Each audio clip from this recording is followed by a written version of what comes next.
ó tún ti gbéra sọ ètò kan tó ń san tó ṣẹ́kù fún Yorùbá láti ṣe oyin tó yẹ kó rí bẹ́ẹ̀ à ń tẹ̀lé lọ.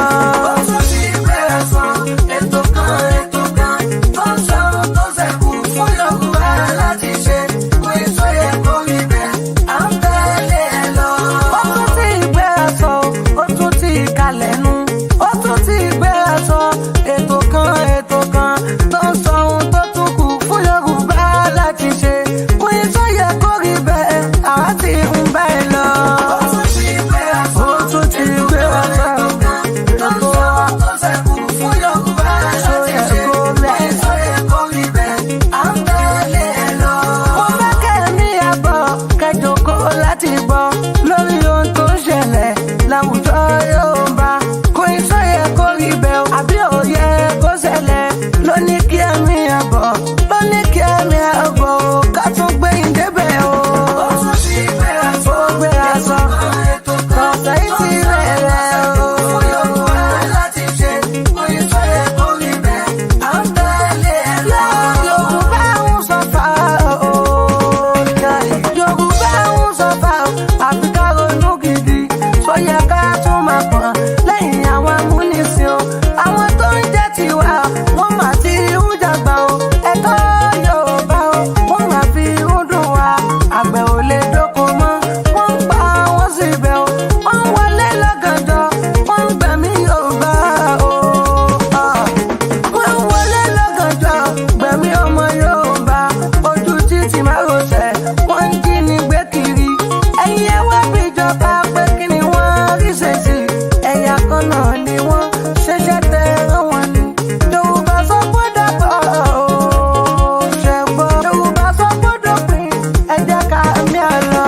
Ó tún ti gbéra sọ ètò kan tó ń sọ tó ṣẹ́kù fún Yorùbá láti ṣe oyin tó yẹ kó rí bẹ́ẹ̀ à ń tẹ̀lé lọ. Kí ló dé?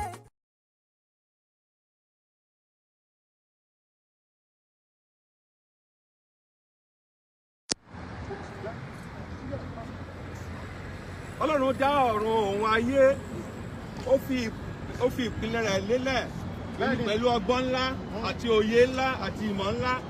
Ó dá olúkálùkù ní èdè tiẹ̀ ó sì fún ọ ní ilẹ̀ tiẹ̀. Wọ́n ní nǹkan bí 100 ọdún sẹ́yìn a pa oríṣiríṣi ọ̀pọ̀ ènìyàn pọ̀, oríṣiríṣi èdè, oríṣiríṣi ilẹ̀ èyí tí Ọlọ́run ò dá a so wọ́n pọ̀. Ṣùgbọ́n ọjọ́ pé lónìí nítorí ìnira tó wà nínú àìṣe gẹ́gẹ́ bí tí Ọlọ́run ṣe fẹ́, àìtẹ̀sí ọ̀nà tí Ọlọ́run fẹ́. Lónìí àwọn Yorùbá tá a papọ̀ pẹ̀lú àwọn èdè mìíràn, àjèjì èdè ènìyàn a jáde kúrò nínú wọn lónìí nítorí lórí ilẹ̀ tá a wà yìí ibẹ̀ lẹ́yìn àṣẹ yẹn ti wá. Níwájú ilé tá a wà yìí ibẹ̀ làṣẹ yẹn ti wá wípé ká sọ Yorùbá pọ̀ pẹ̀lú àwọn àjèjì èdè ènìyàn. Ṣùgbọ́n lónìí lórí ilẹ̀ yìí gan la wá sí lónìí láti tú u ká, láti fọ́ ọ̀dànù, láti bàájẹ́, láti kó Yorùbá kó padà sórílẹ̀-èdè wọn, kí olúkálùkù kó padà sí orílẹ̀-èdè tiẹ̀. So a jáde nínú àgọ́ yẹn, a jáde nínú ìpapọ̀ yẹn, a jáde nínú plan àwọn ènìyàn lénìí torí pé àṣẹ Ọlọ́run ni. Bó tá a bá dé láyé a dé lọ́run, ìta bá sì fọ́ láyé a fọ́ lọ́run, ìta bá fọ́ láyé a fọ́ lọ́run, a fọ́ lọ́run. Láti òní lọ Yorùbá jáde kúrò léjèèjì lájèjì èdè ènìyàn. Láti òní lọ a jáde kúrò nínú àhámọ́, láti òní lọ a jáde kúrò nínú ìṣẹ́, láti òní lọ a jáde kúrò ní páńpẹ́ Sátánì òkùnkùn tó so wá pọ̀. Ajá tuntun, agbá òmìnira, agbá orílẹ̀-èdè tiwa, Odùduwà nation, Yorùbá nation. A bí lónìí, a jáde lónìí, àti fọ́ láyé, àti fọ́ Ọlọ́run, àti fọ́ láyé, àti fọ́ Ọlọ́run. Gbogbo agbára tó bá so pọ̀, ó fọ́ dànù láyé, ó fọ́ dànù lọ́run. Tàṣẹ lóòjò ń rọ̀, tàṣẹ ní ìrísẹ̀. Iná inú àpáta kì í kú, àṣẹ Ọlọ́run ní àfọ́ láyé, àti fọ́ Ọlọ́run, àfọ́ láyé, àfọ́ Ọlọ́run. Thank you.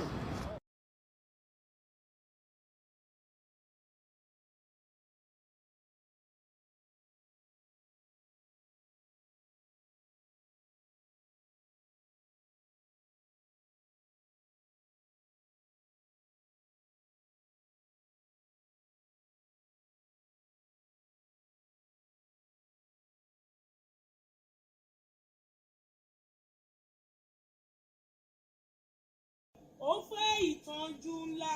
Ẹni tó ń gbé ní Canada tó tún wá ń pe wọ́n Nàìjíríà ó lárùn ọpọlọ. Ẹ tètè lọ mú so, ó fẹ́ ìtọ́jú ńlá. Ẹni tó ń gbé ní Germany tó tún wá ń pe wọ́n Nàìjíríà ó lárùn ọpọlọ. Ẹ tètè lọ mú so, ó fẹ́ ìtọ́jú ńlá. Ẹni tó ń gbé nílùú London tó tún wá ń pe wọ́n Nàìjíríà ó lárùn ọpọlọ. Ẹ tètè lọ mú so, ó fẹ́ ìtọ́jú ńlá. Ẹni tó ń gbé ní Germany tó tún wá ń pe wọ́n Nàìjíríà ó lárùn ọpọlọ. Okay, please. Ẹ tètè lọ mú so. Ẹ bá mi máa korúkọ àwọn ìlú yẹn gbà yìí. Okay. Ẹ tètè lọ mú so, ó fẹ́ ìtọ́jú ńlá. Ẹni tó ń gbé ní Italy tó tún wá ń pe wọ́n Nàìjíríà ó lárùn ọpọlọ. Ẹ tètè lọ mú so, ó fẹ́ ìtọ́jú ńlá. Ẹni tó ń gbé ní South Africa tó tún wá ń pe wọ́n Nàìjíríà ó lárùn ọpọlọ. Ẹ tètè lọ mú so, ó fẹ́ ìtọ́jú ńlá. Ẹni tó ń gbé ní Dubai tó tún wá ń pe wọ́n Nàìjíríà ó lárùn ọpọlọ. Ẹ tètè lọ mú so, ó fẹ́ ìtọ́jú ńlá. Ẹni tó ń gbé nílùú Japan tó tún wá ń pe wọ́n Nàìjíríà ó lárùn ọpọlọ. Ẹ tètè lọ mú so, ó fẹ́ ìtọ́jú ńlá. Ẹni tó ń gbé ní ìlú Espanya tó tún wá ń pe wọ́n Nàìjíríà ó lárùn ọpọlọ. Ẹ tètè lọ mú so, ó fẹ́ ìtọ́jú ńlá. Ẹni tó ń gbé ní ìlú Austria tó tún wá ń pe wọ́n Nàìjíríà ó lárùn ọpọlọ. Ẹ máa juwọ́ orin mi sí mi o.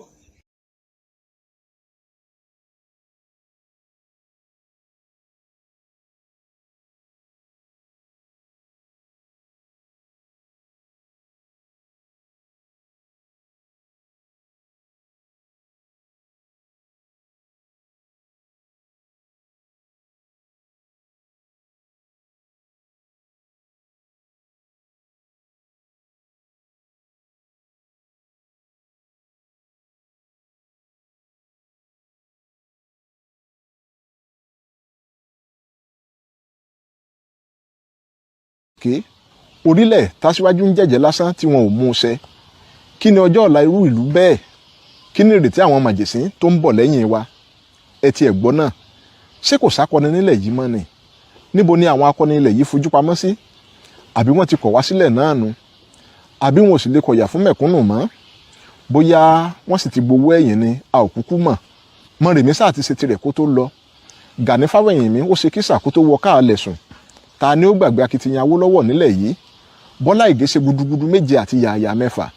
Ṣé àwọn akọni tó kù nílẹ̀ yìí ti wá dojo ni? Àbí wọ́n ti kọ̀ wá sílẹ̀ pátápátá?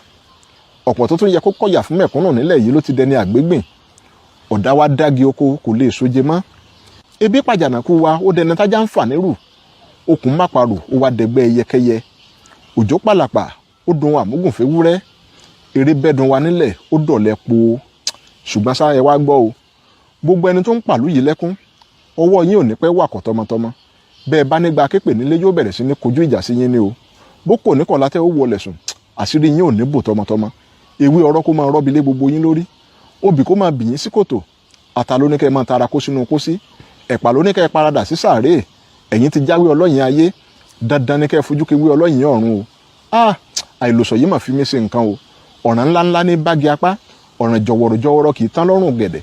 Ọ̀ràn jáganjàgan kì í tán lọ́rùn ìbẹ́pẹ. Gbogbo ẹni tó ń pàlú yìí lẹ́kún, ọ̀ràn yóò máa ṣe fàájì nínú ilé yín ni o. Ojoojúmọ́ ni màlúù ń rógun alápatà. Ojoojúmọ́ ni pápá alápatà ń gbọgbẹ́. Ọ̀rọ̀ bí apó, bí ọfà, bí ìbọn kó máa bá gbogbo ẹni tó ń pàlú yìí lẹ́kún sẹ̀. Ewé ẹ̀wọ̀n ló ní kí gbogbo wọn máa rógun ẹ̀wọ̀n. Ojoojúmọ́ ni wọ́n ń pẹ́ lálákàrà lórí. Ojoojúmọ́ ni màlúù fi gbé bọnu lágbo wọn. Igbe oró ò ní tán nílé gbogbo ẹni tó ń pa mẹ̀kúnnù lẹ́kún nílẹ̀ yìí láéláé. Yorùbá mà káre pẹ̀lú àkíyèsí o. Wọ́n ní ọwọ́ alúgúdúgúdú kì í torí, ẹsẹ̀ alùyáàlù kì í tólẹ̀, èjìká oníbàtà kì í nísinmi. Gbogbo ẹni tó ń pàlú yìí lẹ́kún ẹ̀ ò ní nísinmi. Ajere òbómi ṣòwò kó jèrè rí. Bó bá dáa fún yín ní òní, àtúbọ̀tán yín ò ní dáa o. Bí àkàrà ti wù kó dùn tó, kì í gbayì nírọ̀lẹ́ ọjọ́ iléyá. Gbogbo ẹni tó ń pa mẹ̀kúnnù lẹ́kún nílẹ̀ yìí, ẹ ó doni yẹ̀yẹ́ nígbẹ̀yìn ayé yín ni o. Ọ̀pẹ tó bá ti sọ̀rẹ́ ẹ̀gà, irú wọn ìraṣọ dàbora o. Gbogbo ẹni tó ń gbàbọ̀dẹ̀ fún ìran Yorùbá, ẹ ò ní lábọ̀. Iwájú ewúrẹ́ ni wọ́n fi fọmọ rẹ̀ gúnṣẹ̀. Iwájú àgùntàn ni wọ́n fi fọmọ rẹ̀ jóògùn. àní lójú àwọn ẹni bí wọ̀nyí kí gbogbo ohun tí wọ́n ní kó polúkúrúmuṣu o, kí wọ́n nàgà kọ́wọ́ wọn má tókè, bí wọ́n bá fẹ́ fi gọ̀gọ̀ fà á kí wọ́n jálulẹ̀ kí wọ́n dèrò nú pósí, gbogbo ohun tí wọ́n ti fèrú kójọ kó parẹ́ lójú ayé wọn. Ó dùn mí pé wọ́n ti ní kí n má ṣépè, ṣùgbọ́n èyí tí mo wí yìí àròórọ̀ mọ́ o, torí bí eyín iwájú bá gé ẹran tí tẹ̀yìn á sì gbà á, ẹ̀yin tó láyé ẹ gbóhùn mi ṣàṣẹ o. tó Olódùmarè mo tún jẹ́ sẹ́tẹ̀.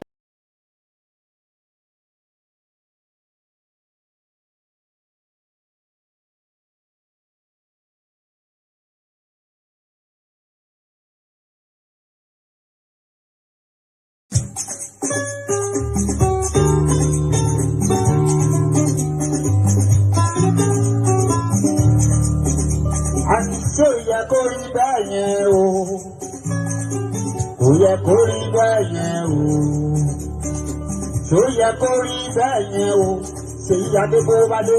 Kò yẹ kó rí báyẹn o. Ṣé ó yẹ kó rí báyẹn o? Ó ti gorí afẹ́fẹ́. Kò yẹ kó rí báyẹn o. Ṣé ó yẹ kó rí báyẹn o? Kò yẹ kó rí báyẹn o.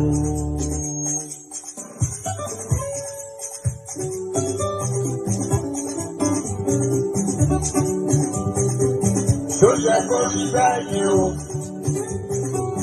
Kò yẹ kó rí báyẹn o. Ṣó yẹ kó rí báyẹn o? Kò yẹ kó rí báyẹn o. Wọ́n máa jayé bí ẹni jẹ́sí. Táwọn kan ń jìyà bí ẹni pé wọ́n jẹ́ lọ́wọ́ ni. Wọ́n máa jayé bí ẹni jẹ́sí. Àwọn kan ń jìyà bí pé wọ́n jẹ́ lọ́wọ́ ni. Wọ́n ń jayé bí ẹni jẹ́sí. Táwọn kan jìyà bí pé wọ́n ṣẹ́ lọ́hùn ni. Ìlú kìtọ́ fún wa náà ìlú Nàìjíríà kò yẹ kó rí bẹ́ẹ̀ yẹn o.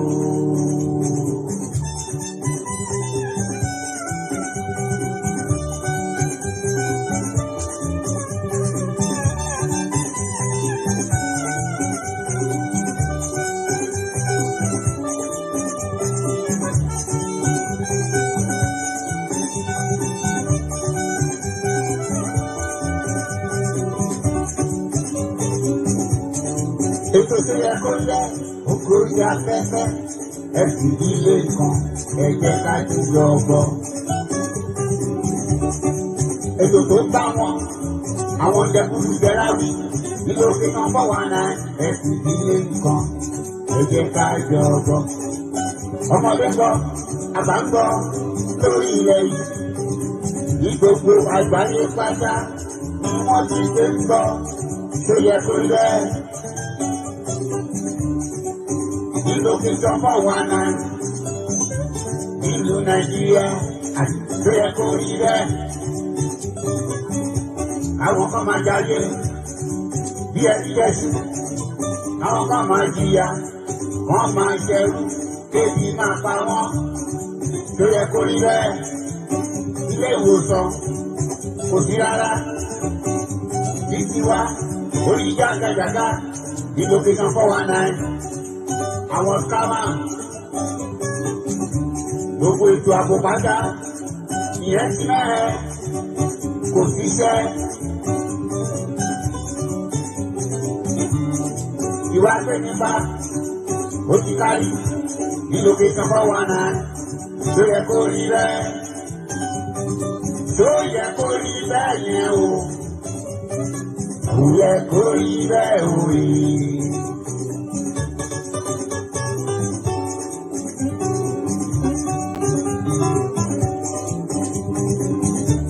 Location for one night in Nigeria. Àwọn ọ̀gá wọn ṣe mọ́ Yorùbá nation ilẹ̀ láńpẹ́ ẹ jẹ́ ká máa lọ. Ilẹ̀ Yorùbá akẹ́dádúró.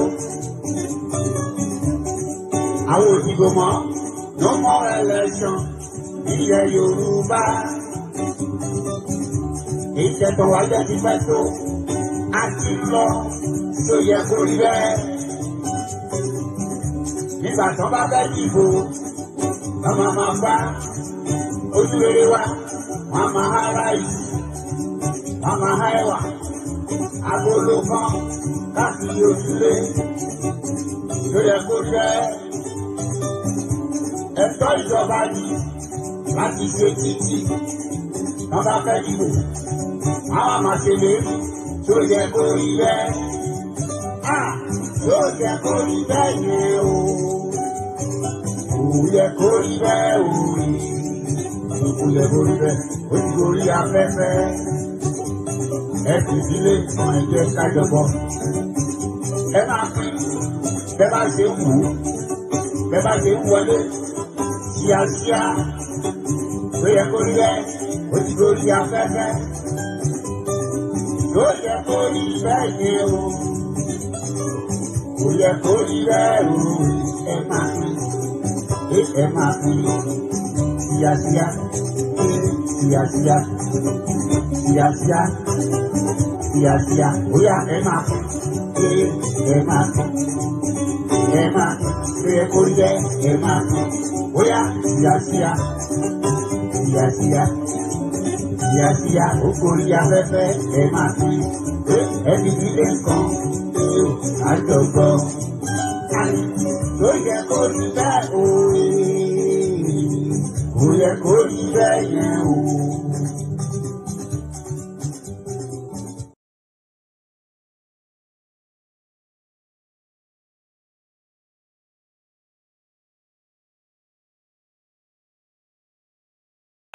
Káàárọ̀ gbogbo ilé ni mo kí pápátá share love like ṣó ń clear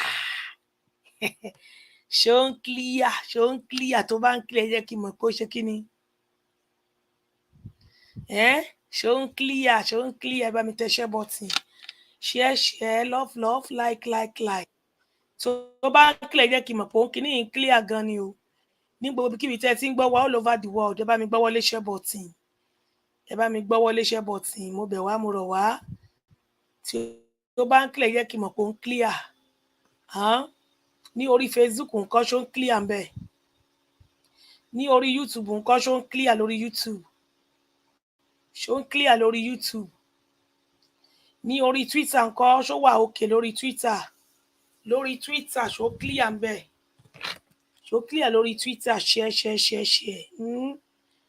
ṣó clear lórí Twitter ẹ jẹ́ kí gbogbo wa gbọ́ wọlé share button mo bẹ̀ wá mo rọ̀ wá nítorí Ọlọ́run tí a bá ti ń gbé orí wọlé torí ibi tá à ń lọ lénìí ó máa ṣe kí ni ó máa pọ̀ díẹ̀ gan-an ni ẹ bá mi share káàkiri all over the world in tá máa play lénìí ó máa pọ̀ instead of tá máa fi play orin ẹ jẹ́ ká play bàbá wa MK èní ni ọjọ́ tí wọ́n yà sọ́tọ̀ fún wọn ní location 419 wọ́n ti kú ṣùgbọ́n ògo wọn ò kú orúkọ wọn ò kú ọ̀rẹ́ inú wọn ò kú wọ́n ti lọ ṣùgbọ́n orúkọ wọn ò lọ ọ̀rẹ́ inú wọn ò lọ ìṣe wọn ò lọ gbogbo ohun tán fi sílẹ̀ ò lọ ẹni bẹ́gi lójú igi arúwé ṣèkàṣèkà yéé ṣèkà ìkà kò níkà o rere abẹ́ ni rere bó ṣe rí nìyẹn ẹyẹ máa ṣèkà mọ́ ìkà ò dáa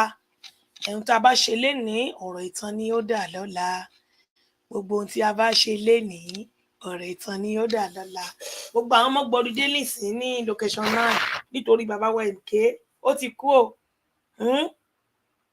wọn gbọ́dọ̀ dé nítorí general Sani Abacha o ìlú le kókó ọ̀gágun Sani Abacha ìlú ọ̀fárárá ọ̀gágun Sani Abacha gbọ́lẹ̀ ń kẹ́kọ̀ọ́ sí ẹ jẹ́ kí gbogbo wa máa ṣe dáadáa ìlú ilé kókó àwọn kan náà kọrin yẹn fún o ìlú ilé kókó ọ̀gágun Sani Abacha ìlú ọ̀fárárá ọ̀gágun Sani Abacha ń bolẹ̀ ń képo sí èní kò sépo ọ̀la kò sépo níbo lẹ̀ ń képo sí ọ̀gágun Sani Abacha àwọn kan náà kọrin yẹn fún Abacha dálé ní ǹjẹ́ wọ́n ti yọ ọjọ́ kan sọ́tọ̀ fún Sani Abacha ǹjẹ́ wọ́n tẹ̀ yọ ọjọ́ kan sọ́tọ̀ fún kó máa fi celebrate ẹ̀ capital no ìjẹ́ wọ́n ti ẹ̀yọ ọjọ́ kan sún ọ̀tọ̀ fún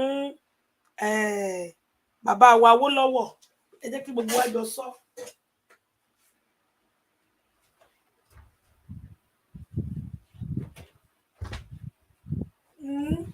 ẹ jẹ́ kí gbogbo wa jọ sọ tí ó bá ń clear jẹ́ kí n mọ̀ pé kíní ń clear o. Ẹ bá mi kọ orúkọ àwọn tí wọ́n yọ ọjọ́ kan sọ́tọ̀ fún Kéde Kwara ló kọ. Àwọn wo ni wọ́n yọ ọjọ́ sọ́tọ̀ fún gbogbo èní ìsìn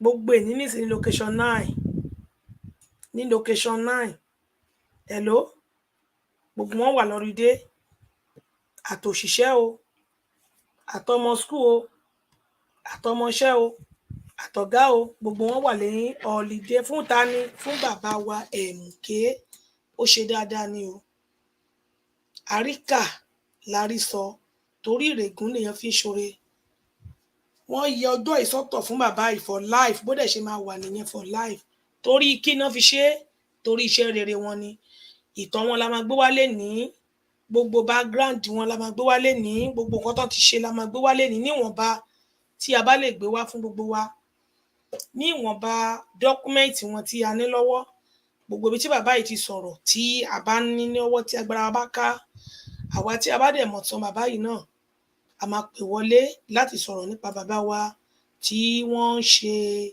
June 12 fún lẹ́ni èní ni àyájọ́ tí wọ́n yà sí ọ̀tọ̀ fún wọn. Ǹjẹ́ tí ẹ mọ̀ pé location 9 padà kábàámọ̀ pé ǹjẹ́ tí ẹ mọ̀ pé location 9 padà jẹ́wọ́ wípé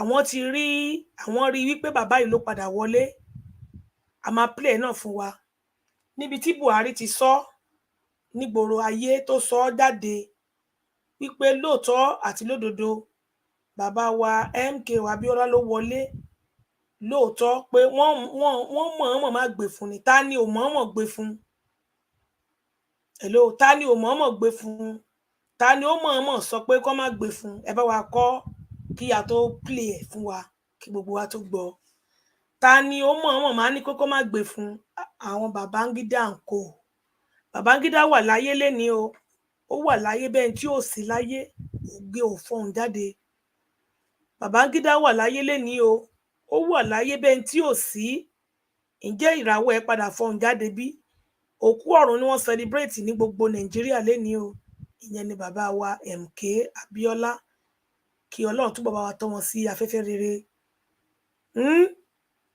àwọn IBB ẹ ṣé àwọn ta ni ò gbà pé bàbá yìí ló wọlé torí ọ̀rọ̀ wọlé kò wọlé yìí ni bàbá yìí fi jọ́lọ́run nípè tó fi dèrò ọ̀run dèní àwọn tán wá ṣokùnfà tí wọ́n rò pé àwọn dínà mọ́ bàbá yìí ní ojú ayé tiwọn lójú tiwọn wọ́n wà láyé bẹ́ẹ̀ tí ò sí láyé wọ́n wà láyé wọ́n gbójú fèrèsé ríran wọ́n wà láyé wọ́n pààrà mọ́ bàbá ní bàbá nínú wọn ò jẹ́ kí bàbá MK wọn ò jẹ́ kó gbàrà ẹ̀ wọn ò jẹ́ kó dára ẹ̀ lórí ilẹ̀ alàyè wọ́n rán lọ sọ́run ọ̀sán gangan ṣùgbọ́n síbẹ̀síbẹ̀ náà kọ́ tí ológo èèyàn bá kú orúkọ rẹ̀ ò ní parẹ́ bàbá yìí ó ti fi hàn wípé ológo ni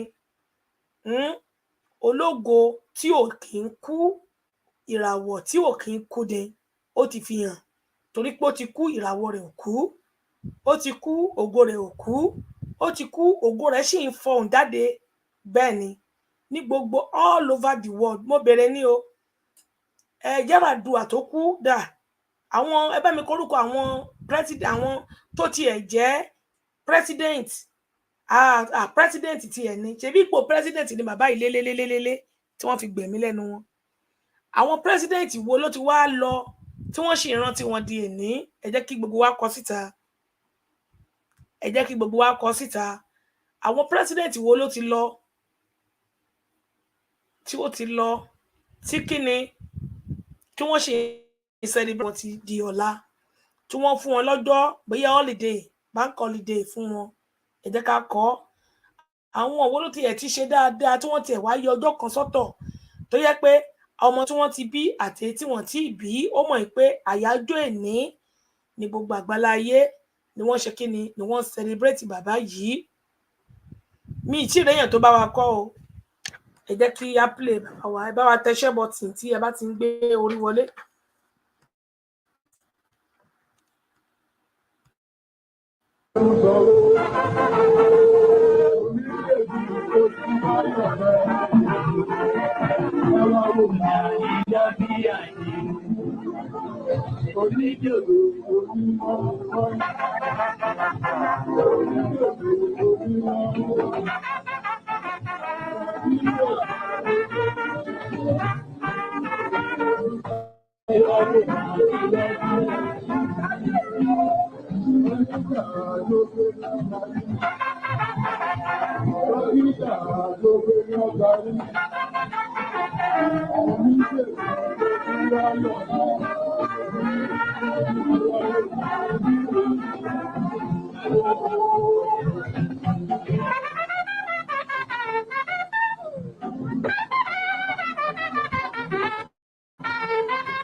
Ẹ jẹ́ ká gbọ́ wọlé ṣe bọ̀ tí a bá ti gbé orí wọlé bí a ṣe ń gbọ́ orin tí bàbá wa yìí ké kọ wọ́n ti kọ ṣùgbọ́n ọ̀rọ̀ ẹnu wọn ò lọ wọ́n ti kọ ṣùgbọ́n ọ̀rọ̀ ẹnu wọn ò ẹ jẹ́ kí gbogbo agbọ́ wọlé ṣe bọ̀ tí ẹ jẹ́ kí gbogbo wa ṣì àì kí náà máa sọ sẹ́yìn náà bá lọ lénìí kí náà máa sọ tí ìgbọ́ náà bá lọ lénìí ẹ jẹ́ kó máa rókè àti ní wọ́n ṣèkàṣèkà bí ìkà ló wálé ayé tí wọ́n ṣe kí náà máa sọ ìgbọ́ náà bá lọ lénìí kó máa rókè lókè èmi àti ní agbọ́wọlé ṣe bọ̀ tí a bá ti gbé orí wọlé.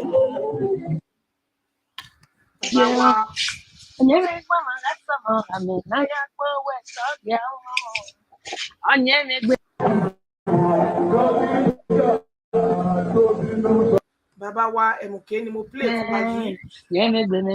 Àwọn fídíò wọn pọ̀ tí a máa play fún wa ní èní. Fídíò pọ̀ gan tí a máa gbé wá fún wa tí gbogbo wa máa gbọ́.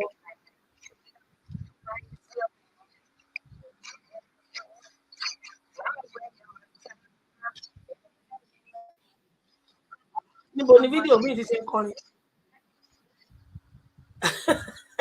Níbo ni fídíò mi ti ṣe ń kọrin? Ẹ bá wa gbọ́ wọlé share button tí ẹ bá ti ń gbé orí wọlé. Ṣó ń clear? Ṣó ń clear? Tó bá ń clear jẹ́ kí a mọ̀ pé ó ń clear. During the wife birthday, Simbiatu Abiola, wow.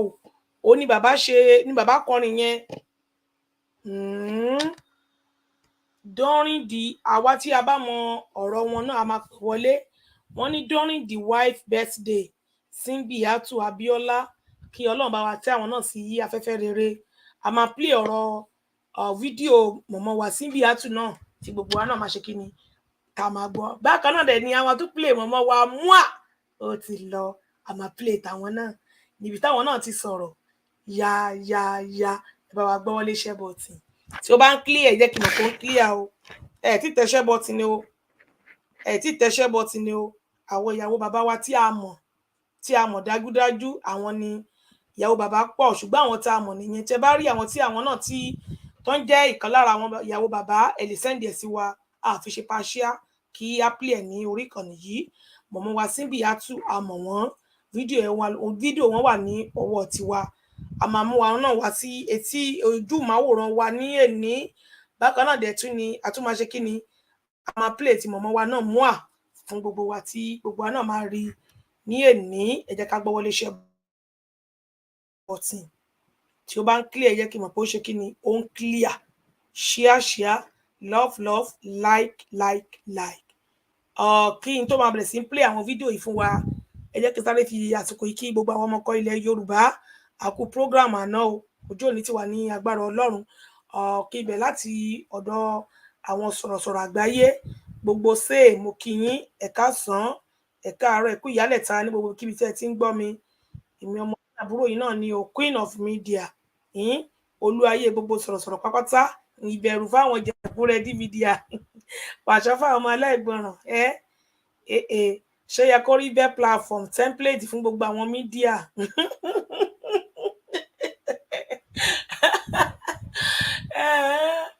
àbí o àbẹ́ rí nǹkan bí ṣé yẹ kó rí bẹ́ẹ̀ platform template fún gbogbo all medias débẹ̀ mú tirẹ̀ ni ní tó bá ti wù ẹni òun bẹ̀rẹ̀ mọ́lẹ̀ kó sá ti ẹni we lead other follow we lead ni àwọn yòókù kan wọ́n ṣe copycat CNN àwọn ọmọ Yorùbá we lead the others follow others ṣe kí ni wọ́n copy wọ́n copycat ní tá bá ti ṣe ni wọ́n ṣe ní tá bá jẹ kù ọ̀rọ̀ wa náà ń sọ ọ̀rọ̀ wa náà ń sọ àwọn náà ń bá wí ẹ̀yin náà ń wá àgbò ní pàtó ṣe kọ́ná ẹ̀yin náà ń wá àwa náà ń bá wí ọ̀sìkìrò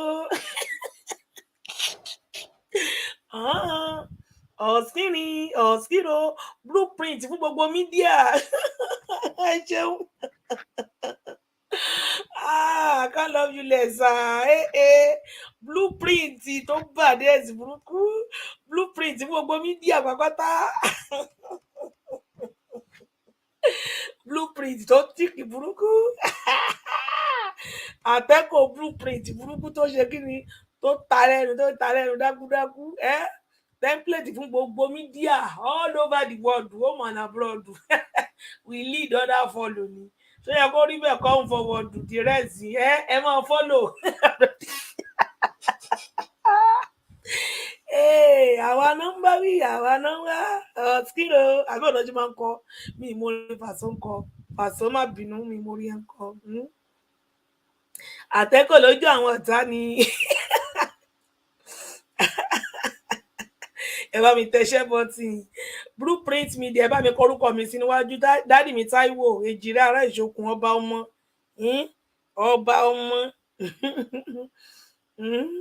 foundation fún gbogbo mídíà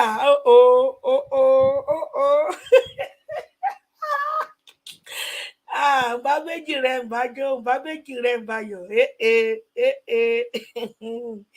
ẹ ṣeun foundation fún gbogbo mídíà àwòkọ́ṣe rere fún gbogbo mídíà ìbẹ̀rùbojo ọ́fíìsì fún gbogbo mídíà kọ́pì gbogbo mídíà kọ́pìkàtì gbogbo mídíà àwa náà fẹ́ bìlọ́ǹgì gbogbo mídíà ẹ jẹ́ káwa náà máa kọ́pì tó yẹ kó rí bẹ́ẹ̀ ẹ jẹ́ káwa náà máa kọ́pì ẹlẹ́ẹ̀kọ̀ọ̀kan bó tẹ̀ jẹ́ pé bó ṣe máa ń ṣe àjẹsà ni bó tẹ̀ jẹ́ pé bó náà ṣe máa ń ṣe àwọn sẹ́ẹ̀ ni ẹ jẹ́ káwa náà máa kọ́pì template fún gbogbo mídíà pàpátá blueprint fún gbogbo mídíà all over the world Ọlọ́run ó jura wọn lọ. ẹ bá mi gbọ́ wọlé iṣẹ́ bọ̀tì ṣó ń clear mo ti kọ́kọ́ kí gbogbo kí ni original òtítọ́ dáàdì mi Táíwò ẹ̀fíìsì tẹ̀ ń ju ìlágbára diamond lẹ̀fíìsì tẹ̀ ń ju Ọlọ́run diamond lẹ̀fíìsì tẹ̀ ń ju lára ó lẹ́sìkẹ́ gidi wọ́n ti ní kí ni original òtítọ́ fún gbogbo mídíà wow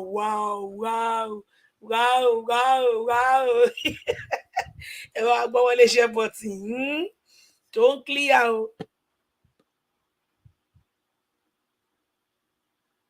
ṣé kò pọ̀ létí wọn ní ó dẹ̀ pé máa ní àlẹ́ yìí àwọn ọmọ ló máa nà 0 bẹ́ẹ̀ 2000 transfer ó rẹ̀ pé má ní àlẹ́yìn ṣé má ní àlẹ́yìn ni ṣé má ní àlẹ́yìn ni òkè má ní àkọ́ńfọ̀wọ̀ dùgbà náà ṣé má ní àlẹ́yìn ni ṣé kò pọ̀ létí wọn ni àbí tí wọ́n di ṣé kò pọ̀ létí wọn ni àbí tí wọ́n di ṣé kò pọ̀ létí wọn ni ṣé kò pọ̀ lójú yín ni àbí tí yín di Ọlọ́run. Mania mania àwa ti mania bá ti rí àwọn àjàsà mania mo á dára wa mọ̀ bá ti rí lógò adá lógò wa mọ̀.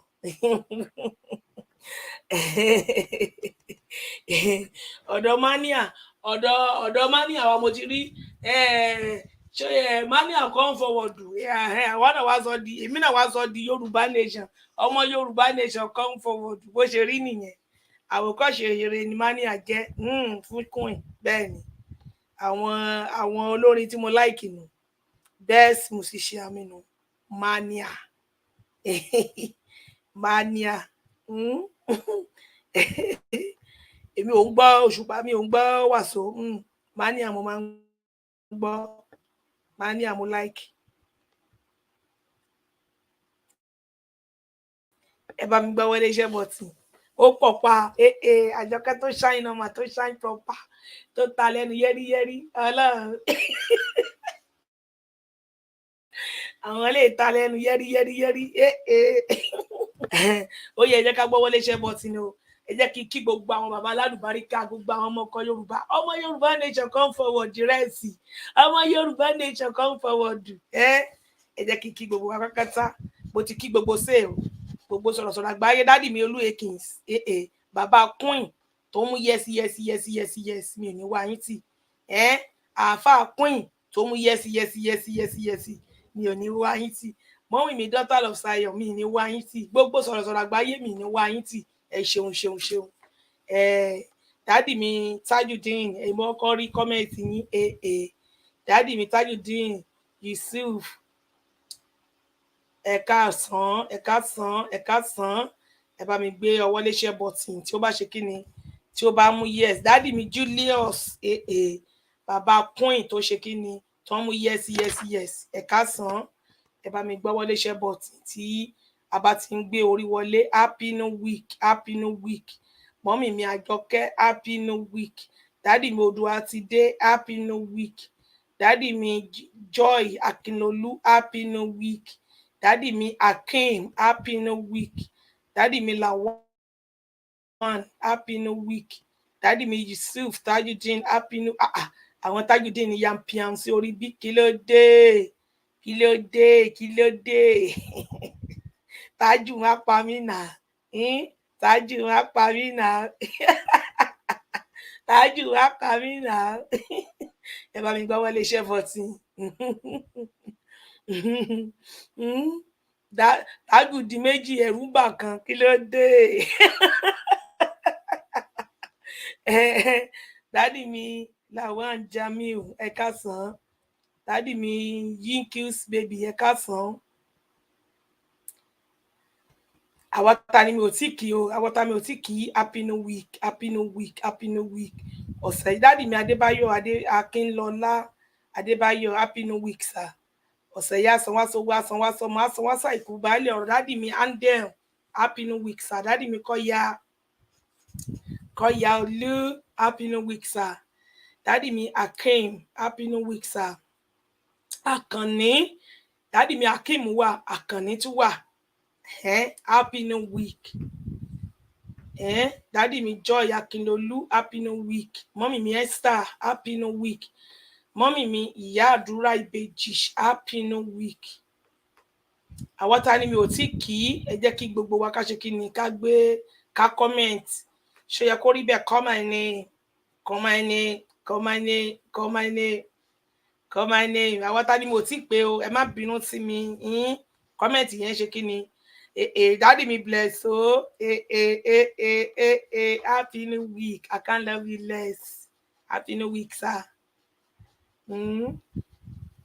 Àwọn ta ni mo ti kí kọ́mẹ̀ntì yẹn ṣe kí ni ó ń sa eré ni fẹ́ẹ́fẹ́ ẹ bá mi click share love like ká máa bẹ̀rẹ̀ sí gbé fídíò bàbá wa wá kí gbogbo wa máa ṣe kí ni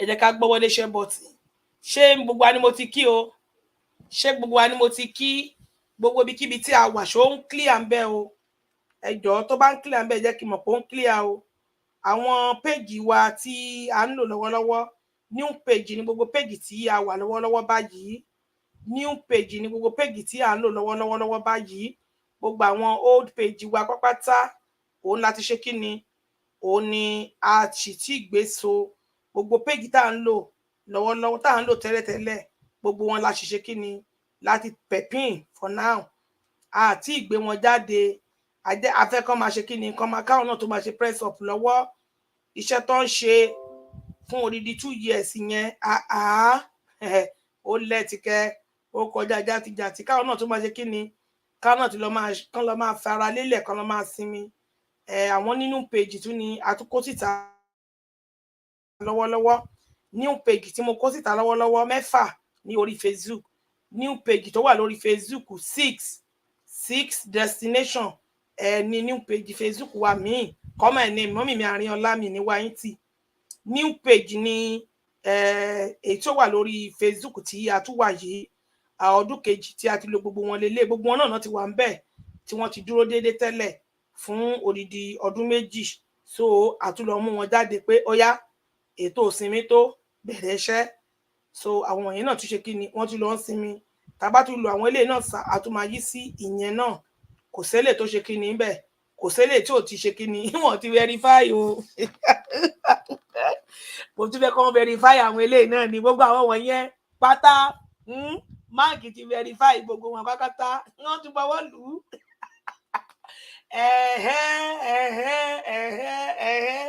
àwọn aláṣẹ̀tì ní ìbò tó kó jáde máàkì bọ́wọ́ lù àwọn eléyìí náà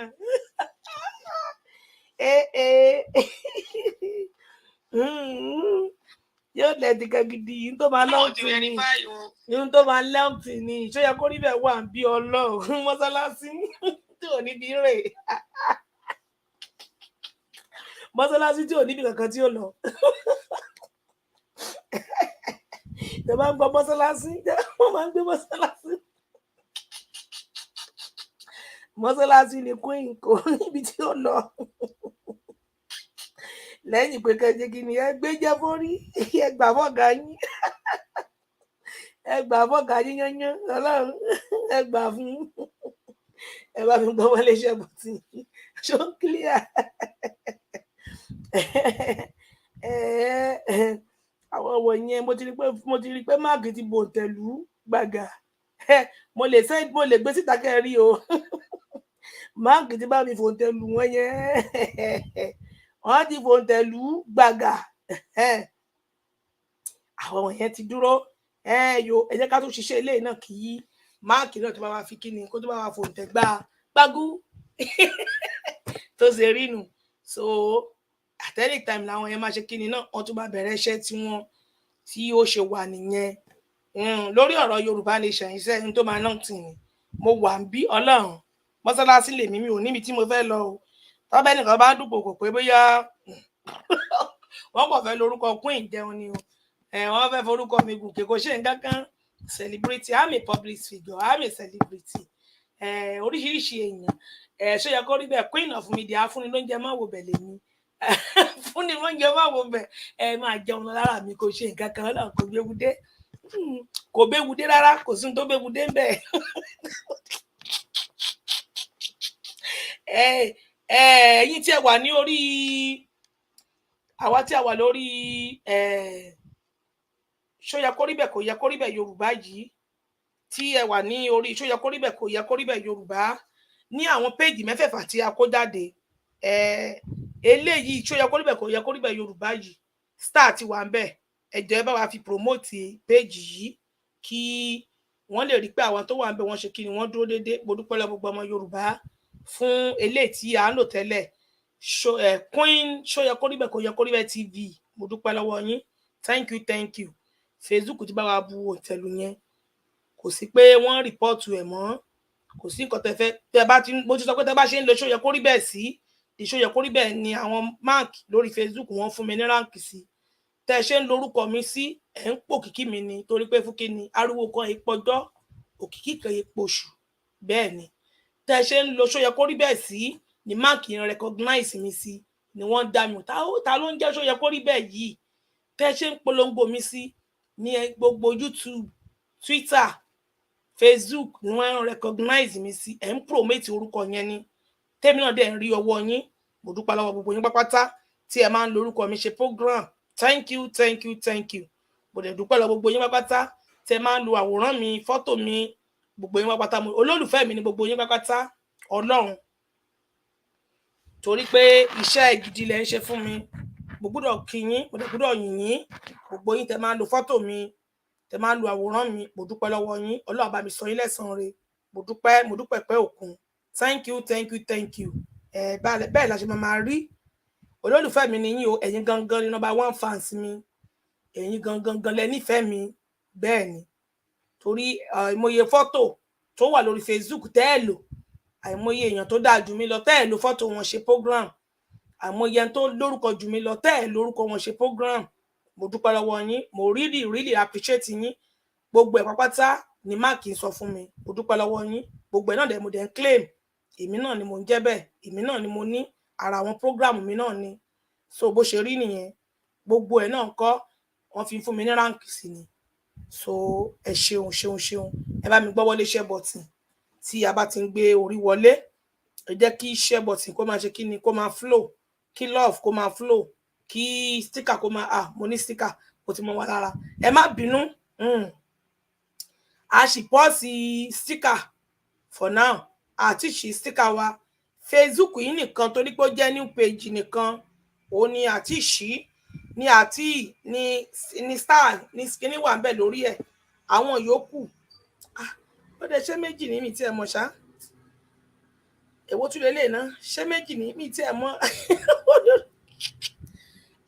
ẹ̀yin tí ẹ wà ní Daddy mi blessing mo rí kọ́mẹ́ǹtì yín ní orí ṣó yẹ kó rí bẹ́ẹ̀ worldwide Yorùbá lórí Facebook Daddy mi blessing ṣó yẹ kó rí bẹ́ẹ̀ worldwide Yorùbá ẹ jọ̀ọ́ ẹ bá mi wò ṣé àmì ibi tí ẹ ti lè ra star wà ń bẹ ẹ jọ̀ọ́ ẹ bá mi wò ẹ kọ́kọ́ yes tẹ bá rí ń bẹ mi mọ̀ torí nínú àwọn new page náà ni tí mo ṣẹ̀ṣẹ̀ tí a kó síta ẹ jọ̀ọ́ sá ẹ bá mi wò ṣé ó wà ń bẹ kó bá mi kọ yes ṣé ibi tí wọ́n ti lè ra star wà ń bẹ yẹn kí n lè mọ̀ ẹ kọ́kọ́ yes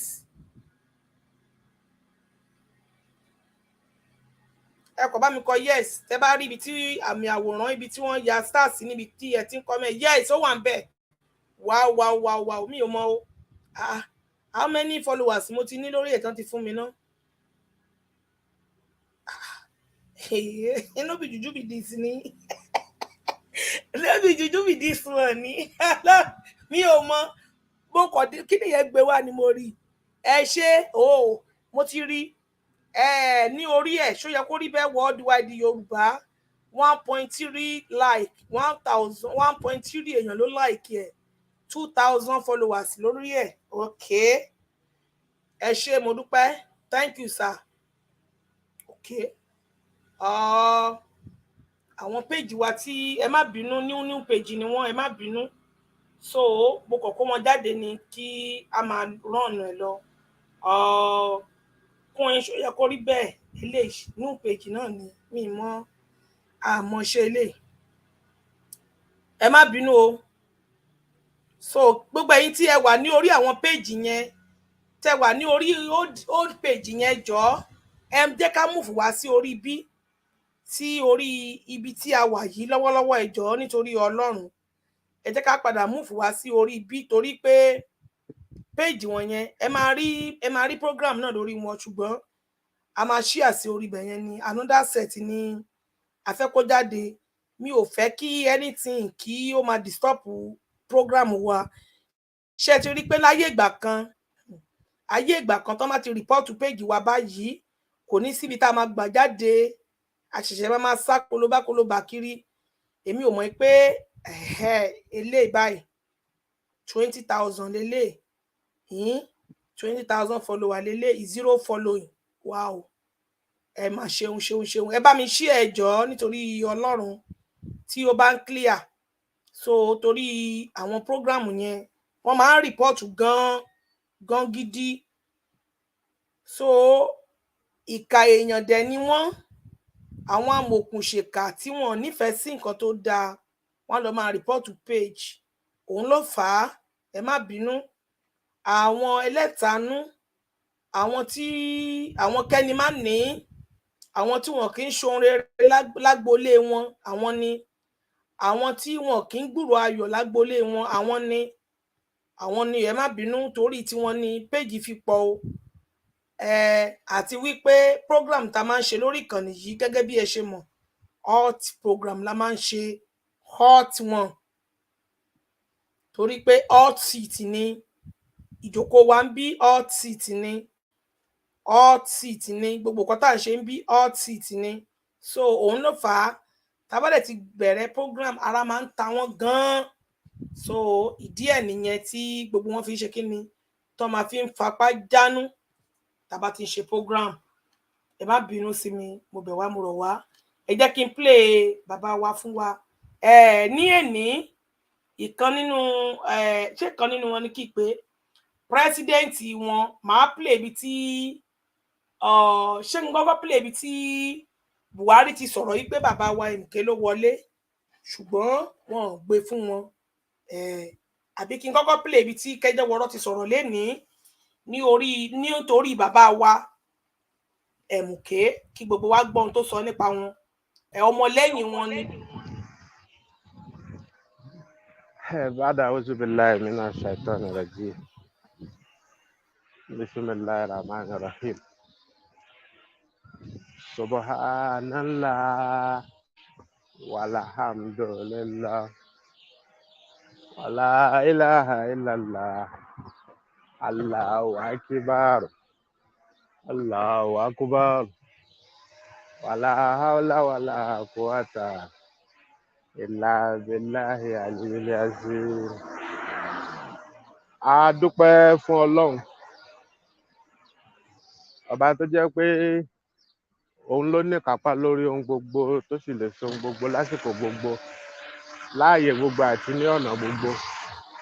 Kábíyèsí Olódùmarè àti Ọlọ́run náà. Bákan náà ni a kí Ọ̀rúnmìlà, Ọbàtálá, ọba tàṣà, ọba takuntakun. Ó ṣe ẹ̀làbọ̀rú, ẹ̀làbọ̀yè o, ẹ̀làbọ̀ ṣiṣẹ́. Ó kí gbogbo àwọn alálẹ̀ àti gbogbo àwọn tí wọ́n jọ lògbà, àwọn tó kọ́kọ́ tẹ̀lé Yorùbá, ilẹ̀ Yorùbá, a kí wọn. Olódùmarè kó bá wa kẹ́ gbogbo wọn. Bákan náà ni a kí gbogbo àwọn ànábì tí Ọlọ́run ọba dá, láwọn tí òjíṣẹ́ rẹ̀ tí wọ́n bá ṣiṣẹ́. Gbogbo àwọn tí wọ́n jọ lògbà, tí wọ́n dúró re, a kí wọn o. A ṣe alayhi salatu wassalam. Bákan náà la kí Rasulullah sallallahu alayhi wa sallam. Hadiyatu minni ilayka ya Rasulullah, ya Rasulullah, ubi edi atamanta hadi fantahani. A kí wọn àtòun àtàwọn tí wọ́n jọ lògbà, àwọn tó dúró déédéé. Ọlọ́run kó jọ kó bá kẹ́ gbogbo wọn, àtàwọn sábẹ́, àtàwọn sábà, àti àwọn tábìínà, àti àwọn tábàínà, láṣẹ Èdùmàrè. Mo kí gbogbo ọmọ kóòtù òjíire, ọmọ Yorùbá, ọmọ aládé, ọmọ ológo, àwa ọmọ ọlọ́lá jùlọ, àwọn ọmọ ọba tó jẹ́ pé àìjagun bí ẹrú. Mo kí gbogbo wa níbikíbi tí a wà ní orígun mẹ́rin àgbáńlá ayé, níbikíbi tí ẹ ti ń gbọ́ mi. KW7 lè ní jẹ́ àfàsọ, yẹ kó rí bẹ́ẹ̀, yẹ kó rí bẹ́ẹ̀. Mo kí gbogbo wa. Olódùmarè á wà pẹ̀lú ẹnì kọ̀ọ̀kan. Òní náà ni ọjọ́ ajé o. Àárẹ̀ ajé jẹ, àràjé náà, àràjé lò. Ajé kò ní fi ọ̀dẹ̀dẹ̀ wálẹ̀, kò ní fi ilé wálẹ̀ o, kò ní fara wálẹ̀. Yóò máa bá wa káàkiri ni, láṣẹ Èdùmàrè. Mo kí gbogbo àwọn tó jẹ́ pé ọlọ́jọ́ ìbí ni wá nínú oṣù tá a wà yìí. Mo kí gbogbo wa o, wípé láṣẹ Èdùmàrè ẹ ní fi ọdún eléyìí ṣàṣemọ.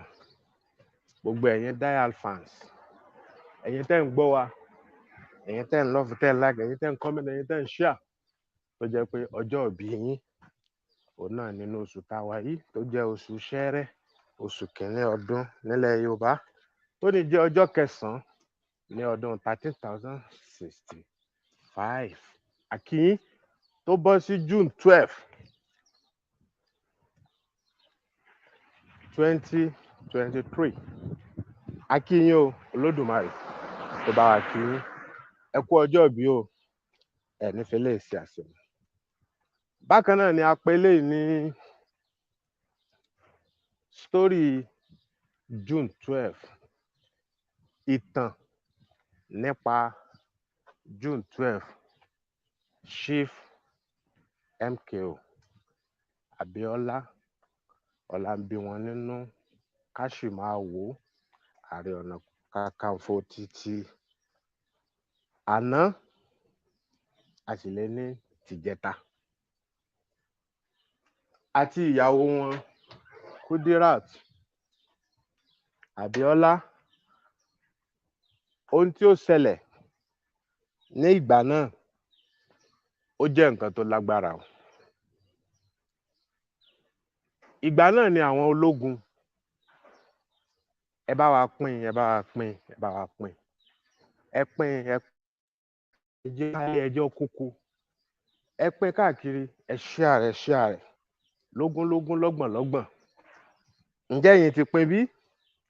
Ẹ pín o, torí pé òní òun náà ni àyájọ́ ọjọ́ tí gbogbo èèyàn dìbò ní 1993 tí wọ́n fi ẹ̀hónú wọn hàn nílùú Nàìjíríà. Babangida òun ló wà lórí àlééfà ńgbà náà, tẹ́ ń bá mi ká lọ. Ìjọba ológun ni, ológun òun ni. Gbogbo ìlú wa panupọ̀ pé a fẹ́ ológun mọ́, agbára yín ti pọ̀ jù, ẹ̀ ń tẹ ojú ẹ̀tọ́ ọmọnìyàn mọ́lẹ̀.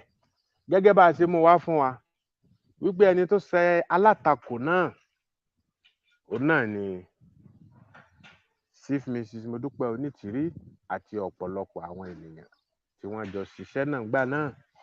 Ìyẹn nígbà tí wọ́n dìbò tán ni o. Sẹ́ńdé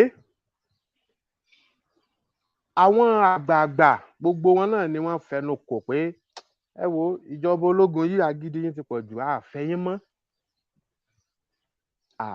mọ́, ìjọba yín ti le kankan jù, alágbádá la fẹ́, tiwantiwa. Ni àwọn ẹgbẹ́ méjì bá gbéra ni wọ́n fìdí múlẹ̀ kà. Ìyẹn SDP ẹgbẹ́ alákọ̀ọ́kọ́. Ǹjẹ́ a lè rẹ́ni tó lè rán wa létí ẹgbẹ́ ẹlẹ́ẹ̀kejì?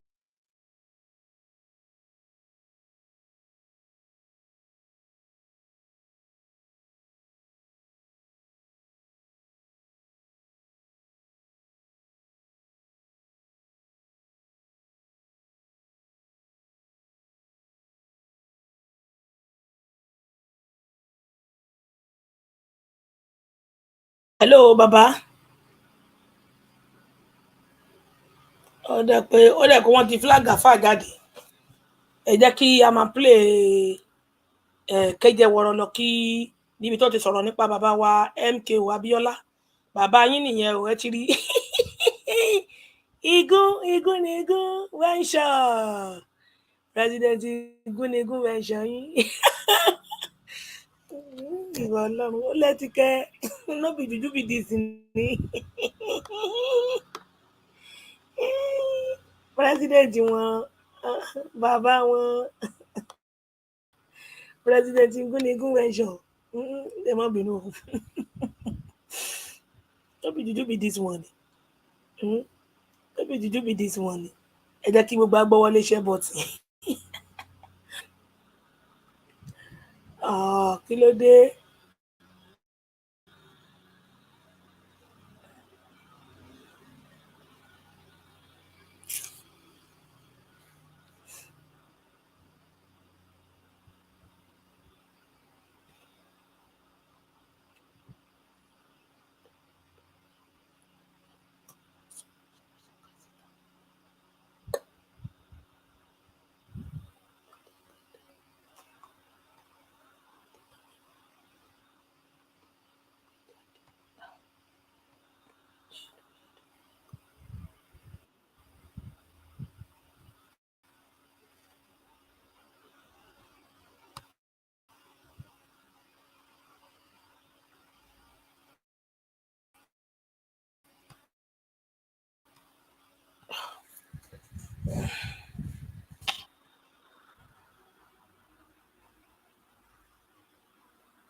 gbogbo iléeṣẹ́ ń gbọ́ wa. Ṣé ń gbọ́ wa nínú ilé? Hello. Ṣé ń gbọ́ wa nínú ilé? Hello. À ń gbọ́ yín. À ń gbọ́ yín. Wọ́n flag mi jáde ni. Ó rẹ̀ fún flag ẹ̀yin náà jáde. Wọ́n flag mi náà À ń jáde. gbọ́ yín o. Ó yẹ padà wọlé bẹ́ẹ̀. Ṣé ẹ ti ń gbọ́ mi padà báyìí? A ti ń gbọ́ yín. Ẹ ṣeun mo dúpẹ́. Kí ni mo dé wá ṣe? Kí lẹ̀ ṣe mí ká ní mo ṣe.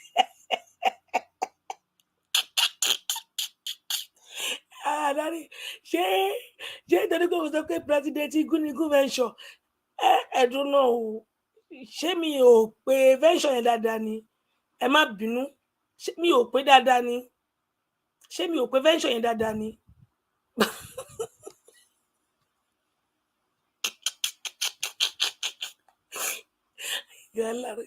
Kàtó yẹ bá ó lẹ ti kẹ o. President ya ojú ẹ ṣì ń tẹrù bà mí. Àbí ká gbé kinní sí lójú ni. President wọn nílùú àjẹgúdújẹrá. President wọn bàbá wọn ẹ má bínú o, ẹ jẹ́ fọwọ́ bẹnu.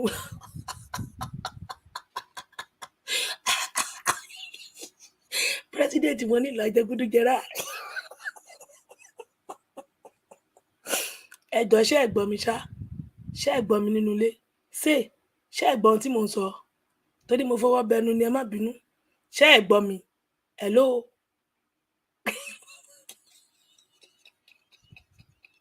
Hello.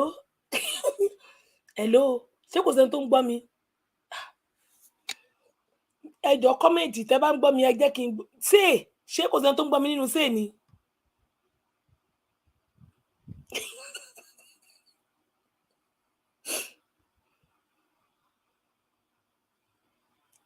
Daddy mi bless, ṣé ẹ ń gbọ́ mi ṣá? Ṣé ẹ gbọ́ ohun tí mò ń sọ?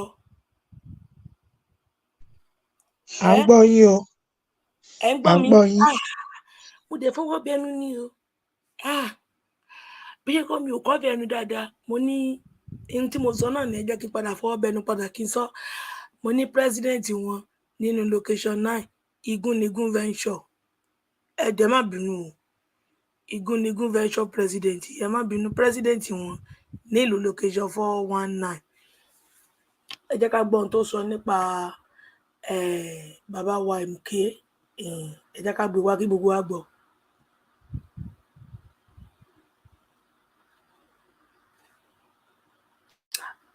Ó máa flag gidi. Ó máa flag gidi.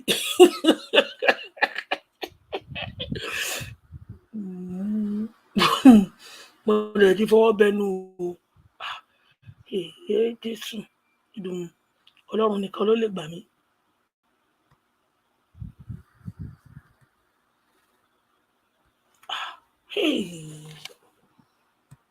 Fears of the decisive victory of Chief MKO Abiola of the defunct Social Democratic Party in the June 12, 1993 presidential election. Up to that time, the fairest and the freest election in the country's political evolution turned out, ironically, to be the seed that germinated into the prolonged struggle that gave birth to the democracy we currently enjoy since 1999.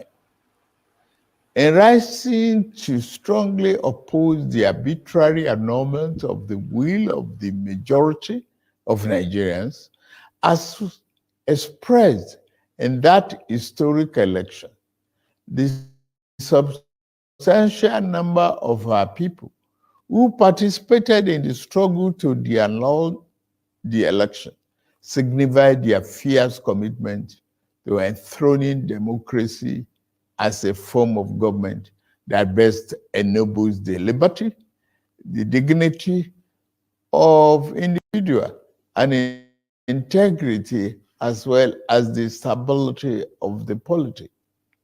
the fierce opposition to the annulment of June 12, 1993 presidential election and unrelenting pro-democracy onslaught it unleashed was the equivalent of the battle against colonial rule by our founding fathers that resulted in the gaining of Nigerian independence in 1960. Just like the anti-colonial movement, the pro-democracy June 12 vanguard demonstrated once again the enduring value of the 19th century historian Arnold Toynbee's eternal postulation that civilization and society experience progress as they are forced to respond to challenges posed by the environment.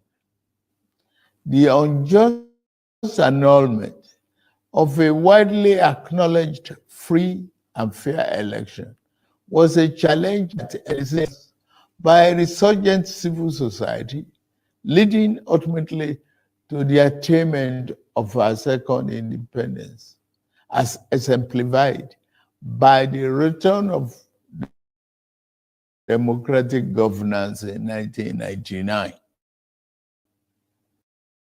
Fellow, has remained a watershed in our nation's history, not just today, but for a future that our beloved country shall exist and work stronger and stronger. Generation of Nigerians will always remember themselves that the democracy that is steadily going to become the defining essence of our polity was not gifted to us on a silver platter. We can easily recall the sacrifice and the martyrdom of Chief MK.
Ẹni ẹ̀gbọ́n ló volume kẹ̀. Ẹni ẹ̀gbọ́n nǹkan tí wọ́n ń sọ tí kọ́lù ń sọ ni. Hello. Mo ní ló volume ló. Àgbọ̀rọ̀ wọn mọ́ sà ó ṣe díẹ̀ tá àti gbọ́rọ̀ wọn mọ́.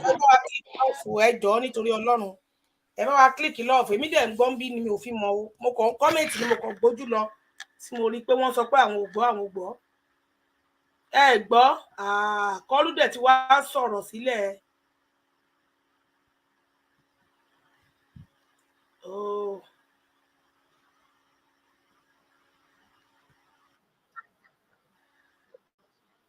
Ṣé ẹ gbọ́ báyìí o? bò ní báyìí ṣe gbọ́ báyìí. Àti ìgbọ́mà. Àti Ẹ tí ìgbọ́rọ̀. gbọ́ kẹ. Bẹ́ẹ̀. Hello nínú kọ́mẹ̀ntì ńkọ́. Ibi kọ́mẹ̀ntì kan ṣẹlẹ̀ gbọ́ngàn tí Kọ́lú ń sọ. No. Mo ń bọ̀. Wọ́n ní kó dákẹ́ ẹnu ẹ. Kí ló dé? Ẹ gbọ́ ohun tó ń wí. Kí ló wá ṣẹlẹ̀? Kọ́lú dẹ̀ ti ń sọ̀rọ̀ náà.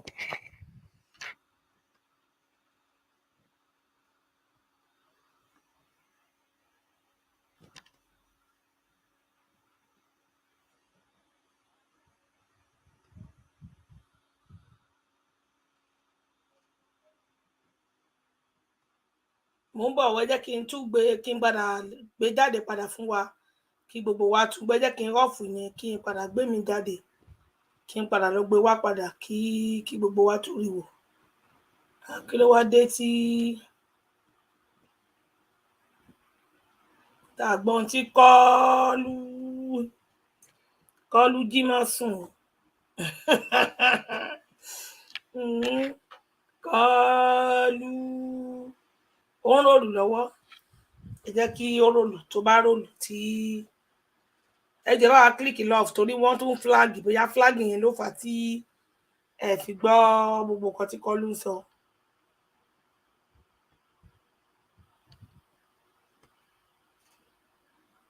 Ká wá play ibi tí mọ̀mọ́ wa náà ti sọ̀rọ̀ àti ibi tí mọ̀mọ́ wa Kudirat tí àwọn náà ti sọ̀rọ̀ gbogbo ẹ̀ la máa gbé wá fún gbogbo wa ní èní tí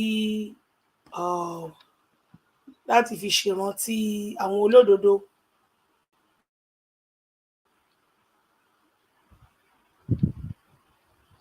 Ẹ jẹ́ ká gbọ́wọ́ léṣẹ́ bọ̀tì ẹ jẹ́ kí á tẹ̀sí ẹ̀ ẹ jọ̀ọ́ nítorí Ọlọ́run. Ìkọ́ tá à ń ṣe ní gbogbo ilẹ̀ káàrọ̀ òjíire ni wọ́n ń ṣe nílẹ̀ wa Yorùbá. So kí gbogbo wa náà ká ṣe kí ó dẹ̀ tí wá bàbá yìí ò tí wá ń ṣe just ordinary person sí àwọn ọmọ Yorùbá. Bàbá yìí deserve kì í ṣe gbogbo àwọn oní pátákan ìró kan tán wà ní location 9. Bàbá ilé tún wà special bàbá ló jẹ́ fún gbogbo wa. Special bàbá ni bàbá MKO jẹ́. So tí gbogbo àgbáláyé dẹ̀ celebrate wọn lénìí ó wá ṣe pàtàkì fáwa náà as in ọmọ ọkọ ilẹ̀ Yorùbá káwa náà ṣe kí ni ká bá wọn celebrate torí pé bàbá gidi tí wọ́n láya gidi bẹ́ẹ̀ ni tí wọ́n dẹ̀ fi ìtàn rere lélẹ̀ òun ni wọ́n so bó ṣe rí nìyẹn. Kì í ṣe pé ọjọ́ tí kì í jẹ́ pé bóyá just anybody tó bá kú kò sí ohun tó kàn wá o èyí tó bá kàn wá la wa mójútó torí pé ọ̀rọ̀ bàbá yìí kàn wá ẹni ó kàn wá gan-an ni òun ló jẹ́ kí ká mójútó ọ̀rọ̀ wọn.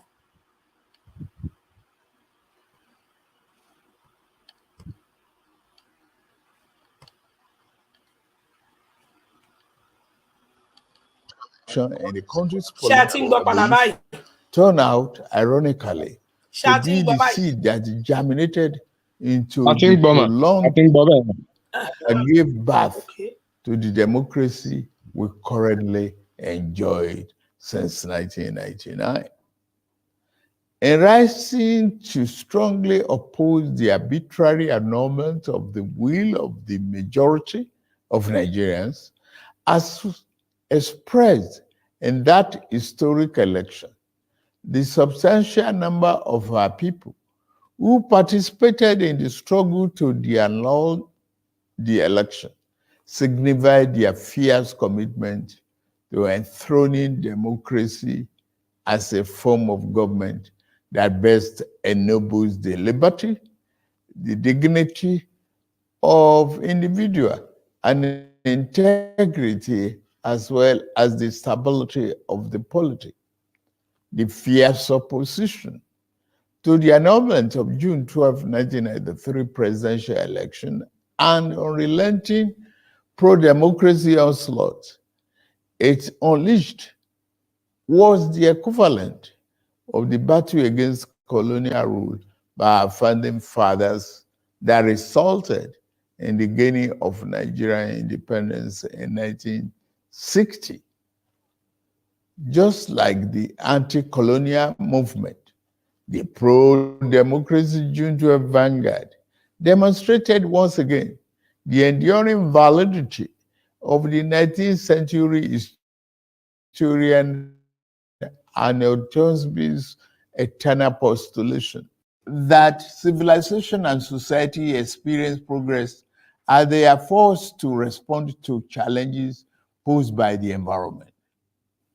The unjust annulment of a widely acknowledged free and fair election was a challenge that elicited resistance by a resurgent civil society, leading ultimately to the attainment of our second independence, as exemplified by the return of democratic governance in 1999. Fellow compatriots, we celebrate a day that has remained a watershed in our nation's history, not just today, but for every June 12, for the endless future that our beloved country shall exist and work stronger and stronger. Generation of Nigerians will always remember themselves that the democracy that is steadily going to become the defining essence of our polity was not gifted to us on a silver platter. We can easily recall the sacrifice and the martyrdom of Chief MKO Abiola, the custodian of the sacred mandate that was so cruelly annulled. He sacrificed his life in unyielding patriotic defense of the ideals of democracy, as symbolized in his choice by his fellow countrymen and women as their duly elected president. There was an easier choice for him. It was to forego the justice of his cause and opt for the path of ease and capitulation in the face of the tyranny of power. To his eternal credit and immortal glory, Abiola said no. He demonstrated the time-tested eternal truth that there are certain ideals and principles that are far more valuable than life itself. Every day on this day, down the ages, we will recall the several heroes of democracy, such as Kudirat Abiola, wife of Chief Abiola, who was brutally murdered while in the trenches fighting on the side of the people. We remember Pat Alfred Rewani, one of the heroes of our independence struggle, and Major General Shehu Musaya Adua, retired, who was silenced by the military junta while in pursuit of democracy. They gave their yesterday for the liberty that is ours today. The point is that we must never take this democracy for granted.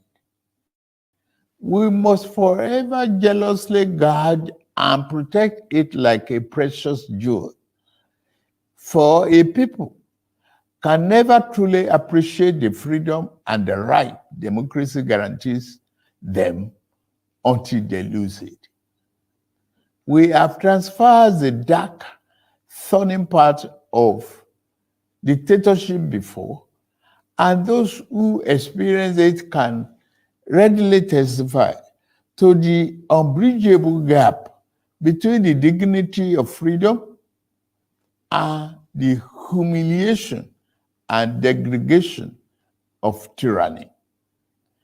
True, yes, rancorous debates, interminable wrangling, ceaseless quarrels, bitter electoral contestations may be perceived by some as the unattractive feature of democracy, but they also testify to its merits and value. This year, we held the 7th in the cycle of elections that have become sacred ritual of our democratic practice in this dispensation since 1999. That the polls were intensely contested is in itself positive evidence that democracy is well and alive in our land. It is only natural that even as those who won and experienced victory in various elections are elated and fulfilled, those who lost are disenchanted and disappointed. But the beauty of democracy is that those who win today can lose tomorrow, and those who lose today will have an opportunity to compete and win in the next rounds of elections. Those who cannot endure and accept the pains of defeat in elections do not deserve the joy of victory when it is their turn to triumph. Above all, those who disagree with the outcome of the elections are taking full advantage of the constitutional provision to seek redress in court. Sir? Sir? Yes, sir. Hey, ẹ pẹ̀lẹ́. Yes, ma'am. Ṣé mi lẹ fẹ́ bá sọ̀rọ̀? Ṣé mi lẹ fẹ́ bá sọ̀rọ̀? Any of the two, any of the ẹ̀yà àfa àbí. Mo ń bọ̀, ẹ ní sùúrù, hold on. Yes, ma'am. That is one of the reasons why democracy is the best form of government invented by man. For Chief MKO Abiola, the symbol of this day, in whose memory June 12 became a national holiday, democracy is eternal. It is about rule of law and vibrant judiciary that can be trusted to deliver justice and strengthen institutions. It has become imperative to state here that the unnecessary illegal orders issued to truncate or abridge democracy will no longer be tolerated. The recent harmonization of the retirement age of the judicial officers is meant to strengthen the rule of law, which is a critical pillar of democracy. The reform has just started. The democracy that will yield right dividends to the people who are shareholders means more than just freedom of choice and right to get people into elective offices. It means social and economic justice for our people. To the winner of June 12 democracy offers the best chance to fight and eliminate poverty. 30 years ago, he christened his campaign manifesto, Farewell to Poverty, because he was convinced that there is nothing defined about poverty. It is a man-made problem that can be eliminated with clearly thought out social and economic policies.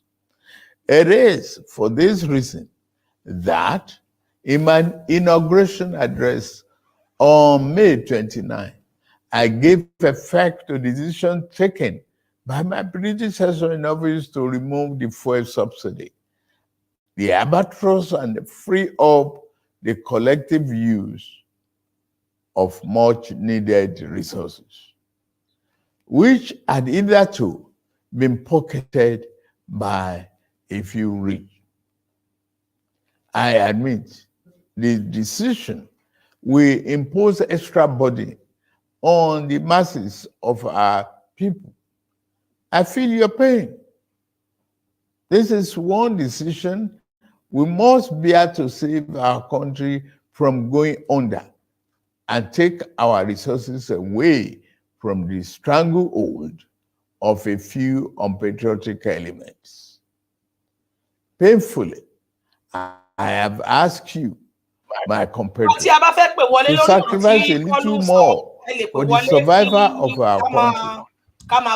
For your trust and belief in us, I assure you that your sacrifice shall not be in vain. The government I lead will repay you through massive investment in transportation, infrastructure, education, regular power supply, healthcare, and other public utilities that will improve the quality of lives. The democracy MK Abiola died for is one that promotes the welfare of the people over personal interests of the ruling class, and one where the governed can find personal fulfillment and happiness. That is the hope MK Abiola ignited throughout our country in 1993. On this year's Democracy Day, I enjoy all of us, to rededicate ourselves to strengthening this form of government of free people that has been our guiding light these past 24 years. In particular, those of us who have been privileged to elect into public office at various levels in both the executive and legislative arms of government must recommit ourselves to offering selfless service to the people and delivering concrete democracy dividend in accordance with our electoral promises. On my part and that of my administration, I pledge anew our commitment to diligently fulfilling every component of our electoral pact with the people, the Renew Hope agenda. We shall be faithful to truth, faithful to equity, and faithful to justice. We shall exercise our authority and mandate to govern with fairness, respect for the rule of law, and commitment to always upholding the dignity of all our people. On this note, I wish us a happy Democracy Day celebration and pray that the light of liberty shall never be extinguished in our land. Thank you all, and may God continue to bless the Federal Republic of Nigeria. God will not bless the Republic of Nigeria. God will bless the Republic of Yoruba.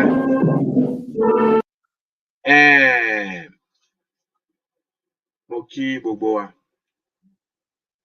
Ṣé ẹ̀ ń gbọ́ mi, ẹ̀yin aráalé? Ẹ bá wa kọ́mẹ̀ntì tí ẹ bá ń gbọ́ mi. À ń gbọ́ yín bàbá àfà, ẹ kú ètò sà. Ẹ ṣé gan, ẹ ṣé. Mo kí gbogbo wa. Eléyìí ni story June 12. Ìtàn nípa June 12. Chief MKO Abiola Ọlámbíwọn nínú Ọláwálé. A sì máa wò ó. Ààrẹ Ọ̀nà Kakanfò ti jẹ́ta. Ẹ ṣé gan. Wọ́n ní yes, àwọn ń gbọ́ mi. Àgbọ́yé bàbá ìyá alásàlátù bó ṣe ń jó bó ṣe ń jó ní mo kí yín ẹ ṣé.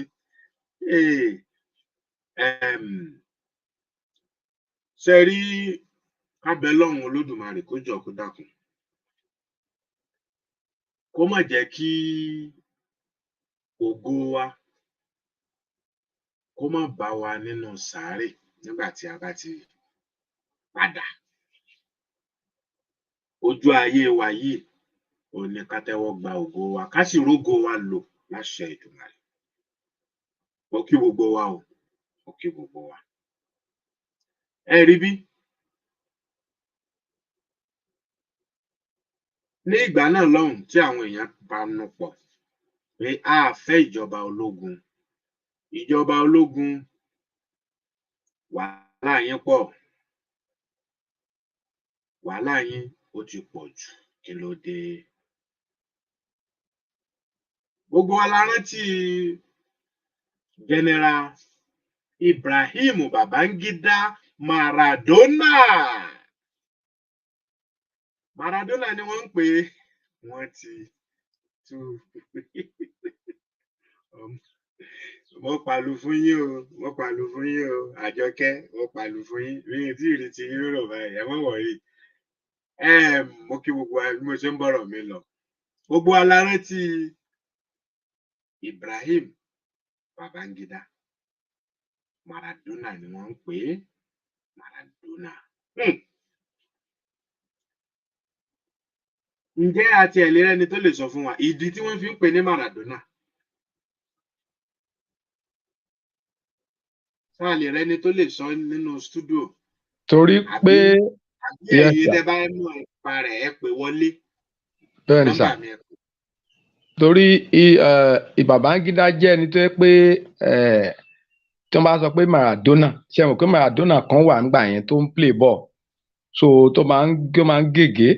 So Babangida ìwà ẹ̀ nígbà yẹn ni wọ́n fi sọ ní Maradona, torí pé ó máa ń ṣe mọ̀ ìwà ẹ̀ dàbí pé kó máa gègé, kó máa àbí àgàbàgebè bí irú nǹkan bẹ́ẹ̀. Ó yẹ kó ti yé mẹ́rin sà. Ẹ ṣé gan sà. Nǹkan tó ṣẹlẹ̀ nípa Maradona fi fún Babangida ni pé ó jẹ́ ẹ̀dá kan bẹ́ẹ̀ pé ó gbọ́n ló gbọ́n ta, ọgbọ́n àrékérekè ó wà lọ́wọ́ Babangida. Tó bá sọ̀rọ̀ ní ìsìn báyìí, ẹ má dúró lórí ọ̀rọ̀ ẹ̀, kẹ́ tó bọ́ta ti yọ ẹ̀ padà. Nǹkan tó ṣẹlẹ̀ gan nìyẹn tó ti fún Maradona. Ẹ ṣé gan ẹ̀yin bàbá mi, ẹ ṣé, ẹ kú làákàyè, ẹ kú làákàyè, ẹ kú làákàyè. Mo fi àsìkò yìí sọ fún ọgbọ́n àtẹ̀gbọ́n. Tí a bá rí ẹni tó fẹ́ polówó ọjà, ntẹ́ bá ń tà, ntẹ́ bá ń ṣe tó dájú, ẹ jẹ́ ká mọ̀ ká bá yín polówó. Bákan náà ni ẹ̀yin tẹ́ bá mọ̀ nípa June 12, ẹ mọ̀ sítórì yẹn dáadáa,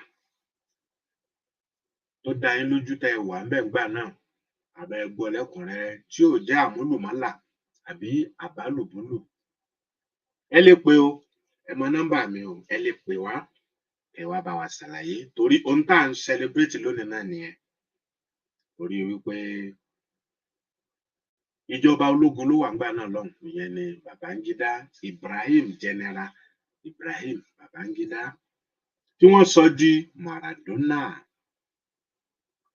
Maradona yẹn jẹ́ ẹni tó ń play ball, tó jẹ́ ọmọ Pele Argentina. Ó ní ẹ rí bí wọ́n dàbí epo sì wádìí sí i, àwọn àbúdẹ̀ ti lọ ní bí ọdún kan sẹ́yìn, ó ti gbàgbé ṣá. Ẹ rí irú ẹ̀dá bẹ́ẹ̀ ni Babangida jẹ́. Ìwàásù náà o, bí kò ṣe ọgbọ́n àgbọ́njù rẹ̀, àmọ́ ó jẹ lọ o, torí gbogbo wa ǹjẹ́ ẹ mọ iye ọdún nìsín tábíọ́lá ti kú báyìí, bàbá ní kàkà. Babangida sì wà láyé o, ó wà ní Mínà o, ẹ rí bí ó wà ní Mínà o, ó sì sọ̀rọ̀ lóṣù tó lọ nígbà tí wọ́n fi Jaga Bush tí wọ́n fi jẹ president.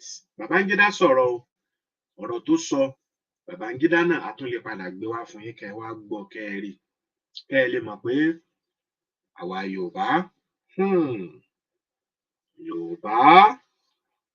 Yorùbá à ń para wa o, à ń ṣera wa nítorí owó. nítorí owó.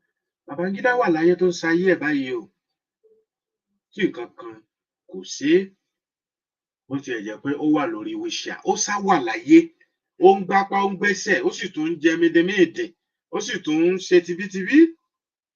Bí ò tiẹ̀ ṣe yóò máa fojú rí, yóò sì tún máa lo àwọn nǹkan míì tí ó fi máa ṣe, kẹ́ ẹ lè mọ̀ pé ẹni tó bá ti kú ni tiẹ̀ ti tán o, ẹni tó bá kú ni tiẹ̀ tán. Ilé ayé le gbẹgẹ́, ilé ayé le. Má kú fẹ́nìkan, ṣe nǹkan tó tẹ́ ọ lọ́rùn, àmọ́ jẹ́ kó jẹ́ nǹkan tó dáa ló ń ṣe. Má ṣe nǹkan tí ò dára rárá, bóyá ní gbangba ni àbí kọ̀rọ̀, má ṣe nǹkan tí ò dáa o. Babangida ló wà lórí àlééfà ńgbà náà gẹ́gẹ́ bí ààrẹ orílẹ̀-èdè Nàìjíríà. Wọ́n wá sọ ńgbà náà wípé wàhálà ẹ̀yin ológun ti pọ̀ jù o, a fẹ́, torí gbogbo wa la mọ nǹkan tí Abacha nǹkan tó ṣe. Àfà, mo mọ ìyún lẹ́mọ̀ tẹ́tí sí, ẹ̀ ń tẹ́tí lẹ̀ pọ̀, àwọn nǹkan ibi a máa ń rí yín sínú. Oyin ni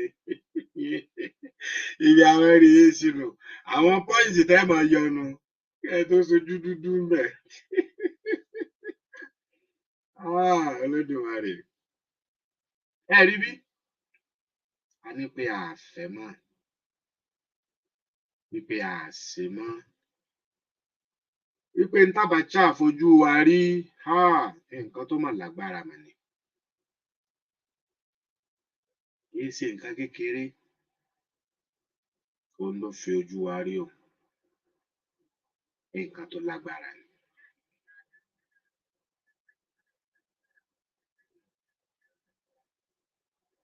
Òun ni wọ́n fojú wa rí. Bákan náà, Ibrahim Babangida general,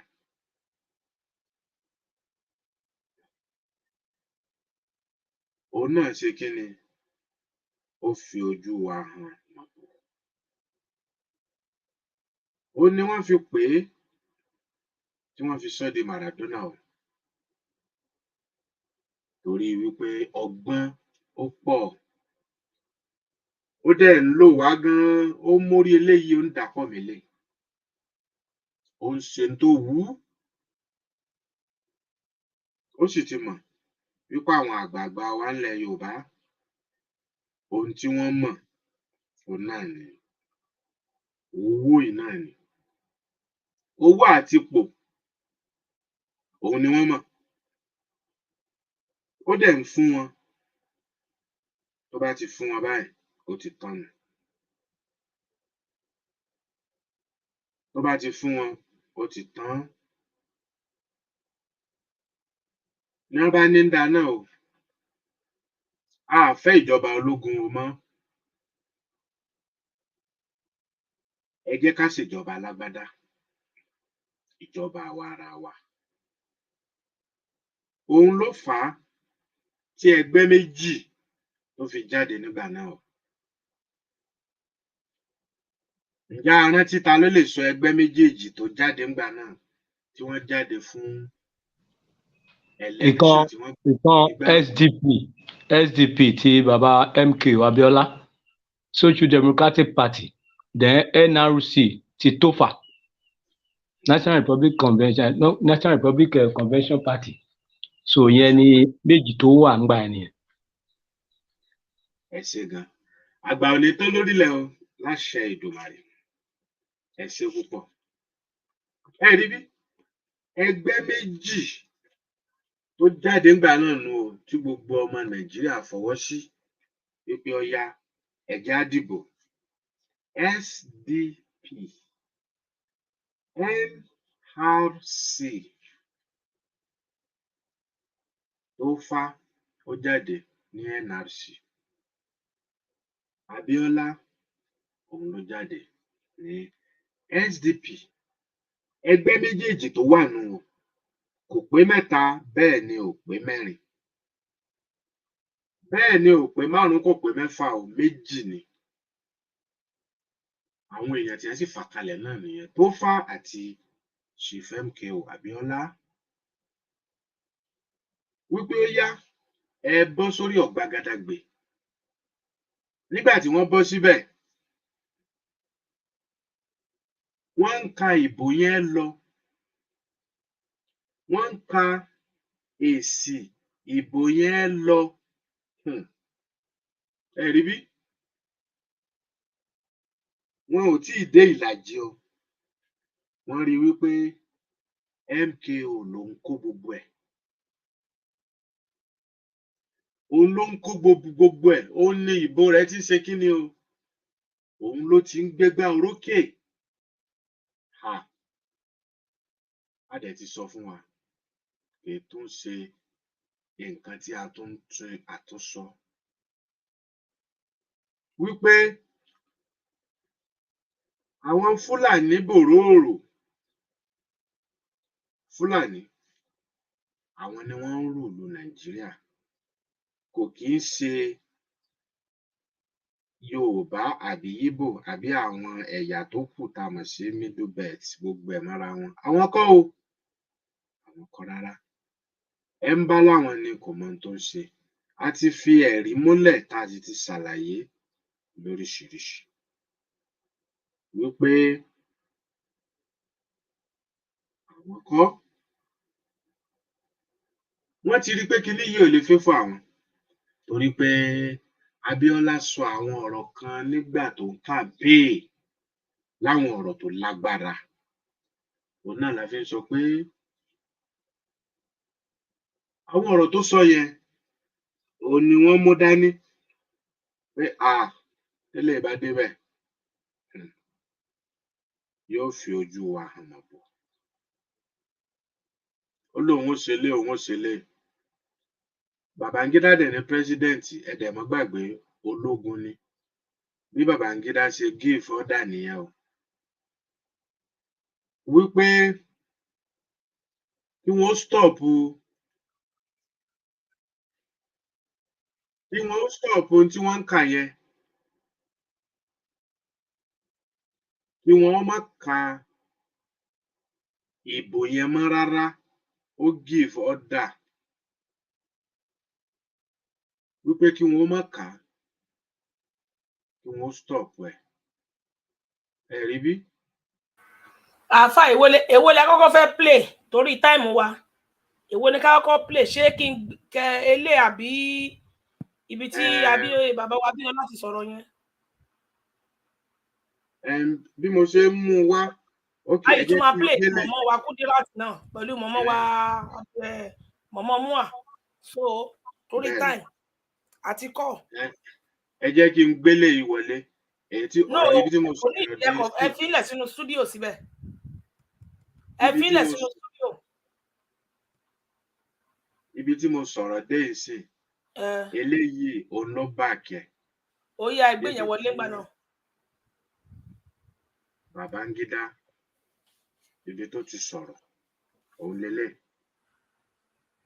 tí wọ́n ti stop election tí wọ́n ń bá lọ. Òun nìyẹn. Ó ní kí wọ́n dá election dúró.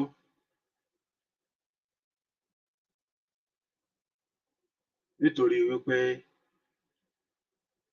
MKO Abíọ́lá òun ló lékè. Wípé òun ló lékè. Wọn ò dẹ̀ fẹ́ kó lékè. Bí wọ́n ṣe dá election dúró nìyẹn o. Àmọ́ èyí tí wọ́n ti kà sílẹ̀, MKO ló lékè. Nígbà tí wọ́n dá election dúró, nígbà tí president ẹnu hàn pé president ni ó ń lọ lórí. Ẹ jẹ́ ká gbọ́, ẹ jẹ́ kí n play rẹ̀.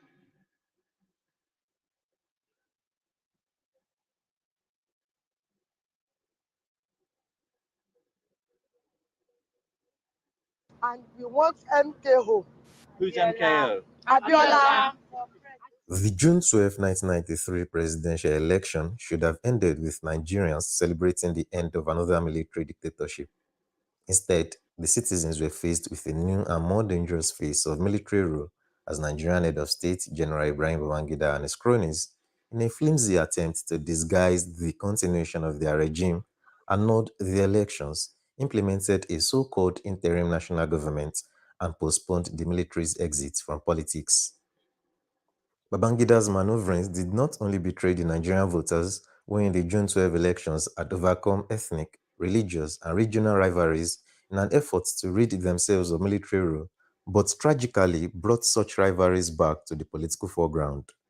The intention of General Babangida and his allies to disallow civilians a significant voice in government was proven by the brutal reaction of his military and security forces to the outcry which followed the annulment of the June 12, 1993 presidential election. 1 month after the annulment in July 1993, over 100 demonstrators were believed to have died in pro-democracy demonstrations. Hundreds of human rights and pro-democracy activists, labor leaders, journalists, students, and workers were arrested in months to follow without access to their families, defense counsel, or doctors, despite court orders granting their release on bail. Media houses were proscribed, a number of journalists were detained, while some were declared wanted by security agents. New restrictive press regulations were decreed, thereby reneging on the promise Babangida had made in August 1985 after sacking the Muhammadu Buhari regime. I'm pleased to take this opportunity to declare once again, therefore, that this administration attaches the greatest importance to constructive and helpful criticisms as well as the freedom of the press, and to declare further that the administration also attaches the greatest importance of fundamental human rights. In this video, we shall take a look at the events that led to the June 12, 1993 presidential election, why General Ibrahim Babangida annulled the election, the aftermath of the annulment, and the intrigues, causes, and effects of the June 12 crisis.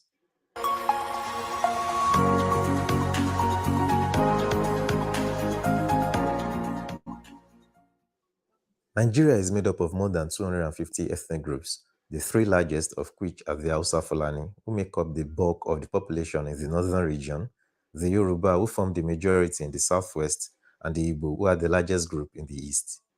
The Hausa Fulani are mainly Muslim and have traditionally controlled Nigerian politics. The Yoruba and Igbo, who dominate the southern regions, are largely Christian. Ethnic, religious, and regional conflicts have been a constant factor in Nigerian politics, especially during the Civil War, which broke out in 1967 and claimed over 1 million lives. As of 1993, Nigeria had enjoyed civilian rule for only 10 of its 33 years of independence, and no Southerner has ever held office as an elected president. The June 12, 1993 presidential election, in which a Southern Muslim, Chief Moshood Kashimawo Lawale MKO Abiola, won a majority of the vote in all regions of the country, represented a break with past traditions of ethnic, religious, and regional conflicts, and all too briefly raised hopes of unifying the nation to confront the serious economic and social problems that have grown more severe under decades of military rule.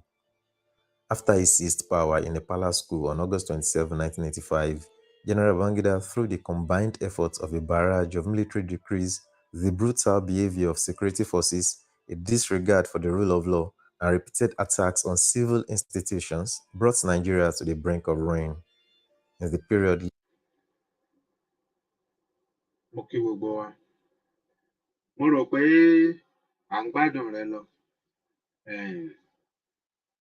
Adétáyọ̀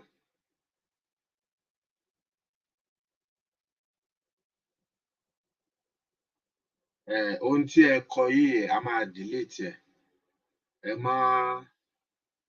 Ẹ má kọ kinní sí ibí báyìí. N tó yẹ kẹ́ ẹ ṣe, ẹ ẹ̀ ṣé. Tí ẹ bá fẹ́ ṣe nǹkan, ẹ é kọ́kọ́ sọ. Ẹ á gbé ìgbésẹ̀ tó tọ́. Kì í ṣe pé kẹ wá máa kọ sí ibi comment báyìí kẹ wá post. Ẹ má fi owó kankan sínú àkáǹtì yẹn o. Ẹ̀yin tẹ́ bá lọ ṣe bẹ́ẹ̀, ẹ fowó yín ṣòfò ni o. Kì í ṣe bí wọ́n ṣe máa ń ṣe nǹkan nìyẹn.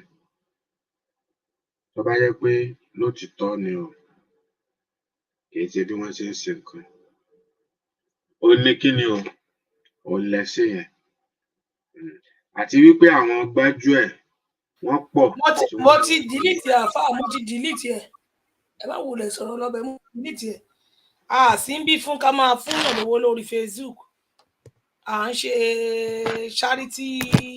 charity orí Facebook fún àwọn ọmọ wọn Nàìjíríà rárá àwọn ọmọ Yorùbá ni àwọn tó fẹ́ fún nìkan ọmọ Yorùbá ní tàdé máa mọ̀ nǹkan tó ń fẹ́ ta fẹ́ fún wọn nìkan fún so mo ti delete comment ẹ má wọrí ṣe ti gbọ́. so bó ṣe jẹ́ nìyẹn so ẹ jẹ́ kí a máa gbọ́ fídíò yẹn lọ Babangida lẹ̀ ń wò yẹn o ẹ̀ ń gbọ́ kòtòkòtò tó ń wí lẹ́nu tó ń sọ̀rọ̀ human rights ẹni tí ò mọ̀ tí ń jẹ́ human rights kẹ́ ẹ lè mọ̀ pé a ti kẹ́ran mérò ti pẹ́ ọjọ́ ti pẹ́ ọmọ kóòtù òjìrè tá a ti kẹ́ran mérò ọ̀nà ti jìn tí a ti ń ṣe kíni tí ìyà ti ń jẹ ọmọ kóòtù òjìrè bọ̀ kéléyìí kọ́ máa sọ̀rọ̀ human rights kí ló mọ̀ tó ń jẹ́ human rights gbogbo àwọn èèyàn dìbò èèyàn wọlé wọ́n ń kà á lọ ẹni wọn dá dúró tẹ̀lé ni wọ́n dá dúró ẹni yẹn ti kú nìṣe o látọ̀ ọdún kelóore Abíọ́lá ti lọ ẹni tí wọ́n jọ lògbà tó dínà mọ́ òun ló sì wà láyé lónìí o ó sì ń bẹ láyé tó ń mí bẹ́ẹ̀ ni tó ń ṣe nǹkan tó wù lásìkò tó wù ẹ jẹ́ kí a máa bá fídíò yẹn lọ. Leading up to the June 12, 1993 presidential election, many Nigerians were not optimistic that the new civilian government would represent a significant change. The transition program, since its inception in 1987, had been tightly controlled by the government, which created and manipulated the two parties contesting the presidency, the Social Democratic Party (SDP) and the National Republican Convention (NRC). At election time, the two presidential candidates, Bashir Tofa of the NRC and Moshood Abiola of the SDP, were both widely perceived to be close friends of the military who would be unwilling to alter the status quo. Tofa, a Fulani millionaire businessman from Kano State, was relatively unknown to voters. Abiola, a Yoruba Muslim from Abeokuta, is Nigeria's best-known millionaire and philanthropist. Un luogo naturale, panorami mozzafiato, musica dal vivo. 22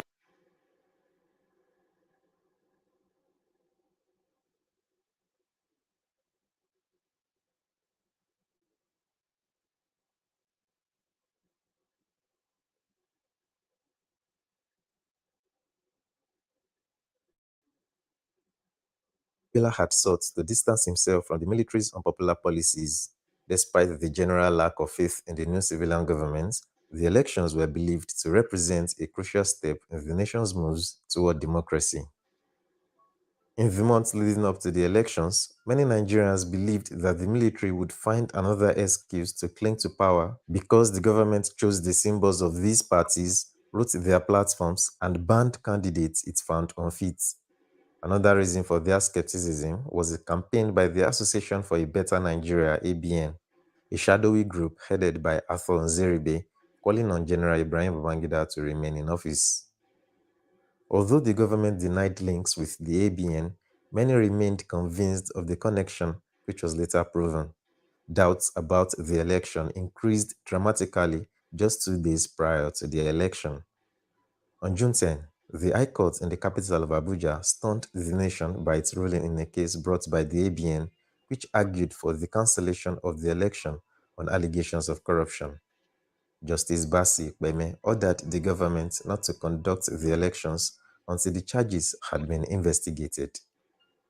The next day, the government reassured the nation that elections would go ahead the following day, citing a military decree which ousted the authority of the High Court to decide on election-related matters.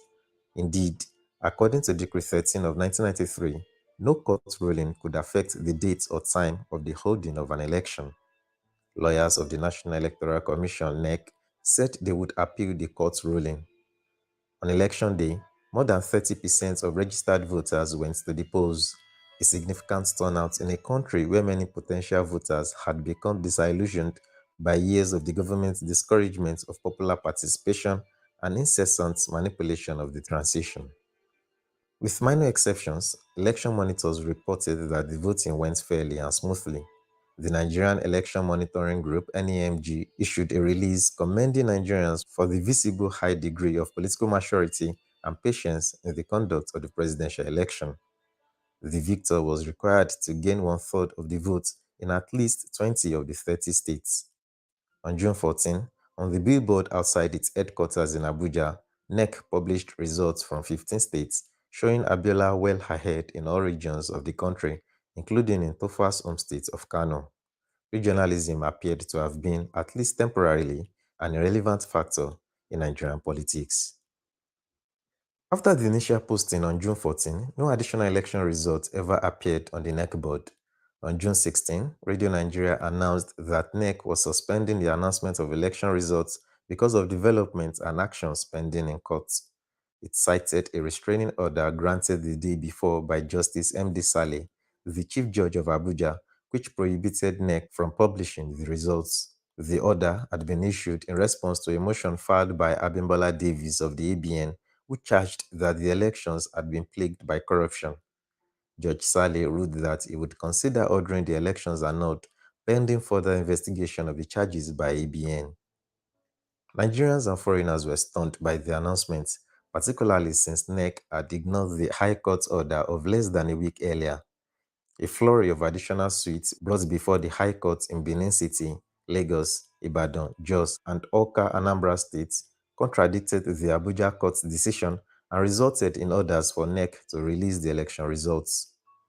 On June 18, 1993, in defiance of Decree 13's threat of a 5-year jail sentence and fine for publishing unauthenticated voting figures, the Campaign for Democracy (CD) made good its threat of the previous day and published the results, showing that Abiola had won a majority of the votes in 19 of the 30 states, with a total of 58.4% of the votes to Tofa's 41.6%. Calls for recognition of the results came from individuals and organizations, including unions, politicians, and prominent Nigerians, such as the writer and Nobel Prize winner Wole Soyinka, who said it would be deliberately chaotic to further delay in making the verdict of the Nigerian people official. As expected, Abiola claimed victory. On June 21, NEC filed an appeal against the Abuja court's order, and a hearing was scheduled for June 23. The same day, Justice Saleh ruled that the elections were illegal because of NEC's decision to ignore the June 10 court order not to conduct the elections until allegations of bribery were investigated. As noted earlier, the government, citing Decree 13, had previously reassured the nation that the court lacked jurisdiction in the matter.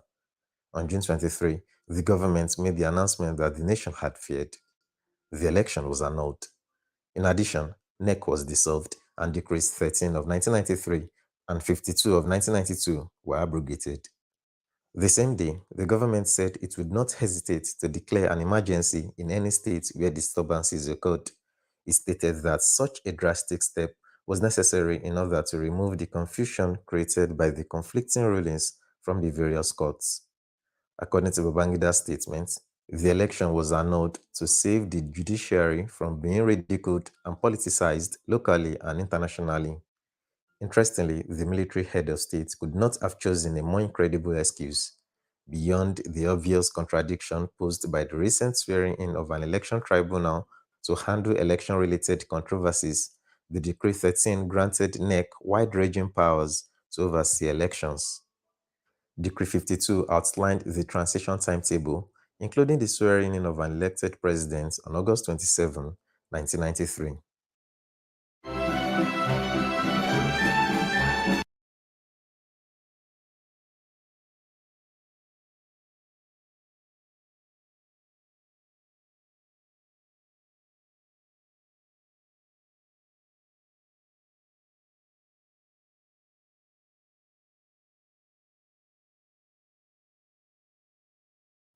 An immediate outcry arose from all sectors of the society.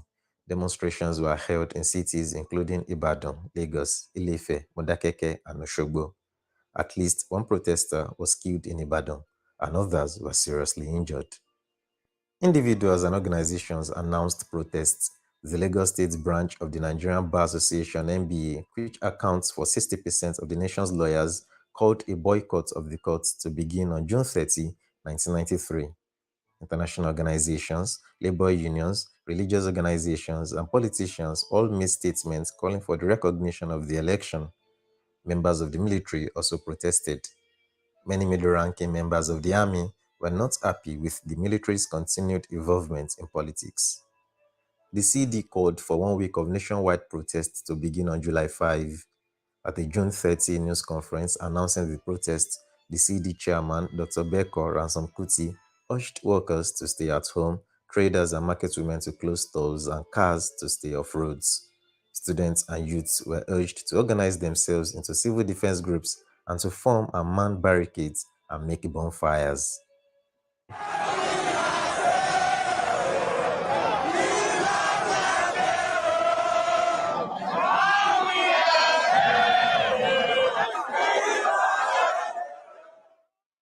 On the first day of the protests, thousands of youths closed major roads in Lagos, and the Campaign for Democracy led thousands of marchers to Abiola's home compound. Protests were also held in other cities, including Ibadan, Ilorin, Akure, and Kano. Unfortunately, the Lagos protests turned violent when they were overtaken by local thugs known as area boys, who looted shops and rampaged through the streets. Violent gangs were reported to have engaged in ethnic attacks aimed at Hausa Fulanis in Lagos. Police fired tear gas from helicopters and on the ground, but were unable to contain mobs. Police and military forces were deployed on July 6 to contain the violence and, in the process, turned their weapons on peaceful protesters. The protest ended on July 7 when army tanks were sent into Lagos streets. CD estimated that more than 100 demonstrators were killed by security forces throughout the country, while many more were arrested. Unmoved by the protests, on July 5, 1993, Babangida ordered the parties to agree to join an unelected civilian government or to face new elections. It was unstated but understood that Abiola would not be allowed to hold office. On July 7, the SDP national chairman, Tony Aneni, indicated that he was willing to sacrifice Abiola in order to preserve the SDP's share of National Assembly seats and governorships, and both parties agreed to the plan. However, an outcry by Abiola and his supporters within the SDP forced the party leadership to back away from this deal, and the party agreed to press ahead in the demand for Abiola to head the new government. Babangida's support continued to erode. On July 8, 1993, the spiritual leader of Nigeria's Muslims, Sultan Ibrahim Dasuki of Sokoto, a former friend of Babangida, threw his support behind Abiola, who said there was no other route away from the national catastrophe than swearing in of Moshood Abiola on August 27, 1993. Former military ruler Olusegun Obasanjo, who in May 1993 founded the Association for Democracy and Good Governance, became one of Babangida's fiercest critics. On July 12, 1993, after Obasanjo met with Muhammadu Buhari, who had been ousted by Babangida in 1985, and 10 former generals to discuss ways to force Babangida from power, the group issued a statement which included a demand that the Babangida administration be terminated forthwith. That day, Babangida once again reversed himself and announced his demand for a new election. The reason cited for his change of heart was the recognition that an unelected government would lack legitimacy and stability. Elections were then scheduled for August 14, 1993. Predictably, Nigerians who were still demanding that the result of the June 12, 1993 presidential election be respected opposed the move. The SDP said it would boycott the elections, while 14 of the 30 state governors also said they would block the new elections. A statement by the Nigerian Labour Congress on July 15, 1993, summed up the feelings of many Nigerians who opposed another presidential election and its attendant wastage, apathy, controversy, and lack of faith. Nigerians of all ethnic groups began leaving the cities for their home villages, fearing that a new election would result in violence. Over the next month, tens of thousands left Lagos, Kaduna, and other cities where the threat of violence was greatest. Shortly before the announcement of new elections, Abiola supporters had filed court papers asking the Lagos High Court to restrain the military government from handing over in any manner whatsoever the executive powers of the Federation to any person or persons other than the person duly elected as the president. A hearing was scheduled for July 21, 1993, and the judgment was ordered for July 23. In a related case, the Supreme Court agreed to hear a suit brought by it by 14 state governors seeking to reverse the election annulment. Once again, the government stepped in to block the actions of the courts, presumably forgetting its recently avowed concern for the judiciary. On July 19, 1993, the government issued a number of decrees, one of which barred all courts from hearing cases related to the June 12, 1993 presidential election. The other decrees gave retroactive backing to the annulment of the election and called for no voting, but gave no dates for transferring power. On July 16, 1993, evidence that the military had engineered the political crisis for its own ends was confirmed by an inside source. Abimbola Davis, the ABN member who had filed the ABN suit in the Abuja High Court that resulted in orders first to halt the election and then to prevent the announcement of its results, held a news conference at which he told reporters that the government had secretly organized the Abuja lawsuit in order to derail the transition and prolong Babangida's stay in government. In a statement, Davis begged Nigerians to forgive him and his cronies and for the resulting bloodshed that their actions had caused. At the conclusion of his remarks, David and his family fled the country. Faced with continued opposition to a new election, the government indicated that it would consider another arrangement. C'è un barista che mi ha fatto perdere la testa. Mi ha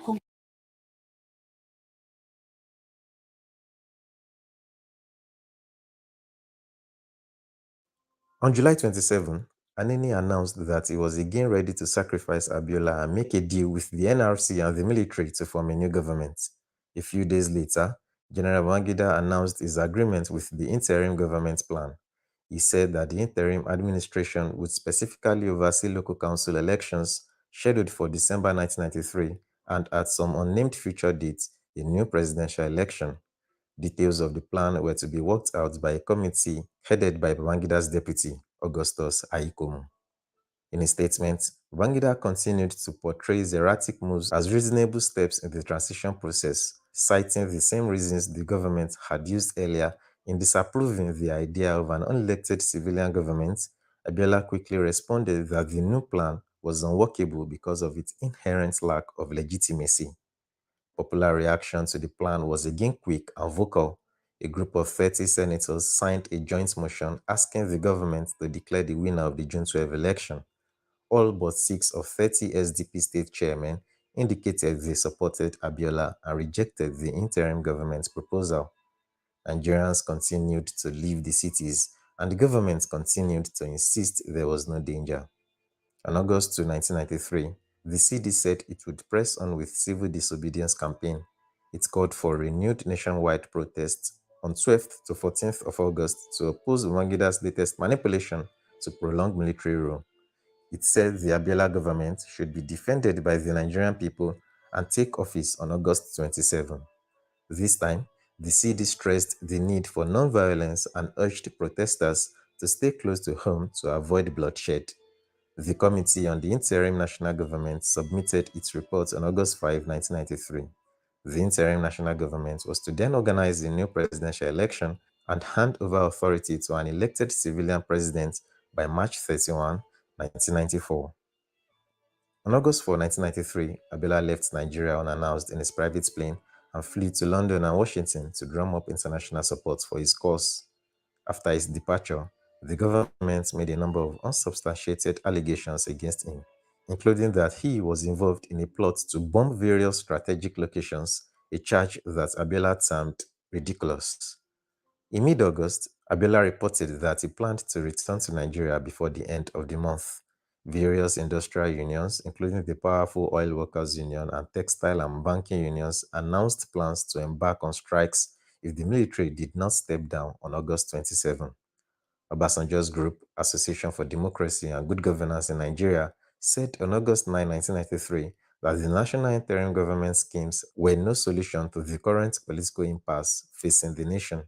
The group further urged all Nigerians to embark upon peaceful and non-violent means of expressing their disapproval should Babangida fail to leave office on August 27.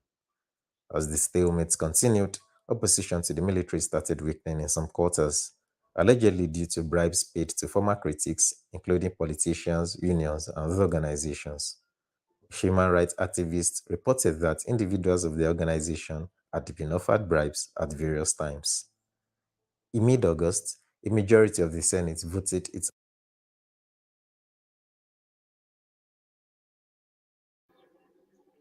ṣé ẹ ti rí i pé onísọnù ó ní ẹni yìí ìyẹn Adétáyọ̀ ẹ ti rí i pé onísọnù ni torí wípé ó gbọ́ ò lè sọ wípé o ò gbọ́ ó tún padà post ẹ̀ ẹ bá wa delete ẹ̀ kẹ́ ẹ wulẹ̀ wá block ẹ̀ totally àwọn oníjìbìtì yẹn ni ẹ má dá lóhùn ẹ̀yin èèyàn o ẹ má fowó sí nǹkan kan o ẹ má fowó sí o ẹ má dá lóhùn ẹ má dá lóhùn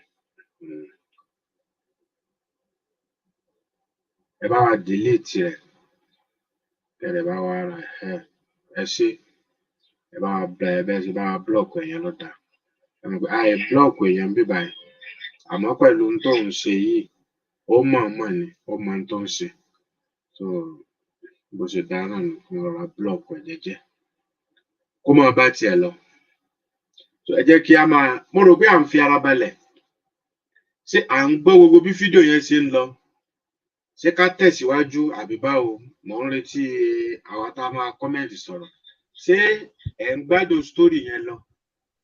à ń gbádùn ẹ̀ à ń gbádùn ẹ̀ sà. ṣọ́ọ̀ṣì kù ni ṣé tẹ́tẹ́ ń pè é kù ni. ó sì kù ẹ̀yin tẹ́ ń gbọ́ wa ẹ bá fi kọ́mẹ̀ntì sọ̀rọ̀ ẹ kọ́mẹ̀ntì wọlé. àbí ká play àbí ká sì pọ́ọ̀sì ilé ká play ti ibi tí bàbá yẹn ti sọ̀rọ̀ níjẹta tí a play. à ń gbádùn ẹ̀ à ń gbádùn ẹ̀. ẹ ṣé gan.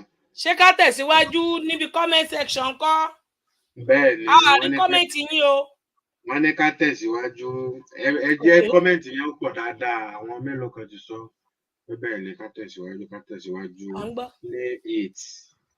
play it avatar yes bẹ́ẹ̀ ni. torí òní náà ló ní June 12 náà ló ní òní June 12 là ń ṣe tí ìyẹn Boko Buhari president tàná ẹ rí bí June 12 president lánàá ìyẹn Boko Buhari ó ṣẹ̀ṣẹ̀ wàá sọ ní nǹkan bíi sọ́dún kan sẹ́yìn kan má pè ní àbádọ́ méjì ó ṣẹ̀ṣẹ̀ wàá sọ pé election tí wọ́n ṣe ní 1993 yẹn o Chief MKO Abiola ló wọlé wọ́n ṣẹ̀ṣẹ̀ wàá gbé mandate yẹn fún Kọ́lá Abíọ́lá ẹ rí wípé nǹkan tó lágbára ni k'Olódùmarè kó jọ̀ọ́ kó má pẹ̀lú ilé kan èmi àti ẹ o tó jẹ́ wípé glory after death we don't want that glory after death we don't want that we want our glory in our present so that we can use our glory the way we want it ẹ rí bí nǹkan tó burú ni Ọbásanjọ́ Yorùbá ó lọ́dún mẹ́jọ ń bẹ̀ o kò tiẹ̀ rántí ẹ̀ rárá kò sọ̀rọ̀ ń pa ẹ̀ ẹ jẹ́ ká máa gbélé lọ á play yẹn.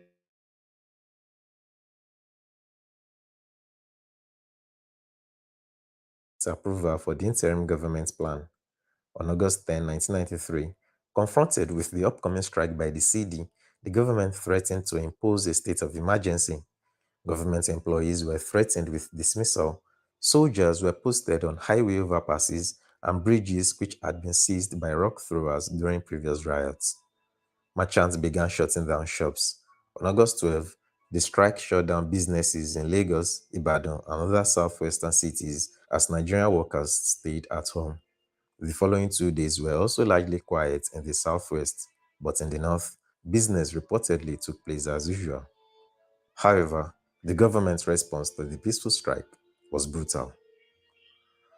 Because of the deplorable conditions of Nigeria's prisons and detention facilities, as well as the brutal tactics of security agents, there were serious concerns for the safety of all political detainees.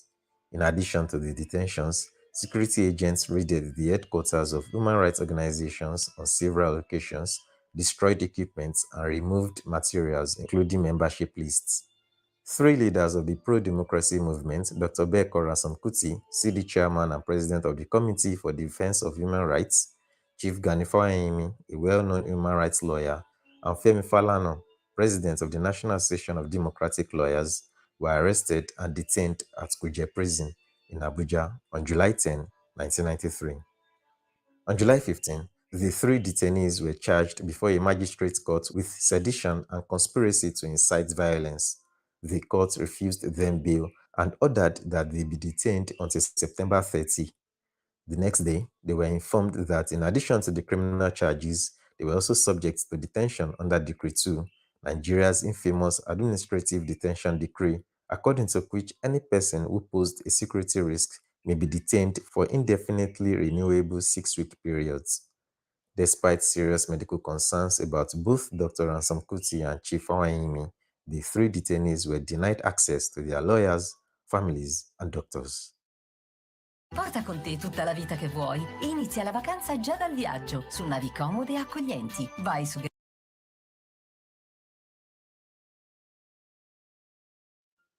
Since the annulment of the June 12, 1993 presidential election, the Nigerian media suffered the worst assaults in its history.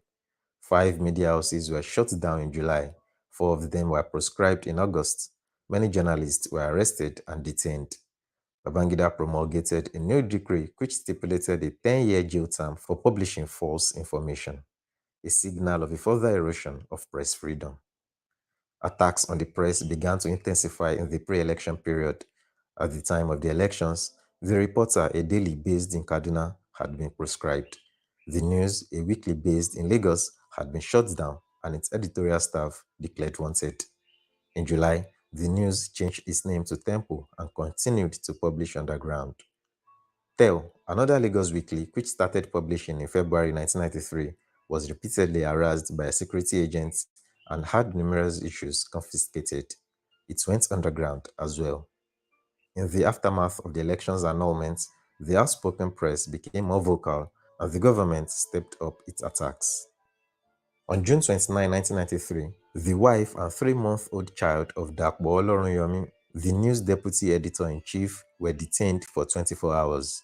They were thought to have been arrested in Olorunyomi's stead, following a common practice of the Nigerian police, and were reportedly released when the child became ill. The News was then proscribed. The July 5 edition of Tel was confiscated. On July 21, 1993, the Minister of Information and Culture, Uche Chukwumerije, claimed that a segment of the press was inciting violence and warned the media to stop publishing negative articles, charging that they had accepted bribes to publish information intended to incite the public against the government. The government raided and sealed off 5 media houses over the next 2 days. They were Concord Press, owned by Abiola; Punch, a Lagos-based daily; The Sketch Group, publisher of the Daily Sketch and Sunday Sketch, based in Ibadan, owned by 4 state governments; Newsday, a daily based in Abuja; and The Observer, a daily owned by the Edo State government and based in Benin City. The Ogun State Broadcasting Corporation was also shut, but then reopened the next day after the governor agreed to supervise and closely monitor the broadcasts. A number of journalists were arrested, including 2 from Newsday, and the publication was told not to publish until further notice. On August 16, 1993, the Babangida government issued 2 decrees. Decree 48 proscribed the Concord Group publications, Punch, The Sketch publications, and The Observer. Decree 43 contains many restrictions on the press, including punishments by a 10-year prison term of $11,000 fine or both for publishing false information. A requirement that all newspapers register annually with the government, which also requires a steep registration fee, the creation of a registration board, whose chairman would be appointed by the government, the establishment of an office for each paper in Abuja within 1 year, and an order to submit all newspapers to the Information Secretary. The financial burden imposed by the decreased various requirements undoubtedly led to the closure of most of Nigeria's independent presses. One of the reasons Babangida gave as to why he annulled the June 12, 1993 presidential election was to save the democratic government at the time. The gap-toothed general said he was compelled to nullify the election because of security threats to the enthronement of a democratic government at the time. According to him, his regime had decided that it would be the last administration that would ascend the seat of power through a coup d'etat, adding that it would make no sense to install a democratic government that would be sacked within another 6 months. He, however, admitted that the June 12, 1993 presidential election was free and fair, and also the best of all elections ever conducted in Nigeria's history. Nevertheless, Babangida was pressurized by the Defense Council to stick to the handover date, and he therefore resigned on August 26, 1993. The country was then ruled by an interim national government headed by Ernest Shonekan, with Sani Abacha, a confidant of Babangida, serving as Minister of Defense. On November 10, 1993, a Lagos High Court ruled that the decree establishing the interim national government was not properly signed. It was signed by Babangida after his removal from the presidency, thus making the government illegal. On November 17, 1993, Abacha toppled the interim government in a palace coup, dissolved the legislature as well as the state and local governments, and replaced the elected civilian state governors with military and police officers. In June 1994, Abiola declared himself president and commander-in-chief and was arrested and charged with treason. The Abacha government did not stop there. In March 1995, it announced an alleged coup attempt where Olusegun Obasanjo, Shehu Musa Yar'Adua, and Beko Ransom Kuti were among those secretly tried and either condemned to death or received long prison sentences. 7 months later, in October 1995, Abacha set a time frame of 3 years to hand over power to an elected civilian government, but he died on Monday, June 8, 1998, under mysterious circumstances. How Abacha died and what really caused his death has been highlighted in our next video.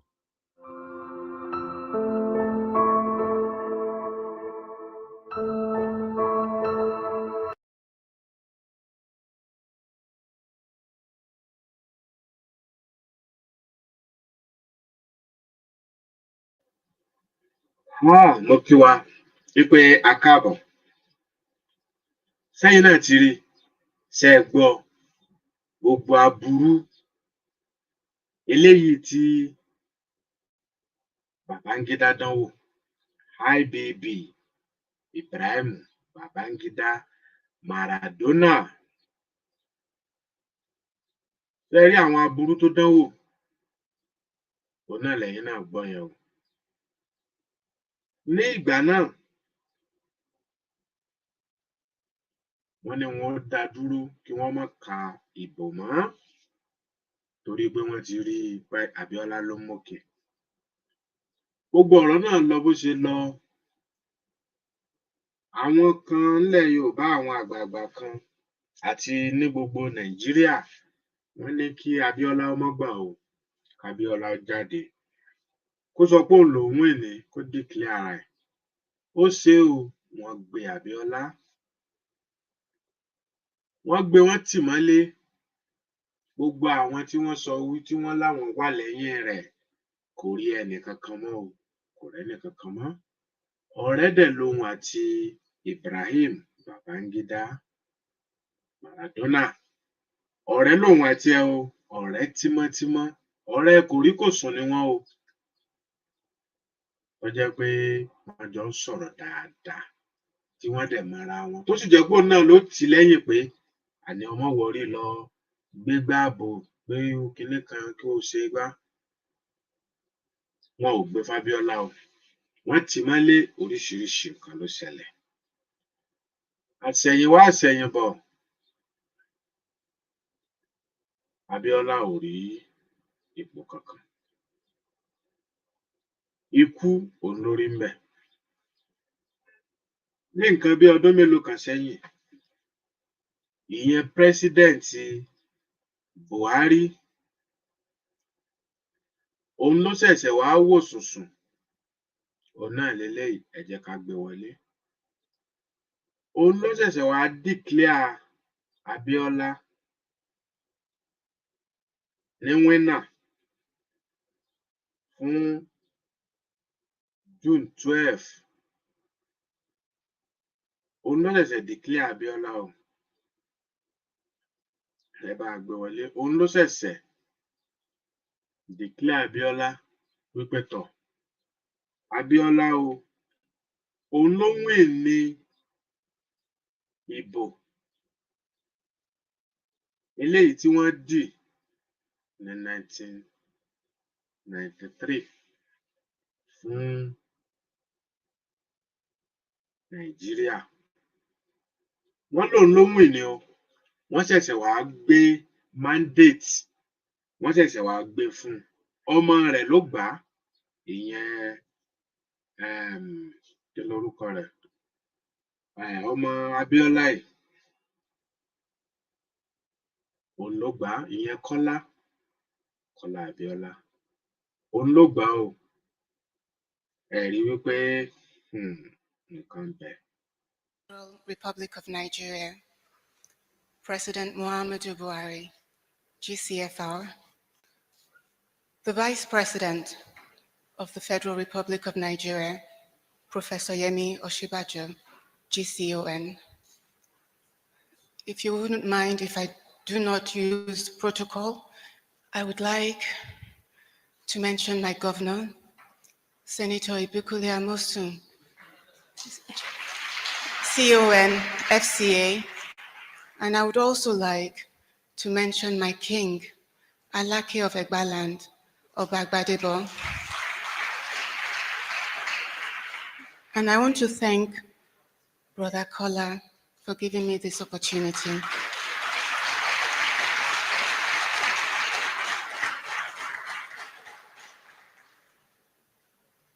It is difficult to try to stand in the shoes of a giant, of one of the greatest human beings that the world ever had. But that is the responsibility that I bear today.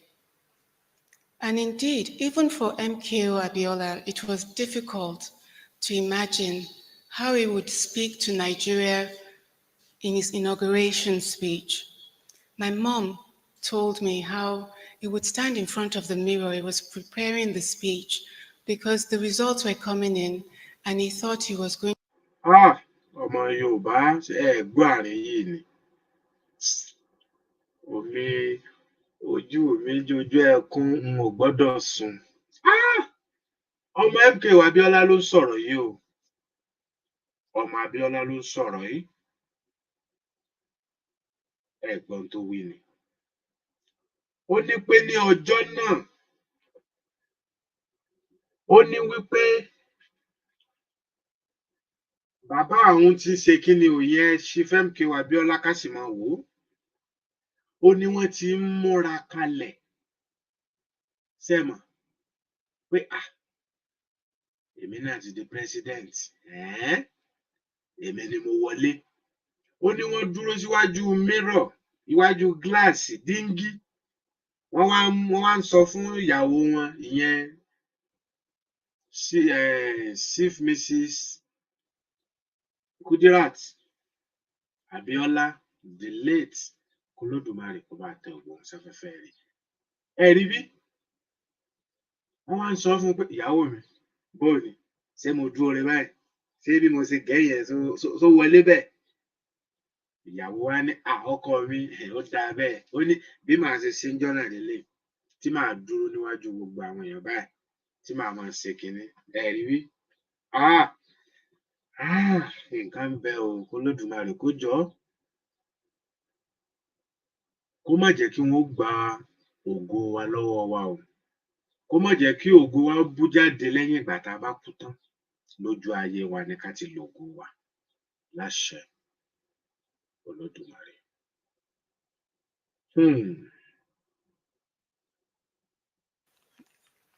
The President of the Federal Republic of Nigeria, President Muhammadu Buhari, GCFR, the Vice President of the Federal Republic of Nigeria, Professor Yemi Osinbajo, GCON. If you wouldn't mind if I do not use protocol, I would like to mention my governor, Senator Ibukule Amosun, CON, FCA, and I would also like to mention my king, Alake of Egbaland, Obagbadebo. And I want to thank Brother Kola for giving me this opportunity.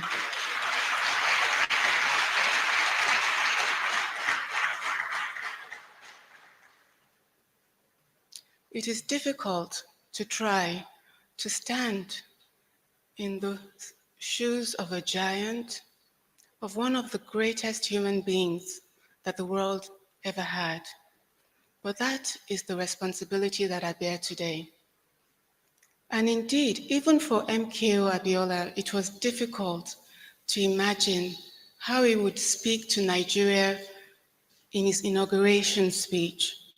My mom told me how he would stand in front of the mirror. He was preparing the speech because the results were coming in and he thought he was going to be able to deliver it. So he would èmi ni àbúrò Alájà Kúdí tí ọmọ wọn sọ̀rọ̀ lọ́wọ́ sìn. Àbúrò yín ló ń sọ̀rọ̀ yìí. Àbúrò Alájà Kúdí tí àbúrò mi ló ń sọ̀rọ̀, second born àǹtí mi ló ń sọ̀rọ̀, Rónkẹ́ Hafsa. Rónkẹ́ lórúkọ ẹni tó ń sọ̀rọ̀ yìí. Bẹ́ẹ̀ni, Hafsa àti Rónkẹ́, bẹ́ẹ̀ni, ló ń sọ̀rọ̀. So mo kàn fẹ́ fi àsìkò yìí dúpẹ́ lọ́wọ́ Ọlọ́run fún Ọlọ́run ọba tó ń ṣe nǹkan tó yẹ pé bó ṣe máa ń ṣe òun lóhùn. Ọlọ́run ọba kó jọ kó ṣàánú. Ìbànújẹ́ ni torí ìgbà tí ó wà yìí ọmọ kékeré ni nígbà yẹn. In fact, Amẹ́ríkà ni wọ́n wà nígbà tí ìṣẹ̀lẹ̀ ó wà ní Howard University nígbà tí ìṣẹ̀lẹ̀ tí Ọlọ́run ṣàánú. So nǹkan tí mo kàn fẹ́ káwọn èèyàn wá mọ̀ ni wípé kò sí nǹkan tẹ̀dá ṣe láyé tí ó lẹ́san. Lóòótọ́ wọ́n lè ti pa wọ́n ṣùgbọ́n its legacy still lives behind. So Ọlọ́run bá kó má ṣàìmọ̀lá gbogbo bí wọ́n ṣe jà fún democracy. Ọlọ́run bá kó bá wa gba orílẹ̀-èdè wa. Kó má jẹ́ kí gbogbo kó jẹ wọ́n gbé. Torí gbà yẹn àṣà ìgbà tí ó fi ń sọ̀rọ̀ yìí bàbá wọn àǹtí mi ṣì wà láyé nígbà yẹn. So ó sọ pé màmá pé ó béèrè lọ́wọ́ bàbá wọn pé báwo náà ṣe múra. So Ọlọ́run ṣàánú. Mo kàn ní pé kí n bá yín kí n dá sí ẹ ṣeun ẹ kú ìbánidárò. Ìgbà tí Rónkẹ́ tó ń sọ̀rọ̀ yìí tó ń sọ̀rọ̀ bàbá wa Abíọ́lá ṣì wà láyé ńgbà náà. Ìgbà tó ń sọ̀rọ̀ tí wọ́n ní ó sọ wípé kí bàbá òun pé kí màmá òun wò torí mo kàn ṣẹ̀ṣẹ̀ bọ́ sínú program yìí ni wípé ìgbà tí kí màmá òun wò bí òun ṣe múra. So bọ́ mi ò tí ì gbọ́rọ̀ yìí dáadáa bọ́ tìgbà tí wọ́n pa àǹtí mi tí ìgbà tí bàbá ẹ̀ náà torí kò pẹ́ tí wọ́n pa àǹtí mi náà ni bàbá ẹ̀ náà kú ìgbà yẹn ó sì wà ní yunifásitì so ní Amẹ́ríkà.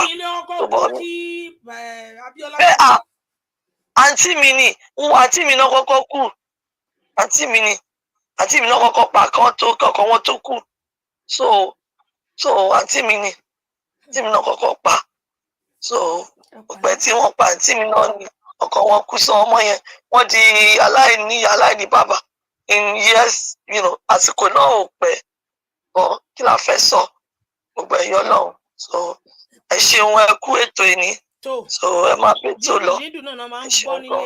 Àgọ́ olódodo wọ́n ti kú bọ̀tí iṣẹ́ ọwọ́ wọn ò kú ọmọ wọn ò kú ògo wọn á túbọ̀ máa tàn sí náà ní lágbára Ọlọ́run. Àmín ẹ ṣé gan ẹ ṣé o ṣé o ṣé o ó dàbọ̀. À ń gbọ́ yín sà. Ẹ ṣé gan adúpẹ́ ohun tí wọ́n ń sọ náà ni wípé ohun tí ọmọ ẹ̀gbọ́n wọn ń sọ yìí wọ́n ní wípé arábìnrin táwọn olùjọ́ máa wòran yìí wọ́n ní ọmọ kékeré sì ni wọ́n ní ìgbà náà àmọ́ wọ́n wà ní yunifásitì ìtàn tó ń pa yìí ìtọ̀ tó ń pa yẹn ìtọ̀ tó ń pa yìí ìgbà tó wà ní kékeré ló ń sọ jáde yẹn.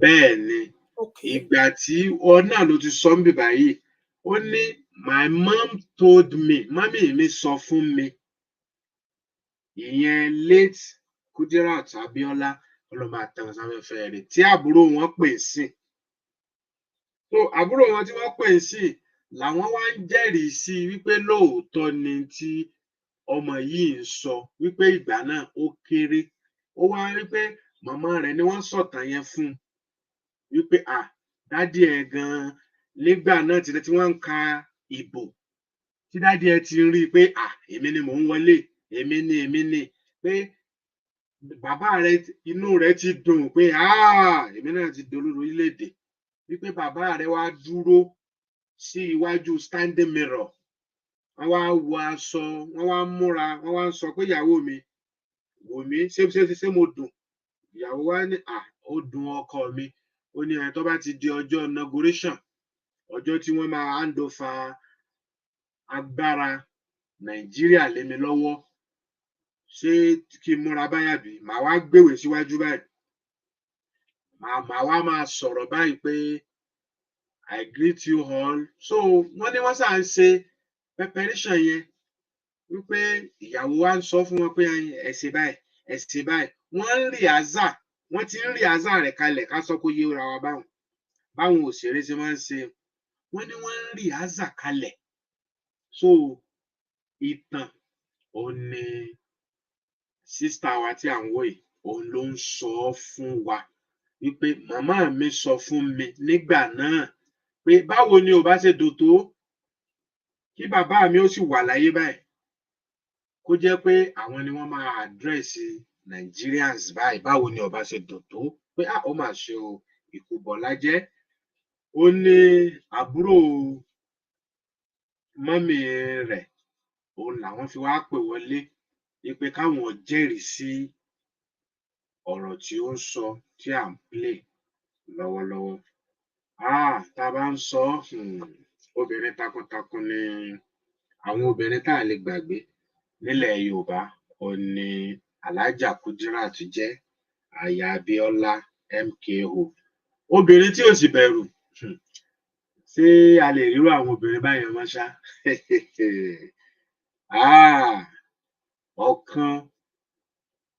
ọ̀kan la bí ní irú àwọn obìnrin bẹ́ẹ̀ torí wọ́n dúró ti ọkọ wọn ò sì bẹ̀rù wọn ò bẹ̀rù ẹ bá rí sítórì tiwọn gangan náà èèyàn mọ̀ pé akíkanjú obìnrin lélẹ̀ àwọn eléyìí ọkọ kílẹ̀ òṣù láìlá o àwọn eléyìí ò bẹ̀rù kankan lẹ́yìn Ọlọ́run Olódùmarè onìkan ó ní wọ́n bẹ̀rù tó jẹ́ wípé wọ́n gbà fún lẹ́yìn ẹ̀ pé ẹnìkan wà níbì kan èèyàn kan lè fèsì ẹ̀ kìí ṣe Alhaja Kudirat Abiola o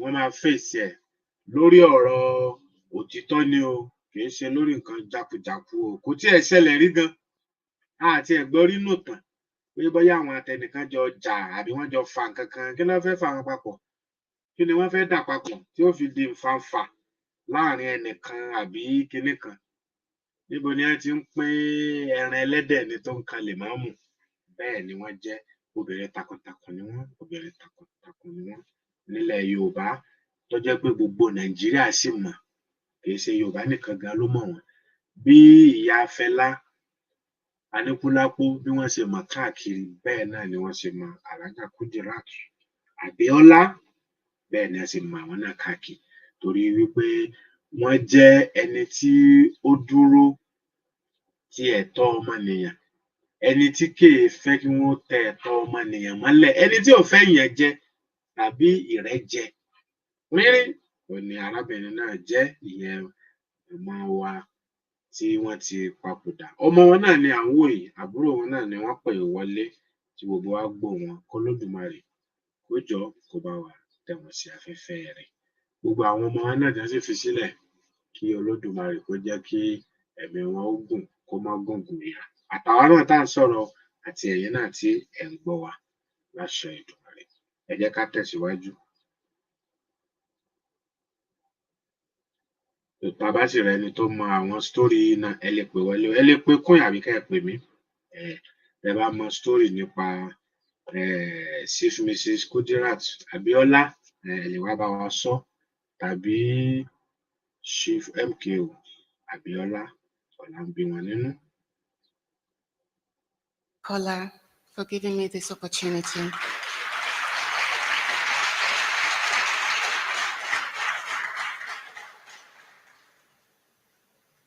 It is difficult to try to stand in the shoes of a giant, of one of the greatest human beings that the world ever had.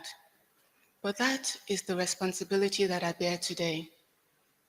And indeed, even for MKO Abiola, it was difficult to imagine how he would speak to Nigeria in his inauguration speech. My mom told me how he would stand in front of the mirror. He was preparing the speech because the results were coming in and he thought he was going to be able to deliver it. And he used to stammer. So he would start, fellow Nigerians, and he never really got past fellow Nigerians. He would say a few words, he'd say, no, not like that. And he would start again. And he kept struggling to think what to say to the people of Nigeria. Because all MKO ever wanted to say to the Nigerian people, and all MKO ever did say to the people of Nigeria is, I love you, the people of Nigeria. I believe in you, the people of Nigeria. He was born Yoruba, but he loved Hausa people, Kanuri people. He loved Efik people, Igbo people. He loved all, everywhere. You just needed to be Nigerian, and MKO was your man. If he could help, he would do. There were so many things he already did to show, and that was why the people of Nigeria rewarded him with the mandate of June 12, 1993. But we know that he was never able to deliver that speech. But in many ways, the events that transpired later revealed to Nigeria the eloquence in his heart, the fidelity of his commitment, and even his own deep, abiding wish that if there were any way that his own actions would in any way compromise the people of Nigeria, MKO would prefer to die. He preferred to leave the earth rather than compromise on you, on your integrity as a people, on your sovereignty as a nation. Which was why, even the day before he died, when he was still being pressured, he asked the question, how do you shave a people's head in their absence? He knew he was present in the room where he was being pressured, but he knew that so long as he refused to allow his own head to be shaved as a symbolic message to you, the people of Nigeria, that you would be safe. And when he died, we accepted his body and have watched in Nigeria as year after year after year after year, till now, the 25th year, you, the people, have suffered, and he was not recognized at all. President Muhammadu Buhari, Nelson Mandela it was who said, it all... Ẹ gbọ́ nǹkan tó wí lánàá.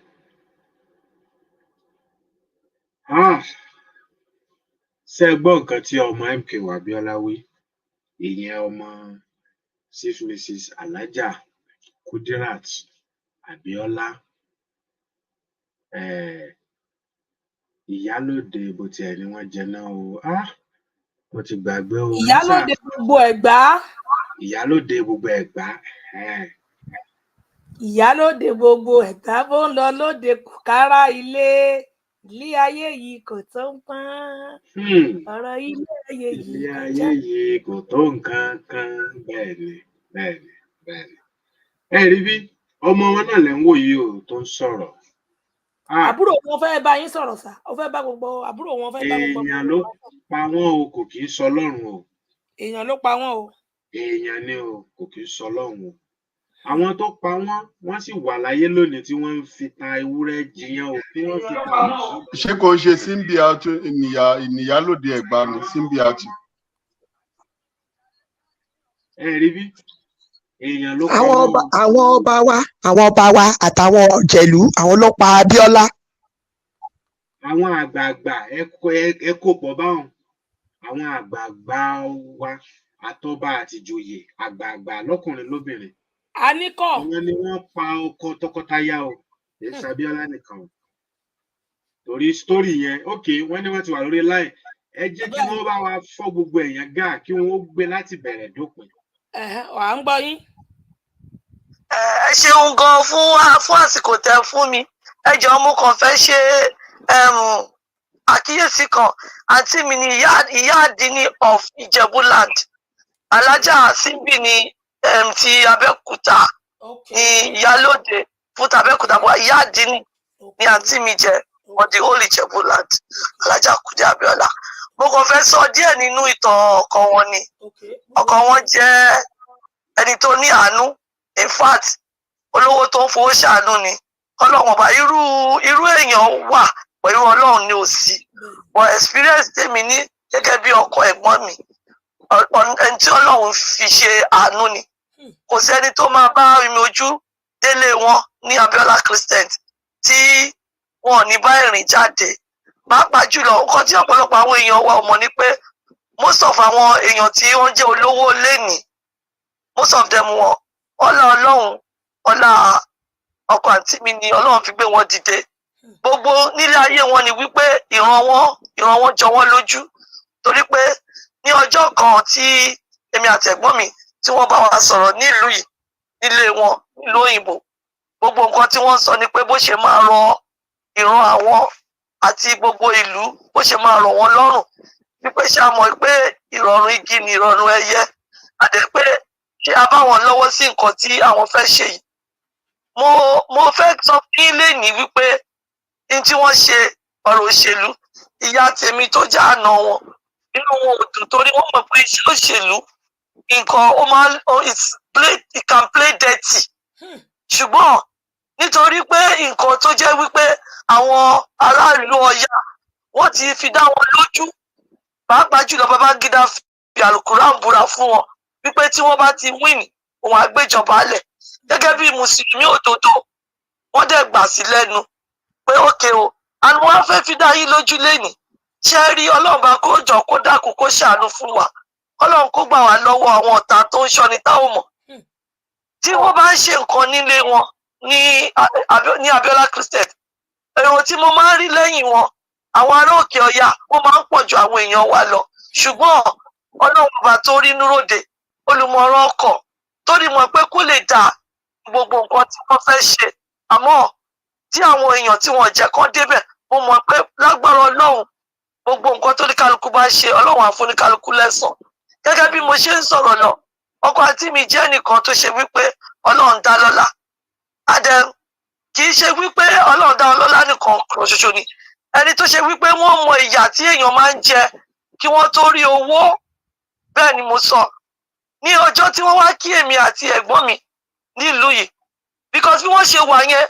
wọ́n wà ọ̀nbù wọn ò lè wá fún ìgbéyàwó ẹ̀gbọ́n mi ọkùnrin wọn ò lè wá àǹtí mi ló wá pẹ̀lú àwọn ọ̀rẹ́ wọn ọjọ́ tí wọ́n wá fi ẹsẹ̀ kan wọn wá apá kan wà níbi ẹsẹ̀ wọn ọmọ tó ti àpáta jáde ni wọ́n tó wọ́n mọ yìí kí ìyà jẹyàn kéèyàn torí owó ìtorí náà ni wọ́n ṣe jẹ́ aláàánú èèyàn torí wọ́n mọ kí èèyàn rí oúnjẹ àárọ̀ kó má rí tọ̀sán àfi kó má rí tálẹ́ jẹ torí tó ti ṣẹlẹ̀ sí wọn ni so yẹn ni mo fi máa ń wo àwọn èèyàn tí wọ́n bá rò bí Ọlọ́run bá gbé wọn sípò ọlà àwọn ò ní fẹ́ ṣàánú kan tí mo kàn fẹ́ sọ fún wọn ni pé bí ènì ṣe rí ọ̀la lè má ṣe bẹ́ẹ̀ rí bẹ́ẹ̀ mo wá bẹ̀ Ọlọ́run pé gbogbo ayé tí àǹtí mi àti ọkọ wọn ò lè jẹ kọ́lọ́run jọ kó jẹ́ ká ọmọ wọn kó jẹ jù bẹ́ẹ̀ lọ kọ́lọ́run aláàánú jùlọ kó wá ṣàánú kó fún wa ní ọkàn balẹ̀ ìbànújẹ́ ló máa ń jẹ́ sí mi tí mo bá ń rí àwọn èèyàn tó bá jẹ́ pé pàápàá jùlọ nípa ọ̀rọ̀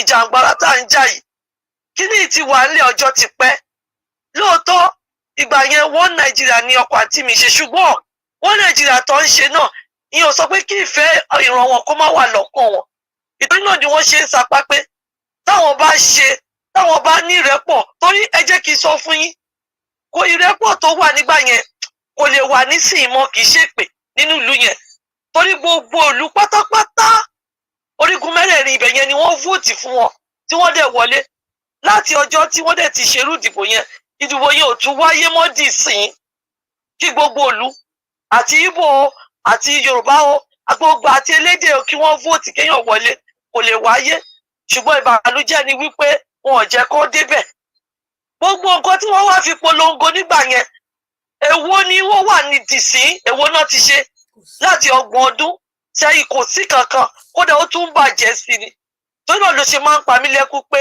Ọlọ́run má jẹ́ kí wọ́n kú gbé ṣùgbọ́n mo mọ̀ pé pẹ̀lú àṣẹ Ọlọ́run ọba tó jẹ́ pé òun lọ́ba tí máa ń fẹ̀mí sí ọ̀la tó dẹ̀ máa ń gbà tó dẹ̀ máa ń ṣe déédéé mo mọ̀ pé ní agbára Ọlọ́run ikú wọn kò ní já kú gbé lágbára Ọlọ́run ọba á ṣe nǹkan tó jẹ́ pé a máa fi mọ orúkọ wọn títí láéláé mo dẹ̀ wá dúpẹ́ lọ́wọ́ Ọlọ́run tẹ́ bá lọ sí Amẹ́ríkà lénìí ẹ̀gbọ́n tèmi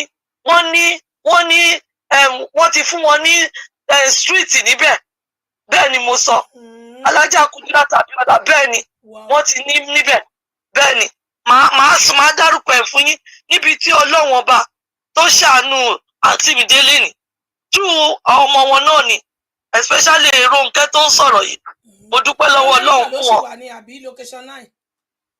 No, ó ti wà ní ó ti marry kò sí l'Amẹ́ríkà mọ́ ó ti marry but for security reason mi ò ní sọ ibi tí bẹ́ẹ̀ ni so ó ti marry so àmì àtàwọn yòókù náà lágbára Ọlọ́run so kẹ́ lè mọ̀ wípé Ọlọ́run ọba tó máa ń ṣẹ̀dá lẹ́san ni torí nígbà tí ìyálé àǹtí mi ti kú àǹtí mi ni wọ́n wá gbé gbogbo ẹ̀ sórí ni wọ́n dúró ti ọkọ wọn so kí Ọlọ́run gbà tí wọ́n dẹ̀ tọ́ lọ́jọ́ dẹ̀dẹ̀ tó fi di pé kí ni kí ọmọ mi alájà síbì lọ kọ́kọ́ kú alájà síbì lọ kọ́kọ́ kú ọ̀nà ó kú sí ìlú òyìnbó bẹ́ẹ̀ ni àti mi ní wọ́n ní Kudirat Abiola kọ́ ṣé kìí ṣe location náà nípa wọn tí wọn. no wọ́n ṣàìsàn ní ìlú yìí náà kú sí wọ́n wá gbé wọn wálé bẹ́ẹ̀ ni wọ́n ṣàìsàn ní kìí ṣe location náà ó ti so àti mi ní corner ní New York Kudirat Abiola corner wà ní New York so ìtumọ̀ bẹ́ẹ̀ ni so Ọlọ́run kó bá mi ṣàlékún ìkẹ́ àti gẹ̀ fún wọn àti ọkọ wọn náà. Wọ́n dirun wá dìgbà wọ́n dẹ̀ dolókìkí àgbáyé lágbára Ọlọ́run. Àmín so àti ti gbogbo wa pápá wọ́n dolókìkí lágbára Ọlọ́run. Àmín so ọkọ wọn èèyàn gidi ni wọ́n aláàánú dẹ̀ ni aláàánú ni wọ́n so tí n bá ń sọ̀rọ̀ wọn kódà láti èní mi ò lè parí ẹ̀ bẹ́ẹ̀ náà ni ẹ̀gbọ́n mi náà ni.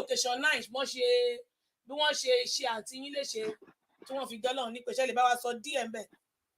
A máa play video tí wọ́n fídíò tí wọ́n lókùtà máa play nsìn tí àti lókùtà níbi tó ti ń sọ̀rọ̀. Màá sọ Ọlọ́run ọba kó jọ kó wọlá títóbi ẹ̀ kó wọlá títóbi òjíṣẹ́ ńlá kó jọ kó bá wa fi gbogbo wọn sí Jannatu Firdaus. Nígbà tí àwọn náà mú mi wá sílùú yìí àǹtí mi náà mú mi wá pẹ̀lú ọmọ wọn méjì ìkan náà ọmọ wọn yẹn ni ó sọ̀rọ̀ ní TVC ní last week Mumuni then àti adi àbúrò ẹ̀ àjìjọ wá ni tèmi fi wá dúró so àǹtí mi nígbà tí mo kọ́kọ́ bẹ̀rẹ̀ èyí tó ń sọ̀rọ̀ lọ́wọ́ yìí ẹni tí wọ́n bí ilé ọkùnrin ni so ìyẹn wá pè mí pé kí n bá màmá wọn sọ̀rọ̀ pé because ẹ̀rù ń bà wọn torí ìgbà tí wọ́n fi ọkọ wọn sí wọ́n ti mú ọkọ wọn ẹ̀rù wá bà wọn mọ́ pé ṣé mo mọ̀ pé mo súnmọ́ màmá wọn pé kí jọ kí bọ́ màmá wọn sọ pé kí màmá wọn kúrò nílé àti mo wá bá wọn sọ bẹ́ẹ̀ ni so ẹ̀rù ti ń bà ọmọ yẹn. wà ní àtìmọ́lé mọ́mọ́ ò tí kú nígbà tí gbogbo tí bàbá wà látìmọ́lé. Ó ti ò ṣe bí ìgbà tí wọ́n mú wọn lọ tí wọ́n ti mú bàbá lọ láti mi fẹ́ ṣe bọ́n ṣe máa fírí ọkọ wọn yẹn ni àǹtí mi ṣe kiri bẹ́ẹ̀ ni ó dẹ̀ ti wá di pé wọ́n ti wá dàbí ẹni pé wọ́n ti fẹ́ máa dàbí a threat fún federal government fún military government so wọ́n ti rí wọn as threat kan tí wọ́n ṣe pa wọ́n nìyẹn ìgbà tí mi wá sọ fún wọn wọ́n sọ pé àwọn ò lè kúrò especially ìyáálé wọn ti kú táwọn tó dẹ̀ tún tẹ̀lé ìyáálé bá tún lọ kúrò wọn sọ pé ẹ̀rọ obìnrin bóbi ṣe máa ń ṣe nìyẹn pé ẹyẹ lónìí bónílé jẹ ó bónílé mu kó jọjọ́ ìṣòro táwọn kúrò so ìyẹn ló mú wọn fi dúró but èmi dẹ̀ gbàdúrà ràn wọ́n lọ́wọ́ gbọ́ngàn tí mo kàn máa rí ni pé torí a close kan bẹ́ẹ̀ ni mo wá lálàá ọ̀sẹ̀ méjì kí wọ́n tó shoot àǹtí mi èmi lálàá mo lálàá oníbọ̀ndé so bọ́ mi ò mọ̀ pé ọ̀dọ̀ wọn ló máa lọ ṣẹlẹ̀ sí bẹ́ẹ̀ ni mo lálàá oníbọ̀ndé mo wá sọ fún ẹ̀gbọ́n mi ọkùnrin pé mo máa lálàá oníbọ̀ndé wọ́n wá sọ fún àǹtí mi wọ́n sọ pé kò ní sí nǹkan kan pé ẹ̀gbọ́n mi wá sọ pé mò ń ké ni o wọ́n nípa ìyá mi má sunkún sọ fún mi pé kí n má ké pé kí n má sunkún mo lókè aṣá ń ṣàdúrà ọjọ́ tí kinní máa ṣẹlẹ̀ gangan ọjọ́ tó ṣẹlẹ̀ mo kàn lọ sí Brixton market ní níbí mo ti ṣe shopping tán mo kúrò níbi iṣẹ́ mo lọ bí mo ṣe wọnú underground pé kí n máa lọlé nǹkan kọ́kọ́ sọ pé kí n tún jáde mo wá jáde síta bí mo ṣe jáde síta mo wá rí àwọn èèyàn tí wọ́n mú newsletter dání ìgbà yẹn ní email ṣẹ̀ṣẹ̀ bẹ̀rẹ̀ sí ní electronic email tí wọ́n sọ pé tó bá jẹ́ pé lóòótọ́ ni o Nàìjíríà máa dàrú wọ́n ṣáà rí wọn tó ṣáà sọ pé wọ́n pa Alájà Kúdírà bí mo ṣe di orí mú nìyẹn pé yé mo wá fi phone booth gbàyà ṣì máa ní phone booth mo wá pe ẹ̀gbọ́n mi tí wọ́n bí mi lé yẹn wà ní Swiss Cottage so àmì tí wọ́n bí mi lé àwọn èèyàn wá gbé wọ́n níbo ni mo wà mo ní mo wà ní Brixton wọ́n ní ṣé mo ti gbọ́ mo ní mo ti gbọ́ ẹ ọmọ mi àgbà ibi tí mo fi sí mo wá pè wọ́n náà mo pè wọ́n wá sọ pé ibi tí mo fọmọ mi sí wọ́n ló ń bá mu láti school ọ̀yàn wá sọ pé ìyá junior má wo tẹlifíṣàn o mo ní mo ti gbọ́ pọ́n ti pàǹtí mi mo ní mo fẹ́ lọ sọ́dọ̀ ẹ̀gbọ́n mi so wọ́n á ní òkè wọ́n láwọn bá mi mú ọmọ mi dání mo ṣáà lọ sọ́dọ̀ ẹ̀gbọ́n mi àti máa fi dọ́dọ̀ ẹ̀gbọ́n mi ní Swiss Cottage torí ilé tí ọkọ wọn rà fún wọn Swiss Cottage náà ló wà lẹ́yìn òde jìnnà sílé ibi tí ẹ̀gbọ́n mi yìí ń gbé so mo ṣáà ti bá àwọn èèyàn bẹ́ẹ̀ o má ṣe kó sí nìyẹn ẹ̀gbọ́n mi ọkùnrin láti lọ sí Amẹ́ríkà wọ́n lọ bá àwọn ọmọ wọn tó wà lọ́hùn. ṣé ló ń ṣẹlẹ̀ tó ń fún ẹ̀gbọ́n yín ṣé ilé náà ti fún wọn níbọn ni àbíbo ni wọ́n lọ tó ti fún wọn níbọn. wọ́n wà ní àǹtí mi wà nínú mọ́tò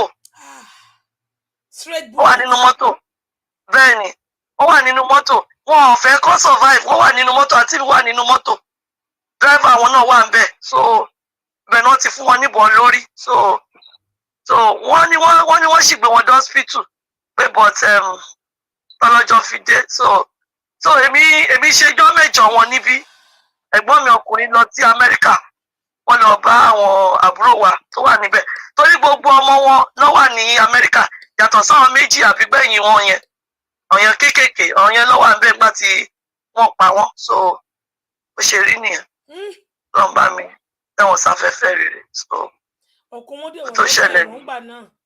ìròyìn àti lọ́bọ̀ kọ pé wọ́n ti pàyàwó ẹ̀. wọn ò dàbẹ̀ ni pé ìròyìn tá a gbọ́ ni pé wọn ò dẹ̀ pé o I don't know bóyá náà sọ fún wọn o. ló ta gbọ́ nìyẹn o. wọn mọ̀ pé ìyàwó wọn gan-an ti kú. mi ò rò bí wọ́n gbọ́ o ó dẹ̀ lè jẹ́ bóyá létà o torí wọn ò jẹ́ torí ìgbà yẹn ṣé mọ̀ pé ibi tó wà bẹ́ẹ̀ ni wọ́n ń gbàwẹ̀ wọ́n fẹ́ máa gbàwẹ̀ wọ́n kàn déédéé rí pé wọn ò jẹ́ kí àǹtí mi rí wọn so mi ò lè kọ̀ǹfàmù yẹn pé bóyá wọ́n sọ fún wọn àbí wọ́n sọ fún wọn ẹrú. so mi ò lè kọ̀ǹfàmù bóyá wọ́n sọ fún wọn but wọn ò jẹ́ kí àǹtí mi rí wọn wọn ò jẹ́ kí àǹtí rí mi ó dẹ̀ pé wọ́n ti plan kínní yẹn wọn ò jẹ́ kí àǹtí mi rí wọn kí ká kọ́ tó pàǹtí mi. bẹ́ẹ̀ni wọ́n jẹ́ kó rí wọn so. Nàìjíríà wọ́n jẹ́ kó rí wọn so. ọmọ wọn tó wá ń sọ̀rọ̀ yìí náà àwọn náà máa wò ó the same Nàìjíríà náà ló pa bàbá òun ló pa ìyá òun àwọn náà tún wá ń bá sọ̀rọ̀ ṣé irú kan bẹ́ẹ̀ lè tán lára ṣá tó lè tán. kí lè ọ̀fẹ́ ṣe nǹkan tí wọ́n ti torí náà jà fún kò tí ì sí difference kò tí mi ò lè purọ́ kò tí democracy Nàìjíríà rọ́nà pa. Monday tí wọ́n á gbé fún ọmọ yìí nǹkan kí ni ìtumọ̀ nǹkan tó wá padà gbé fún ọmọ yìí torí Buhari nǹkan tí iṣẹ́ tí Buhari ṣe láàrin kò yé mi tó ó ṣẹ̀ṣẹ̀ wá gbé àwọ́dù fún ọmọ. propaganda náà ni gbogbo ẹ̀ propaganda ni àwa Yorùbá náà ń ṣera wa bẹ́ẹ̀ ni mo sọ Yorùbá lọ́ta Yorùbá bẹ́ẹ̀ ni Yorùbá lọ́ta Yorùbá Yorùbá a lè ta ara wa fún èpìnì Yorùbá lọ́ta Yorùbá so àwa Yorùbá náà ń ṣera wa àwa Yorùbá náà ń ṣera wa ó dẹ̀ dùn bí. mọ́mì ṣé kíní tó ń gbé àwọ́dù tí Buhari wá àwọ́dù àwọn ọmọ wọn yìí kí nìkan tó wá ní kó fi ṣe báyìí kò yé mi. kò yé mi náà o kò yé mi o kò kí lè fẹ́ ṣe ìlú tó bá ti wà tí ò lófin àwọ́dù ó dàbí ó dàbí ó dàbí ìgbà tí èèyàn ìgbà tó yẹ kí wọ́n mọ iye èèyàn tó mọ iye èèyàn. medicine after death. after death bẹ́ẹ̀ ni ìgbà tó yẹ kó mọ iye èèyàn tó mọ iye èèyàn tó mọ iye èèyàn ṣé mo pé nílé ayé yìí gbogbo ẹni tó bá ń ṣe dáadáa wọn kì í máa ń léèyàn lẹ́yìn ẹni tó bá ń ṣàbúrú yẹn lèrò máa ń pọ̀ lẹ́yìn ẹ̀ because mi ò mọ nǹkan tó ṣe nǹkan tó ṣe yẹn ẹ wo téèyàn bá wo ẹ jẹ́ ká wo ẹ jẹ́ kí gbogbo ọlọ́ọ̀ ká jókòó ká wò bí wọ́n ṣe ń pa àwọn èèyàn lọ́dọ̀ wa. wọ́n ní dírẹ́bà ló ṣekú pa. irọ́ ni wọ́n pa bàbá ńlá irọ́ ni wọ́n pa bàbá ńlá irọ́ ni wọ́n pa tó bá yẹ pé dírẹ́bà wọn tèmi mọ̀ o ó yá Dáúdà o àbí kí ló ti pè kejì wọn yẹn o tèmi mọ̀ ńgbà tèmi wà nílé o Dáúdà àti máa nǹkan báyìí dírẹ́bà wọn ò lè ṣekú pa wọn wọn tí kò ní ò bá pa ni. ṣé dírẹ́bà yẹn ò kú dírẹ́bà tó gbé wọn kò kú. ó dàbẹ̀ ni pé wọ́n ní ìbọn bà wọ́n létà wọn lòún wá kú. òun náà kú. bẹ́ẹ̀ ni ó ti kú ó ti kú. àìjẹ́ owó dàn jìnnà do you need any of them? wàláì. dírẹ́bà kú. dírẹ́bà kú. ọ̀rọ̀ yìí wíìkì mi ó wíìkì mi gan. dírẹ́bà kú.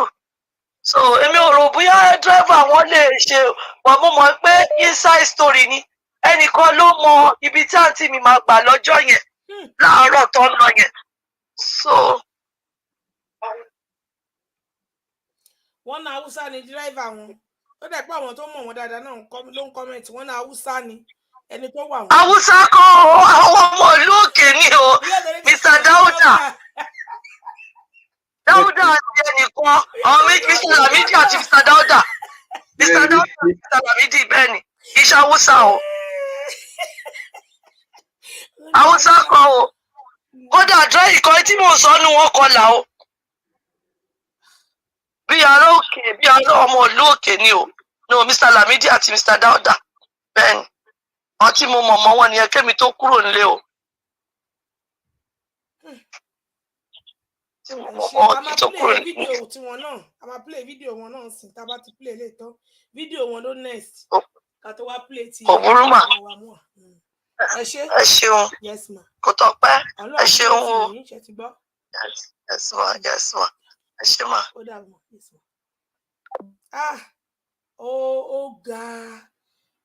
ó ga ó dé òtútù múyàn kò easy o wọ́n ní kì í ṣe haúsá kó kàn ń jẹ́ Dáúdà ni wọ́n ní haúsá ni tó ń play tó dàbí ẹgbẹ́ òsókè gbogbo àgbáyé ń gbáyé. haúsá ni ṣé yìí pọ̀ ní ṣé ìgbọ́ rẹ̀ tó lọ haúsá ni. Gbogbo ẹ̀yin say God will continue to strengthen you. Ẹ ṣé gan ni ojú òní tì wá ojú òní tì gbogbo wa o. Ẹ ṣé SK 907 Queen Adé ìwà tíátíá.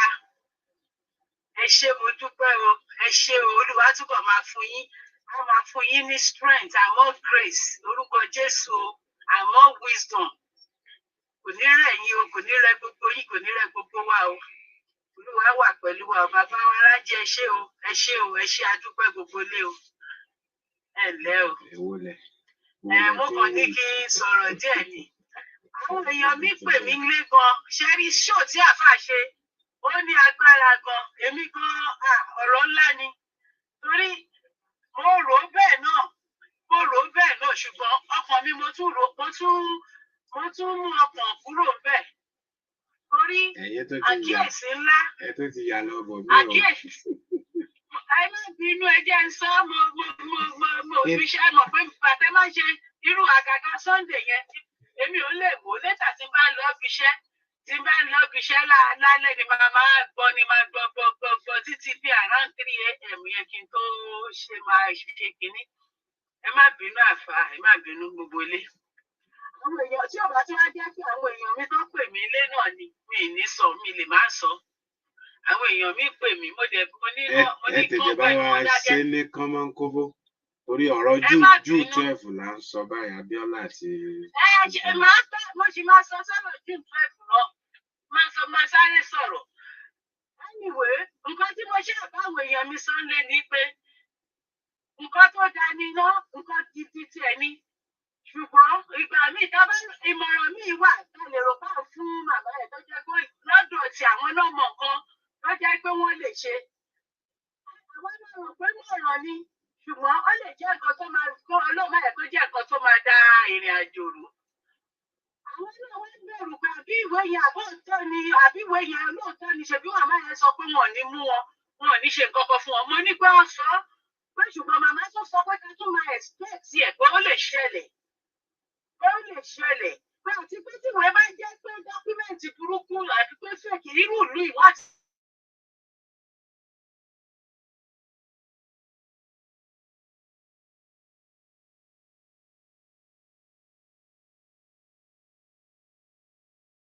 Wọ́n máa responsible fún àwọn òde ń fi ẹ̀mí èèyàn ṣeré.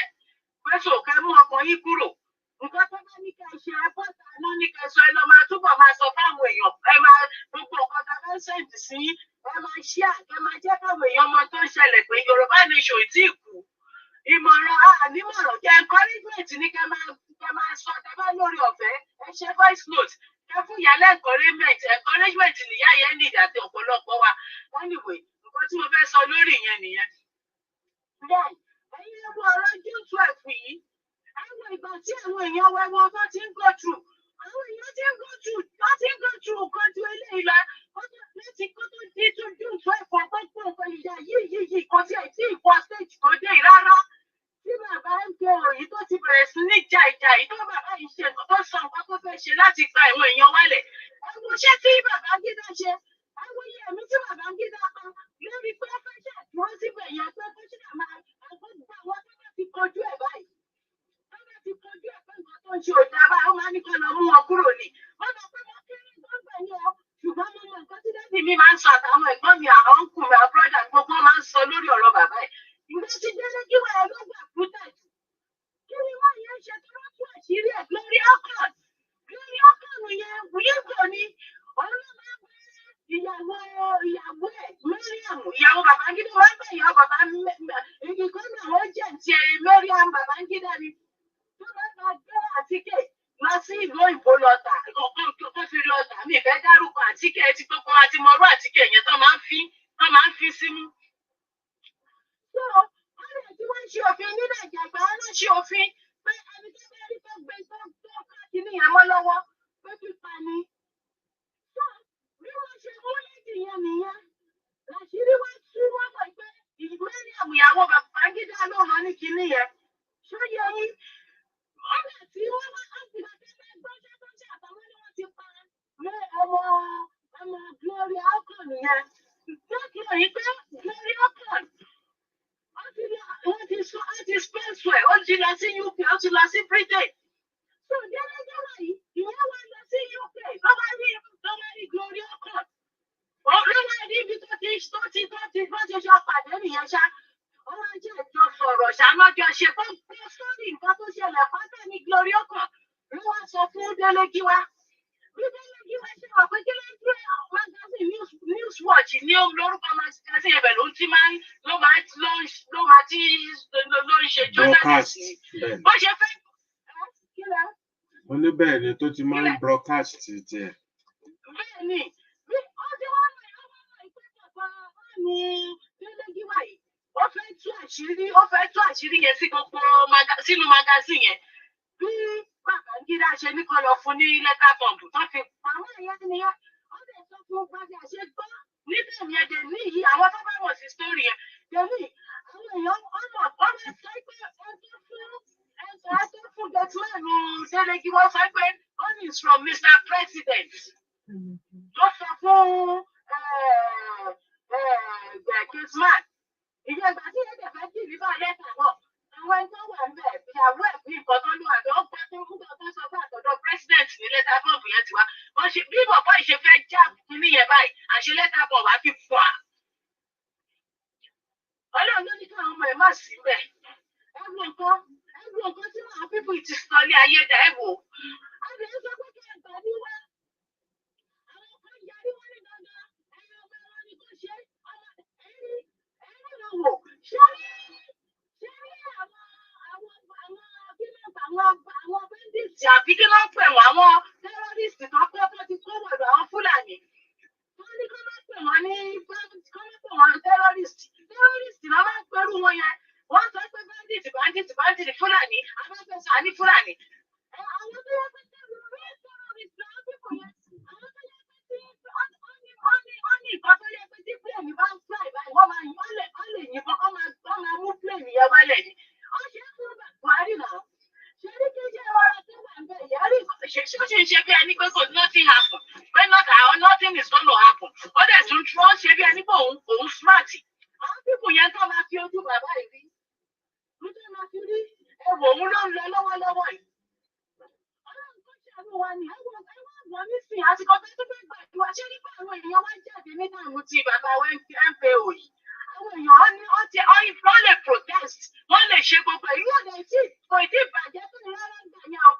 ẹ wò ó sìn nọ́mbà 1 wọ́n ti kọ́ àwọn èèyàn wa lára jẹ nọ́mbà 2 àwọn iṣẹ́ oríṣiríṣi tó tún ṣe àwọn iṣẹ́ bí wọn iṣẹ́ àṣàṣì àwọn ìpín ilẹ̀ Haúsá ẹgbẹ́ ṣàkíyèsí tí wọ́n fi mọ̀ pé wọ́n ṣe iṣẹ́ burúkú lọ gan lórí ọ̀rọ̀ pé káwọn ọmọ Yorùbá má lè jáde wọ́n ṣiṣẹ́ burúkú tó dẹ̀ jẹ́ pé inú Ọlọ́run ó ti bẹ̀rẹ̀ sí ní wọ inú iṣẹ́ yẹn ló ti bẹ̀rẹ̀ sí ní jó gbogbo iṣẹ́ bí wọn àti ilé agbára wọn gbogbo táwọn kan gbé sára gbogbo ẹ̀ lọ́run ti bẹ̀rẹ̀ sí ní fi iná bàjẹ́ gbogbo Ọlọ́run ṣẹ̀sìn tí wọ́n ṣàkíyèsí ẹ̀yin èèyàn mi ẹ̀rọ pé nínú Haúsá àwọn èèyàn má lè jáde náà ẹ̀rọ nílẹ̀ Yorùbá náà àwọn Biafra máa ń jáde náà ní ìtọ́jẹ́ pé ní ilẹ̀ Yorùbá àwọn èèyàn wọn jáde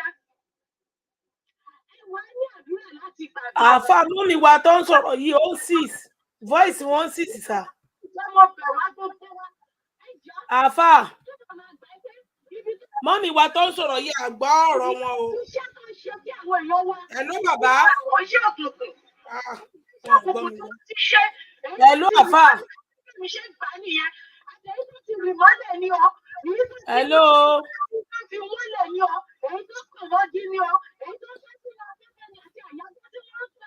hello àfa.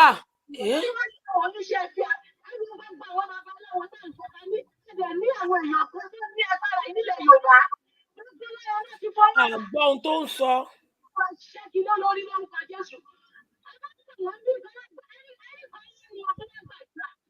hello àfa. ìṣẹ̀ṣe wọ́n fẹ́ láti rí àwọn ìṣẹ̀ṣe oníwàdà sí àkàkọ́ àwọn tó wọ́n lórí fóònù. ẹ̀rù wọn jáde ọ́ torí kọ́ńtínà tó jẹ́ pé wọ́n tún kú bínú sí ilé àárọ̀ ìtọ́jú ẹ máa ń pè wọ́n àwọn ẹ̀yìn sí ẹ̀ máa gbogbo ẹ̀yìn náà pè wọ́n àwọn ọ̀dà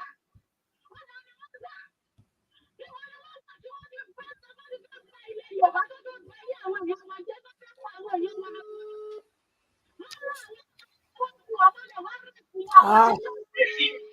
wọ́n máa gé orí àwọn èèyàn wọ́n máa bù jẹ àwọn èèyàn ẹ̀dẹ̀ lọ́wọ́ àwọn oníṣẹ̀ṣe ẹ̀yin oníṣẹ̀ṣe onírọ̀ ní ẹ̀ lágbára kò ní dákú gbogbo ní ẹ̀mí ṣoríire ọ̀run máa gbẹ́yẹ yíyẹ ní inú ọ̀run máa pẹ́yẹ ohun gbogbo ẹ̀yin oníṣẹ̀ṣe tí ẹ̀ lọ́wọ́ sí ọ̀rọ̀ Yorùbá nation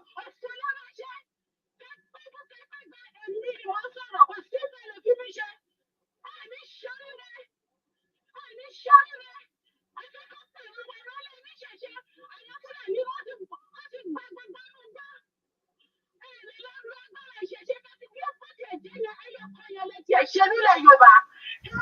Àfà ò gbé kọ́ọ̀lù o. Gbọ́ ohun tí woman yìí dẹ̀ ń sọ rárá.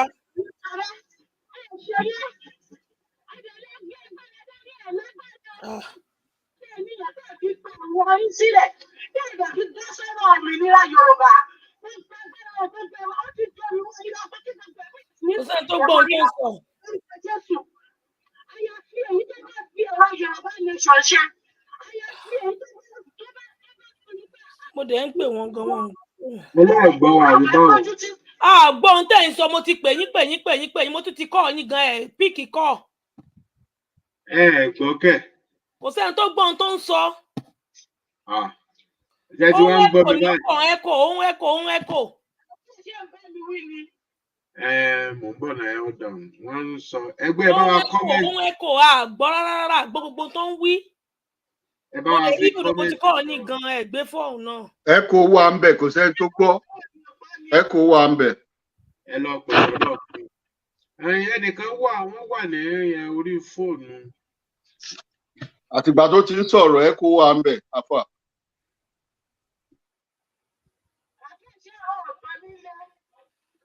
Wọ́n láwọn ọ̀gbọ́ dáadáa.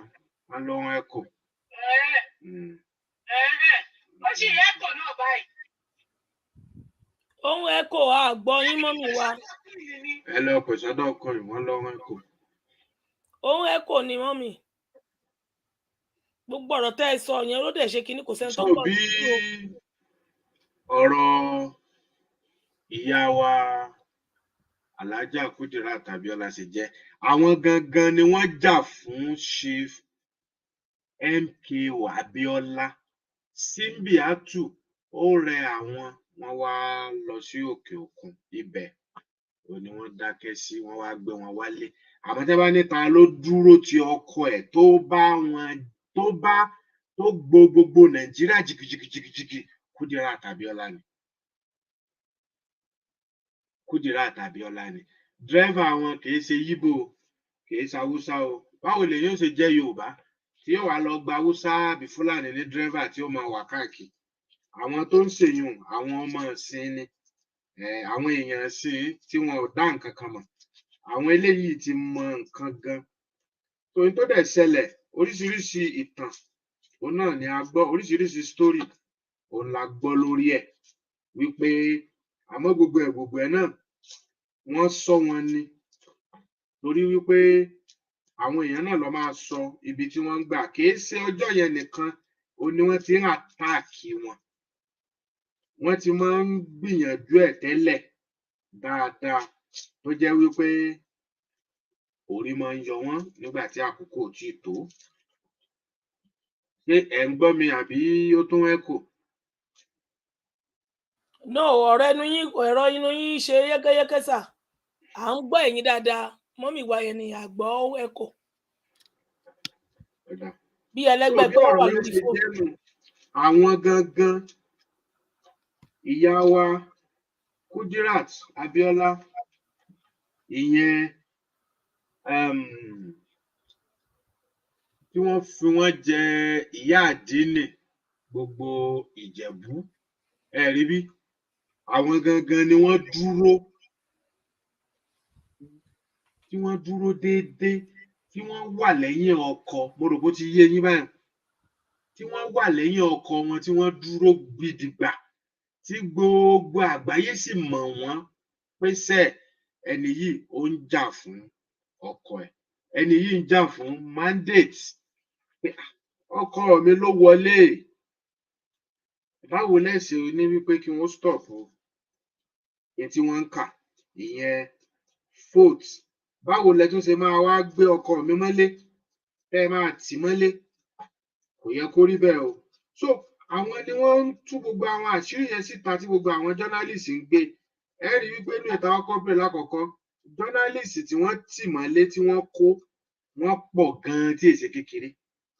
Láwọn journalist tí wọ́n gbé, tí wọ́n tì, torí pé ojoojúmọ́ ni wọ́n máa ń lọ bá Chief Mrs. Kudirat Abiola, tí wọ́n máa ń gbóhùnsáfẹ́fẹ́, tí wọ́n máa ń gba ọ̀rọ̀ lẹ́nu wọn, tí wọ́n dẹ̀ máa ń publish ẹ̀ síta, táwọn èèyàn ń kà á, tí gbogbo nǹkan ń lọ ó làwọn gọ́fìmẹ̀ntì fi wá wò pé wàhálà obìnrin yìí pọ̀ jù o tó nìkan ni ó ti wá jẹ́ ònìkan tó sì ń bá wa pò ó torí pé wọ́n jẹ́ akíkanjú obìnrin wọ́n jẹ́ akíkanjú tẹ́ ẹ bá rí wọn gan lórí ìdúró ẹ ti mọ̀ pé àwọn eléyìí wọ́n dúró déédéé wọ́n stand wọn ò bend síbi kankan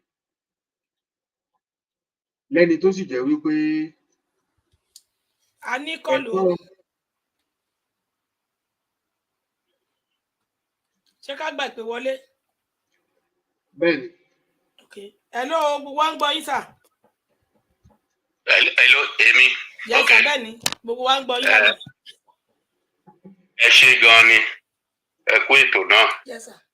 Ọlọ́run ló mọ̀ rí a ṣe dáadáa fún gbogbo wa. Gbogbo ọ̀rọ̀ tó ràn nílẹ̀ ràn nílẹ̀ Yorùbá àti pẹ̀lú federal yìí Ọlọ́run ló mọ̀ rí a bá wa yanjú ẹ̀. Ṣé rí èmi gẹ́gẹ́ bí ẹnìkan ṣe ikú bí ó ṣe pa màmá Kúdírátì yẹn jẹ́ kí kọ́kọ́ yanjú yẹn náà kí tó ṣe wá sọ àwọn nǹkan tí mo fẹ́ sọ torí àwọn kan tó pamọ́ ń bẹ̀ wọ́n dẹ̀ jẹ́rìí ẹ̀ ní òkúta panel. Ṣé rí wọ́n mọ́nítọ̀ ẹ̀ kì í ṣe kí ó fẹ́ lé lóṣù kan tí wọ́n fi mọ́nítọ̀ ẹ̀ gbogbo ìrìn ó ṣe ń rìn. Ọjọ́ ìgbà wọ́n ti fẹ́ rí wọn rí mú bọ̀tọ̀ dráìvà ẹ̀ gangan ni wọ́n lò gẹ́gẹ́ bí ẹ̀rí tó jáde nígbà tó dé òkúta. Dráìvà ẹ̀ ni wọ́n lò agbára tó ní bí wọ́n bá yìnbọn fún obìnrin yẹn kò rán. Mo rò pé ó ti attempt ẹ̀ several times wọ́n yìnbọn fún kò ríran.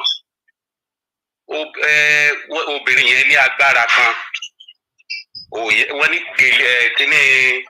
gèlè tó máa ń wé tó máa ṣe gogoro yẹn òòyà kan ló wà ń bẹ̀. So òòyà yẹn ní agbára ẹ̀ tó jẹ́ pé bí wọ́n bá yìnbọn irọ́ ni bulletproof ẹ̀ nìyẹn kò ní mu. So driver ẹ̀ ni wọ́n wọ̀nà tí wọ́n lò Yorùbá ni driver ẹ̀ kì í ṣe Haúsá. Òun ni wọ́n lò tán fún lówó òun ló sọ wọ́n ní ibi kó tó wé gèlè yẹn ló ti lọ yọ òòyà yẹn wọ́n ṣe òòyà míì wọ́n wá fún. So òòyà yẹn ló lọ pààrọ̀ kó tó wé gèlè bó ṣe wé gèlè kò ìwò ó ti lọ kàn gbé gèlè yẹn ó dẹ̀ wé. Aláùsá ló lọ lọ́jọ́ náà Èkó ni mo wà. Aláùsá ló lọ lọ́jọ́ náà orí ọ̀rọ̀ tọkọ ẹ̀ náà ló dẹ̀ bá lọ sí Aláùsá ní governor's office. So wọ́n tírèlì ẹ̀ dé bẹ́ẹ̀ ni. So wọ́n dẹ̀ ti mọ bó ṣe máa rìn nígbà tí ó bá kúrò l'Aláùsá. So ó kúrò l'Aláùsá ó dẹ̀ ń bọ̀ ibi 7up yẹn ní ibẹ̀ náà ti mú tán ti shoot ẹ̀. Wọ́n ibẹ̀ náà ti lọ ra ambush dé ibi 7up níbi tó títì láti Aláùsá wá sí toll gate ibẹ̀ náà ti shoot ẹ̀ ní kẹ́ni níbi junction Ìkòsí road láti Ọ̀rẹ́gùn to then Aláùsá níbi tó ti wá pàdé tó fi máa jáde sí 7up ibẹ̀ yẹn náà ti shoot ẹ̀. So tó bá jẹ́ pé kì í ṣe pé agbára yẹn wọ́n ti lọ pààrọ̀ ẹ̀ wọn ò lè rí mújọ yẹn ní bí ikú tiẹ̀ ṣe bó ṣe lọ nìyẹn bí ikú yẹn ṣe rí ní àwọn rójà ibẹ̀ náà ká mọ́ tí wọ́n ti shoot ẹ̀. So agbára ẹ̀ wọ́n ti mú kúrò lára ẹ̀ kó tó di kó jáde òun ò dẹ̀ mọ̀. Now ṣe rí ọ̀rọ̀ ti Abíọ́lá àti Awólọ́wọ̀ tààrọ̀ àwọn méjèèjì yẹn máa ń dùn mí tí mo bá ti rántí ìgbà tí wọ́n ṣe kíní ti Abíọ́lá yìí mo kàn wò títí pé ṣé àwọn ará bíi wọ́n kàn fi iṣẹ́ rí wọ́n ṣe gbogbo yẹn láti rèsì hóòpù àwọn Yorùbá láti pé wọ́n bá wọn mọ́ra wọ́n kó wọn mọ́ra nǹkan tí wọ́n ṣe nìyẹn. Tí wọ́n bá sọ pé Awólọ́wọ̀ ló lajú wọn ní north títí Awólọ́wọ̀ fi bẹ̀rẹ̀ politics tó ń ṣe kò sí ilé páànù ní north pé wọ́n fi iron roof tó fi bo ilé Awólọ́wọ̀ ló bẹ̀rẹ̀ sí ní kó páànù lọ fún wọn ní gbogbo ìgbèríko wọn pátápátá àti some town tó ń kó páànù tán ra oríṣiríṣi ní Awólọ́wọ̀ ń pọ́ọ̀pù síbẹ̀ tó ń pọ́ọ̀pù síbẹ̀. Òun náà ló jẹ́ kí Awólọ́wọ̀ nígbà tí wọ́n dìbò fún ní 1979 torí gbogbo ẹ̀ ni mò ń kọ lẹ̀ láti police station títí dé state dé gbogbo federal ni mò ń kọ lẹ̀ tí mo ìwé yan àwọn èèyàn wò mí pé akéèlé lè so nǹkan tó dẹ̀ jẹ́ kóun náà win ní Kano àti Kaduna nígbà tí rìsọ́ọ̀tì kọ́kọ́ jáde tí wọ́n rí rìsọ́ọ̀tì yẹn pé rìsọ́ọ̀tì bàbá yìí máa kó gbogbo ìbò tó wà ní north torí tí presidential election yẹn bá ti lọ bí wọ́n bá ṣe win bẹ́ẹ̀ ó dẹ̀ máa lọ bẹ́ẹ̀ lọ sí state ni so ìyẹn ni wọ́n fi cancel tí Ọbásanjọ́ tó ń cancel announcement of the result evening time sì ti gbé result Kano àti Kẹ́ní jáde tó la Kẹ́ní ìgbà tí wọ́n dẹ̀ máa gbé result yẹn jáde wọ́n gbé ìbò ti Awólọ́wọ̀ wọ́n gbé fún Ṣàgàrí wọ́n wá gbé ti Ṣàgàrí wọ́n gbé fún Awólọ́wọ̀ ìyẹn lọ bẹ́ẹ̀ bí wọ́n ṣe ti Awólọ́wọ̀ tí wọ́n parí ẹ̀ nìyẹn tí wọ́n ní wọ́n gbọ́dọ̀ announce result mọ́ Ọbásanjọ́ ní kán máa kó wá sọ́dọ̀ wọn àwọn náà dẹ̀ dọ́kítọ̀ ẹ̀ títí tí wọ́n tó fi announce the winner so ìyẹn tiẹ̀ bẹ́ẹ̀ ni Abíọ́lá náà nǹkan tí Abíọ́lá ṣe sí north bó ṣe ń ṣe sílẹ̀ Yorùbá ló ń ṣe sílẹ̀ Haúsá bó ń ṣe sílẹ̀ Yorùbá ló ń ṣe sílẹ̀ Haúsá ilé ẹ̀ tó ń gbé ní bí ọ̀pẹ bímbẹ̀ yẹn ní crescent tó ń gbé ilé àbúrò mi ilé kẹrin sí ilé Abíọ́lá ni mo máa ń lọ bá ń bẹ̀ ní kínní tẹ́ ẹ bá dé ilé Abíọ́lá every day iwájú ilé ẹ̀ máa ń kún ni ó wà nílé kò sí ilé o wọ́n ń gbọ́ oúnjẹ fún àwọn èèyàn ní àwọn Haúsá yẹn ló dẹ̀ pọ̀ jù ń bẹ̀ àwọn Haúsá yẹn náà máa tó rẹ́rẹ́rẹ́rẹ́ lọ báyìí so gbogbo ilé ẹ̀ gbogbo ọjọ́ ọdún ni níbi ilé ẹ̀ ń bẹ̀ yẹn so gbogbo nǹkan tó ṣe pátápátá òun ló mú kí ìbò ẹ̀ kó fi jẹ́ pé ó borí ìbò àkídẹ̀ ni nǹkan tó ṣe ń ṣe lé fún wọn ìgbà tán ṣe Fáwólọ́wọ̀ wọ́n ti mọ̀ pé tó bá débẹ̀ nǹkan tó máa ṣe gbogbo àjẹ́ndà tí àwọn Fúlàní àti Haúsá tí wọ́n ti ní sílẹ̀ wọ́n máa change ẹ̀ torí nǹkan tó máa ṣe ó máa change ẹ̀ gbogbo àjẹ́ndà yẹn wà ń bẹ̀ tí Abíọ́lá náà wọ́n ti mọ in and out ẹ̀ wípé tó bá ti débẹ̀ yẹn nǹkan tó ń bọ̀ wá ṣe ó máa favour everybody every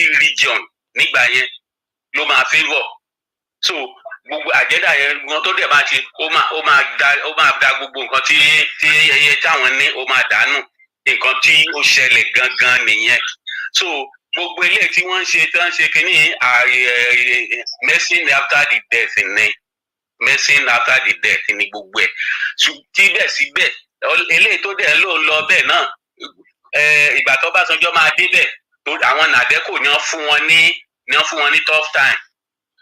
ní tough time tí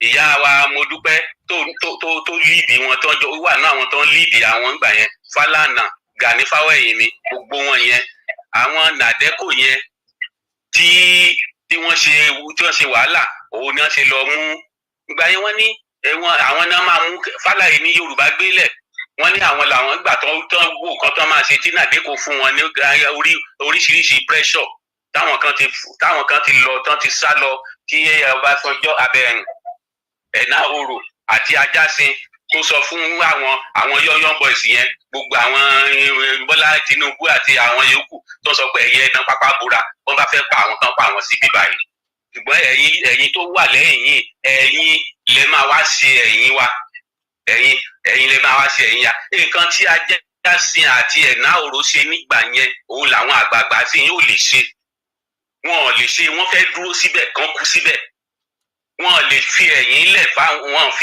fáwọn tó wà tó ń bọ̀ lẹ́yìn wọn nǹkan tó ṣẹlẹ̀ nìyẹn now nígbà tí gbogbo ẹ wá rí báyìí wọ́n gbé Ọbásanjọ́ wá nígbà tí wọ́n fún wọn ní pressure tó ń fún wọn wọ́n ní Ọbásanjọ́ gbìyànjú ní the first and second month tó débẹ̀ gbogbo ẹ̀ là ń monitor torí àwọn èèyàn dẹ̀ ti mọ̀ torí nǹkan tó ṣe ní 1979 àwọn èèyàn wọn lè dìbò fún torí gbogbo bó ṣe yí ìbò Awólọ́wọ̀ yẹn òun ni ò jẹ́ kán dìbò fún ní 1990 kílódé tó Ọbásanjọ́ débẹ̀ 99 òun ni òsìjẹ́ kan dìbò fún ìgbà tó ń dẹ̀ débẹ̀ tó promise pé kan wo nǹkan kan wọ́n fìyà jẹ ní wọ́n parọ́ mọ́ wọ́n gbé lọ sí prison wọ́n ló gbé lọ sí detention wọ́n ló fẹ́ fi gbàjọba ó fẹ́ ṣe kú irọ́ tán yí mọ́ lẹ́sẹ̀ nìyẹn wíwárà sí irọ́ ni torí pé kí ni òun náà fárígá nígbà yẹn òun fárígá wọn rí pé ó fẹ́ takò wọ́n now nígbà tí ó bá dẹ̀ wá di pé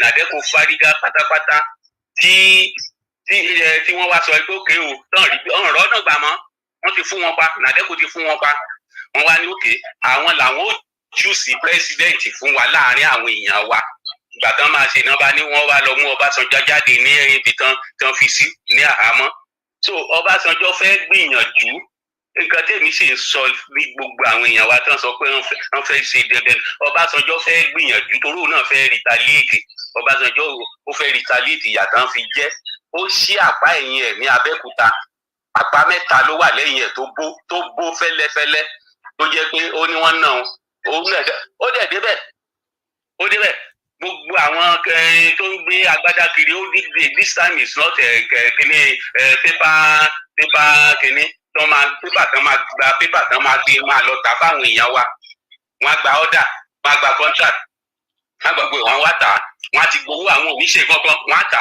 wọ́n á ti gbowó so àwọn tó dẹ̀ ṣe contract nígbà tán ti gba owó tó wà lọ́wọ́ percentage tó kù kó tó wọ́n ṣiṣẹ́ so gbogbo kò ní wọn ní ṣiṣẹ́ tó dáa wọn ní ṣe gbogbo ẹ̀ Ọbásanjọ́ ní kò sírú yẹn mọ́ ó lọ oṣù kejì ó lé gbogbo wọn lọ gúrùpù ni wọ́n tún padà wọ́n lọ ṣe meeting wọ́n dẹ̀ wọ́n ní àwọn làwọn lọ mú ẹ wá táwọn ní kó wá ṣèjọba tó bá ti ṣe tàwọn àwọn á dá ẹ padà síbi tán ti mú ẹ nǹkan tó jẹ́ kó Ọbásanjọ́ kó rìsíìdì nìyẹn tó jọwọ́ lẹ̀ tó dẹ̀ jẹ́ pé ó ṣe tiwọn now kò sí èmi sì ń dúró lórí pé kò sí ẹni tó máa débẹ̀ wọ́n ṣe Fábíọ́lá ṣé wọ́n jẹ́ kó débẹ̀ ẹni tó débẹ̀ wọ́n sọ fún nǹkan tó àwọn fẹ́ tí ò bá ti ṣe kò lè rọ́nà lọ kò lè rọ́nà ìgbà tí eléyìí tó débẹ̀ sí náà ẹni jẹ́ mẹ́ta ṣé bó ṣe sọ fáwọn èèyàn òun náà gan fúnra rẹ̀ ẹ jẹ́ ká máa wo nǹkan tó máa bá jáde nítorí náà ṣé ẹ rí gbogbo ọ̀rọ̀ sẹ́rímọ́nì kankan yìí mi ò ọ̀nà ẹ̀ rárá kí ni àǹfààní kí ni nǹkan tí wọ́n ṣe fún àwọn ọmọ yẹn nígbà tí wọ́n sọ pé wọ́n gbé Q12 jáde láti compensate family yẹn kí ni ìjọba ṣe ó yẹ ká béèrè kí ni ìjọba ṣe kí ni wọ́n ṣe fáwọn ọmọ ẹ̀. à ń gbọ́ lọ́nà ṣe bí àwọn oníjẹ́ká kọ́ ti play ti Kẹ́jẹ́wọ́rọ́ ká gbọ́n tí Kẹ́jẹ́wọ́rọ́ wí nínú ọ̀rọ̀ tí Kẹ́jẹ́wọ́rọ́ sọ mi mọ̀ bóyá torí pé mi ò gbọ́ òyìnbó ṣá àmọ́ bóyá ó ní kankan tó ní òtún fẹ́ máa gbéṣe fún ìdílé wọn torí àṣàrí nígbà tí bàbá yẹn wà láyé náà at least Kẹ́jẹ́wọ́rọ́ náà wà lára àwọn akọ́dà tí bàbá yẹn náà kó kiri ńgbà yẹn Kẹ́jẹ́wọ́rọ́ wà lára àwọn akọ́dà àdẹ̀wà dúpẹ́ lọ́wọ́ Ọlọ́run sí pé akọ́dà Abíọ́lá ara wọn náà ni ó ti wà ní orí àlééfà location 9 náà ìsìn azin aspa akọ́dà ìyẹn àwọn akóbàtà fún Abíọ́lá tó padà di president báyìí ó yẹ kí ó lè gbé nǹkan pàtó kó gbèsè so ẹ jẹ́ ká máa wò torí nínú ọ̀rọ̀ tó sọ mí ìmọ̀ bí yóò sọ o èmi ò gbọ́ ànàgó tèmi so mi ìwà mọ̀ bí yóò sọ ọ́ bẹ̀ so. ẹ jẹ́ ká wo nǹkan tó fẹ́ ṣe ṣùgbọ́n síbẹ̀síbẹ̀ náà. èmi ti sọ ọ̀dádì àti play rẹ̀ bóyá ẹ̀ tí ì dé ńgbà tá a play rẹ̀ àti play rẹ̀ sá ó ti sọ̀rọ̀ nípa Abíọ́lá lénìí ó ti sọ̀rọ̀ nípa Abíọ́lá ó ti sọ̀rọ̀ nípa bàbá lénìí sẹ́ ó ti sọ̀rọ̀. bẹ́ẹ̀ni ó sọ̀rọ̀ èmi gan kí n tó tí ò sí. àwọn tó ń sọ̀rọ̀ náà ni mi mọ̀ bóyá ó sọ náà ni mo fi sọ síta ń sìn torí àti play rẹ̀ kọjá bóyá wá ní ìlérí tó ṣe é ṣe mọ̀ pé torí pé ànàgó ló lo èdè ẹrú èmi ò sì gbọ́ Yorùbá lèmi gbọ́ mi lọ sí skul àwọn amúwọlẹ́rú tèmi tó. èmi ò tiẹ̀ gbọ́rọ̀ ẹ̀ tán bóyá tán bá dẹ̀ pílẹ̀ ká wo nǹkan tó sọ kò sí dádì ẹ̀yin ṣẹ̀ṣẹ̀ join wa ni dádì ẹ̀yin ṣẹ̀ṣẹ̀ join wa ni mo ti play rẹ̀ tẹ́lẹ̀ sá mo ti play rẹ̀ lórí program náà mo ti play ṣe ti gbọ́ ẹ ṣeun mo dúpẹ́ mo ti play. Chẹ́ẹ̀kì mẹ́sẹ̀gì látàárọ̀ ni wọ́n ní Kẹ́jẹ́wọ́rọ́ wọn ló dákú ẹ̀rí ni. irọ́ ni wọ́n ń pa. Ẹ má jẹ́ ká máa bá wọn promote kinní tó bá dákú ó ń pẹ́ bọ̀tí wọ́n tún fẹ́ẹ́ fi ṣe long life ni tó bá ti gbé ìròyìn jáde bẹ́ẹ̀ yẹn bàbá wọ́n tún fẹ́ẹ́ fi ra ọjọ́ kún ọjọ́ ẹ̀ ni o gbogbo ẹni tó bá ti bá wọn gbé ní ẹ̀mí gígùn ẹ̀ á tún fi pọ̀ sí wọ́n fẹ́ẹ́ fi ṣe gbogbo ẹ̀ kínní ni wọ́n fi ń ṣe o kí náà máa ń pè é kí náà máa ń pè ní èdè Yorùbá yìí gbogbo ẹ̀. ìràpadà àbí. Àyírapadà bẹ́ẹ̀ ni ṣàyírapadà ṣàgbéwé ìyírapadà náà fẹ́ẹ́ fi ṣe o tó bá ti gbé e bẹ́ẹ̀ yẹn àwọn tó bá tún pariwo ẹ̀ ìyírapadà ni o ìyírapadà ni o kódà kó kú sílẹ̀ báyìí ẹ má ti bá wọn gbé torí gbogbo ẹ̀ náà ìyírapadà ni àlùdé àpájí gbogbo ẹ̀ ló ń ṣiṣẹ́ fún.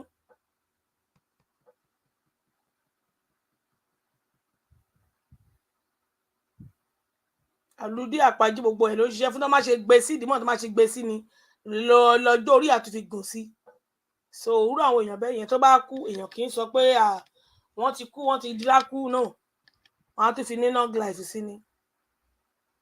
bàbá wa fà ẹ play fídíò yẹn lọ́dọ̀ yín sa gbogbo wa ń gbọ́ yín.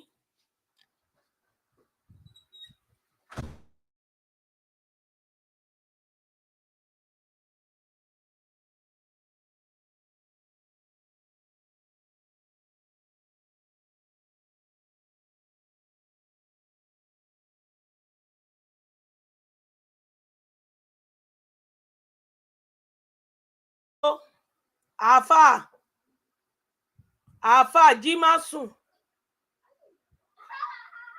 ẹ ló bàbá ò ń gbọ́ àáfà ti wà níbòmíì.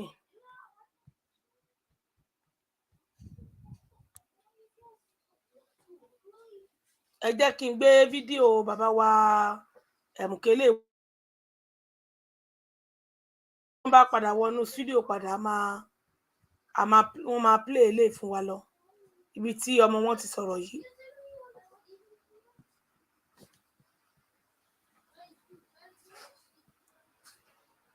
ẹ bá wa gbọ́wọ́ léṣẹ́ bọ̀tì. ẹ ṣe gan. ẹ ti dé tó ọkọ̀ wo ló gbé yín dé. bí ọ̀rọ̀ alájà Kudirat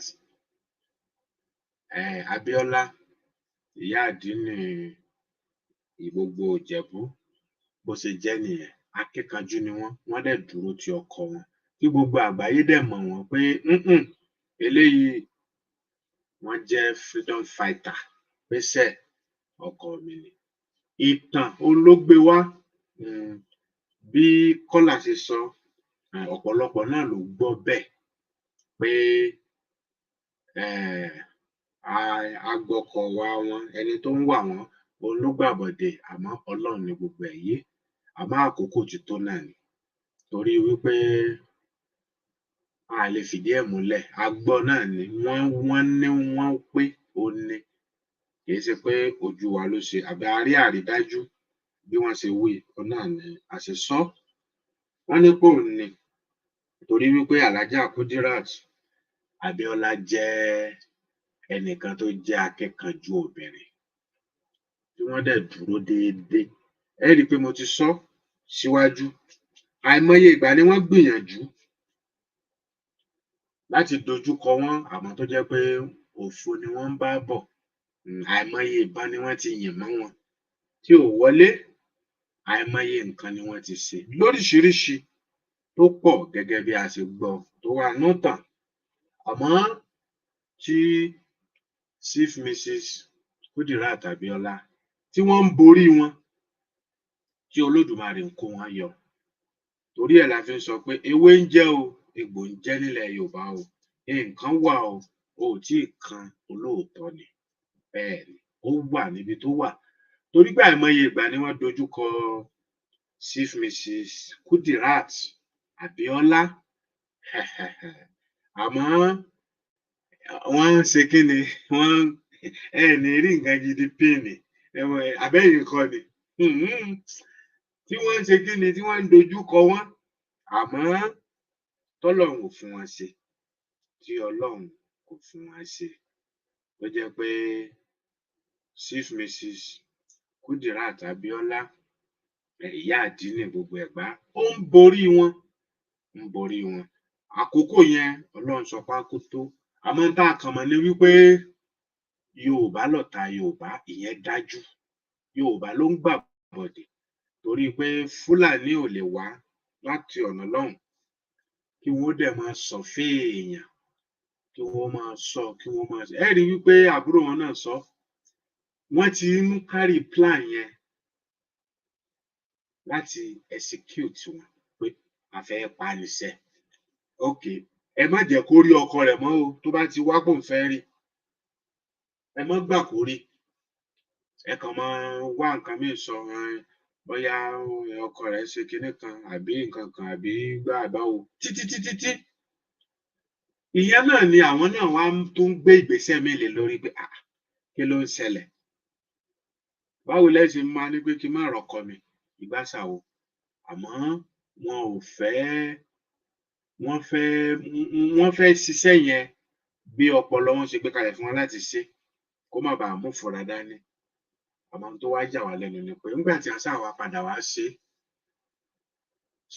bá láwọn àgbààgbà ńlẹ̀ Yorùbá lọ́kùnrin lóbìnrin kí ni wọ́n ṣe sí gbogbo wọn dákẹ́ ni wọ́n dákẹ́ wọ́n ń wòran ẹ̀rí bí kó pẹ́rẹ̀ ọkọ wọn náà ṣe kí ni òun náà tó lọ ṣùgbọ́n náà ni àṣírí padà tún tá a gbọ́ tí sọ́jà tó wà ní ìcháàjì wá tú àṣírí fún àgbà náà la gbọ́ tí wọ́n sọ pé àwọn àgbààgbà ilẹ̀ Yorùbá ni wọ́n gba owó ẹ̀mí Abíọ́lá tó jẹ́ pé òun wà lára àwọn tí wọ́n gbowó lọ ṣe ti rí báwọn bí wọ́n ṣe fọ́kọ náà wọ́n ṣe fàyà bí wọ́n ṣe pa aya náà kì í ṣojú lásán wọ́n ti fún àwọn tó yẹ wọ́n fún ní owó ni torí tí ì bá ṣe bẹ́ẹ̀ ó yẹ kí gbogbo ilẹ̀ Yorùbá ó dàrú nígbà náà ni pé kí leléyìí àmọ́ àwa Yorùbá a máa ń tètè gbàgbé ọ̀rọ̀ tó bọ́rọ̀ yẹn ṣe jẹ́ nìyẹn praise after death òun náà ni wọ́n ṣe fún Awólọ́wọ̀ àti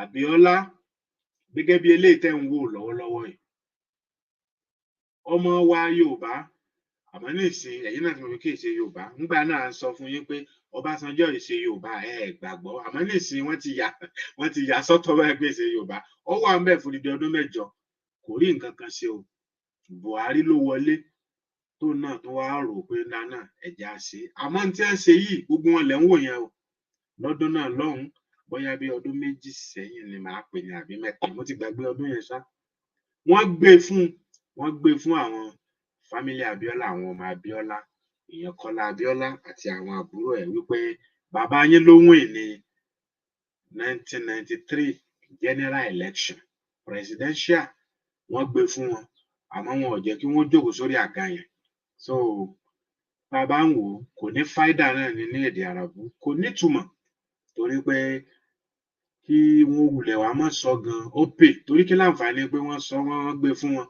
àwọn èèyàn mọ̀ tí wọ́n bá ń ka president lónìí nígbà tí wọ́n ń kà á nígbà Tinubu fẹ́ gbà ṣe rí kí wọ́n fi Abíọ́lá síbẹ̀ so táwa ló wá ń kírèsì ta ni wọ́n ń tàn wálẹ̀ ń tàn ta ló ń tàn yàn nígbà tí wọ́n bá ń ka àwọn president tó ti jẹ ṣé wọ́n ka Abíọ́lá mọ́ ẹ̀dẹ̀ sọ ń bì báyìí ẹni wípé òun náà ti wà lára president so olóhùn ní June 12 ẹ̀dẹ̀ gbé kíní certificate yẹn fún wọn lọ́wọ́ àmọ́ tí wọ́n bá ń ka president kó kọ rẹ̀ mọ́ kò sí ń bẹ̀ so kí wàá ní alẹ́ wá ń tàn ta ló ń tàn yàn torí ìdílé yìí ẹ̀tànjẹ náà ní gbogbo ẹ̀ ọmọ Yorùbá ọmọ kóòtù òjìrì ẹ mọ́ sùn o kẹjẹ wọ̀rọ̀ tó wà ń bẹ nísìnyí Jaga Bush ẹ̀rí bí Bọ́lá Ahmed tinú òfò tinú ìranù tinú jákujàku tinú ra ẹ̀rí bí ọmọlẹ́yìn MKO Abíọ́lá ni o ọmọlẹ́yìn rẹ̀ ni mo tiẹ̀ ń gbìyànjú láti wá fídíò yẹn gan ẹ̀yin tẹ́ ẹ bá rí ẹjọ́ ẹ lè send ẹ̀ sí mi torí fídíò yẹn ti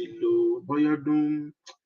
bóyá bí ọdún mélòó kan sẹ́yìn ni mo ti gbàgbé ẹ̀rí bí wọ́n wà lẹ́yìn Abíọ́lá Jaga Bush yìí ó ń bẹ lẹ́yìn Abíọ́lá àti kí lorúkọ rẹ̀ àti Sowore ẹ̀yin tẹ́ ẹ bá rántí fídíò àwọn méjèèjì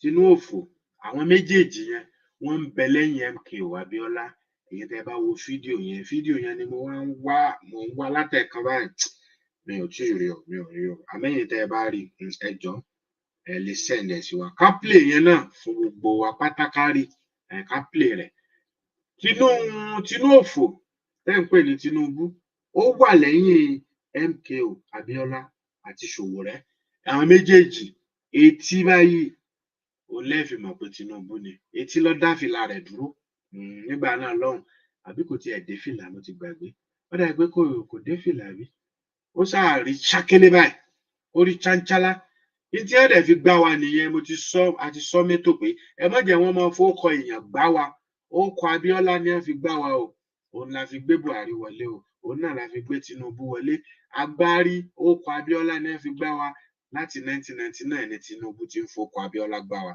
ẹ bá rántí tí ẹ bá tí ìrìnàjò bá ra wọn létí kò sí àbúrú níbẹ̀ SDP tó jẹ́ ẹgbẹ́ Abíọ́lá òun ni Tinubu làwọn ń yí padà o tó ló di AC láti AC ló di ACN láti AD ló di kinní ẹgbẹ́ Abíọ́lá òun ló làwọn ń yí padà táwọn sáfi wá sọ di APC ètò túmọ̀ sínú òun tó sọ nìyẹn o SDP ìgbà yẹn ni Tinubu òfò ló ní pé àwọn ń yí padà títí ṣe ti rí i pé orúkọ Abíọ́lá ni wọ́n fi gbá wa o orúkọ Abíọ́lá lè gbá wa o orúkọ Abíọ́lá òun ló fi débi tó déhùn o tòtórí ìdí eléyìí akànnì kárára wa létí ká lè mọ irú èèyàn tí ìyá wa Chief Mrs. Kudirat Abíọ́lá ká sì máa wo ìyá àdínì gbogbo Ìjẹ̀bú pátápátá lápapọ̀ ká lè mọ irú èèyàn tí wọ́n jẹ́ àwọn gangan ní gbogbo ọmọ Nàìjíríà àti gbogbo àgbáyé lè tọ́ka sí tí ẹ̀rí sì wà fún pé eléyìí ó dúró tán lẹ́yìn ọkọ rẹ̀ ó dúró ti ọkọ ẹ̀ tí gbogbo èèyàn sì ń rí káàkiri ní gbogbo ìgbà náà lákòókò náà tó sì ń sọ̀rọ̀ yáyáyá tó sì ń sọ pé ẹ gbọ́dọ̀ fún ọkọ mi ní báńdẹ̀tì ẹ gbọ́dọ̀ fún tí wọ́n sì rí pé wàhálà rẹ̀ ń pọ̀ ó ti ń pọ̀ jù tí wọ́n dán pé kí ni ẹ jẹ́ ká wá bá ṣe máa pa eléyìí tó bí àárín ẹ̀ ṣe jẹ́ nù ẹ jẹ́ kí a máa bá fídíò yìí lọ ẹ máa bá wa kàn lọ. Try to stand in the shoes of a giant, of one of the greatest human beings that the world ever had. But that is the responsibility that I bear today. And indeed, even for MKO Abiola, it was difficult to imagine how he would speak to Nigeria in his inauguration speech. My mom told me how he would stand in front of the mirror. He was preparing the speech because the results were coming in and he thought he was going to be able to deliver it. And he used to stammer. So he would start, fellow Nigerians, and he never really got past fellow Nigerians. He would say a few words, he'd say, no, not like that. And he would start again. And he kept struggling to think what to say to the people of Nigeria. Because all MKO ever wanted to say to the Nigerian people, and all MKO ever did say to the people of Nigeria is, I love you, the people of Nigeria. I believe in you, the people of Nigeria. He was born Yoruba, but he loved Hausa people, Kanuri people. He loved Efik people, Igbo people. He loved all, everywhere. You just needed to be Nigerian, and MKO was your man. If he could help, he would do. There were so many things he already did to show, and that was why the people of Nigeria rewarded him with the mandate of June 12, 1993. But we know that he was never able to deliver that speech. But in many ways, the events that transpired later revealed to Nigeria the eloquence in his heart, the fidelity of his commitment, and even his own deep, abiding wish that if there were any way that his own actions would in any way compromise the people of Nigeria, MKO would prefer to die. He preferred to leave the earth rather than compromise on you, on your integrity as a people, on your sovereignty as a nation. Which was why, even the day before he died, when he was still being pressured, he asked the question, how do you shave a people's head in their absence? He knew he was present in the room where he was being pressured, but he knew that so long as he refused to allow his own head to be shaved as a symbolic message to you, the people of Nigeria, that you would be safe. And when he died, we accepted his body and had watched in Nigeria as year after year after year after year, till now, the 25th year, you, the people, have suffered, and he was not recognized at all. President Muhammadu Buhari, Nelson Mandela it was who said, "It always seems impossible until it is done."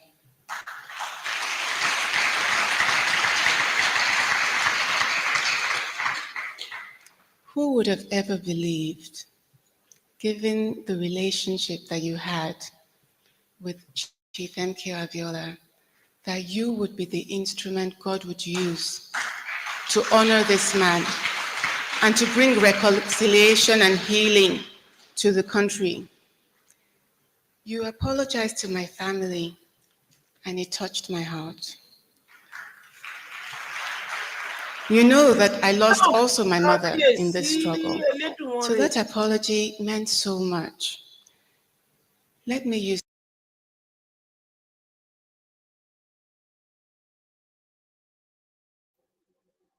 ẹgbọ́n tó sọ láàrin yẹn gbogbo ilé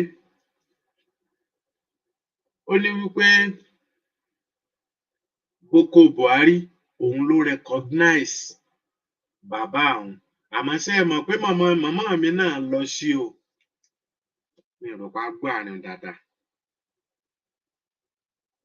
Ẹ jẹ́ ká dá padà sẹ́yìn díẹ̀ kẹ́ ẹ tún gbọ́. Ẹ jẹ́ ká tún gbọ́. Allah. Had with Chief MK Abiola, that you would be the instrument God would use to honor this man and to bring reconciliation and healing to the country. You apologized to my family, and it touched my heart. You know that I lost also my mother in this struggle, so that apology meant so much. Let me use this opportunity on behalf of Chief MK Abiola, because I know what he would have done. Let me use this opportunity to apologize to you, to apologize to your family for anything that he might have done to harm you and to harm your family. I want to round up because I'm sure I'm well past my 3 minutes. But let me also say at this juncture that Chief MK Abiola was so committed to us saying farewell to poverty in Nigeria. And today we have more people in poverty in Nigeria than we had in 1993. I read the statement that you made where you said that you prepare now to wage a battle for the defense of the people of Nigeria against those people who think of themselves as the landlords of Nigeria.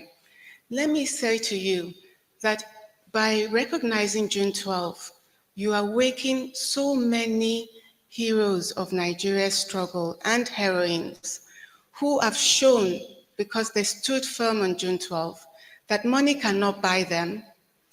If there's any march that we need to march, they will march. If there's any protest that we need to be present at, they will protest. You have called up your own new army for the defense of this country.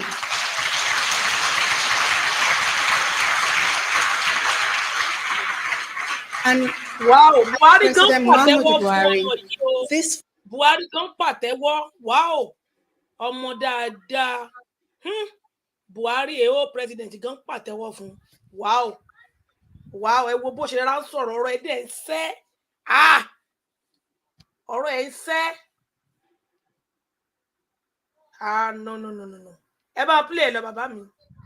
fight will not take you, God willing, as it has taken MKO, but let us fight and bring about the conclusion of MKO's struggle, that the Nigerian people should be the ones in full control of this country. It is not for a few landlords, whoever they may be. It is for the 200 million people of Nigeria. I thank you, Mr. President.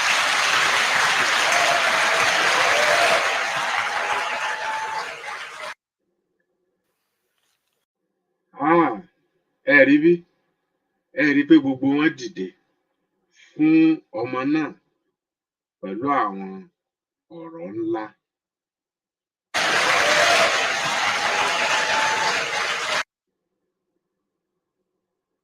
Ẹ ti rí. His secondary education and uphold his family. Ẹ ti rí. So Kọ́lá Abíọ́lá náà lélẹ̀ ibi tí wọ́n sá ti ṣe ń tàn wí náà ni tí wọ́n ti gbé inauguration yẹn fún un pé tọ̀ bàbá rẹ̀ ló wìn ní o àmọ́ bàbá ti wà nù sáré o aya rẹ̀ náà tó dẹ̀ dúró tọkọ òun náà ó tún ti wà nù sáré ó mà ṣe o. At the Baptist Boys High School, Abeokuta, he was the editor of the school magazine, The Trumpeter. At the age of 19, he joined the National Council of Nigeria and the Cameroons. In 1956, Moshood Abiola started his professional life as a bank clerk with Barclays Bank PLC in Ibadan, and in 1959 joined the Western Region Finance Corporation as an executive accounts officer before leaving for Glasgow University, Scotland, where he received a first class in political economy, commercial law, and management accountancy. He also received a distinction from the Institute of Chartered Accountants of Scotland on his societies or associations. Nigeria, the Oloye MKO Abiola was made the Are Onokakamfo of Yoruba land. According to folklore, the Are Onokakamfo is expected to die a warrior in the defense of his nation. Ṣé ń gbọ́ nǹkan? Ṣé rí wípé nǹkan tí ń ṣe Yorùbá ọ̀nà ti jù tipẹ́tipẹ́? Yorùbá lẹni tó ń sọ̀rọ̀ yìí o, àmọ́ nítorí wípé ó ń ka òyìnbó, ó fẹ́ ká ràn wọ́n lọ bí òyìnbó, Ọlọ́run o, kò mà ní dáa fún English o. Ààrẹ ó ní ò lè rí pé dáadáa tó ń ṣe ààrẹ Yorùbá ní o, ààrẹ Kakanfò, Ààrẹ Ọ̀nà Kakanfò olóṣòro fún ẹ láti pè. Àmọ́ nítorí pé o fẹ́ belong, èmi náà fẹ́ sọ̀rọ̀ kí wọ́n lè ní pé èmi náà dàbí òyìnbó. Ààrẹ Kakanfò, ayé yín pa ò bí ìbọn.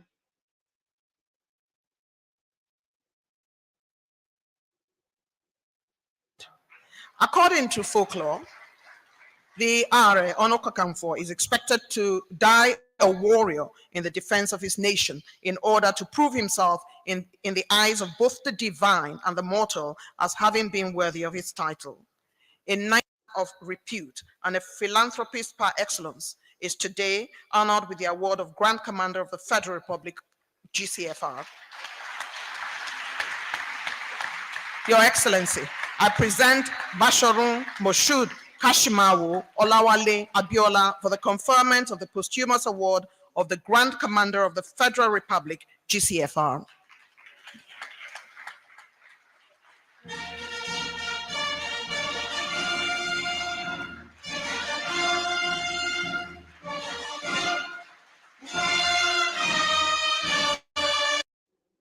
Ṣé rí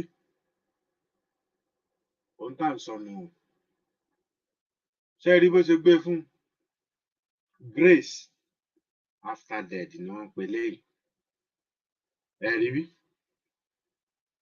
Ibi tí mo fẹ́ lò náà nù o.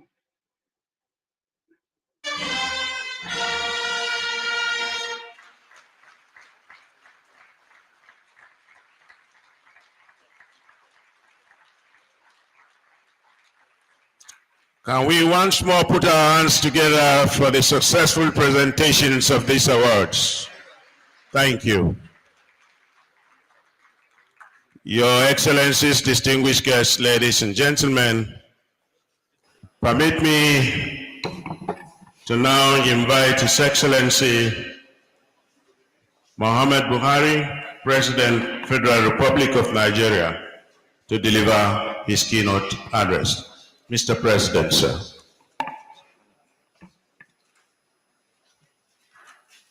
ẹ rí i pé Tinubu náà wà ń bẹ́ ń gbà náà òun ló jókòó yìí o òun lẹ̀ ń wò yìí o òun ni mo gbé mouse wá yìí o ó wà ń bẹ́ ẹ ti rí. Your Excellency, the Vice President, Your Excellencies, the state governors, members of the National Assembly, former state governors present here, members of the Federal Executive Council. Today, I am very happy to be present and to preside over the commemoration and investiture marking the formal official federal government recognition of June 12 as National Democracy Day. ṣẹgbọ́n nǹkan tí Boko Buhari wí ńgbà náà lọ́hùn wípé òun ti sọ ọjọ́ òní di ọjọ́ Democracy Day June 12. Tẹ́tìrí wọ́n yí padà àmọ́ tẹ́ bá dé Nàìjíríà báyìí ǹjẹ́ wọ́n ń ṣe June 12 lónìí bí ǹjẹ́ wọ́n sọ di Democracy Day bí lẹ́yìn wọ́n kàn fún wọn lọ́lùdé ó sì lóun ti sọ di Democracy Day ìyẹn ni wípé ọjọ́ tá a gba òmìnira democracy demo tó ń crazy ó mà ṣe o àti nípè kan bí báyìí ẹ káàbọ̀ sórí ètò à ń gbọ́ yín ẹgbẹ́ òsókè.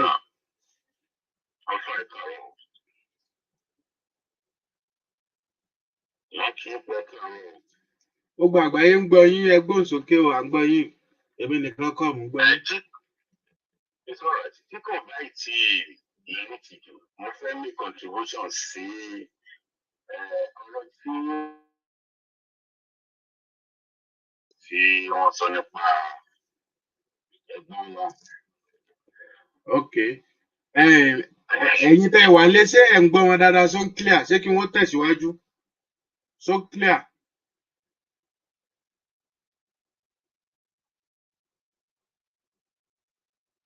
Mo ń retí èsì o.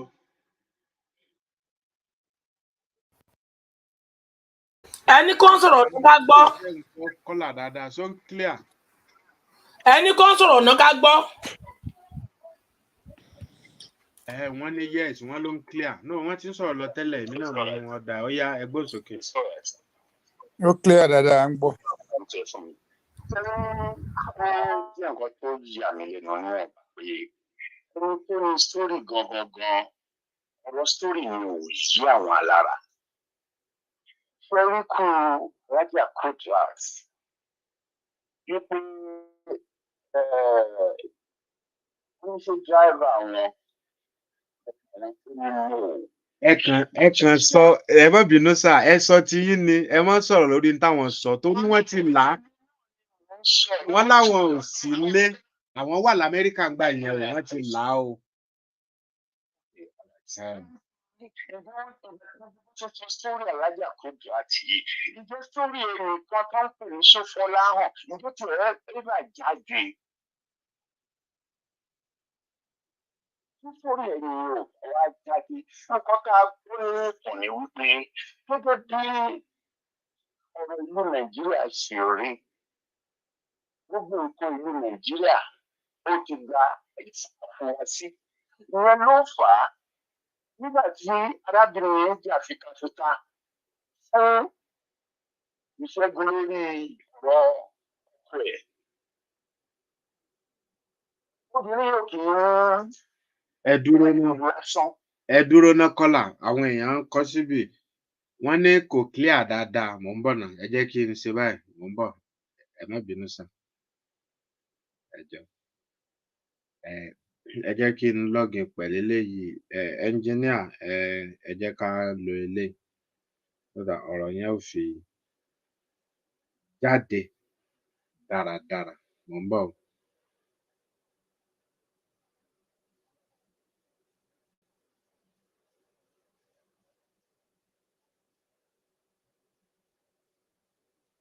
Torí ohun tá à ń ṣe lónìí June 12 ló bá dé gbogbo nǹkan tá a sọ June 12 náà ni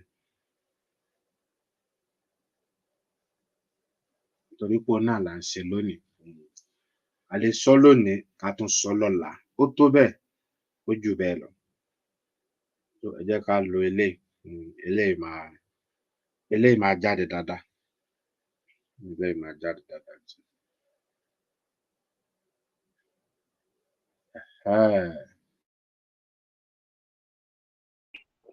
ẹ jẹ́ ká lo eléyìí báyìí nìsín eléyìí á jáde dáadáa ó yá ẹ gbóhùn sókè. Ọ̀rọ̀ ẹ ṣe rí bóyá ẹ̀yin gan-an tẹ jẹ́ àǹfààní orí ètò yìí bóyá òkodoro ibi tí ọ̀rọ̀ yẹn fìtì tó pọ̀ sí gẹ́gẹ́ bí onímọ̀ bóyá ẹ fẹ́ sọ ojú abẹ ní kò ní. Ìdí tí mo sọ bẹ́ẹ̀ ni wípé nínú ìgbésí ayé Alájà Kudrat ẹnìkan wà tó ń pè ní Ṣófọláhàn. Ṣófọláhàn ni ẹni tó mọ àti wọlé àti àtijáde Alájà Kudrat. Ó wá mọ nǹkan kan tọ́rọ̀ yóò bá ṣòro má tiẹ̀ sọ ní bó ti wù kó ṣòro tó ó mọ gbogbo nǹkan tí ọ̀nà tí arábìnrin fi ń ṣe ìṣọ́ra ayé nítorí kókó má bàa pàdé ikú tó padà wá pàdé. Ó ní òòyà kan alágbára ni agbára ni òòyà ló fi ń ṣe agbára. Àwa tí a bá mọ tí wọ́n ń pè ní òòyà ìlarun ló ń jẹ́ bẹ́ẹ̀ o ìlarun yìí ló ṣe mọ̀ pé obìnrin máa ń pọ̀ ìlarun yìí gbogbo bó ṣe lọ ṣe agbára ìlarun òòyà yẹn kò sí gẹ́gẹ́ bí mo ṣe sọ gbogbo àti wọlé àti jáde obìnrin kò ṣẹ́yìn Ṣófọláhàn yìí mo rò bó jẹ́ awakọ̀ ẹ̀ ibi tó ti rí Dáúdà tó ti rí Haúsá gbogbo ẹ̀ òye ni. So òun yìí ìlarun yìí ni obìnrin máa ń fi sí irun ẹ̀ kò sí ìbọn náà láyé nǹkan tó fi ń ṣe agbára ní ìrìn àjò ayé ẹ̀ nìyẹn ló fi ń dáàbò bo ara ẹ̀ kó náà má kàn wá kú just like that. So Ṣófọláhàn yìí ní àwọn tí wọ́n dìbò fẹ́ mú arábìnrin yẹn lọ bá sọ̀rọ̀ bóun láti lè mú ẹni yìí gẹ́gẹ́ bí ẹni tó súnmọ́ gidi gan. Gbogbo ibi tó ti lọ sí lárún bóyá wọ́n jọ lọ náà ló ṣe mọ ibi tí agbára tó jẹ́ ìyàwó Samson inú Báíbù tó títàn Ṣófọláhàn yẹn fẹ́ jọ ti ìyàwó Samson inú Báíbù tó fi ibi tí agbára ọkọ ẹ̀ wà hàn àwọn tó ní. Ìgbà tí wọ́n wá tọ̀ wá pé a fẹ́ mú arábìnrin yìí bóyá wọ́n ti ní ìbọn tí gbọ́ ọ̀rọ̀ ló ṣe òun gbà ó ní kọ̀kọ́ tó fi ṣàgbára ló fi sọ fún wọn pé ó ní ìlarun kan tó máa ń fi sí orí láì jẹ́ pé wọ́n gẹ̀tìrì bó la ṣe fẹ́ ṣe ọmọ ní ọdà kó bá wọn pààrọ̀ ìlarun yẹn. Ìlarun yẹn ni wọ́n lọ wá awúkúndùn ìlarun ó pààrọ̀ ẹ̀ tó bí tí obìnrin ni ò mọ̀ wípé ìlarun tí Ṣófọláhàn mú wọlé tó pààrọ̀ ó ṣe mọ̀ kéèyàn ṣe dúpílíkètì nǹkan náà kọ́dẹ̀ ra fi kọ́kẹ́ dúpílíkètì sí ọyẹ síbi kankan wọn mú ọ̀ríjìnà kó bẹ̀. Ẹni yẹn kúkú mọ̀ ó kàn lò láwọn lọ́ǹtì ẹni bí wọ́n ṣe rí obìnrin yìí mú kó jù bẹ́ẹ̀ lọ. Níbo náà ti rí wọn bóyá obìnrin tí àbúrò ẹ̀ tó sọ̀rọ̀ bóyá kò lè fẹ́ sọ ojú abẹ ní kò ní. Alfa kò ń ṣe pé sórí yìí ò yẹ wù gangan gẹ́gẹ́ bí onímọ̀ tó mọ̀ sórí yẹn kò ń ṣe pé kò yẹ yín gangan. So obìnrin Alájà Kudrat yìí akíkanjú ni kì í ṣe obìnrin ọkùnrin ni ó jà fitafita lóòótọ́ fún Moshood Kashimawo Abiola so nǹkan tí mi kàn mọ̀ tí mo lè sọ nípa ẹni bá ní story tó tún lè káńtà ju ti tèmi ń sọ yìí lọ irọ́ lẹ́ni yẹn fẹ́ gbélẹ̀. èmi tí mo dẹ̀ ń sọ̀rọ̀ ìkẹrin kódà mo sún nígbà tó wà láyé mo súnmọ́ mọ́ọ̀sì yìí o but mo sún mẹ́ni tá à ń sọ yìí kò jù bẹ́ẹ̀ lọ ẹ ṣe gan tó dàbọ̀. ẹ ṣe àdúpẹ́ ẹ kú òun náà ẹ rí bí mo ti sọ mọ́ ọ̀rọ̀ náà ṣe mọ̀ pé ẹ̀yin lè bá wọn ṣiṣẹ́ nígbà ayé wọn èmi ò bá wọn ṣiṣẹ́ àmọ́ mo ti sọ mọ́rọ̀ náà síwájú tẹ́ bá rí wá ní ẹ padà lórí YouTube ẹ gbọ́ ẹ rí bí wípé n tá a gbọ́ òun náà ni wípé àwọn kan náà ló ṣiṣẹ́ yẹn wọ́n gbàbọ̀dé ẹ jẹ́ ká fi lè kẹ́kọ̀ọ́ ẹ̀kọ́ ńlá ni ẹ jẹ́ ká fi lè kẹ́kọ̀ọ́ ìyẹn gbogbo ẹ̀yin tí ẹ̀ ń gbọ́ wá ní orígun mẹ́rẹ̀ẹ̀rin àgbáńlá ayé bánú sọ ò má bẹ́ẹ̀ ènìyàn sọ ènìyàn burú o ènìyàn ló ń pààyàn o Ọlọ́run kò é pààyàn o ènìyàn ló ń pààyàn ohun tá a dẹ̀ ń jẹ tá a mu ó ń pààyàn kò sí aburú ń bẹ láti dáàbò bo ẹ̀mí rẹ dìímú o gbọ́dọ̀ dáàbò bo ẹ̀mí rẹ Ọlọ́run gan ó bi ọ́ bó o ṣe lo ìṣẹ̀mí ẹ̀ ó wà nínú Báíbù sì wà ní Àlùkùránì Olódùmarè ó béèrè pé ẹ̀mí tí mo fún ọ tó lè dáhùn bó o lo ṣe dáàbò bò so orí kú o sì dúró tì àbọ̀ lọ kó sómi ó ní wọ́n fi máa ń sọ pé ẹnikẹ́ni tó bá gbẹ̀mí ara rẹ̀ yóò jẹ bàbá ńlá àyà torí pé ẹ̀mí tí wọ́n ò lè dá ìwọ má ṣe gbà á kò sáburú bẹ́ẹ̀ o má jẹ́ nìkan kan tàn ẹ́ o gbọ́dọ̀ wá gbogbo ọ̀nà láti dáàbò bẹ̀mí ẹ̀ tó jẹ́ wípé tẹ́ni tí nǹkan kan tẹ́yin bá fọ orísun àpáta kó fọ́ ká yángayánga tí Yorùbá tí àwọn onímọ̀ àwọn òyìnbó elédè fàlákúlà tí wọ́n ń pè ní back to sender tó dájú o gbọ́dọ̀ dáàbò bẹ̀mí ẹ̀ kò sáburú ń bẹ o láti dáàbò bẹ̀mí ẹ̀ o kò sáburú ń bẹ ó rí wípé Jesus Christ gan ńgbà tí wọ́n ń fìyà jẹ tó débì kan o gan ni Ọlọ́run mi ò bá ti kànú Báíbù ni o ò wá sí adé burúkú yìí kúrò lórí mi ìyà yìí pọ̀ kí ló dé bákan náà ni Muhammad o ẹ̀rí bí Prophet Muhammad òun náà ó ń lọ sójú ogun ó máa ń dáàbò bo ẹ̀mí rẹ̀ o kò ní wípé ànábì ni mí Ọlọ́run máa ń rán yẹn sí mi kí n ṣàyà gbangba kò sí nǹkan tí ó ṣẹlẹ̀ kó máa lọ sójú ogun kó máa mú idà dání àti n tó fi máa dìfẹ́ǹdì ara rẹ̀ àti aṣọ ogun bí kò bá mú dání wọn ó ti pa ànábì ti pẹ́ o kó tó dìgbà tó kù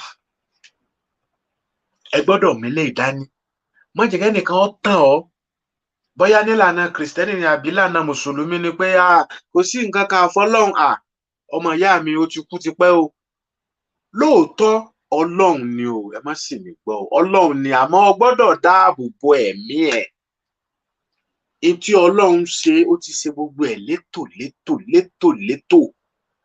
ẹ rí bí ìyá wa Kudirat ó náà mo fi sọ pé bá a ṣe ń bá ètò yìí lọ kò ní bóyá a tún máa kọ̀ntínú padà ní ọ̀la o bóyá a tún máa tẹ̀síwájú tó máa jẹ́ apá kejì torí wípé ọ̀rọ̀ ń bẹ o ọ̀rọ̀ ń bẹ ìtàn wà Chief Mrs. Kudirat Abiola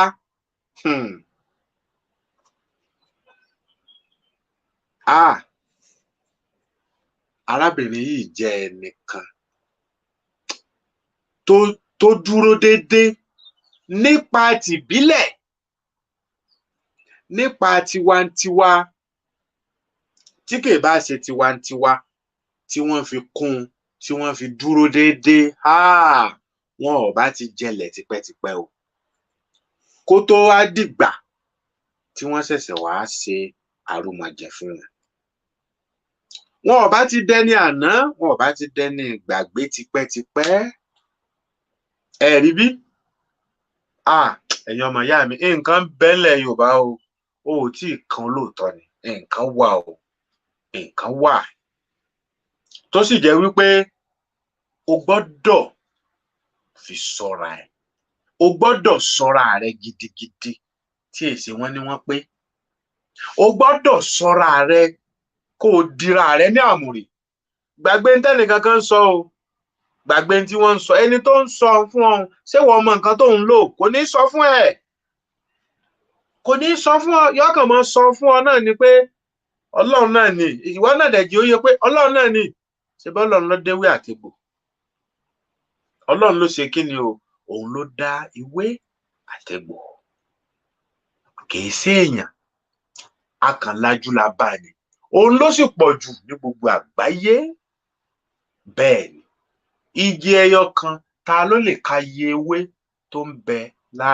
lára igi òun náà làwọn bàbá wa ilẹ̀ Yorùbá oní àfi máa ń lo gbólóhùn ó wà nínú ọ̀fọ̀ ilẹ̀ Yorùbá kò sẹ́ni tó lè karùn orí ìwọ tó bá lè kà ọ̀wá wá kàkàrí gbogbo àwọn nǹkan wọ̀nyí jẹ́ nǹkan tí Olódùmarè fi pamọ́ kò sáburú ń bẹ àní o sáburú sí tó o bá sáburú sẹ́nì kankan ó padà kaburú ó sì kàgbákò ó sì tó fi ìyálẹ̀ dé ọmọ àti àrọmọdọ́mọ rẹ̀ àmọ́ dira fúnra rẹ̀ àtìyàwó àtọmọ ẹ̀ kò sáburú ń bẹ o tẹnikẹ́ni bá perí ẹ láì dá kíbi ó sì bá tẹnikẹ́ni tó bá fọwọ́ kan mẹ kó n fẹ́ faburú ṣe é kíbi ó sì bá kẹ́nikẹ́ni tó bá lòun fẹ́ jíyàwó rẹ̀ gbé kó sì dẹni àwátì kò sáburú ń bẹ o Ọlọ́run ọ̀kọ́ torí pé àwọn ènìyàn bí àṣetáánì ìbílísù àṣáṣílù wọ́n pọ̀ o ó dẹ̀ láwọn ènìyàn ó láwọn àwọn ọmọ ogun tó pọ̀ rẹpẹtẹ kò sáburú bẹ́ẹ̀ kó o dira fúnra rẹ àti fún ìyàwó àtàwọn ọmọ ẹ kó o má bàa jẹ́ Ọlọ́run nípè ní ìgbà tí ò tí ì tọ́jọ́ Babangida wà nílé ayé ṣètò ṣayé o àti gbogbo àwọn tí wọ́n gbowó ẹ̀mí Chief Mrs. Kudirat Abiola àti Chief MKO Abiola wọ́n ń bẹ láyé o àwọn eléyìí àwọn tá à ń sọ yìí wọ́n dẹ̀ ti pa wọ́n Ọlọ́run kọ́ ló pa wọ́n èèyàn ni o má jẹ́ wọ́n pa ẹ́ kó o tó dira o bẹ́ẹ̀ ni dira Ọlọ́run ò bínú sí o ẹ káàbọ̀ sórí ètò gbogbo àgbáyé ń gbọ́ yín o ẹ gbọ́ sókè. Wa alaikum salaam wa rahmatullahi ta'ala wa barakatuh. Láti Ìlọrin. Ẹ káàbọ̀. Àwọn ẹlòmíì kọ̀. Ṣé ń gbọ́ àbá? Gbogbo àgbáyé ló ń gbọ́ yín èmi nìkan kọ́ sà. Mo dúpẹ́ lọ́wọ́ yín àfà. Mo dúpẹ́ lọ́wọ́ Queen tó ẹ kó rí bẹ́ẹ̀ láti Ìlọrin mo ti ń pè. Mo dúpẹ́ lọ́wọ́ MOA. Kódà mo tún dúpẹ́ lọ gbogbo Yorùbá pátápátá. Mo dúpẹ́ pé mo jẹ́ Yorùbá. Àfà, inshallah. Mo á dúpẹ́ lọ́wọ́ ẹ̀yin tẹ́ ẹ gbé sórí tòní wá. Torí pé kíníkà lèmi rí dìmú, kíníkà mo rí dìmú. Bẹ́ẹ̀ bá ṣe ń kírun tó ń lọ rin. La ilaha illallah ọmọ èèyàn ó sì mọ tọrọ àwọn jẹ. Bá a ṣe ń ṣe tó àwa ro tara wa, àwa ẹ̀mí ara wa, àwa mo tú ẹ́. Àbá gbogbo ẹ̀yin tẹ́ gbé sórí yín wá lónìí.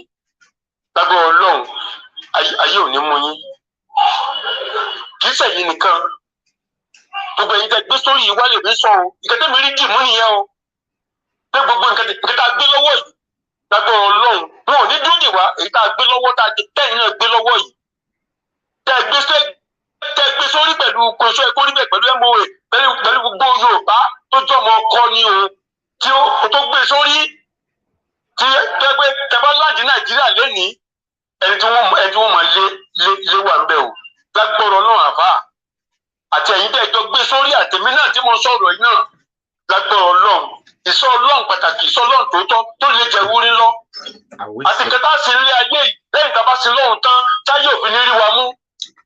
Wọ́n ló dákun mọ́tà sí ẹgbẹ́ nìkan wa. Ọlọ́lá ilà. Àbá mo dúpẹ́ lọ́wọ́ yín. Aláwọ̀ yìí ní àwùjọ bí kàmínẹ̀lẹ̀ àmì wàlẹ̀ azali. Wà àwùjọ bí kàmínẹ̀lẹ̀ àjísí wàlẹ̀ kásálì. Wà àwùjọ bí kàmínẹ̀lẹ̀ túbùlẹ̀ wàlẹ̀ búkùlẹ̀. Wà àwùjọ bí kàmínẹ̀lẹ̀ ti dẹ́ni bìkọ̀wárì rìjà. Aláwọ̀ àkúrú yà lálíkà wọn là ráfíkà. Wà gẹ̀nẹ́ níbi fàdílíkà àmọ̀ síwága. Aláwọ̀ yìí ní àwùjọ bí kàmínẹ̀lẹ̀ àzábìlì kọ́ọ̀bùrì. Wà àwùjọ bí kàmínẹ̀lẹ̀ fìtìnà máyà wà fìtìnà tẹ̀lé màmáàtì. Aláwọ̀ yìí ní àwùjọ bí kàmínẹ̀lẹ̀ mátàmí wàlẹ̀ mọ́gẹ̀rẹ̀mì. Àmín àbá mo dúpẹ́ lọ́wọ́ yín. Ẹ jẹ́ padà sórí ètò torí mo kọ́ tí kì í tó láyé pè yín ni. Okay sir, yes sir. Láwọn gba ọlọ́run ọmọ èèyàn. Láyé. A ní pè mí o. Àgbà ò lè tán lórílẹ̀ láṣẹ ìgbìmọ̀. A ní pè mí o. Ẹ̀yin náà ni àwa náà kọ́ bàbá ń ṣe táwa náà látùmọ̀ ọgbẹ́ látùmọ̀ wò ni. Àfà a ní pè mí sà. Ẹ̀yin náà ni o. Ẹ̀yin ni o. Bẹ́ẹ̀ ṣe ń gbé fún wa, àwa náà ń gbé fún yín o. Bẹ́ẹ̀ ṣe ń gbé fún gbogbo ṣe lápapọ̀, gbogbo ṣe náà ṣe kí ni à ń gbé fún yín. Kudos to you all, gbogbo ẹ̀yin supporter wa all over the world. A gbé fún yín o. O gbọ́dọ̀ sọ ẹ̀mí ẹ ṣe kókó ṣe pàtàkì. Má jẹ́ ẹnikẹ́ni ó tàn ọ́. Ẹ̀mí ò ṣe é rà lọ́jà. Ìpè wà àáfà ó ní ìpè wà ń bẹ̀ yẹn Queen bá yín sọ̀rọ̀ sà. Mo ń gbọ́ Queen. Ok, a ní kọ́ ni sà. Nẹ́tíwọ́ọ̀kì ẹjọ́ bá kíríkì love soft flag kí ló dé tẹ́tí fi flag báyìí? Ẹ tún bínú àwọn òkú ọ̀run méjì, Ọlọ́run á bínú sí gbogbo ọwọ́ tó ń flag.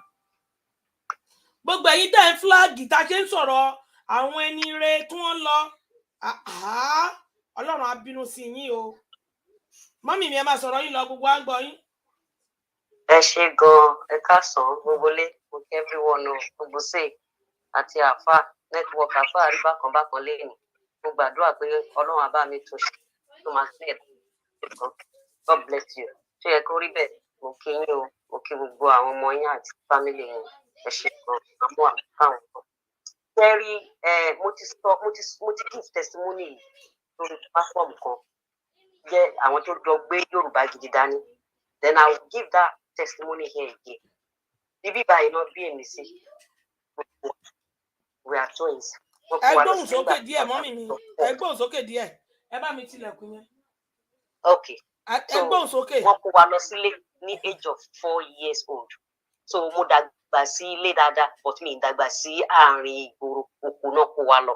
Torí bàbá wa sọ pé àwọn fẹ́ kí a mọ àṣà àti ìṣe wa. Wọ́n bí yín ní London, wọ́n á gbé yín lọ sílé, wọ́n á kó yín lọ sóko. Bẹ́ẹ̀ni, ní age of 4 years. So bá ṣáà ṣe ń gbé life wa nìyẹn. My grandmother ló bring you up. Màmá bàbá mi ló bring you up. So torí ẹ̀ mo ṣe máa ń sọ pé ọmọ àgbà ni mí pé oko mo dẹ̀ ti wá. Ìgbà tí mo dẹ̀ ń dàgbà. So I have to come back here again. Mo ṣe gbogbo education mi ní Nàìjíríà. But ìgbà tí mo wá síbí báyìí, mo continue education mi. But nǹkan kan wá ṣẹlẹ̀, mo wá láti lọ sílé. So mo lọ sí Ìbàdàn la base sí torí àwọn parents mi ò sí ní Nàìjíríà. So ìgbà tí mo wá délé tí mo wá fẹ́ padà sí Èkó. Ìgbà tí mo padà sí Èkó bí tí mo wá dé sí, wọ́n jí mi ní owó, wọ́n jí tíkẹ́ẹ̀tì mi, wọ́n jí everything tí mo kó lọ síbẹ̀. So mi kò dẹ̀ ṣé ẹ gbọ́ mi. Ẹ máa sọ̀rọ̀ yín lọ, gbogbo wọn gbọ́ yín, ẹ máa sọ̀rọ̀ yín lọ mọ́mì, ẹ máa sọ̀rọ̀ yín lọ mà. Okay, God bless you. So ìgbà tí mo wá dé Èkó bí tí mo dé sí, wọ́n jí mi lówó, wọ́n jí mi ní gbogbo nǹkan ṣá. So kò dẹ̀ sí mi ìdẹ̀fẹ́ padà sí Ìbàdàn torójú ń tì mí. So mo wá lọ sí New World Hotel ní Ìkẹjà.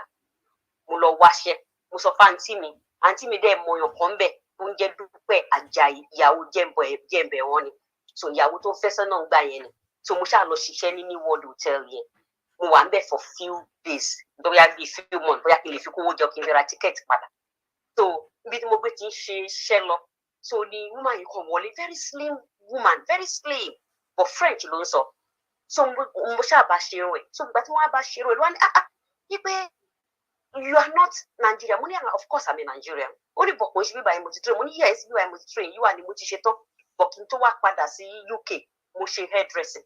Gbọ̀gbà tí mo tún wá débí náà, mo tún wá lọ sí college again láti ṣe dáadáa kí n lè mọ̀ ọ́ ṣe dáadáa.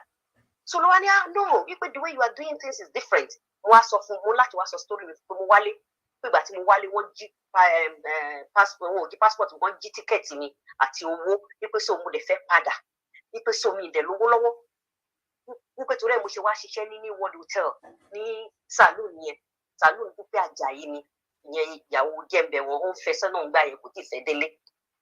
So wá ní wípé okay, I will give you a note to go to my husband. Money, excuse me, who's your husband?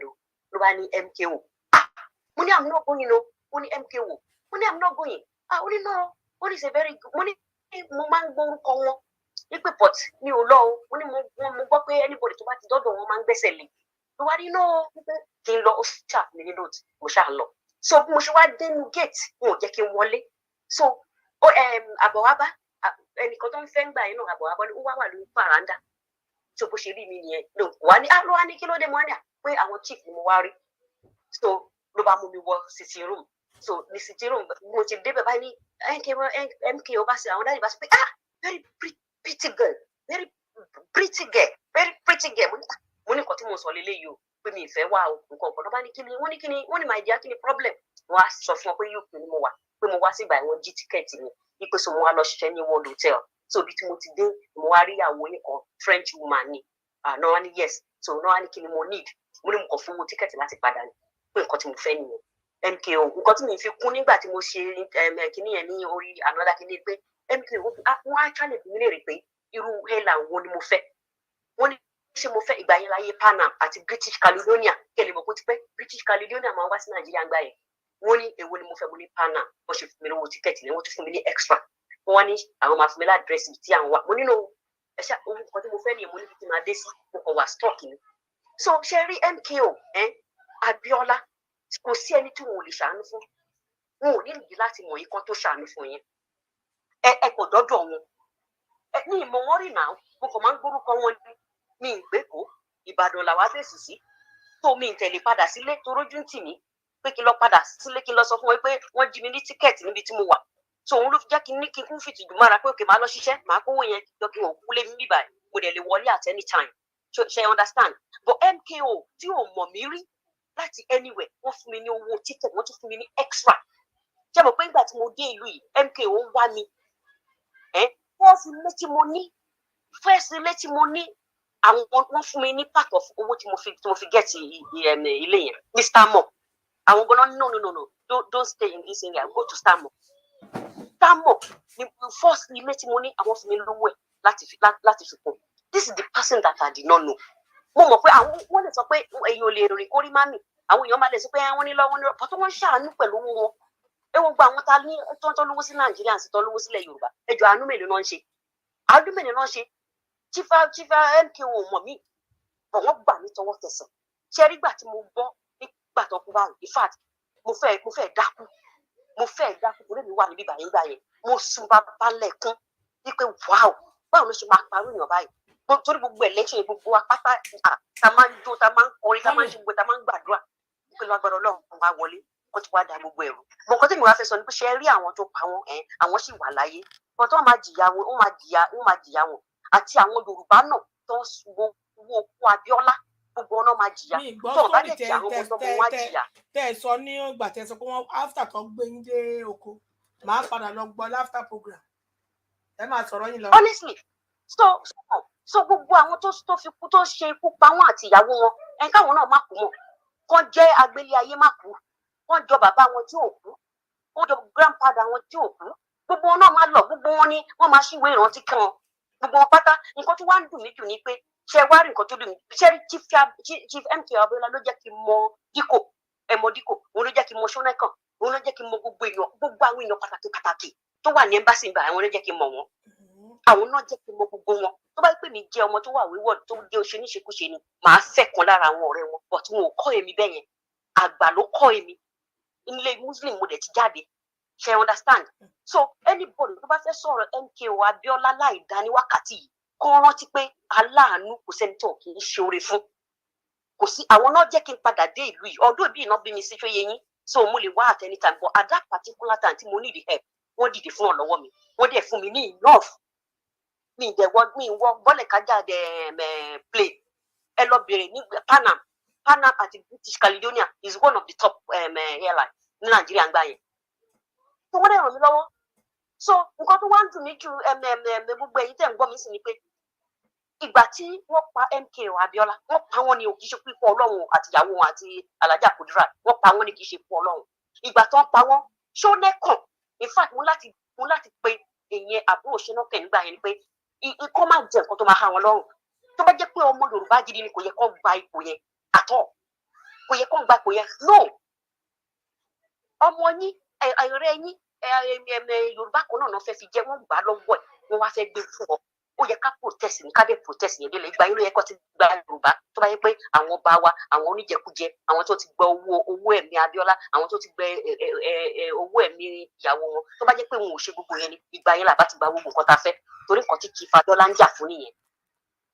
tó mo fọ àsìkò yìí mo fi gbàdúrà pé Ọlọ́run á bá mi tẹ́ wọn sáfẹ́fẹ́ rẹ̀ àti àwọn àtìyàwó wọn àwọn ọmọ wọn tó kù lágbára Ọlọ́run ò ní jẹ̀bàjẹ́ ibikíbi táwọn náà bá dé wọn ara láàánú ojú rere àti mọ́lẹ̀ Olúwa á tàn sínú ayé wọn wọn ò dẹ̀ ní jẹ̀kọ̀rọ̀ wọn ò dẹ̀ ní ṣiléwọ̀ wọn ò ní gbé egun léegun tóògùn bá ń jẹ tolúwa ìyẹn ló ṣe dùn mí fún Kọ́lá Abíọ́lá òun ló yẹ kó máa jà fún Yorùbá ń sè ní nǹkan tí màmá ẹ̀ tí màmá àti bàbá ẹ̀ tó ti go through.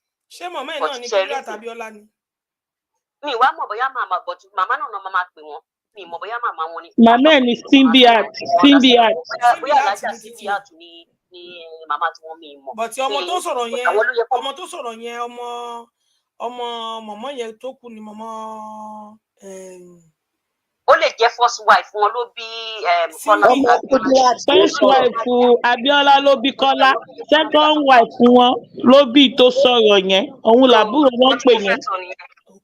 ẹ máa dé tó bọ̀ God bless you thank you mo kí àfa o ẹgbẹ́ bá wa tún láyé yín ṣe àfa kò dán dáadáa Ọlọ́run á jẹ́ kó dán mo kí wọn kó sè God bless you darling ó dàbọ̀ ẹlẹ́hàá àgbà ni. signature yìí nìyẹn. Queen ṣẹ́rí ní ìgbà yẹn nígbà ikú Abíọ́lá nígbà tí Abíọ́lá wà láyé ọmọ Abẹ́òkúta kan náà ni gbogbo ọmọ Aké ilé family house wa kò street kan náà ni ilé tí wàá kọ́ súnmọ́ Aké palace ni kò sí ọmọ Abẹ́òkúta kan ọmọ Ẹ̀gbá kan tí ó dìbò fún Abíọ́lá ṣẹ́rí nígbà tó pa Simbiat tọ́pa tí ìyá second wife wọn kú àwọn obìnrin àwọn ìyálọ́jà ó jáde síta ó gó ìrò lódì ó jáde síta nígbà tí June 12 ṣẹlẹ̀ àwọn wà ní secondary school gbà yẹn ọjọ́ nèbí àná ó milẹ̀ nígbà tó ń dìbò gbogbo wa tá a wà l'Abẹ́òkúta everybody àwọn èèyàn tó ń gbàdúrà máa gbàdúrà àwọn tó ń kéwú máa kéwú àwọn tó ń gbàdúrà Abíọ́lá gbọ́dọ̀ wọlé MKO gbọ́dọ̀ wọlé ṣẹ́rí kò síbò tó lè dàbí ìbò MKO ní location náà yẹn mọ́ àwọn gbẹ̀tẹ̀jẹ̀ ń ṣó fídíò yẹn bó omi dẹ̀ ń bọ́ lójú mi ìpè omi dẹ̀ ń bọ́ lójú mi omi ń bọ́ lójú mi Ọlọ́run o ẹni tó bá mọ MKO àwa kéré ńgbà yẹn gbogbo bá ti wálé báyìí ilé òun àti Simbi ò jìnnà síra wọn ilé àwọn àti Simbiat ò jìnnà ọmọ Abẹ́òkúta kan náà ọmọ Aké kan náà ni wọ́n in fact omi bọ́ lójú mi in fact ẹni tó bá mọ àwọn ará bíi ẹ mọ̀ pé àwọn èèyàn gidi ni family wọn àwọn tó bá mọ̀ wọ́n tó bá mọlé tó ti jáde in fact Ọlọ́run o ṣẹ́rí nǹkan inú gbogbo àwọn tó gbowó ikú Abíọ́lá kò lè dùn mí ìkọ́nù wọn mọ̀ ẹ́ ti ya wèrè ìkọ́ náà ti daṣẹ́wó kalẹ̀ gbogbo àwọn tó ó ti dájà gbogbo àwọn tó gbà nínú owó ikú Abíọ́lá tí bàbá wọn bá ti lọ tọ́tọ́ bá ti kú gbogbo àwọn ọmọ tó bí kalẹ̀ Ọlọ́run ọlọ́jọ́ ìní òní fún wọn nísìnyí gbogbo àwọn ọmọ wọn lọ́mọ máa fi láti inú ìṣòro kan bọ́ sínú ìṣòro kan láṣẹ tọ́lọ́ láṣẹ tẹlẹ́dùnmarè tí àwọn bàbá wọn bá gbà nínú owó Abíọ́lá àtowó ikú Simbiat Ọlọ́run o gbogbo wọn pátápátá gbogbo ọmọ tó bá bí sílẹ̀ lọ́wọ́ máa bọ́ láti ṣòro kan sí ṣòro kan ṣèbá àwọn kan náà mọ̀ wọ́n ti daṣẹ́ wọ́n ti di mẹ́ta 10 kọ́bọ̀ tó ń pin kiri ládùúgbò ọmọ ọba kan nìyẹn gbogbo wọn pátápátá bàbí ò tí kojú ẹ̀ ti ń ráre gbogbo wọn pátápátá ló máa pín nínú ìyà yẹn lágbára Ọlọ́run, include ọba aláké yẹn náà, ọba àwọn gbogbo wọn pátápátá ló máa jẹ nínú ìyà yẹn lágbára Ọlọ́run. Ẹ ṣé gan ni, ẹ ṣé àdúpẹ́ ní orí ọ̀rọ̀ tí bàbá wa àfáà sọ, tí wọ́n bá wa ṣe analysis sí lórí tí a bá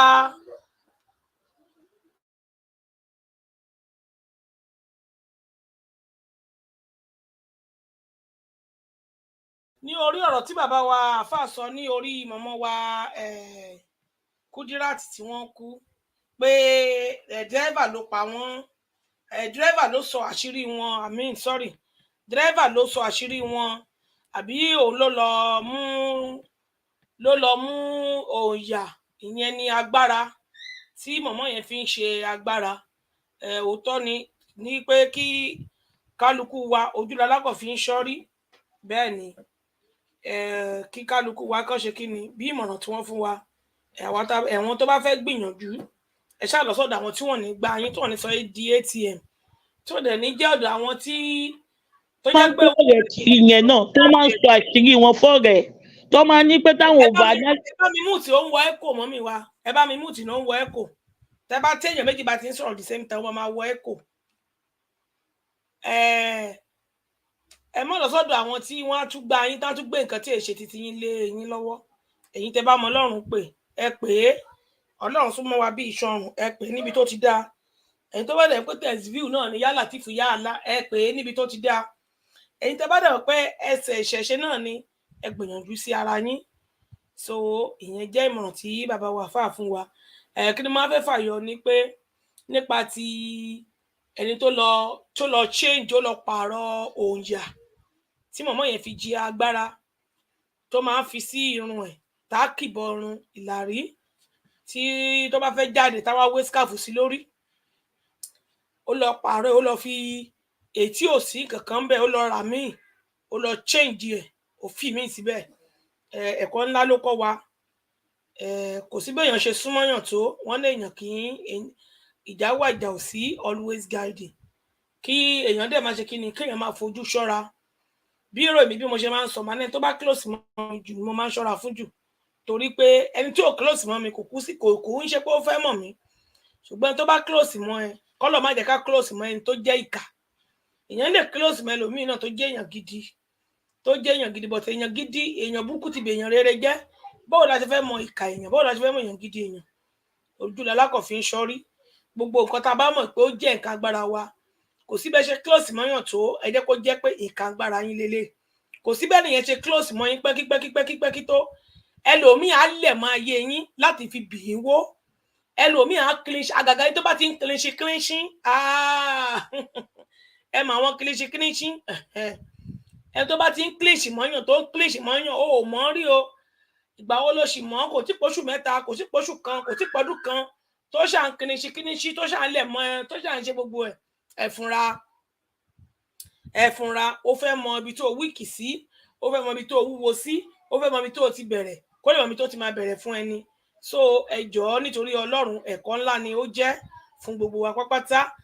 Bákan náà tún ni ẹlẹ́ẹ̀kejì, tí a bá ń lọ ṣe nǹkan bí agbára, nǹkan báyìí, bó jẹ́ eléyìí tó máa fi sórí náà ni kò fi sí, eléyìí tó ń jẹ tó máa jẹ́ àjẹsára wà, àjẹsára náà wà, tó máa ń bàjẹ́ o, tó ń ti jẹ nǹkan báyìí, ẹ lọ fún ilé ìwòjọ́ wà o, ṣùgbọ́n àjẹsára kì í sábà ń tètè pààrọ̀. Bí wọ́n ṣe lè pààrọ̀ nǹkan tó ń fojú rí, tí wọ́n lọ padà fi fèkì síbẹ̀, àbí tí wọ́n dà kan sí lórí, bí wọ́n tiẹ̀ fi fèkì síbẹ̀ gan, wọ́n lè sọ pé kíní yìí o kò gbúdọ̀ kanlẹ̀ o, wọ́n lè sáré fi kanlẹ̀ kan sáré gbé padà síbi tán ti gbé. So torí pé físíkà agbára nìyẹn wọ́n ń rí. Kọ́kọ́rọ́ ayọ̀ wa má fi lé ènìyàn lọ́wọ́, ènìyàn ò dáa, wọ́n lè sọ sómi, ìtumọ̀ rẹ̀ nìyẹn. Wọ́n lè ní kíní yìí o kò gbúdọ̀ kan ògiri o, kán fi kò ògiri kán lè dá padà síbi tán ti gbé, wọ́n ti bà kíní yẹn jẹ́. Wọ́n lè ní kíní yìí o kò gbúdọ̀ débi sí omi wà, kán lọ ta omi sí, kán sáré nù ún padà síbẹ̀. So anything tó bá ti jẹ́ nǹkan ìṣọ́ agbára, ṣe yẹ pé physical thing, èèyàn gbọ́dọ̀ wà very very careful. Ó bẹ́tà kan fún yín kẹgbẹ́mì kẹ tó lè jẹ nǹkan tó máa bà nǹkan jẹ́ nínú yín, alágbára. Ẹ̀yin gangan tí lè, èèyàn lè jẹ́ gan kámi ara sọ̀yàn kéèyàn sáré lọ da èrò ẹ̀jẹ̀ so èmi prefer èlé tó ń fún ẹ tó yẹ pé bí èèyàn mílíọ̀nù wọnú ilé ẹ kò sáàsókọ́ kò sáàsó kínní kò sí pé wọ́n ti rí ibì kan kò sí pé a ti rí amalọ́dá nǹkan sí a ti rí a máa tọ̀ sí lórí a ti rí a máa ẹnìkan ló sọ pé a máa mú fọ́tò a máa da kínní kan sí tèmi tẹ́ bá rí ni so nǹkan téèyàn bá gbé mì téèyàn gbé tó yẹ pé èèyàn ti gbé jẹ ó ní agbára ju physical thing lọ so bó ṣe rí nìyẹn mo bẹ̀ wá mo rọ̀ wá gbogbo ibi kíbi tá a bá máa lọ àdẹ̀ ní kó sọ́wọ́ àní ti fi ọ̀rọ̀ wa lọ ìkà ẹ̀dá so bó ṣe rí nìyẹn èmi ò gẹ́gẹ́ bí ọmọ yín èmi ò ní babaláwo mi ò ní pásítọ̀ babaláwo tó wà tó gbọ́n rí wà o àáfàá tó mọ rí wà o wòlíì tó gbóyán ṣáṣáṣá wà o oníṣẹ̀ṣe tó dẹ̀ gbóná ṣáṣáṣá wà o so kálukú ló mọ èmi mo dúpẹ́ lọ́wọ́ Ọlọ́run Elédùmarè àtọ̀run Ọlọ́run ti fún mi ní ti tèmi mi ò ní ìdàtí lọ sọ́dọ̀ babaláwo kan débi tí ó ti bàjẹ́ àwa la ṣe fún ọmọ bàjẹ́ pásítọ̀ kan ni àwa la ṣe fún ọmọ bàjẹ́ wòlíì kan ló ṣe ìmáàmù kan ló ṣe àmọ́ lọ bàjẹ́ bó ṣe rí nù so ẹ jọ̀ọ́ nítorí Ọlọ́run gẹ́gẹ́ bí ìmọ̀ràn tí bàbá wa fún wa ẹ má jẹ́ ká lọ kó sọ́wọ́ kọ́kọ́rọ́ ayọ̀ wa má fi lè nìyàn lọ́wọ́ ènìyàn ò dáa wọ́n lè sọ sómi kọ́kọ́rọ́ ayọ̀ wa ò má fi lè nìyàn lọ́wọ́ ènìyàn ò dáa wọ́n lè sọ sómi ó ṣe rí nìyẹn o mo bẹ̀ wá mo rọ̀ wá so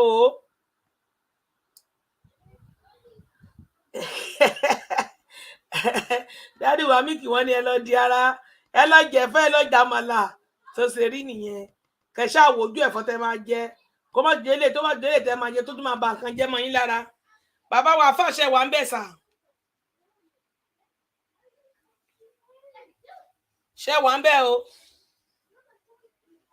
ẹ káàsán o bí ojú ọjọ́ ṣe rí lọ́dọ̀ wa ń bí ẹ kú iṣẹ́ takuntakun Olúwa Ọlọ́run Elédùmarè á pín gbogbo wa lérè èmi jẹ́ ọjọ́ tí gbogbo wa máa ń rántí lọ́mọ Yorùbá àtàtà tó dẹ̀ máa ń dùn wá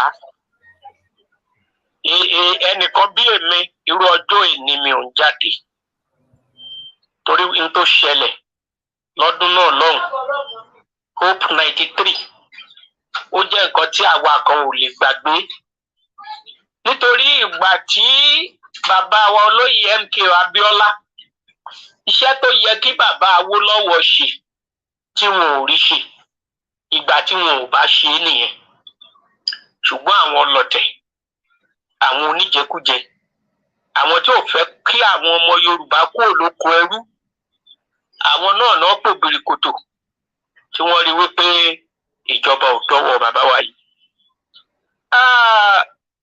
Mo kí gbogbo ìdílé bàbá wa MK Abíọ́lá pátápátá wọ́n kú ìfaradà nítorí kò sí ẹni tó lè ṣe tí ò ní máa rántí lójoojúmọ́ ká má sọ pé lọ́dọọdún wọ́n rántí lójoojúmọ́ ohun tó ṣẹlẹ̀ sí ìdílé wọn.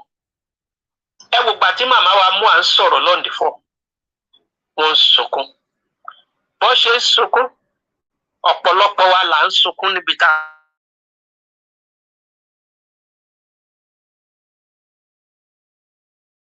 wọ́n lójú àwọn kan. ẹ jẹ́ bá wa kílíkì náà kí ló lè ta tún fi ń bínú báyìí ṣé ẹ kì í gbọ́ràn ni ṣé ẹ kì í gbọ́n tó ń ṣàǹsọ ni ẹ máa fíláàgì.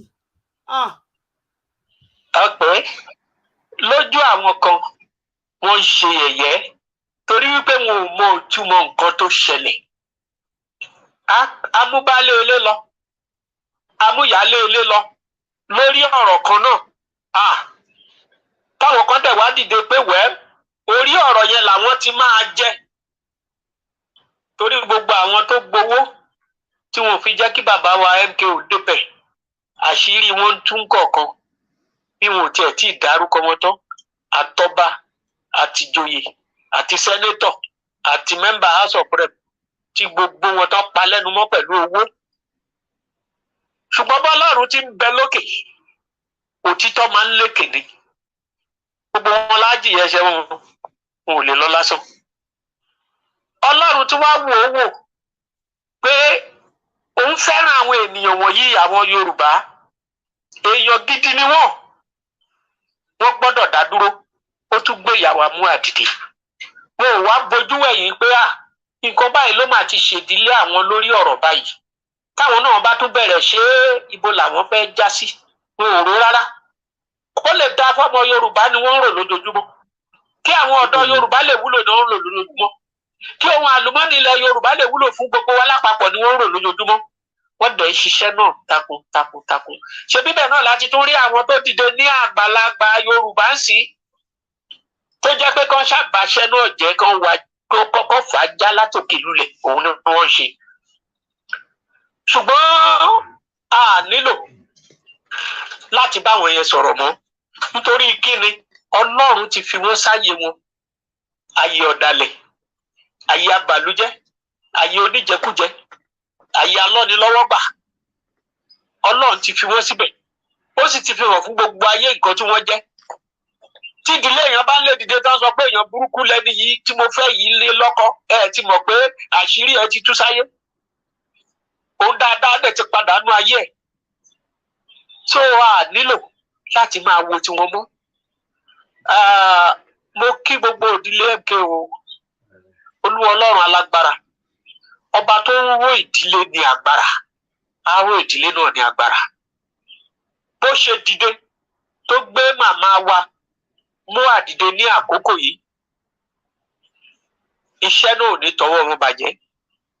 Wọ́n á ṣe ní àṣeyọjú àti àṣejèrè ni. Gbogbo táwọn èèyàn ti rò pé kò ṣeé ṣe, Ọlọ́run máa ṣe torí kìí ṣàwọn ló ń ṣe. Ọlọ́run lò wọ́n ni. Ọlọ́run máa ṣe yanjú. Wọ́n di president location 419. Wọ́n jẹ commissioner, wọ́n jẹ gbàgbà. Ẹ jẹ́ kó máa lọ jẹjẹkújẹ tó fẹ́ jẹ. By the time tí ìjọba Yorùbá nation bá dúró, gbogbo wọn ni wọ́n ṣe ń padà bọ̀ wá fẹnu lọ́lẹ̀.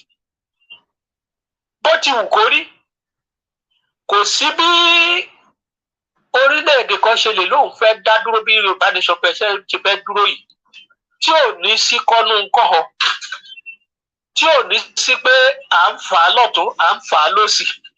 Àwọn kan ò fẹ́ bọ́ sí, àwọn kan fẹ́ kó bọ́ sí. Àwọn kan ń ṣàtàlíta látìlẹ́yìn, àwọn kan ń ṣe bàájẹ́. Kò sí bí ó ṣe ní rí bẹ́ẹ̀.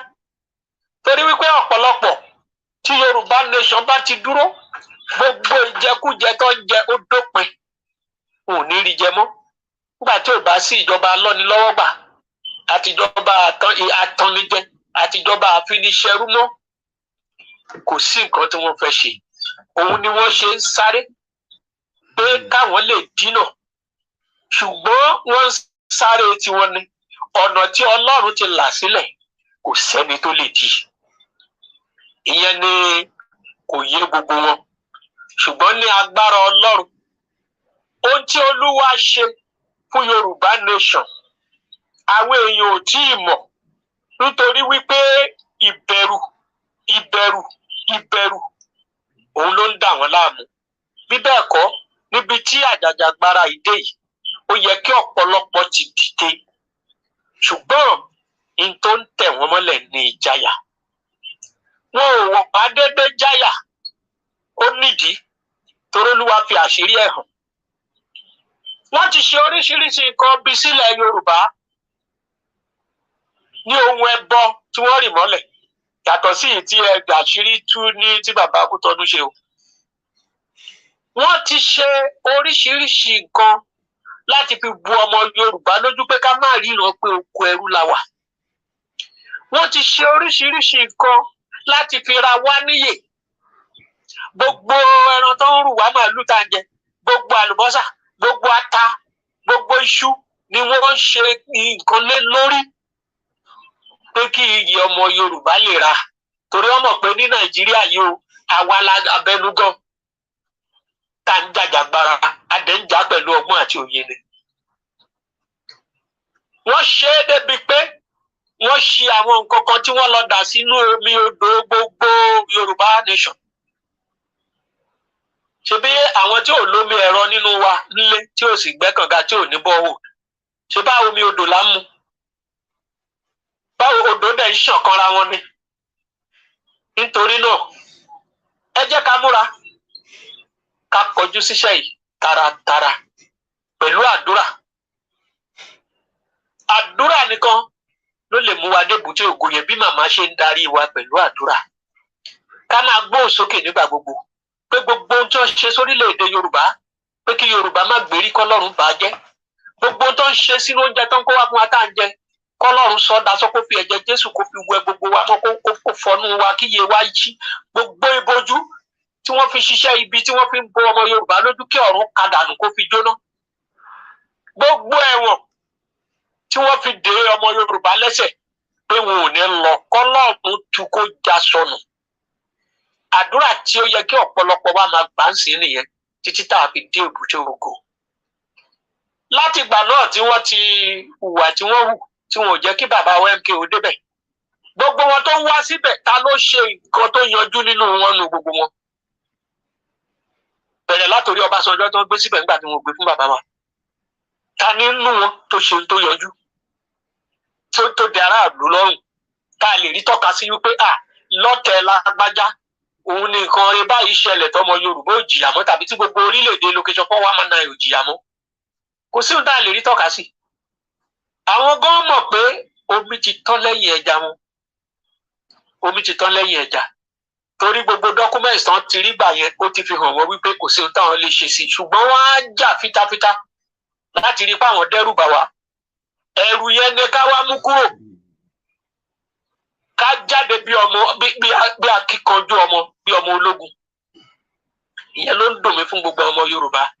Ọ̀pọ̀lọpọ̀ tẹ́ ẹ bá sọ̀rọ̀ Yorùbá nation létí wọn á máa sọ̀sọ́kúsọ ni. Ṣùgbọ́n àwa fi yé wọn wípé tẹ́ ẹ bá jára yín gbà kẹ́ kúrò lóko ẹrú. Ẹnìkan ti ṣíwájú tó ń jàjà yìí fún yín. Ó yẹ ká tì lẹ́yìn ni. Tẹ́ ẹ bá jókòó pé ẹnìkan ló máa ṣe é délẹ̀ tẹ́yìn ò ní jáde tá a bá gbélé yín lọ́wọ́ ìrọ̀lẹ́ pa ọ́. Bó ṣe wù kó rí akẹ́ni kankan. Nígbà tí ìjà ń lọ lọ́wọ́ ní South Africa ṣé bá àmọ́ ọ̀nà tó ń gbé tí wọ́n gbà ẹ wo iye èèyàn tó kú ní South Africa. Ṣé bí location 419 náà ló ń support wọn gbà yẹn lọ́hùn. Àwa wà ní school gbà yẹn a fi bẹ́ẹ̀dì wálẹ̀ fún ọmọ South Africa tán kó wá. À ń fóúnjẹ wa sílẹ̀ fún wọn ní canteen tó ń jẹ. Ṣé báwọn nílé ni tí wọn ò bá jà ṣe wọn á gbòmìnira. So gbogbo ajàjàgbara tẹ̀yìn èèyàn wá ń jà àti sè àti gbogbo àwọn mìíràn tó ń tì yín lẹ́yìn. Ọ̀nà tá a wà lé ń bí Ọlọ́run alágbára kò ní jẹ́ kó wá ẹnì kankan wá tì nígbà tí àkókò náà bá tó. A mọ̀ wípé ó kù síbẹ̀ dẹ̀ ní díẹ̀ ló kù. Ọlọ́run ti parí iṣẹ́ ṣùgbọ́n àkókò tó wọ̀ lolúwa dúró dè láti ṣe fún wa. Àkókò yìí ni káwa náà dúró dè ká máa ṣe alátìlẹ́yìn fún àwọn tó ṣe aṣíwájú kí ọ̀run bá lè dá wa lóhùn bó ṣe yẹ. Olúwa á ràn wá lọ́wọ́. Lẹ́ẹ̀kan sí mo kí gbogbo ìdílé bàbá wa MKO Abíọ́lá, ìdílé màmá wa Kudirat Abíọ́lá, màmá wa tó jẹ́ ìyálé wọn pátápátá Simbiat Abíọ́lá, àwọn náà ti di èrò ọ̀run lónìí. Ọlọ́run alágbára kò dẹ̀lẹ̀ rí fún wọn. Gbogbo àwọn ọmọ tó fi sílẹ̀ kí ọ̀run má jẹ́ kí wọ́n yọ sọnù bí ọwọ́. Gbogbo ìdílé tó fi sílẹ̀ kí ààfo bàbá yìí kó má hàn lára wọn títí. Bí Ọlọ́run ṣe wà lẹ́yìn wọn tó ń tì wọ́n lẹ́yìn kó túbọ̀ máa tì wọ́n lẹ́yìn kó má fi wọ́n sílẹ̀. A kí gbogbo wọn. Ẹ kú ara fẹ́ra kù. Ẹ kú ọjọ́ òní tẹ̀ ń ṣèrántí. Mo wá kí màmá wa Mua àtèmi àti gbogbo òdi wa bí. A kí màmá kú. A kí wọn kú ìfaradà, ìforítì. A kí wọn kú àìkò gbọ́ tí gbogbo àwọn ọlọ̀tẹ̀ ènìyàn ń wí nípa wọn. Wọ́n dẹ̀ tẹ̀síwájú nínú iṣẹ́ Yorùbá nation. Ọ̀run á tì wọ́n lẹ́yìn. Máa kẹsẹ̀ járí lórúkọ Jésù. Gbogbo àwa tá a tì wọ́n lẹ́yìn. A ò ní bọ́ sọnù lẹ́yìn wọn. Gbogbo ẹ̀yin ṣe ọwọ́ agbára látọ̀run fi dìyín mú tẹ̀ ń lè ṣiṣẹ́ yìí kò ní já kúrò lára yín o. Ìdílé ẹnì kọ̀ọ̀kan yín kò ní ṣòfò ọmọ. Ẹ ò sì ní ṣòfò iṣẹ́ yín tẹ̀ ń ṣe lọ́hùn. Ọlọ́run alágbára á tì í lẹ́yìn. Torí nínú ìwọ̀nba tẹ́ ẹ ní lẹ́bí ń ṣiṣẹ́ yìí tẹ́ ẹ dẹ̀ ń gbé sáfẹ́fẹ́ fún gbogbo àwọn ènìyàn pé kí wọ́n lè mọ̀ wípé Yorùbá nation orílẹ̀-èdè kan gbòógì ni Ọlọ́run á dẹ̀ máa tì í lẹ́yìn bẹ́ẹ̀ ṣe ń ṣiṣẹ́ náà ẹ ò ní ṣe lásán. Mo kí gbogbo yín, gbogbo àwọn màmá wa tó ń sọ̀rọ̀ níṣẹ́, gbogbo àwọn màmá wa tó ń fóònù láti orílẹ̀-èdè gbogbo tí wọ́n tì í lẹ́yìn, pàápàá màmá Kogi, mo kí yín kú oríire. Wọ́n dánwò ní bóyá ṣe é ṣe, ṣùgbọ́n wọ́n ti rí wípé àtàrí àjànàkú ni kì í ṣẹrù ọmọdé, so wọ́n ti gbé wọ́n ti rí wò. Nítorí náà màmá ẹ kú iṣẹ́, a ò ní wá yín tì lójijì o. Mo wá kí ìyá mídíà, ṣó yẹ kó rí bẹ́ẹ̀ kò yẹ kó rí bẹ́ẹ̀, ẹ kú iṣẹ́ o. Ẹ rántí o pé ìbẹ̀rẹ̀ kì í ṣoníṣẹ́ àfẹ́ni tó bá forí tì dópin. Gbogbo program lánàá bí arábìnrin kan ṣe ń bá yín sọ̀rọ̀ tí wọ́n ń bẹ̀ yín, wọ́n sọ pé ẹ má ṣe bẹ́ẹ̀, ẹ padà sáyé yín, ẹ bẹ̀rẹ̀ iṣẹ́ bó ṣe yẹ bó bẹ́ẹ̀ ṣe ń ṣe tẹ́lẹ̀. Èmi mọ̀ wípé kò lè ṣe kó má rí bẹ́ẹ̀, ṣùgbọ́n níwọ̀n ìgbà tí a ti pè yín padà, ọ̀run á tì yín lẹ́yìn o. Ẹ dáwọ́lé iṣẹ́ yín, ẹ máa ṣe lọ bẹ́ẹ̀ ṣe ń ṣe, ẹ má bojú wẹ̀yìn, nítorí wípé èrè ẹ wà níwájú kì í ṣe ní. Ẹ̀mí yín ló dẹ̀ máa jẹ èrè yẹn, wọn ò ní fi ire yín ṣàpínlé. Lórúkọ Jésù, gbogbo wàhálà tẹ́ ń ṣe pẹ̀lú àwọn members media tó kù, ìgbà míì ẹ lẹ́wà nú mọ́tò ẹ ń lọ ni ẹ máa dá sí program, ìgbà míì ẹ wà ń kíṣì, ìgbà míì ẹ wà ń bíṣẹ́. Ọlọ́run á ràn yín lọ́wọ́ o, iṣẹ́ yìí ò ní dòkú.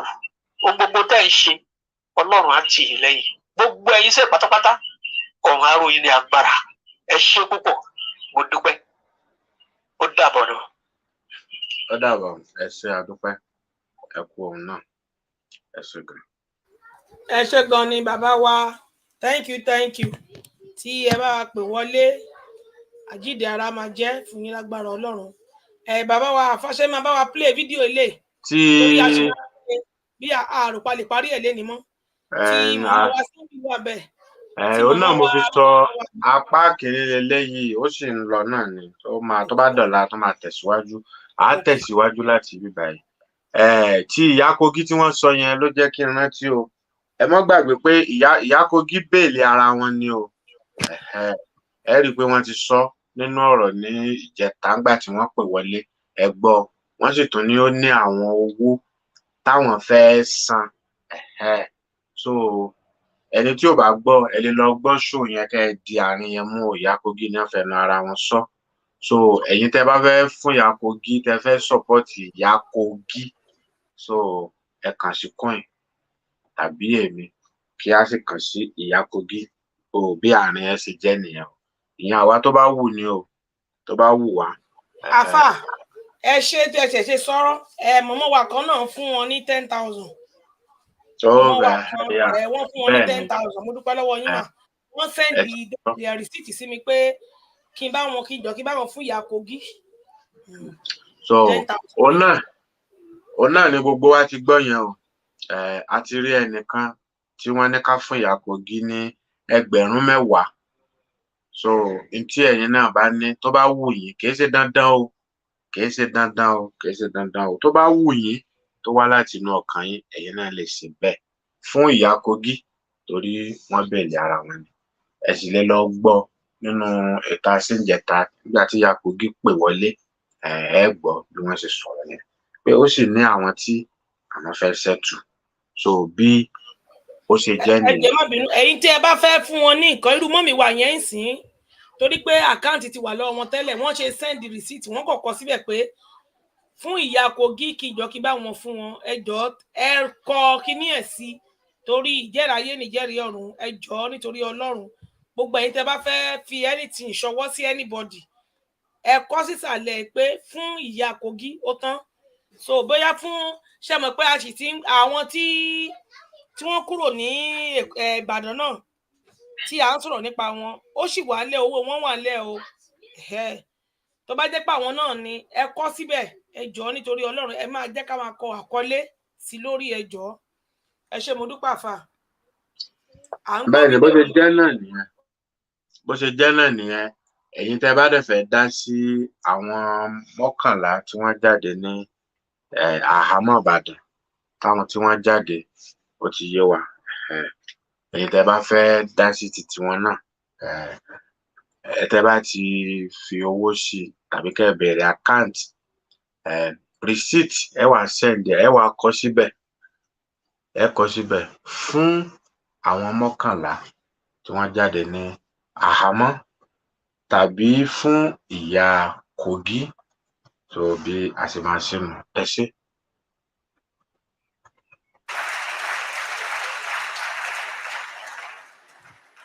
The decision and this event is not meant to be and is not an attempt to open old wounds, but to put right a national wrong. Nigerians of their own free and will voted for late Chief MKO Abiola and Ambassador Babagana Kingibe, the presidential flag bearer and running mate of the Social Democratic Party in the 1993 elections. The government of the day inexplicably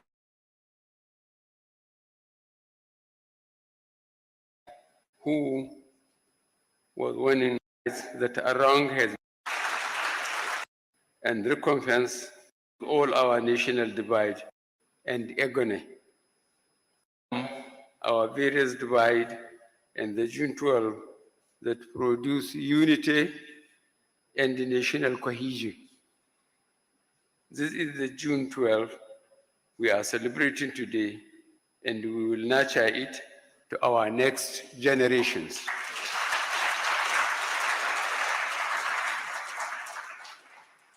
Accordingly, on behalf of the federal government, I tender the nation's apology to the families of late MKO Abiola,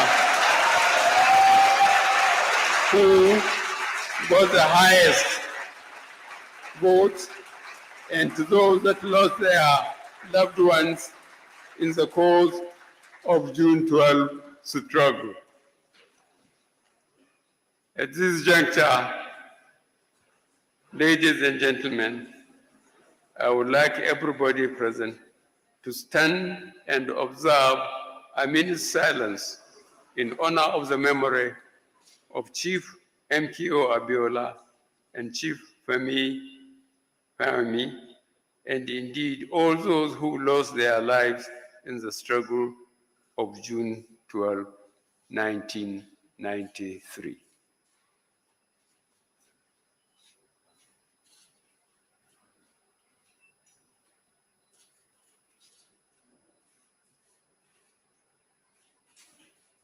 May their souls rest in perfect peace.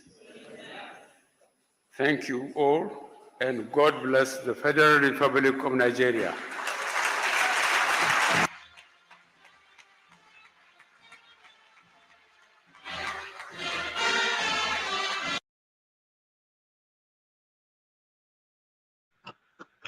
Ọmọ kóòtù òjíire ṣe ń rí o.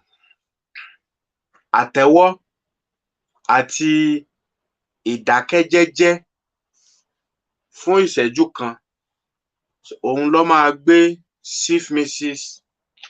Kudirat Abiola, sóun ló máa gbé wọn jáde nínú sàárè. Àbẹ́ẹ̀ rí ọmọ ènìyàn. Àwọn tẹ́ ń pè lágbààgbà Yorùbá náà ló wà ń bẹ̀ yẹn o, àwọn ló wà wájú yẹn o. Àfá ẹ̀gbọ́n nǹkan tó sọ ni ó láwọn ò fẹ́ àwọn Bísí Àkàndé gbogbo wọn, àwọn ní àwọn wájú yẹn o, Wọlé Ṣóyínká, àwọn ní àwọn wájú yẹn o, tí wọ́n tò.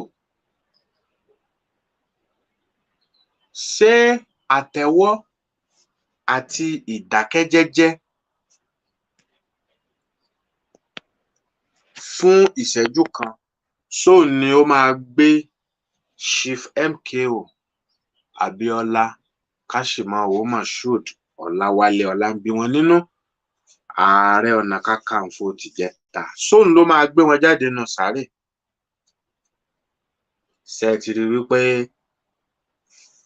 ìwà ènìyàn nìyẹn o, ìwà ọmọ èèyàn òun lẹ rí yẹn o.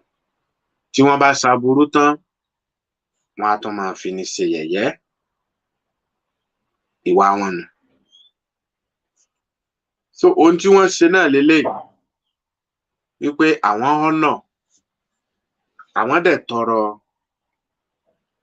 àforíjìn wípé kí wọ́n foríjìn àwọn o. Behalf of Nigeria òun ló pé àti gbogbo àwọn tó jẹ́ pé wọ́n kú sí June 12, 1993 tí wọ́n bá lọ. Gbogbo wọn òun ni kíni? Òun ni wọ́n sọ wípé àwọn tọrọ àforíjìn fún wọn.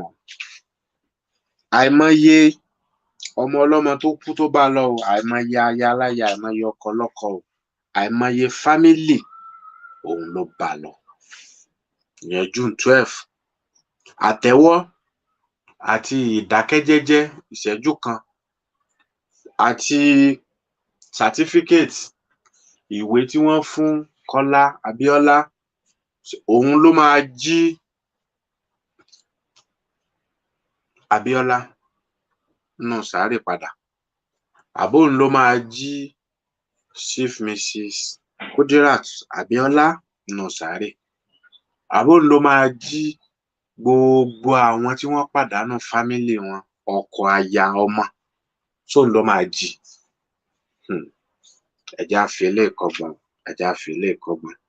So ẹ wá jẹ́ ká gbọ́rọ̀ lẹ́nu, ẹ jẹ́ á gbélé kúrò kí á gbé ìmíì wọlé. Ẹ jẹ́ á gbọ́rọ̀ lẹ́nu ọmọ ìyẹn ọmọ ìyá wa Chief Mrs. Kudirat Abíọ́lá, èyí ọkùnrin tí àbúrò mọ́mì wọn sọ lẹ́ẹ̀kan. Ẹ jẹ́ á gbọ́rọ̀ lẹ́nu ẹ̀, ẹ jẹ́ á gbọ́ ohun tí òun náà sọ. Ẹ jẹ́ á gbọ́ ohun tí òun náà sọ. Engineer, ẹ jí ẹ má sùn, ẹ bá wa gbé wọlé. Ẹ jẹ́ á gbọ́ ọ̀rọ̀ lẹ́nu òun náà, ká gbọ́ nǹkan tí òun náà wí. Ẹ máa bá wa kà lọ. Ọkùnrin òun náà ni ẹ̀ ń gbọ́ yìí tí wọ́n dákọ rẹ̀ lẹ́ẹ̀kan. I remember I was still in school. So that was the first time that it was 2:30. There were no drivers to pick us up. I was like wondering what's going on. The driver actually eventually came around 4 o'clock. So we were in school till 4. So I knew there was something wrong. And it wasn't even like a driver. It was a taxi with my stepmom. She was the 5th wife. She picked us up and she took us to the house. When we get into the house, we hear, Anigba, you know, but I didn't make sense of it. I just thought it was just another party. The house is always loud. We're always having one party or another. Well, my normal move when we're having the parties, I'll get on my knees and just pick the money off the floor, make a lot of money on doing that. So I was like, oh, is this another party? But then I got into my room. I was just playing games in my room, and this was my room then. I was playing games, and me and my brother Hadi and my auntie, my mom's younger sister came in, Auntie Dupe, and said, "Mommy is passed. Mommy is dead." You know, I didn't make it. I was like, "What are you talking about? I just saw it this morning." You know, like whatever. You know, I discarded it, and I started to concentrate on what they were saying outside. And then when I looked out the window and I saw the grave, like her coffin being pulled, and I was like, wow. My brother Hadi was a little bit more upset. So I think he broke a couple of chairs or something. But anyway, they calmed us down a bit, put us in clothes, and we went. So it was only me and my younger brother Hadi who were in Nigeria at the time for my mom's grave. Then we went to stay with my auntie, Tidupe. My sister, Hafsat, Kafila, Moriam, Jamia, and Lekon were in America. And, you know, they obviously knew that we were not happy when we didn't, you know, we never really stayed with my auntie before. So we didn't know, you know what I mean? This was new to us. So they got us tickets. So I think about a week after my mom died, my uncle Bayoshino came to pick us up. And we entered his car, we drove. We get to the border, we're in Kutonu to the airport, get to the airport. And then, like I said, he gave us $400.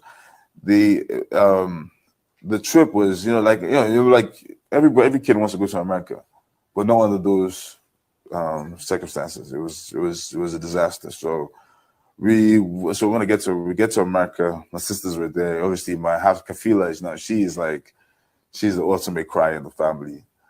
She's like, oh, it's crying going on. So she's crying, and then I can't hold it back. So I'm crying, and my brother, we're all crying. It's like, oh my days. And then we go to Virginia. Get to Virginia with my brother Lakon in his 1-bedroom apartment. And we're 7 of us. And this is the first time we've ever been in such a small, confined area. Like, we all, like I said, was just so independent, all of us. So obviously there were clashes. I rebelled. Like, even when I was in school in the United States, I rebelled. I used to get into fights, try to get suspended.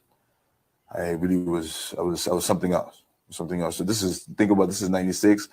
By 1999, I had gotten expelled a couple times. I had gone into a lot of fights. Anybody who said anything about me, the first thing I do is just start to fight. Like, I think I was just lashing out. I was upset about, the new reality of what I find myself, because now there's no mom. So my sisters are taking care of us, and obviously they're trying to take care of themselves too. So you can't really ask too much from them. So I had to grow up real fast. Anyway, I get into trouble in 1999. They decide that, come back to Nigeria to learn manners. So in punishing me, they had to punish my younger brother. But my brother Hadi was always a good boy. He always did his homework. He always did his chores and everything. But he came back with me. When I come back, my brother Jamia and Lakes were already in Nigeria at the time. They were trying to get into politics. In 1999, it was during the democracy. They were about to get back into democracy.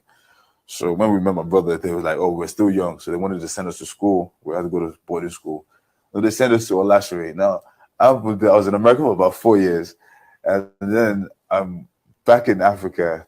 And the first thing they do is send me 4 hours out of anything that I even remotely remember. So I thought they were trying to sell us for, I had like a vivid imagination growing up. So they were going to sell us for like maybe black or money or something. So I told my brother, don't worry, Hadi, I'm going to get us out of this situation. So this is Ife. Like, it's so far. I'm like, what's going on? And you're seeing the hills and hills. We get there, and the first day I'm sleeping, and the teacher just comes and starts ringing a bell. And I'm just thinking to myself, like, he must know I'm sleeping. Why is he ringing a bell? He has to know that I'm sleeping here. I'm like, okay, I ignore it. Wake somebody up at 6 o'clock in the morning.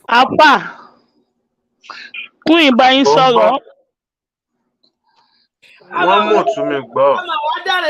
Àmọ̀ wá dáre lé ní ọlọ́dọ̀ àfàlẹ́. Gbọ́ wọn. Àti ká máa pe àfàlẹ́ ní ká máa wọ́n omi. Bóyá ká máa wọ́n omi. Gbọ́ ń tẹ̀wé o. Ọ̀rọ̀ ọ̀dọ́ yín yẹn ò true. Àmọ́ etí ìyàwó ń sìn mo gbọ́. Gbọ́ yín rárá. Ṣé tí ń gbọ́ mi báyìí àfà? Ṣé tí ń gbọ́ mi ṣá? A ti ń gbọ́ yín báyìí. Àmọ́ mo ní mi mọ́ tó mú nẹ́tíwọ̀kì yín lé ní ó ti di pé ká máa ju òkúta sí páànù. Ṣebí ìyá sọ̀rọ̀ nísìnyí tí mo gbọ́, àtọ̀dọ̀ yín ni kì í sọ̀dọ̀ mi. Ìyá sọ̀rọ̀ nísìnyí tí mo gbọ́ náà. Ìgbà tẹ́yìn sọ̀rọ̀ mi ò gbọ́. Àmọ́ gbà tí ìyá sọ̀rọ̀ sí mo gbọ́. Lẹ́tọ̀ tí yẹ ẹlẹ́hà ti gbàdúrà lẹ́ẹ̀kan ní kọ́lọ́bà wa tún nẹ́tíwọ̀kì àfà ṣe o. Ìwà ràn mí lọ́wọ́. Ẹ má wọrí a máa kókù dáadáa ní a máa dòkúta láti London sí ọ̀dọ̀ yín sí pàánù ọ̀dọ̀ yín.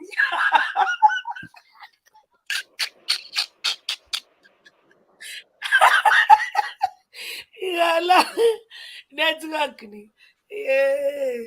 Ó lẹ́tìkẹ́. Èyí tí mo ti ẹ̀ fẹ́ sọ ni pé ọmọ bàbá wa Ẹ̀mùké tó ń sọ̀rọ̀ yìí.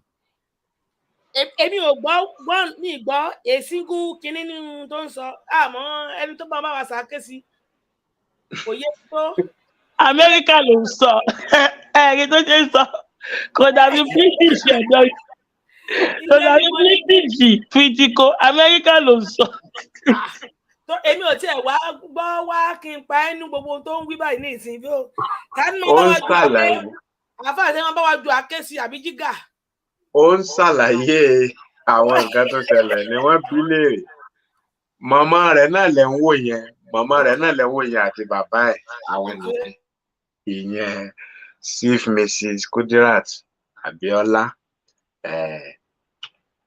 àti Chief MKO Abiola. Ó ní wípé ní ìgbà náà tó ṣẹlẹ̀ tí wọ́n sọ wípé wọ́n kú, ó lóun ò tiẹ̀ kákún, ó lóun rò pàwàdà ni. Ó ní wípé àbúrò mọ́mì àwọn, ó dákọ àbúrò mọ́mì wọn yẹn. Ó láwọn ni wọ́n wá sọ fáwọn, ìyẹn àbúrò wọn tí wọ́n pè lẹ́ẹ̀kan. Ó láwọn ni wọ́n wá tí wọ́n wá sọ pé nǹkan bàbá ìṣẹ̀lẹ̀ o. Bóyá àwọn wá dẹ̀kọ́ o, bóyá ẹlòmíì ni. Ó ṣàlábúrò mọ́mì àwọn, the younger sister. Wọ́n wá láti wá sọ pé tọ̀, màmá yín ti lọ o. Òun kàn ń wò wọ́n pé ṣé wọ́n máa ti wọ́n wí báyìí lọ síbò. Ṣé ilé ṣé ẹ máa ń tẹ̀ ń sọ ṣá? Ó lóun ò kákún. Ó ní òun àti àwọn àbúrò òun àtẹ̀gbọ́n òun tí ó sọ̀rọ̀ ní ẹ̀ẹ̀kan yẹn tá a gbọ́, ó dákọ gbogbo wọn náà. Ó ní gbogbo wọn yẹn kó ń kálukú kan ṣáà ń wò pé kí ni wọ́n ń sọ báyìí? Sódẹ̀ ṣe ṣe ṣáṣọ possible. Ó láfi bí òun kàn ṣe òun sáàrí pẹ̀lú àwọn nǹkan tóun ti gbọ́ àti tí wọ́n sọ àti tóun tó kà á. Ṣé kinní lè rí bẹ́ẹ̀ ṣá? Àfi ìgbà tóun rí tí wọ́n gbé pósí wọn dé. Ó ní òun yọjú lójú wíńdò àbí ibi fàrándà yìí. Òun kàn rí tí wọ́n gbé pósí wọn dé báyìí. Eléyìí ṣe irọ́ o, kì í dẹ̀ ṣàwàdà mọ́ o. Lòun bá ní o. Ìgbà náà ni òun ṣẹ̀ṣẹ̀ mọ̀ pé màmá ti lọ o, màmá ti lọ. Ó ní kò jù bẹ́ẹ̀ lọ. Ó ní àwọn èèyàn dẹ̀ ń sunkún òun kàn sáà ń gbé òun dẹ̀ ń wò pé kí ló ń ṣẹlẹ̀ kíní kan àti ọmọ kékeré náà. Òun sáà ń wò pé èwo lẹkún èwo ni kíní. So àwọn ọ̀rọ̀ yẹn, àwọn nǹkan tí ó sọ ó nìyẹn ní èdè Gẹ̀ẹ́sì, èdè ẹrú Fàlákùlà. For God's sake. You know, it didn't dawn on me that that's the normal. Then he comes back with like a little switch, like a cane. And he hits me with it like a couple of times. I was like, well, this is child abuse. So I take the cane and I hit him back. And I'm like, this is why you using child abuse. This is child abuse. Do you like it? If you don't like it, why are you doing it to me? Apparently, that's a no-no in Nigeria. You know, coming from America, you're talking to your children by her first name. You're like, Miss Jones. You're not saying Miss Jones. It's Jones. You know, you're like, so it was a drastic change. Anyway. Ó ní wípé ńgbà tí àwọn dé ẹja gbélé epo mẹ́ka gbé mi sí. Ó nígbà tí àwọn dé ó ní pé wọ́n bá yọ bóyá àwọn ń ṣeré àbí kìnìún sámọ̀ bá a ṣe máa ń bá ọmọ wí nílẹ̀ Yorùbá. Ó ní wọ́n bá yọgi ní wọ́n bá yẹgba ni wọ́n bá na òun. Lòun bá ní ẹ wá gbà mí. Kí leléyìí tí ẹ ń ṣe? Ìwà tí ọ̀dà leléyìí, ìtẹ́jú ọmọ ènìyàn mọ́lẹ̀ leléyìí, ẹ bá gbé wọlé. Ìmí ta fẹ́ play nìyẹn. Ìtẹ́jú ọmọ ènìyàn mọ́lẹ̀ leléyìí, child abuse ni. Ẹ nà mí lẹ́gba. Ó lóun gba ẹgba lọ́wọ́ ẹni yẹn. Ó ní òun náà nà wọ́n padà pé kinní kan. So àwọn àwàdà tí ó sọ ní ìparí yẹn nìyẹn. Ẹnjìníà ẹ jẹ́ ẹ mọ́ sùn. Ẹ bá gbé yẹn wọlé so kí ká tẹ̀síwájú pẹ̀lú ètò. So bí ó ṣe sọ nìyẹn, ọmọ Chief Mrs. Kudirat Abiola tí wọ́n ti kọjá lọ, òun la gbọ́. gruesome murder of the wife of the winner of the June 12, 1993 presidential elections in Nigeria.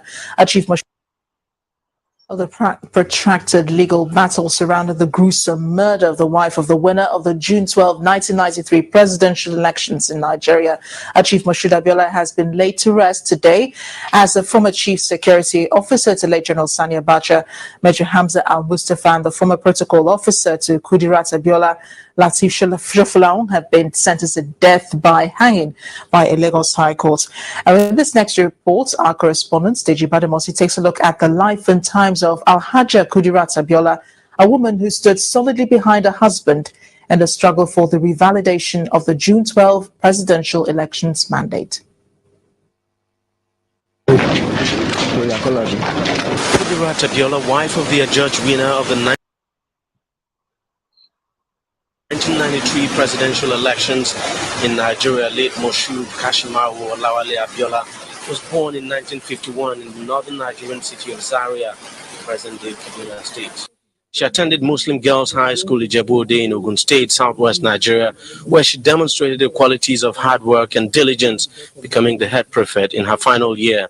In 1972, at the age of 21, she got married to Chief Moshood Abiola, a union that eventually produced 7 children. Kudirat was a successful businesswoman who lived an ordinary and private life. In 1993, her husband, Chief Abiola, contested the presidential election that was adjudged the freest and fairest in the nation's history. However, it was annulled by then military ruler General Ibrahim Babangida.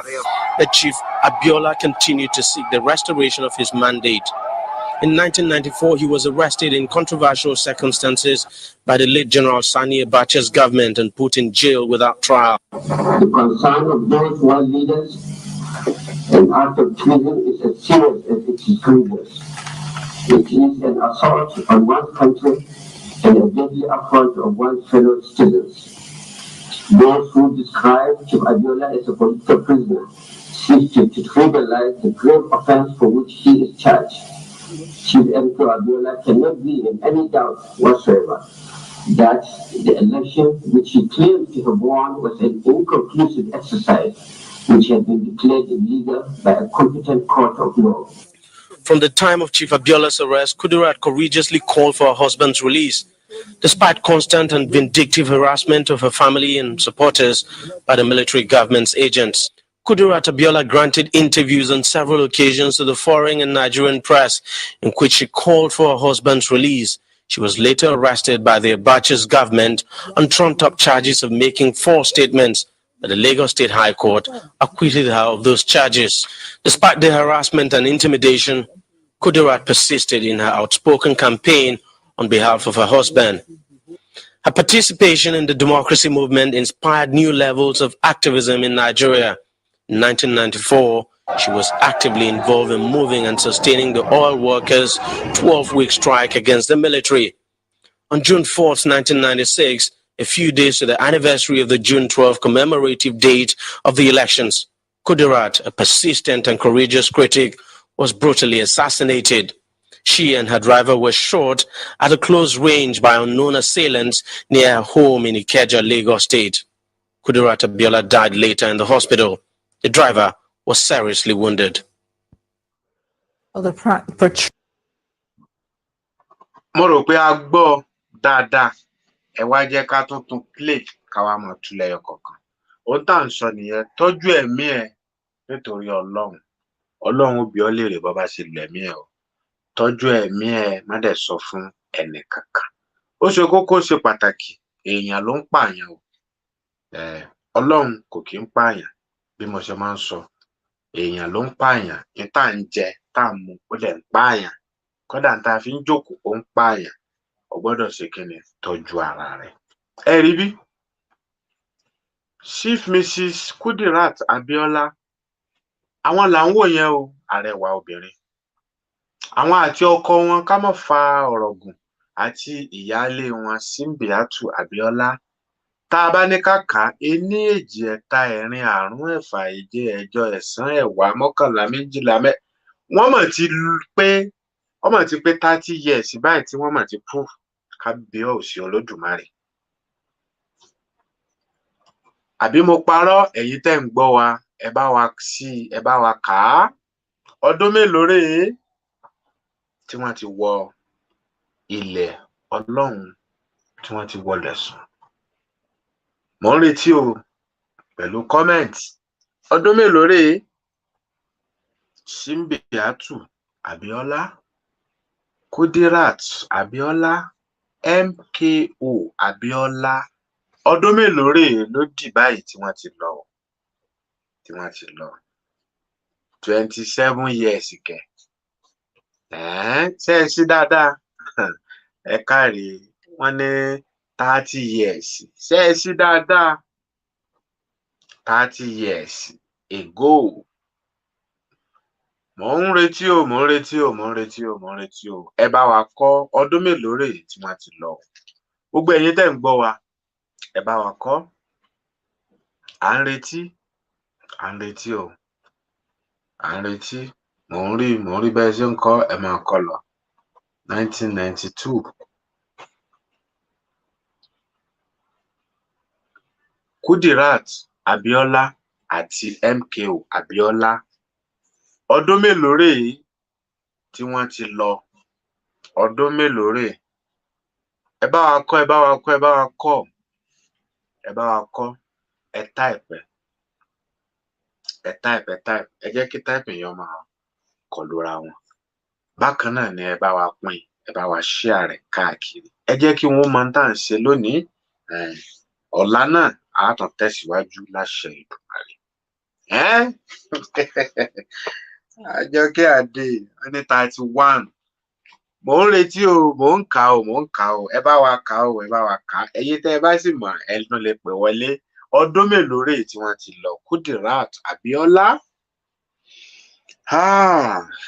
àti Chief MKO Abiola.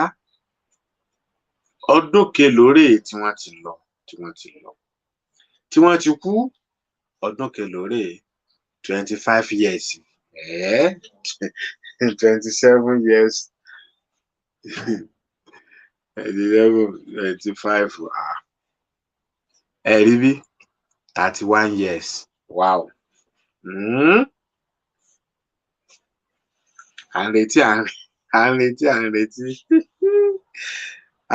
Kábíyèsí Olódùmarè. 31 years. Ẹ dákun. Ẹ já mú 31 years àti 30 years. Ẹ já mú 27. Ìyẹn tiẹ̀ kò jọ́. Kò jọ́. Bẹ́ẹ̀ ni, kò jọ́ rárá. Ẹ já mú 30 years. 26 ọjọ́, 27 ọjọ́, 28 ọjọ́, 30 àti 31. Ká sọ pé 30 àbí 31. ṣé Tí ẹ mọ̀ pé àwọn ẹni ẹlẹ́ni ti kú. 1993 ni wọ́n ṣe vote. 1993 ni wọ́n ṣe vote. Tí wọ́n ti wọlé Ọlọ́run sùn, tí kìí ṣe kú Ọlọ́run, tí kìí ṣe ọlọ́jọ́ ló dé. Wọ́n gbé ìbọn fún wọn ni o. Òun náà lẹ́gbẹ́ tí wọ́n sọ nù ròyìn. Màá tún play táwa tú. Àwọn àti dírẹ́fà wọn. Wọ́n dàbọ̀ bò wọ́n. Ọ̀nà mọ́tò. Bẹ́ẹ̀ ni, òun náà mo fi sọ wípé ká rọra mú pé 30 years tàbí 31. Ẹ ṣáàjì àmọ́ ní 30 years ago. Ìyẹn Chief Mrs. Alhaja Kudirat Abiola, ìyá àdínì gbogbo Ìjẹ̀bú land lápapọ̀.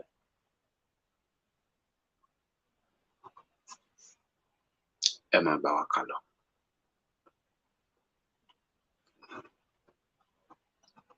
Protracted legal battle surrounded the gruesome murder of the wife of the winner of the June 12, 1993 presidential election. Wọ́n ní mọ́dà. Wọ́n ní wọ́n pa wọ́n ni o. Wọ́n pa ìyàwó ẹni tó jáde fún June 12 ní 1993 ìyẹn fún election.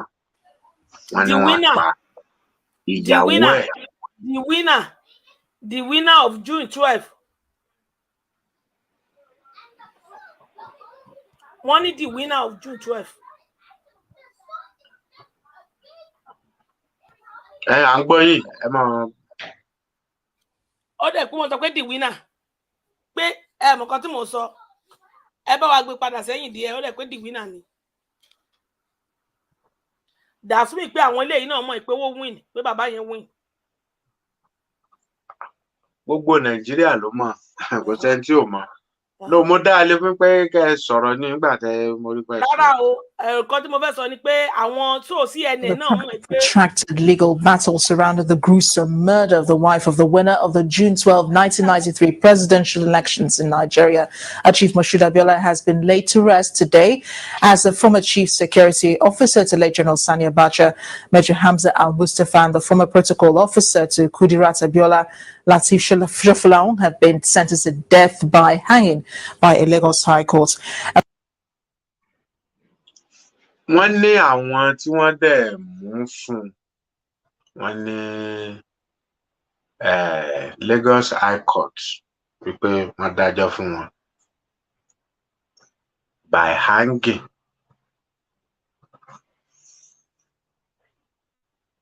Kí wọ́n lọ pa wọ́n.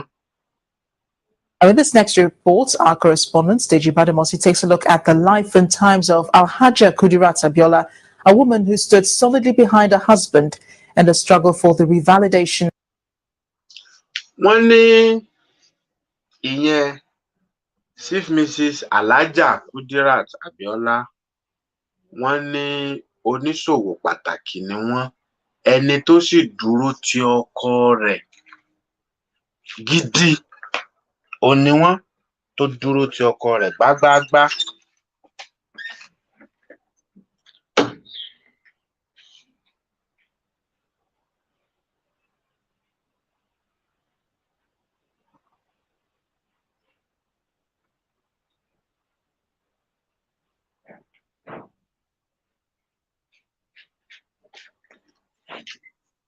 Alẹ́ni tó jẹ́ pé ó ti ọkọ rẹ̀ lẹ́yìn tí èèyàn lè máa sọ pé ìyàwó mi yìí àfọlá rẹ̀. Òun náà ni ntẹ̀gbọ́ tí wọ́n wí wípé she's behind her husband. Ó dúró gbágbáágbá. Of the June 12 presidential elections mandate. Kudirat Abiola, wife of the adjudge. Àwọn lẹ̀ ń wò yẹn o, tí àwọn àtọkọ wọn jọ lọ. Àwọn lẹ rí tí wọ́n dúró sí apá ọ̀tún ọkọ wọn. Èyí tí kinní yẹn wà ńbẹ̀ ni mò ń wá. A sì wà, èyí tẹ́ bá dẹ̀ rí náà mo ti sọ ẹ sọwọ́ ẹ̀ sí mi. Tí Tinubu wà ńbẹ̀ àti Sowore tí wọ́n wà lẹ́yìn Chief MKO Abiola, kẹrí bó ṣe rí ńgbà náà àfi bí ẹran orí ìrẹsì. Kinní ọ̀hún orí gbágùgbàgù. Winner of the 1993 presidential elections in Nigeria, late Moshood Kashimawo Olawale Abiola, was born in 1951 in the northern Nigerian city of Zaria, present-day Kaduna State. She attended Muslim Girls High School Ijebu-Ode in Ogun State. Ẹ rí màmá yìí, ẹ wò ó bí wọ́n ṣe ń dán. Ẹ wò bí wọ́n ṣe dúró ṣangílétí. Wọ́n tún wá ní ilé-ìwé tí wọ́n lọ, Islamic school ni wọ́n lọ ní Ìjẹ̀bú-Òde. Bákan náà, ó dàbí pé wọ́n tún lọ sí Zaria ní àbíbò. In southwest Nigeria, where she demonstrated the qualities of hard work and diligence, becoming the head prefect in her final year. In 1972, at the age of 21, she got married to Chief Moshood Abiola, a union that eventually produced 7 children. Kudirat was a successful businesswoman who lived an ordinary and private life. In 1993, wọ́n ní businesswoman ni wọ́n, ìyẹn oníjà alájàpá káràkátà ni wọ́n, tí wọ́n sì ṣe kíni tí wọ́n pèrègédé tó jẹ́ wípé ọwọ́ wọn jí sówó Olódùmarè ó dẹ̀ tì wọ́n lẹ́yìn ó fún wọn ṣe. Husband Chief Abiola contested the presidential election that was adjudged the freest and fairest in the nation's history. However, it was annulled by then military ruler General Ibrahim Babangida. Chief Abiola continued to seek the restoration of his mandate. In 1994, he was arrested in controversial circumstances. Wọ́n ní 1994 ó ní wọ́n arrest MKO Abiola, ẹni tó deny wọn ní right wọn tó wá ń sọ women rights tó ń sọ woman rights tó dẹ̀ deny èèyàn ní right ẹ̀ ó náà ni Ibrahim Babangida tí ẹ gbọ́ tí ẹ rí lẹ́ẹ̀kan yẹn ẹ tún padà rí. By the late General Sani Abacha's government and put in jail without trial. The concern of those who are leaders and act of treason is as serious as it is grievous. It is an assault on one's country and a deadly affront of one's fellow citizens. Those who describe Chief Abiola as a political prisoner.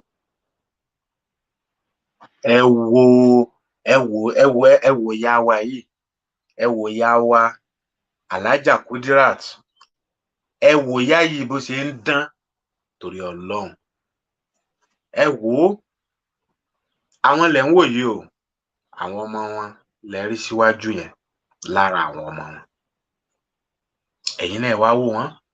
Wọ́n mérí torí Babangida lẹ́rìí wípé ó sọ̀rọ̀ nínú kàlàmísàn tí wọ́n ń wò ó bó ṣe ń sọ ìsọkúsọ, bó ṣe give order tó da ìbò ọkọ wọn nù. Wọ́n wá mérí pé ẹni tó jẹ́ pé èmi àtọkọ mi máa ń lọ bá tó náà máa ń wá bá wa, tó jẹ́ pé ó máa ń pè mí, ó máa ń pe fóònù mi tí yóò bá mi sọ̀rọ̀ tó máa kí mi.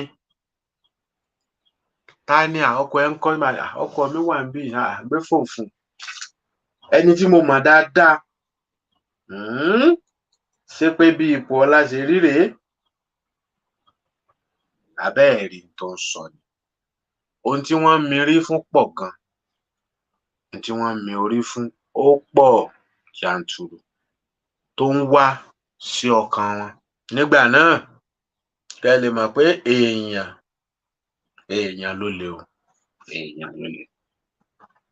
Babangida ọ̀hún ń bẹ láyé o. Ó wà láyé tójú rẹ̀ ń dán o, tójú rẹ̀ ń dán. 30 years ago lélẹ́yìí tó ti pa ẹni tẹ́ ń wò yìí, àwọn àtọkọ wọn. Ìyẹn Chief Mrs. Kudirat Abiola, ìyá àdínì Ìjẹ̀bú, gbogbo Ìjẹ̀bú pátápátá. Ìyá àdínì Ìjẹ̀bú ìgbà náà. 30 years rèé tó ti pa wọ́n.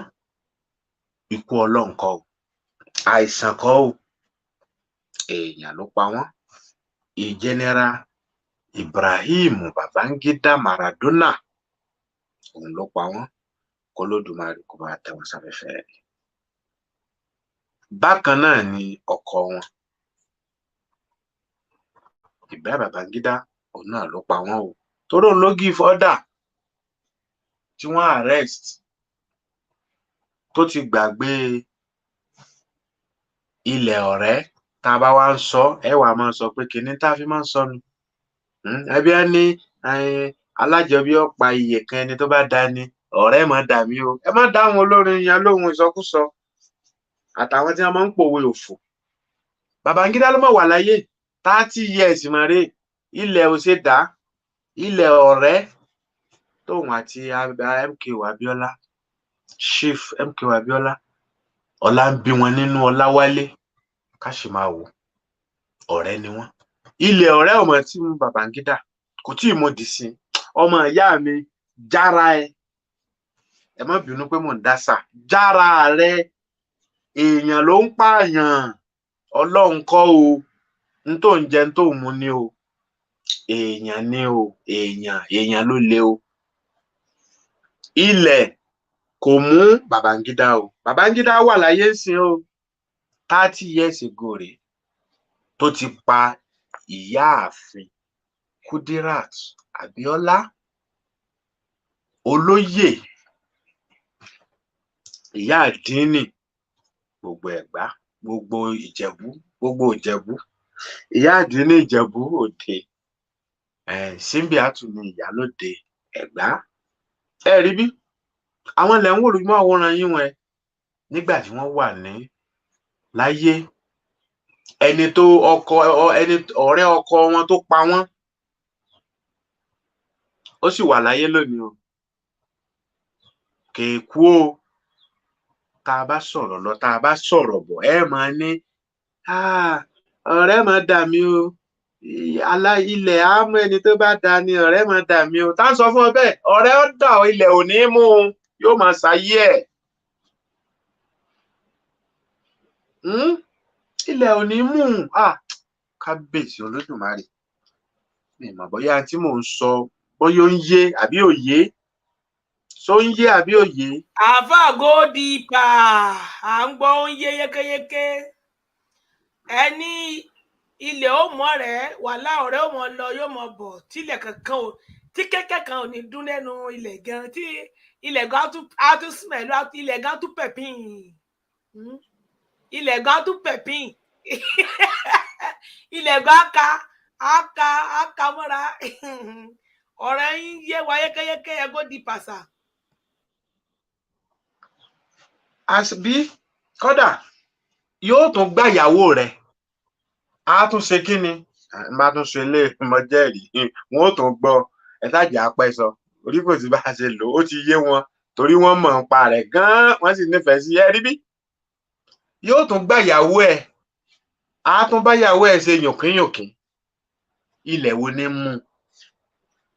Ilẹ̀ wo ló mú? Ṣé ilẹ̀ lẹni yóò gbà ìyàwó èèyàn tí ó ti bá ìyàwó èèyàn ṣe kò yé mi o. Ilẹ̀ ni gan ilẹ̀ àbí. Ilẹ̀ ni ẹ ṣe. Ilẹ̀ ni. Mi ìmọ̀ pẹ́lẹ́ náà máa ń lọ. Mi ìmọ̀ pẹ́lẹ́ náà wọ́n máa ń hò náà, àwọn náà wà ní town. Ilẹ̀ wà ní town. Ilẹ̀ ni. Àfà kí mo ṣe o, sílẹ̀ wà kọ́ ni. Ní pé ẹ ti fẹ́ bá mi fàágùn, ẹ jẹ́ ìrọ̀rà jókòó jẹ́jẹ́. Ẹ rí bí.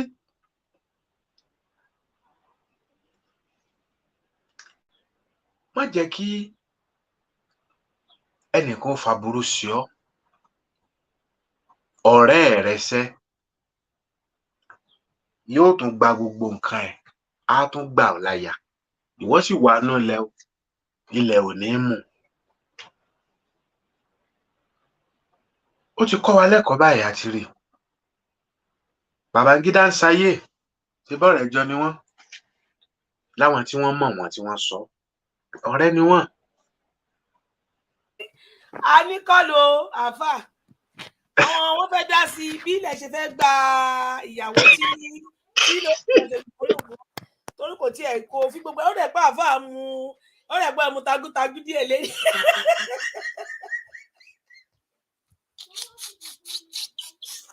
Ó lè ká àfà mu tagútagú. Ó lè gbé mu tagútagú díẹ̀.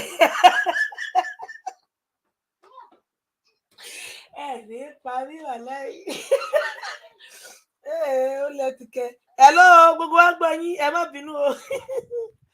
Àfà àti jẹ́ kí n rẹ́rìn àárín roll on the floor ní ọ̀sán yìí. Ẹ kú ètò mà. Ètò nìyẹn, mọ́mì wa. Mo kí gbogbo ilé o, mo kí everybody tó wà lórí ètò. Gbogbo wa ń gbọ́ yín. Ẹ ṣé gan ni. Mo fẹ́ correct nǹkan tá a fà ń sọ yẹn. 27 years ago, 1996 ló pa Alhaja Kudirat. 1993 ó ní election, June 12 election tí wọ́n ṣe. 3 years after ló pa Alhaja Kudirat. 1998 ni wọ́n pa MKO Abiola. Nǹkan tí mo fẹ́ sọ nìyẹn. Then 1992 ó ní Alhaja Simbiat kú, that was 31 years ago. 30 years ago election, 27 years ago ni wọ́n pa Alhaja Kudirat Abiola. Ṣe 30 years ago ló pa wọ́n.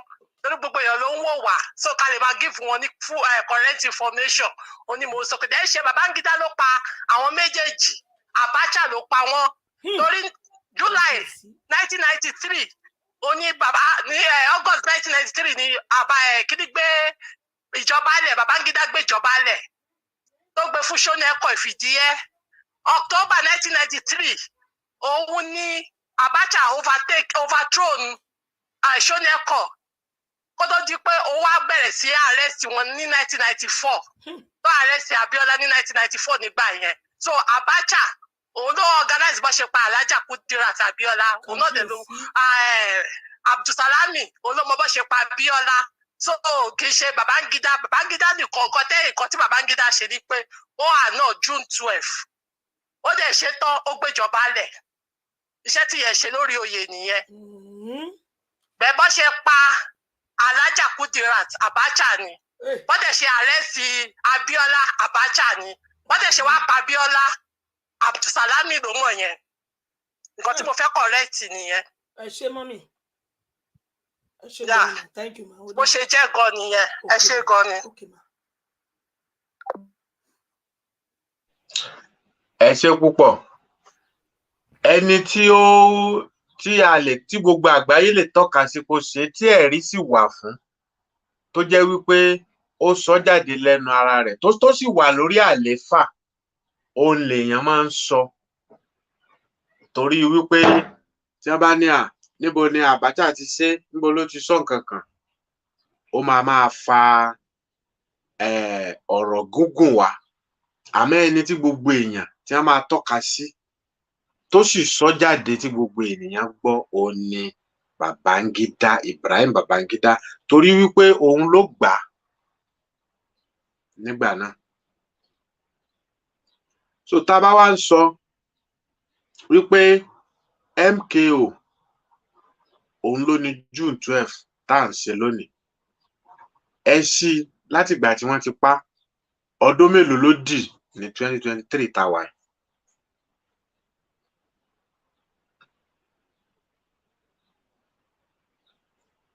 ok wọ́n ti kúrò lórí ìlà. wọ́n ti kúrò lórí ìlà sá wọ́n ti kúrò ńbẹ̀. ok so tá a bá sọ pé 30 years tá a bá sọ pé 30 years a máa ń tà ń sọ ó sì mú tá a bá pẹ́ bẹ́ẹ̀ torí wípé Ibrahim Babangida òun ní gbogbo àgbáyé mọ̀ òun ló wà lórí àlééfà nígbà náà nígbà tí wọ́n fi dìbò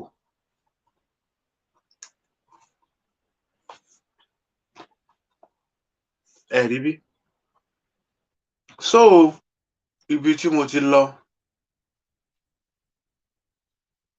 òun náà ni wípé ẹ jẹ́ kí a ṣọ́ra wa kí Ọlọ́run kó ṣọ́ wa àwa Yorùbá la máa ń sọ bẹ́ẹ̀ pé kọ́lọ́run kó ṣọ́ wa àti di fọ́lọ́run ṣọ́ àsọpá àìṣe fọ́lọ́run ṣọ́ òun ló ń ṣọ́ wa tẹ́lẹ̀ a lè ṣọ́ra wa àmọ́ wọn náà gbọ́dọ̀ ṣe kí ni o gbọ́dọ̀ mọ nǹkan tó ń ṣe Yorùbá náà ló tún sọ wípé ṣọ́ra rẹ kọ́lọ́run ó ṣọ́ ẹ ní tí Yorùbá fi sọ pé ṣọ́ra rẹ kọ́lọ́run ó ṣọ́ ẹ wọ́n máa tí wọ́n ń sọ Yorùbá ti rìn gan ó ní wọ́n fi gbé ọ̀rọ̀ yẹn gbà bẹ́ẹ̀ pé ṣọ́ra rẹ kọ́lọ́run ó ṣọ́ ẹ níta fẹ́ fàyọnu gbogbo tá à ń sọ náà ni pé Babangida tó ṣe kinní tó wà behind of it ó wà láyé àbí ò sí láyé ó ń bẹ láyé tó ń dán lójú tó ń dán lẹ́nu so bó ṣe jẹ́ nu. Seek to trivialize the grave offense for which he is charged. Chief MK Abiola cannot be in any doubt whatsoever that the election which he claims to have won. Ṣé ẹ ti gbọ́ ta la rí tó ń sọ̀rọ̀ yìí? Ṣé ẹ ti gbọ́? Was an inconclusive exercise which have been declared illegal by a competent court of law. From the time of Chief Abiola's arrest, Kudirat courageously called for her husband's release, despite constant and vindictive harassment of her family and supporters.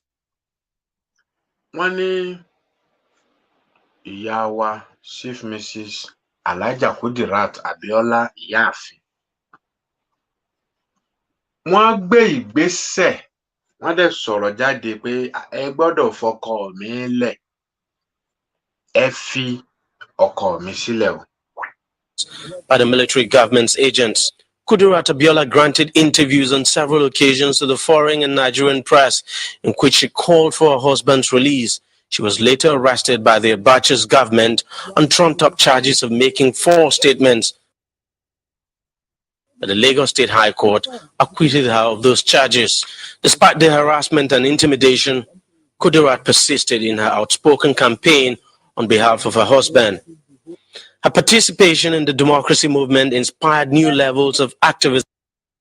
Ẹ wo obìnrin yẹn, ẹ wò wọ́n bí wọ́n ṣe dùn, ẹ wò wọ́n bí wọ́n ṣe kábíyèsí Olódùmarè, Ọlọ́run bá tẹ̀ wọ́n sáfẹ́fẹ́ rẹ̀. In Nigeria, in 1994, she was actively involved in moving and sustaining the oil workers' 12-week strike against the military. On June 4th, 1996, a few days to the anniversary of the June 12th commemorative date of the elections, Kudirat, a persistent and courageous critic, was brutally assassinated. She and her driver were shot at a close range by unknown assailants near her home in Ikeja, Lagos State. Kudirat Abiola died later in the hospital.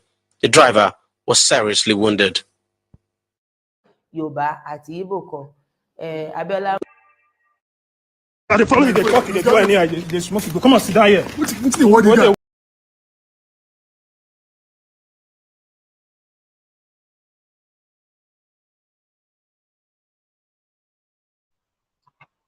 Ṣé ti rí nǹkan tí wọ́n sọ wípé ní Ìkẹjà wípé wọ́n ṣùtì àwọn àti dírẹ́fà wọn, wọ́n ní wọ́n pa wọ́n, wọ́n ní wọ́n dẹ̀ gbé wọn lọ sí ilé ìwòsàn wípé ibẹ̀ ò ní wọ́n dákẹ́ sí, àbí ká sọ pé lójú ọ̀nà ni wọ́n ti dákẹ́. So ohun tí wọ́n sọ fún wa nínú fídíò yẹn. So ẹ wá jẹ́ kí a bọ́ sí ìbàyí, ẹ bá wa ẹnjíníà, ẹ jí ẹ má sùn o, oorun àkókò ìkọ́, ẹ bá gbé eléyìí wọlé.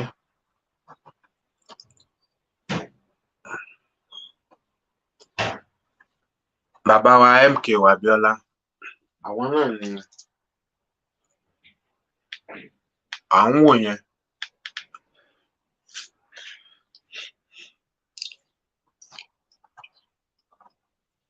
Ẹnjíníà,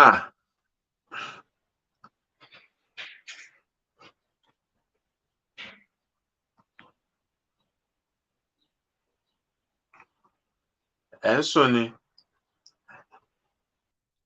So àwọn náà ni à ń wò yìí.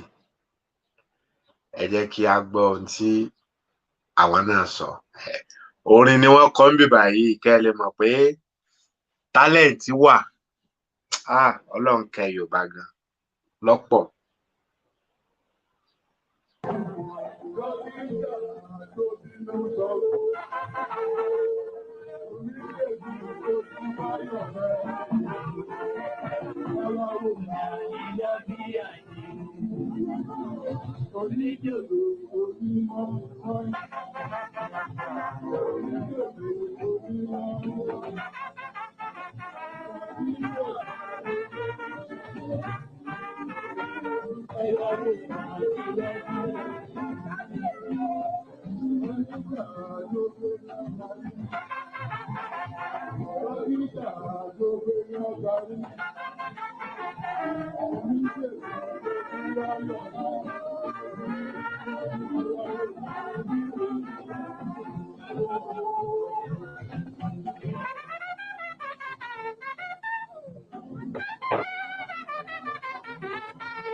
أعوذ بالله من الشيطان الرجيم بسم الله الرحمن الرحيم الحمد لله رب العالمين والصلاة والسلام على أشرف المرسلين سيدنا ومولانا. ẹ rí bíi pé kó má tàn wọ́n ìyẹn Chief Káṣímáwo Abíọ́lá àwọn ni ẹ rí tí wọ́n kọ orin yẹn torin yẹn sì ṣe kínni tó mú yes yes. ẹ jẹ́ ká padà sí ọ̀dọ̀ ẹ bá gbélé wọlé coin ẹ jẹ́ ká tún gba ìbá wọlé kẹ́ lè mọ̀ pé Ọlọ́run kẹ́ Yorùbá gan-an tálẹ̀ǹtì wà. Ẹ wo orin tí wọ́n kọ yẹn láì ṣe ọmọ olórin, ẹ wò bí wọ́n ṣe gbé kalẹ̀, wọ́n kàn pa ẹni ẹlẹ́ni. Ọlọ́run bẹ̀, Ọlọ́run á bá wa ṣekú níṣèlú fún mi. In this edition of Back in History, we bring to you the story of the gruesome assassination of Kudirat Abiola. She was assassinated in Lagos State, Nigeria on 4th day of June, 1996. She was a well-known woman, and the news of her death was received with great shock at home, in Nigeria, and across the various countries of the world. Some persons were arrested and detained in connection with the murder. They were tried for several years at the Lagos State High Court. In the end, 2 of the prime suspects were convicted and sentenced to death by hanging, but on appeal, they were acquitted and discharged for want of evidence.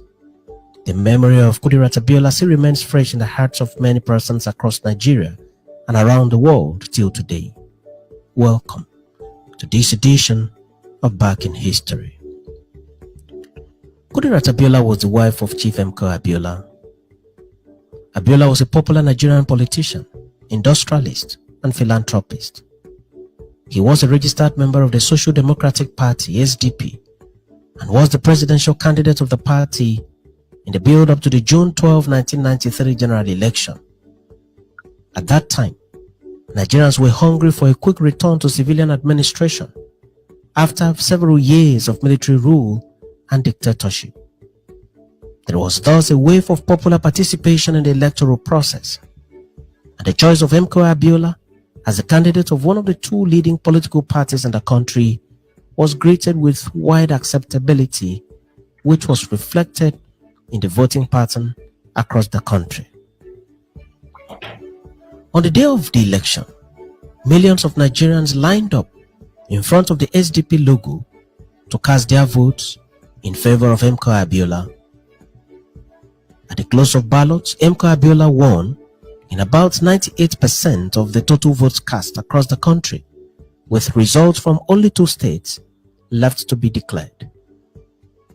While the country waited to hear the final announcement of results and the pronouncement of MKO Abiola as the winner of the presidential election, the unthinkable happened. The military stopped the further announcement, and before Nigerians could fully understand what was going on, the election was completely annulled. MKO Abiola thus became a man who came very close to the presidency of Nigeria, but who was blatantly denied the precious opportunity of clinching the presidency. A serious struggle thus began across the country and in the diaspora to mount pressure on the military for them to allow MKO Abiola to be announced and sworn in as the President of the Federal Republic of Nigeria, having secured the majority of lawful votes cast at the election. Abiola was eventually arrested and detained by the military, and the struggle thus expanded to include the agitation for the release of Abiola from prison.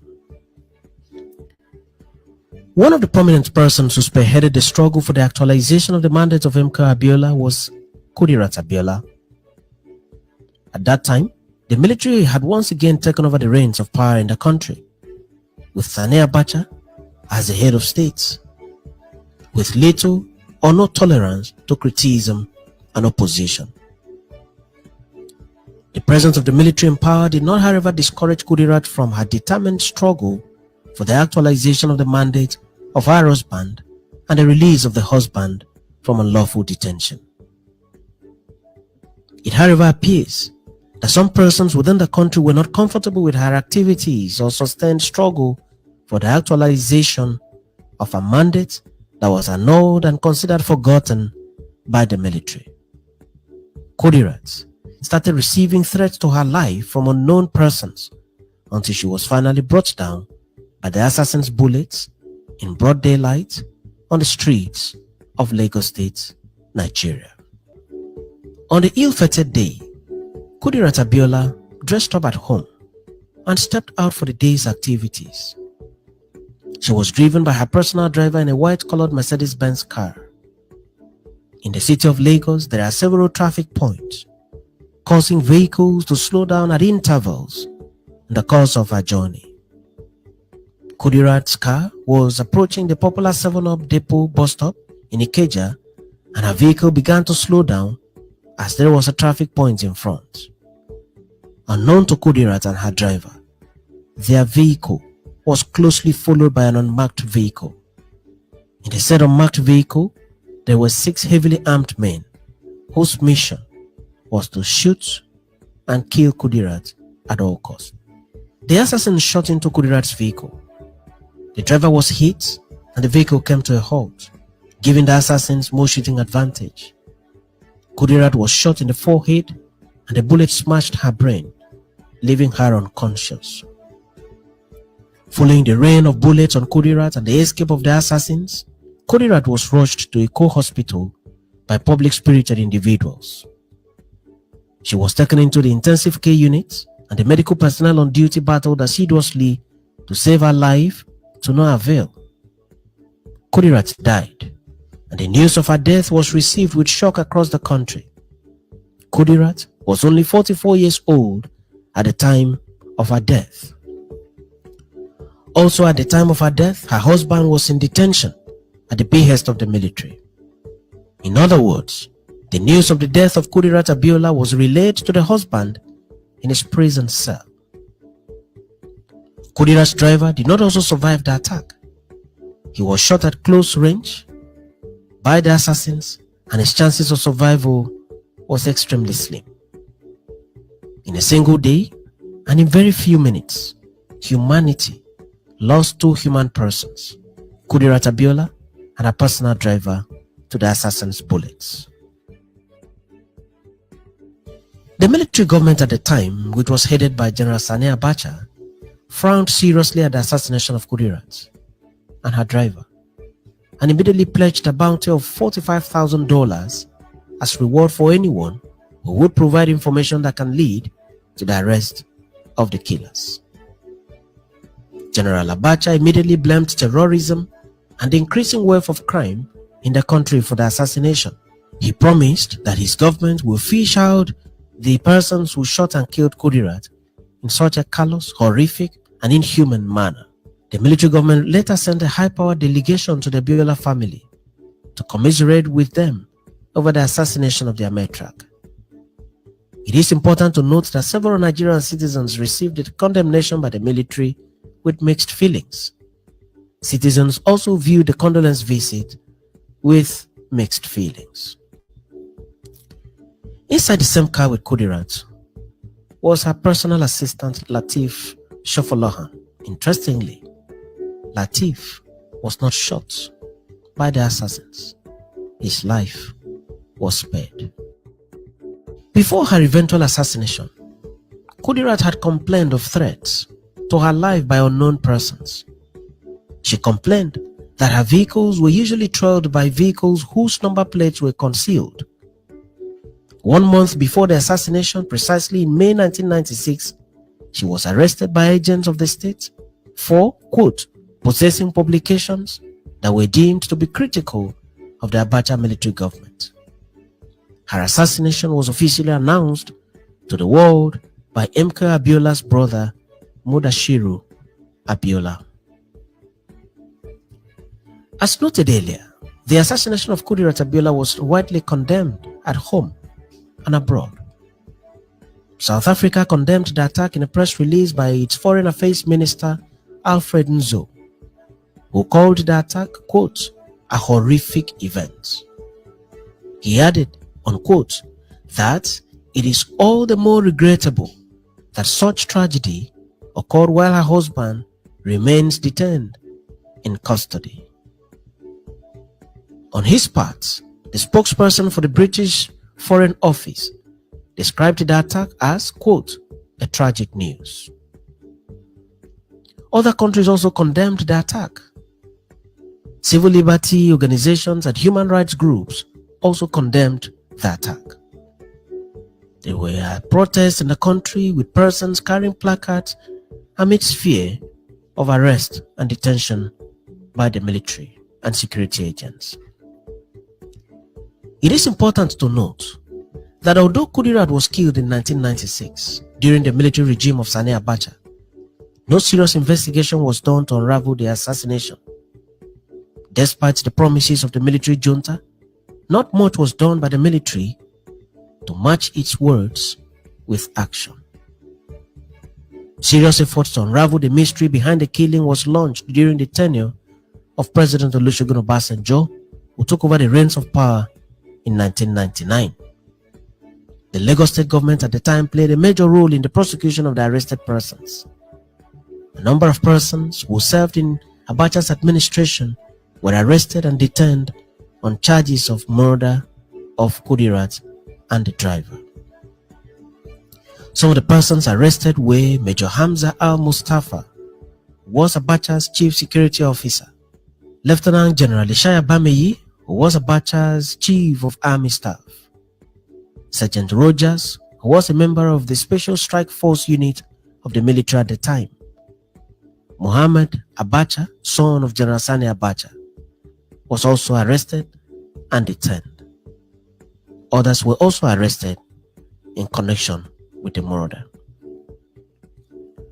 Some of these persons were tried at the Lagos State High Court for several years, spanning not less than 13 years each.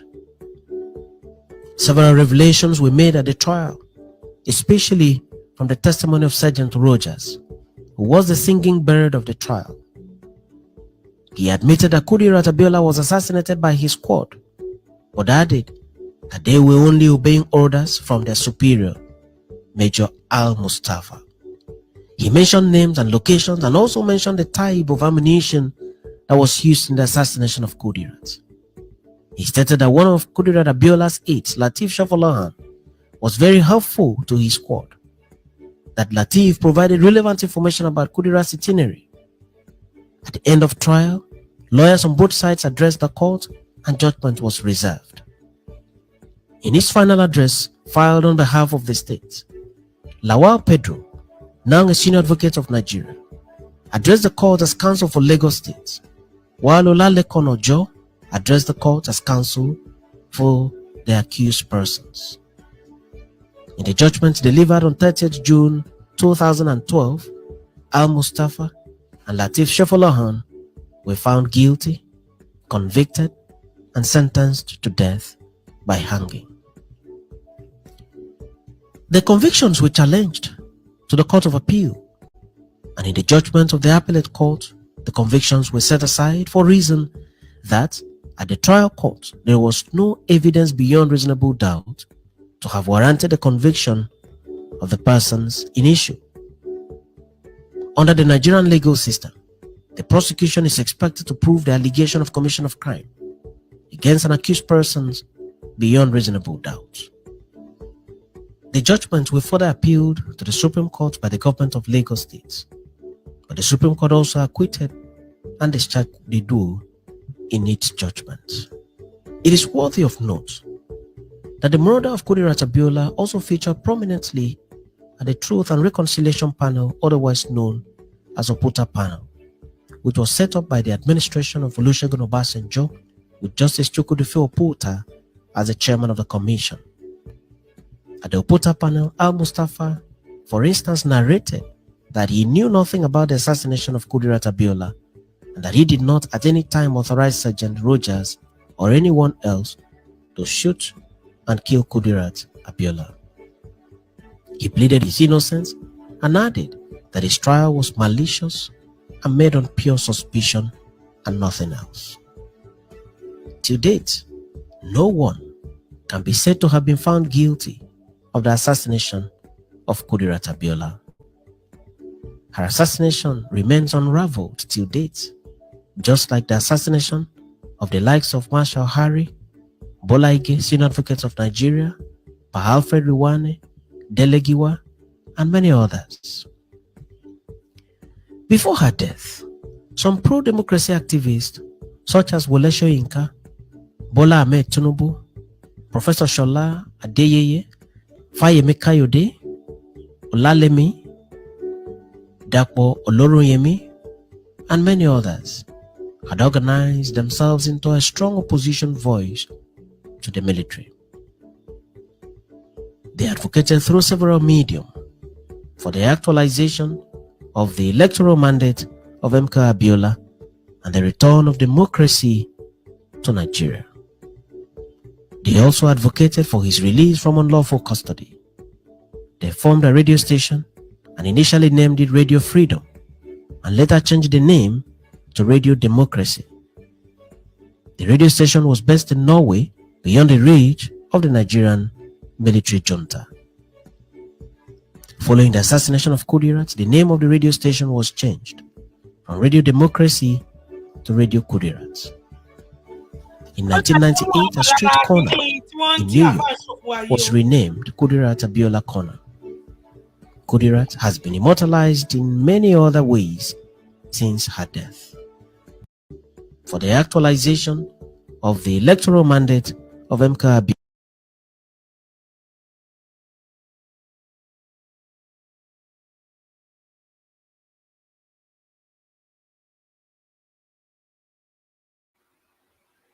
hello Afa. bó ṣe rí nìyẹn ṣe òun náà lẹ ń wò yẹn gbogbo àwọn tí wọ́n láwọn ń wá fídíò káàkiri tí wọ́n láwọn ò rí òun náà ni wọ́n ti rí òun náà lẹ ń wò yẹn ó ní. ṣebí mọ̀mọ́ nìyẹn tán pupa láàrin yẹn níwájú. mú àlẹ ń wò yẹn ṣe òun náà mo sọ fáwọn tí wọ́n láwọn ń wá ẹ̀rí káàkiri tí wọ́n ò rí òun ní CNN nìkan ni ọmọ Yorùbá ti fi hàn yẹn lónìí o. ọkọ wọn ló wà ní dódéfìlà black yẹn. Professor Shola Adeyeye, Fayemi Kayode, Olalemi, Dapo Oloroyemi, and many others had organized themselves into a strong opposition voice to the military. They advocated through several mediums for the actualization of the electoral mandate of MK Abiola and the return of democracy to Nigeria. They also advocated for his release from unlawful custody. They formed a radio station and initially named it Radio Freedom, and later changed the name to Radio Democracy. The radio station was based in Norway, beyond the reach of the Nigerian military junta. Following the assassination of Kudirat, the name of the radio station was changed from Radio Democracy to Radio Kudirat. In 1998, a street corner in New York was renamed Kudirat Abiola Corner. Kudirat has been immortalized in many other ways since her death. Brigadier General Olagunshoye Oyinola was the military governor of Lagos State when the incident happened. In a recent interview with Daily Post newspaper of 27 May 2000, Governor tó wà lórí àlééfà ń gbà náà lẹ o, ìyẹn nílùú Èkó, Governor Oyinlọlá òun náà lẹ ń wò yẹn tó wà ní orí governor nílùú Èkó. Ìyá wa Chief Mrs. Kudirat Abiola ẹ̀ríbí wọ́n ní iléeṣẹ́ rédíò òun náà lẹ gbọ́ tí wọ́n sọ yẹn. Ọ̀rọ̀ kúnnú fídíò yìí òun ni mo fi dá ilé kí gbogbo wa ká gbọ́ lágbọ́yé. Radio Kudirat ìyẹn awakọ̀ kan tá a bá gbọ́ tàn yẹn á rí kó wà, àmọ́ wọ́n ti yí padà. Gẹ́gẹ́ bá burú wọn náà sì sọ pé wọ́n ní orúkọ street ní Amẹ́ríkà dìsín wọn ò yí yẹn padà, iléeṣẹ́ rédíò yẹn òun nìkan ni wọ́n yí padà. Aniko. 2017. Àfà Aniko. Gbogbo wa ń gbọ́ yín. Ẹ kúrọ̀lẹ́ o. Yes ma. Ẹ kú rògbòdìyàn náà. Ọlọ́run á ṣe dáadáa fún gbogbo wa nílẹ̀ Yorùbá. Ohun tí mo fẹ́ sọ lórí ọ̀rọ̀ ikú tó pa Alhaja Kudirat ní pé kí èèyàn tó swap ohun ìṣọ́ra yẹn kò yẹ kó rúgbè.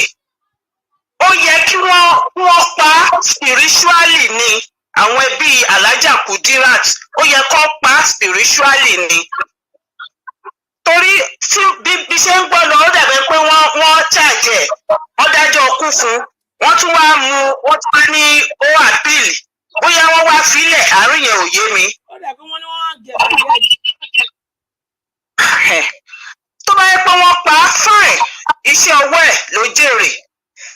Ṣé wá rí ti kájẹ́ wọrọ tí orí bàbá yẹn bá pé o lọ́wọ́lọ́wọ́ báyìí irú ọjọ́ èní gẹ́gẹ́ bíi pé a wò ó pé kò tọ́ sí, ó dẹ̀ ti bọ́ síbẹ̀.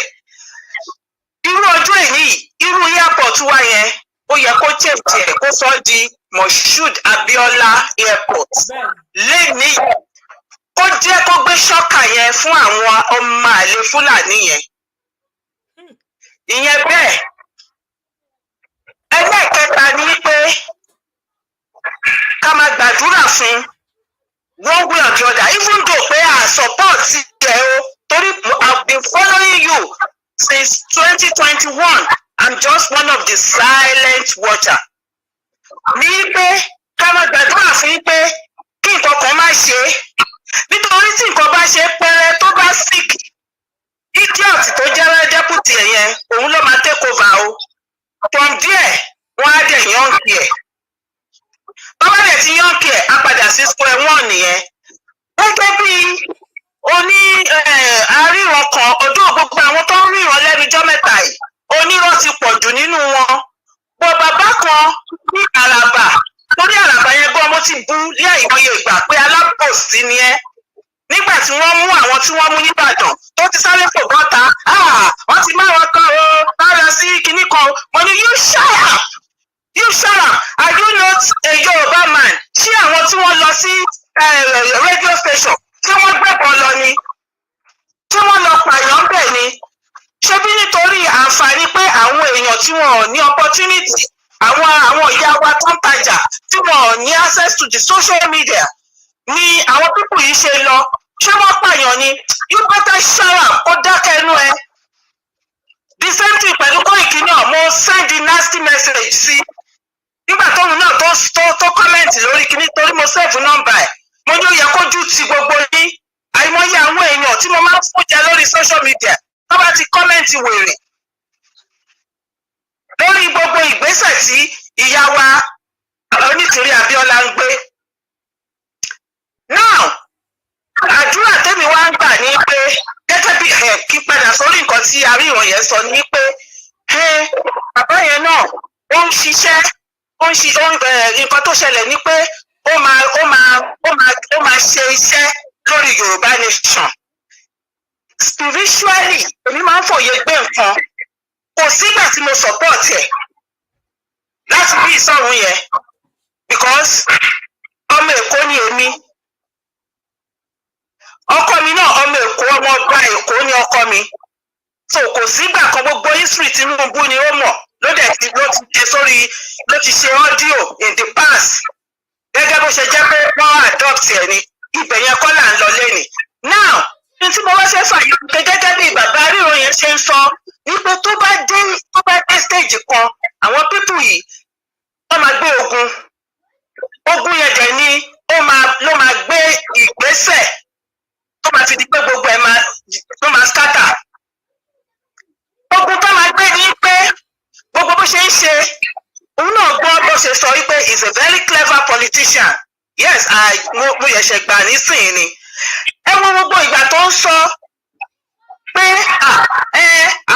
àwọn youth wa we give them cassava we ṣe kinní kan ó gbọ́n lẹ́yìn ó mọ̀ nǹkan tó ń ṣe o bébí ṣe rí o gẹ́gẹ́ bí ọgbọ́n ọmọdé tèmi because at least èmi náà ti dáyé ó tójọ́ mẹ́ta I'm over 60 ìgbà tí mo dẹ̀ ń dàgbà tí mo dàgbà ní Nàìjíríà ìbínú bí mi sí ìgbà tó dẹ̀ gbé mi lọ́lé tí mo lọ léèwé nílé ọmọ ọdún méjì náà ti gbé mi lọ́lé ìgbà tí mò ń dàgbà nílé tí mo kọ́kọ́ máa bẹ̀rẹ̀ primary school ìgbà yẹn ni ogun yẹn ṣẹ̀ṣẹ̀ bẹ̀rẹ̀ ogun Biafra tí gbogbo nǹkan tó ṣẹlẹ̀ Nàìjíríà mo enjoy ẹ̀ kó tó di pé mo wá padà wá in my late 20s sílùú yìí.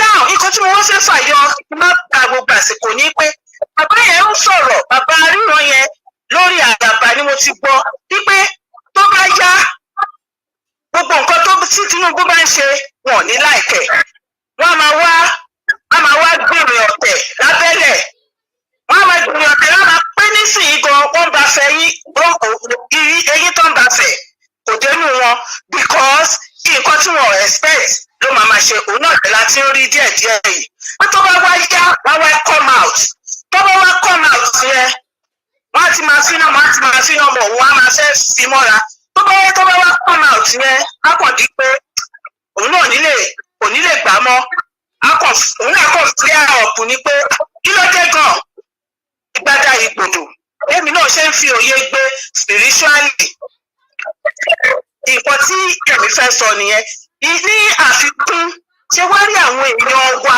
torí àná ni mo pè but ẹ ti close mo dẹ̀ understand kò jẹ́ kí n lè ṣàlàyé ẹ̀ ní alẹ́ àná ṣé wá rí àwọn èèyàn wa lórí pé kó jáde we are still gullible àwọn èèyàn wa ti bẹ̀rù jù wọn ò ní fẹ́ jáde in the sense that pé ìrẹ̀wẹ̀sì ọkàn ti mú wọn nítorí pé Tinubu ti wọlé although there are still many people tí wọ́n yìí wà eager tó yẹ pé wọ́n wà committed tí wọn ò dẹ̀ fẹ́ ṣe àbòsí tí wọn ò dẹ̀ fẹ́ dalẹ̀ ọmọ Yorùbá but ó dàbẹ̀ pé àwọn yẹn wọn pọ̀ púpọ̀ àwọn tó jẹ́ pé ìrẹ̀wẹ̀sì torí pé Yorùbá I feel so sorry for us a máa ń tètè ń gbàgbé ìyà tó bá jẹ wá now àwọn èèyàn ti ní ìrẹ̀wẹ̀sì ọkàn wọn ò fẹ́ jáde gẹ́gẹ́ bí ìyá Onítìrí ṣe ń sọ pé ó kù sí wa lọ́wọ́ kí everybody jáde àwọn tó fẹ́ jáde but nígbà tí wọ́n bá rí a lot of majority gbogbo everybody ń sá pamọ́ ó ń bẹ̀rù so ẹ̀sán ní pé àṣẹbí Tinubu ti wọlé gẹ́gẹ́ bí nǹkan tí mo dẹ̀ ti ń gbọ́ kó tó di pé wọ́n dìbò pé ẹ jẹ́ ká ní sùúrù náà tí Yorùbá bá débẹ̀ Yorùbá gbà fún wa they are such an ignorant and idiot for them to be thinking like that because tá a bá ń ju ọbẹ̀ sílẹ̀ ní ìgbà ibi pẹlẹbẹ náà ni but àdúrà tí mo dẹ̀ rí pé most of the callers náà máa ń sọ lórí talk show yìí ni pé kí Ọlọ́run kó fún ní ẹ̀mí ó dẹ̀ da èdè wọn rú gẹ́gẹ́ bí orin kan tí ṣe yẹ kó rí bẹ́ẹ̀ kọ́ wípé kàṣà máa kéṣù ṣe kinní kan kí wọn káwọn ìṣù tako sí káwa lè jẹ́ kó lè máa jà káwa máa wòran something like that. So kò jẹ́ bó ṣe jẹ́ o. I'm very grateful pé inú mi dùn ẹ má jẹ́ sòyìnbó torí mo bá understand pé gbogbo àṣà wa la fẹ́ bá gbé lárugẹ lórí ìkànnì. Inú mi dùn pé mo ní opportunity láti pè wọlé for the first time. So kò jẹ́ bí ó ṣe jẹ́ o. Ẹ ṣé gan-an ni mọ́mì wa. Thank you ma. Adúpọ̀lọ́wọ́ yín ma. So ti airport yẹn ó máa ṣe pàtàkì gan tí bàbá yẹn bá lè ní àròjinlẹ̀ kó change name of the Lagos airport sí Moshood Abiola àwárí rẹ̀ Ọbáfẹ́mi Awólọ́wọ̀ because no. Kán dẹ̀ tún ṣe rin gidi ètò wà lẹ́kọ̀ọ́ ni o. Kán tún ṣe rin gidi. Bẹ́ẹ̀ni. Kò jẹ́ bó ṣe jẹ́ o èèyàn mi. Ẹ ṣé mo dúpẹ́ o. Mo kí gbogbo ṣé o àti àfáà náà. Inú mi máa ń dùn sí bí àfáà ṣe máa ń sọ ọ̀rọ̀ ìjìnlẹ̀ àti ṣó yẹ kó rí bẹ́ẹ̀ náà. Inú mi dùn. So àti gbogbo àwọn ṣé náà inú mi dùn. Ọlọ́run á máa fún yín ní làákàyè ẹ̀ ní ṣìṣọ ẹ̀ ní ṣìṣe. Gbogbo ìṣe yín ò ní máa ráyé inú. So gbogbo àwọn ọ̀tẹ̀ náà ojú àti gbogbo wọn níkẹyìn jẹ́ bó ṣe jẹ́ o. Àṣẹ Èdùmàrè mò ń bọ̀ Kọ́lá àṣẹ Olódùmarè bó ṣe rí gẹ́lẹ́ náà nìyẹn. Ẹ ṣé àdúpẹ́ gbogbo àwa tí à ń gbọ́ wa ẹ ṣé gan bó ṣe rí gẹ́lẹ́ náà nìyẹn. Ẹ rí bí kẹ́jẹ́ wọrọ ọmọ àlè ni lábẹ́ ọ̀gá rẹ̀. Ṣebí n tó yẹ kó ṣe ara nǹkan tó yẹ kó fi lọ́lẹ̀ lónìí nìyẹn. Ṣebí n tí dìndìnrín tí wọ́n pè lẹ́bọra òwú ta ní kì í sọmọ Yorùbá tí wọ́n lọ́mọ Yorùbá ni kì í ṣe Yorùbá ní ìṣẹ́náwó ẹ̀sẹ̀ mọ̀ pé Yorùbá ni. Ṣebí n tí ò ṣe nìyẹn kò tiẹ̀ recognize family Abiola fún odidi ọdún 8 tí wọ́n tó jọ jẹ́ ọmọ ìlú kan náà Abẹ́òkúta tá a dẹ̀ sọ pé ìyá rẹ̀ lọ́mọ Abẹ́òkúta bàbá rẹ̀ s'Abẹ́òkúta wọ́n ní irọ́ ni Abẹ́òkúta ni. Ó lọ́dún 8 kò ṣe bó ni Buhari ti rántí.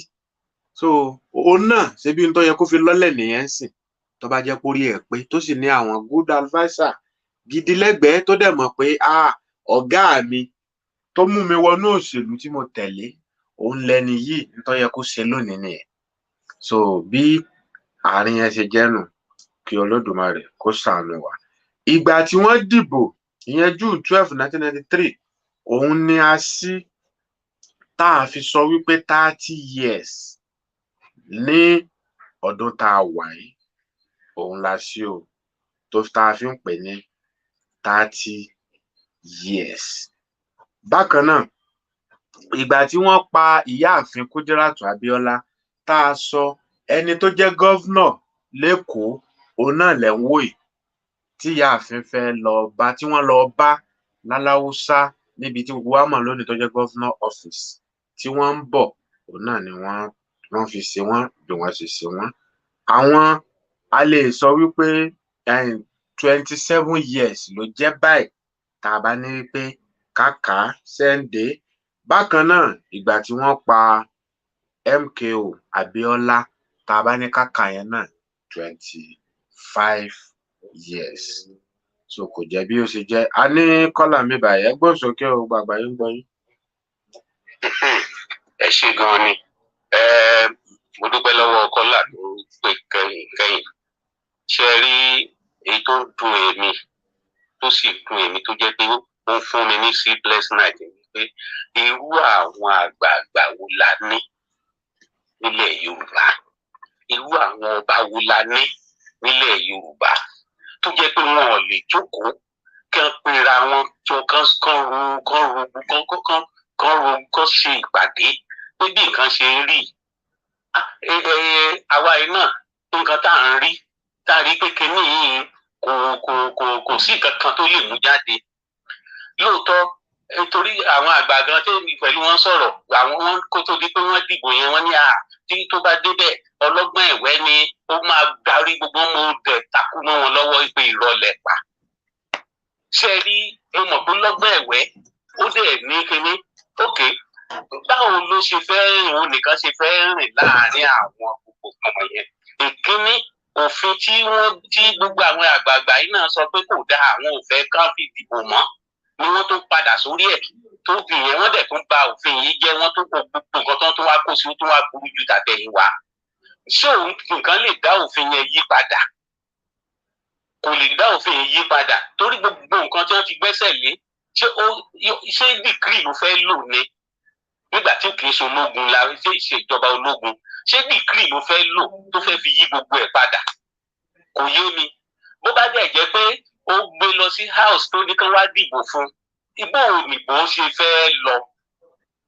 Kano tó jẹ́ pé òun àti Lagos náà jọ ní 20 local government Kano ti di 71 báyìí torí pé wọ́n yọ Jigawa ó ti di 71 Èkó wà ní 20 ẹ wo fígọ̀ èèyàn tó máa wà ní position yẹn láti pé wọ́n fẹ́ dìbò 20 to 71 ṣé ó jọra wọn?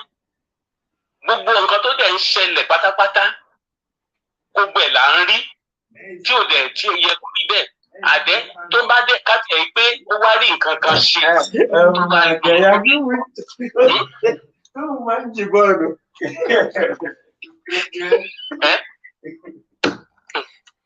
so tó bá lo ọdún mẹ́jọ tó bá kúrò ń bẹ̀ ṣé gbogbo nǹkan tó bá ṣe síbẹ̀ ṣé wọn ò ní yí padà?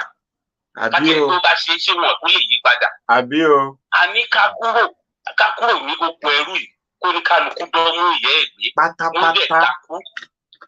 wọ́n takú pé irọ́ níṣẹ́. ẹ wo Ọlọ́run nìkan ni ká máa bẹ o Ọlọ́run nìkan ni ká máa bẹ o a nílò àdúrà gidigidi torí àwọn lérò ire kankan fún gbogbo àwọn tó ìran yìí àwọn àgbààgbà yẹn ò lérò ire fún ìran yìí rárá. wọ́n àdẹ̀sọ ṣáwọn náà bímọ tí ó dẹ̀ báwọn ọmọ tí wọ́n bá tiẹ̀ wà lẹ́yìn odi àwọn tó wà lé ńkọ́ ṣé kìí ṣe ìran wa ni? àbí.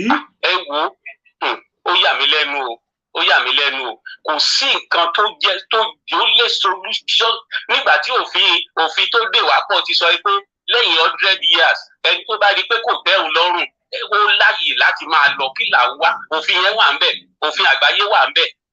tí wọ́n bá tiẹ̀ wá sọ kíní kan òfin 2014 tó sọ pé after 100 years ìyẹn wà ń bẹ̀ tó ti expire tó dẹ̀ ti lọ adẹ̀ní kíní yóò tó tẹ́ wa lọ́rùn mọ́ ìgbàjọ gbé wa ò ṣe mọ́ torí pé nǹkan tó ń fojú wa rí ò tẹ́ wa lọ́rùn ọ̀dẹ́ òfin àgbáyé dẹ̀ ni pé ó tún sọ̀pọ̀tì pé tá a bá fẹ́ lọ wọn gbọ́dọ̀ dá wa dúró pé tá a bá fẹ́ lọ tá a ti sọ pé kò tẹ́ wa lọ́rùn náà nìyẹn. òfin 2014 àti ti àgbáyé méjèèjì ló fẹ́ràn wa kí là tó ń dúró wa torí Ọlọ́run. kò yé mi o Ọlọ́run ní ká bẹ̀ o àdúrà níjà àdúrà lọ́wọ́lọ́wọ́ tá a wà yìí o fún àwọn èèyàn wa yìí o torí ìjẹkújẹ tara wọn nìkan nígbà tẹ́yin bá ń jẹun táwa dẹ̀ ṣe ọ̀gbẹ́ni tó lọ síbẹ̀ ẹ jẹ́ kí n sòótọ́ ọ̀rọ̀ fún yín Èkó ni mo wà tó fi di gómìnà ojú first time ẹ̀ ó ṣe ló tan àwọn èèyàn jẹ ó fà wọ́n mọ́ra ó fà wọ́n lójú mọ́ra ó ṣe kùràkùrà nǹkan tó ṣe nígbà yẹn ló ṣe lọ́wọ́lọ́wọ́ yìí tí àwọn tó jẹ́ pé a ti ń hàn ilé ẹ̀ pé yes èmi wà nínú àwọn tó sọ pé fáyà ni bọ̀bọ̀ yìí nígbà tó bẹ̀rẹ̀ sí tó gbogbo ẹ̀ tó tọwọ́ ẹ̀ kan tẹ gbogbo nǹkan tó ń fẹ́. tó ti conquer everywhere tán. ó pàwọ́dà. ó gba àwọn afọbajẹ ó kó wọn sábẹ́. ìgbà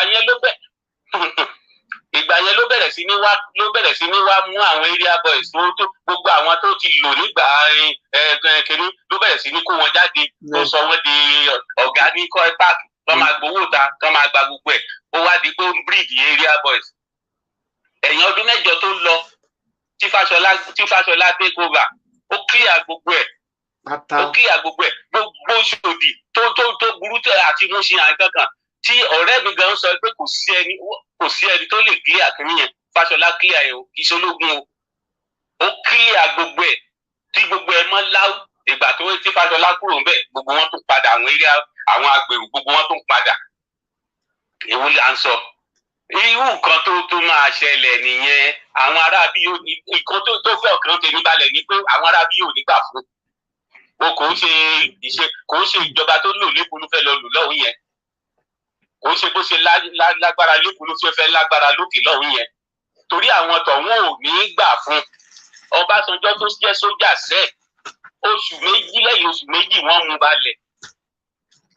balẹ̀ kí ló wá fẹ́ ṣe ẹjẹ́ máa wòran fíìmù là ń wò ẹjẹ́ máa wòran so ẹ ṣé mo dúpẹ́ lọ́wọ́ yín jáde thank you ẹ mọ bí tó lọ. ẹ ṣé púpọ̀ àdúpẹ́ àgbà ọ̀nẹ́tán lórílẹ̀ o ẹ kú gbogbo ìgbà ẹ ṣé púpọ̀ thank you sir. Ọlọ́run bá wa gàn yín lẹ́mìí gbogbo ẹ̀yin bàbá wa ẹ̀yin ìyá wa gbogbo yín pátá Ọlọ́run bá wa gàn yín lẹ́mìí láṣẹ Èdùmàrè Olódùmarè ẹ pa yín báyìí tọ ìgbà tí wọ́n pa Abíọ́lá 27 years ago àbá sì ní 28 ó náà mo fi sọ wípé àbá ní 30 years kankan náà ni ẹ rí bí ẹni tí wọ́n ń sọ tí ó ṣe kí ni o tó change ìlarun màmá tó ti mọ̀ tó change ìlarun màmá ẹ rí àwọn náà lè ń wò ẹ jẹ́ kí á play lè so ká wá fún àwa ṣe tá wà nínú ilé náà láàyè ẹni tó bá fẹ́ sọ̀rọ̀ kí ká fi lè bá sọ̀rọ̀ kó fi lè bá kárí ilé lórí MKO Abiola June 12. ó dẹ̀ pa níkọ̀ bíbá hello gbogbo wa ń gbọ́ yín. hello ma. yes sir. ẹ kú ètò. yes sir ètò nìyẹn gbogbo wa ń gbọ́ yín sir. Ọlọ́run á fún wa ṣe o ilẹ̀ Yorùbá máa gbòmìnira lágbára títóbi Ọlọ́run. ẹ mọ̀ jẹ́ ẹjọ́ lórí ètò yìí ẹjọ́ ẹ mọ̀ jẹ́ ká máa sọ̀rọ̀ síwájú ká tó máa sọ̀rọ̀ lọ sẹ́yìn. ohun tó mi rí lórí ọ̀rọ̀ yìí irú ilé ẹ ti sọ̀rọ̀ bóyá ẹ dúró sọ yẹ kó rí bẹ́ẹ̀ ẹ ti sọ̀rọ̀ ní bóyá ìta. ẹ dáhùn pẹ́sọ̀ tí mo béèrè ṣé èmi ni mo sọ̀rọ̀ síwájú ni àbí àfà ẹ kọ́kọ́ sọ pé èmi ni àfà ni nǹkan tí mo kọ́kọ́ fẹ́ gbọ́ nìyẹn ṣé èmi ni mo sọ̀rọ̀ síwájú ni àbí àfà torí àwọn tá à ń sọ̀rọ̀ tá a wà lórí program tá a kì í sọ̀rọ̀ lẹ́nìí nìyẹn ṣé èmi ni tàbí àfà mò ń gbọ́ yín. àti ìṣetán láti gba òmìnira. ẹ sọ̀rọ̀ ẹ máa lọ mo máa kọ́ tì yín n ti rí pé táàsì nìyí tẹ́ bá tí ì ṣetán èyí lẹ̀ tí ì ṣetán àwọn tó ti ṣetán ẹ fi wọ́n sílẹ̀ question tí mo béèrè simple question ni ẹni ẹ tí ì ṣetán láti gbòmìnira ìyẹn lọ́dọ̀ ti yín àfáà ẹ máa sọ̀rọ̀ yín lọ by hanging. The convictions were challenged to the Court of Appeal, and in the judgment of the appellate court, the convictions were set aside for reason that at the trial court there was no evidence beyond reasonable doubt to have warranted the conviction of the persons in issue. Under the Nigerian legal system, the prosecution is expected to prove the allegation of commission of crime against an accused person beyond reasonable doubt.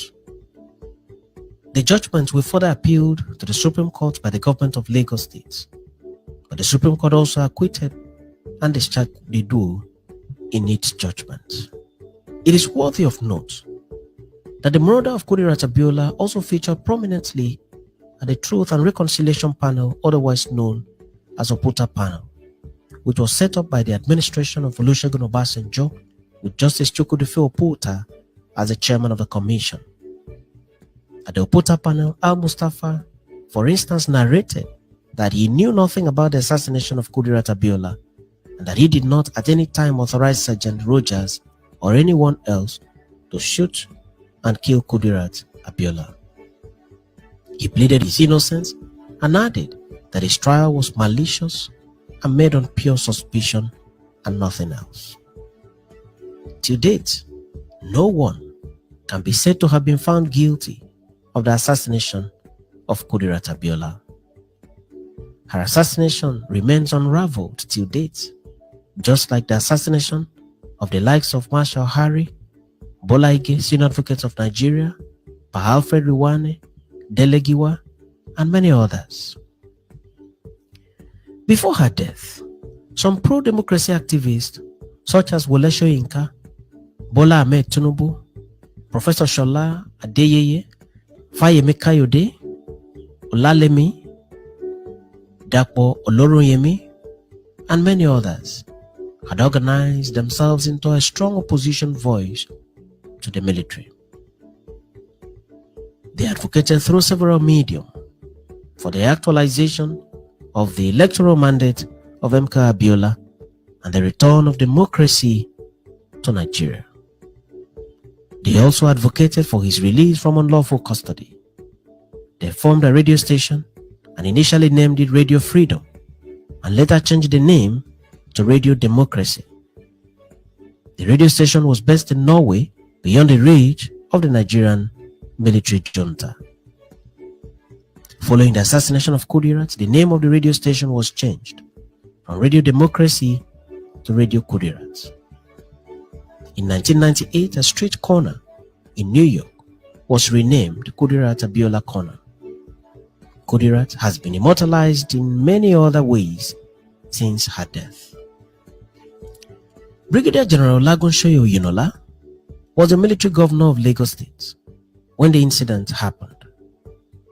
In a recent interview with Daily Post newspaper of 27 May 2017 with the caption, quote, Oyinola opens up a murder of Kudirat Abiola, Oyinola told newsmen that, quote, the murder was an unfortunate incident that he had to grapple with. In his words, unquote, I was opening the reconstructed Sura Market on Lagos Island. That was on June 4, 1996. When I got a call from the current Oba of Lagos, Rewan Akiolu, who was a commissioner of police somewhere in the country then, he called me and said, unquote, His Excellency, have you heard that Kudirat Abiola has been shot? I quickly rounded off the market event and headed for Ikeja.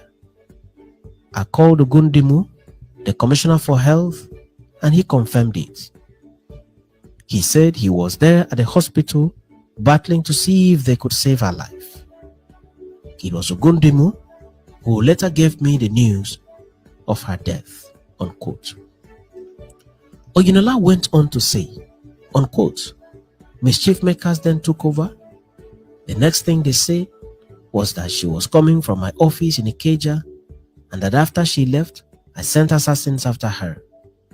But I thank God, when eventually the person who shot her, Sergeant Rogers, was arrested, and in the course of the trial, he told the story of how he did it. Oyinola's name did not feature once. Providence also made President Olusegun Obasanjo to institute the Oputa panel, and at the panel, nobody mentioned my name. You can imagine that kind of thing. I, who had never slapped my wife, so how would I have instigated people to take guns and pursue a woman? Those were the kinds of intrigues I faced in Lagos. It was something else, unquote. Kudirat's assassination remains an unresolved puzzle till today in Nigeria. Kudirat was born in Zaria in the northern region of Nigeria in 1951.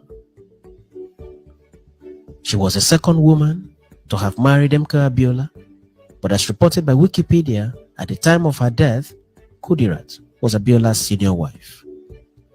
Kudirat was 44 years old at the time of her death. She had 7 biological children, several stepchildren, and a host of other persons.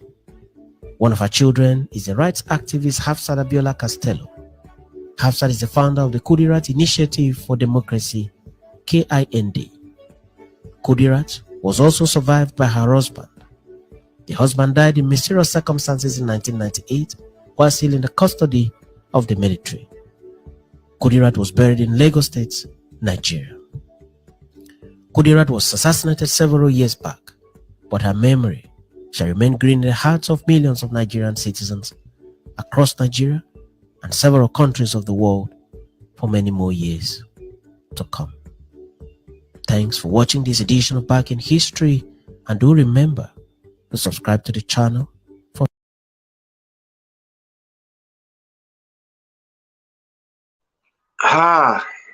kábíyèsí Olódùmarè.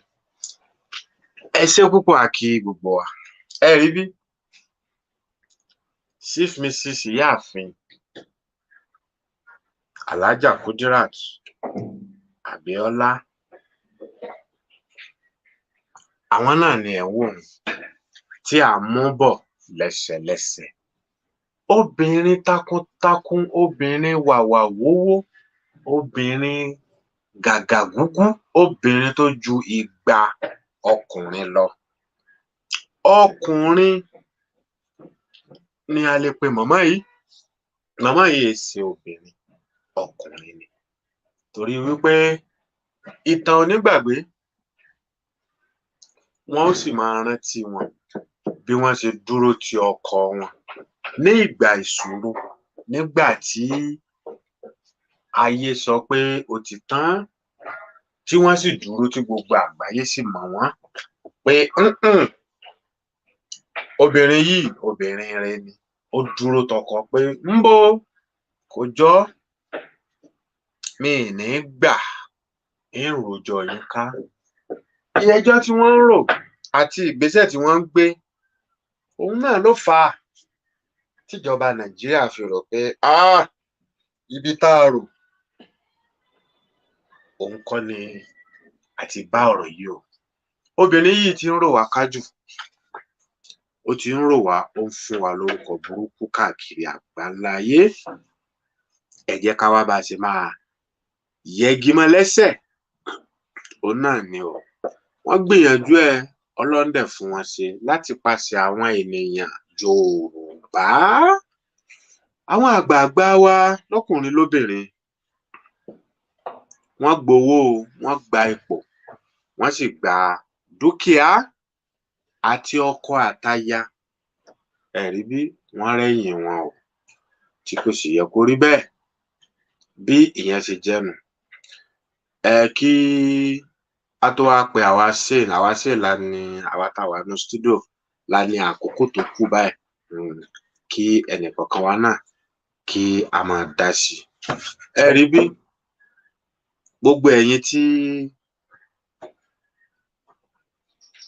ẹ ń gbé ọ̀rọ̀ tí mo sọ ní ọjọ́ mẹ́ta sẹ́yìn, tẹ́ ń gbé káàkiri, tẹ́ fi ń ṣètò, tẹ́ ń sọ kótókótó lé lórí, ẹ mọ̀ lọ́pọlọ o. Ẹ ní ọpọlọ rárá àti rárá. Ẹ lọ́pọlọ. Àtọmọdé inú yín àti àgbà inú yín, àtọkùnrin inú yín àtobìnrin inú yín, ẹ tún kọ̀ tí eléyìí náà kẹ́ gbé lọ fún wọn. Ẹ tún fi eléyìí náà ṣètò, tí wọ́n bá bí yín ire, tẹ́ ẹ bá tó bẹ́ẹ̀, ẹ fi ṣètò. Àmọ́ ẹ ní lè ṣe é torí wípé ìdí ọ̀tẹ̀ láti máa ń bárò yín. Lọ́kùnrin yín, lóbìnrin yín, lọ́mọdé lágbà, àtàfáà inú yín o, àti pásítọ̀ inú yín, àti wòlíì inú yín, àti babaláwo inú yín, orí yín ó ti gbálẹ̀. Ẹ̀gbọ́n òpònú ni yín, afọ́fun gbému, dàdà ń díndín, dọ̀gẹ̀dẹ̀ lúná, dìndìnrín ń dín róbó, ó ní yín. Torí yín bá pé, tẹ́ ẹ sì tún ń lo làákàyè, àmọ́ gbà tí orí yín ò tiẹ̀ pé, bó lẹ ṣe fẹ́ lo làákàyè? Orin àfáà mi nù. Ẹ jẹ́ kó rí yín ó pé o, nígbà tẹ́ ẹ ò kí ń lo làákàyè. Ẹ jẹ́ kó rí yín ó pé nígbà tẹ́ ẹ kì í lo làákàyè.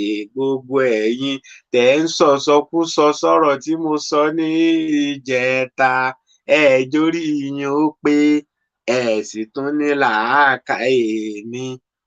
Ẹ rí orí, ẹ jẹ́ kó rí yín ó pé o, nígbà tó jẹ́ pé ẹ ní làákàyè.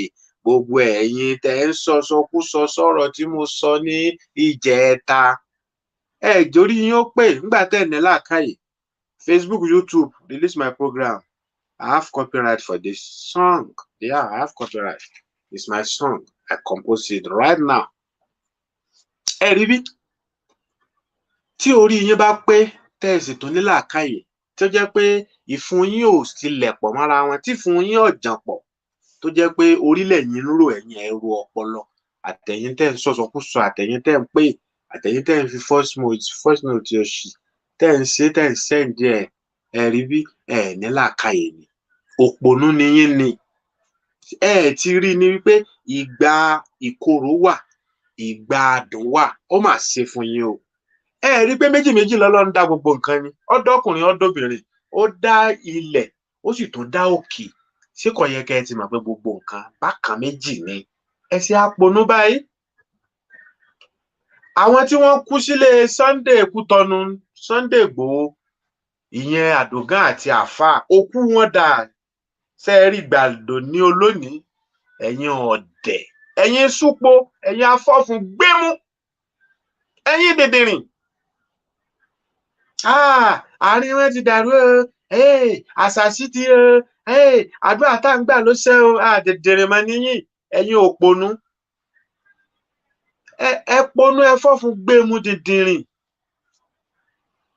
níyìn àṣàṣì wo ló mú ta ni pé kí ni ó mà ṣe o sí ọ kẹlẹbẹ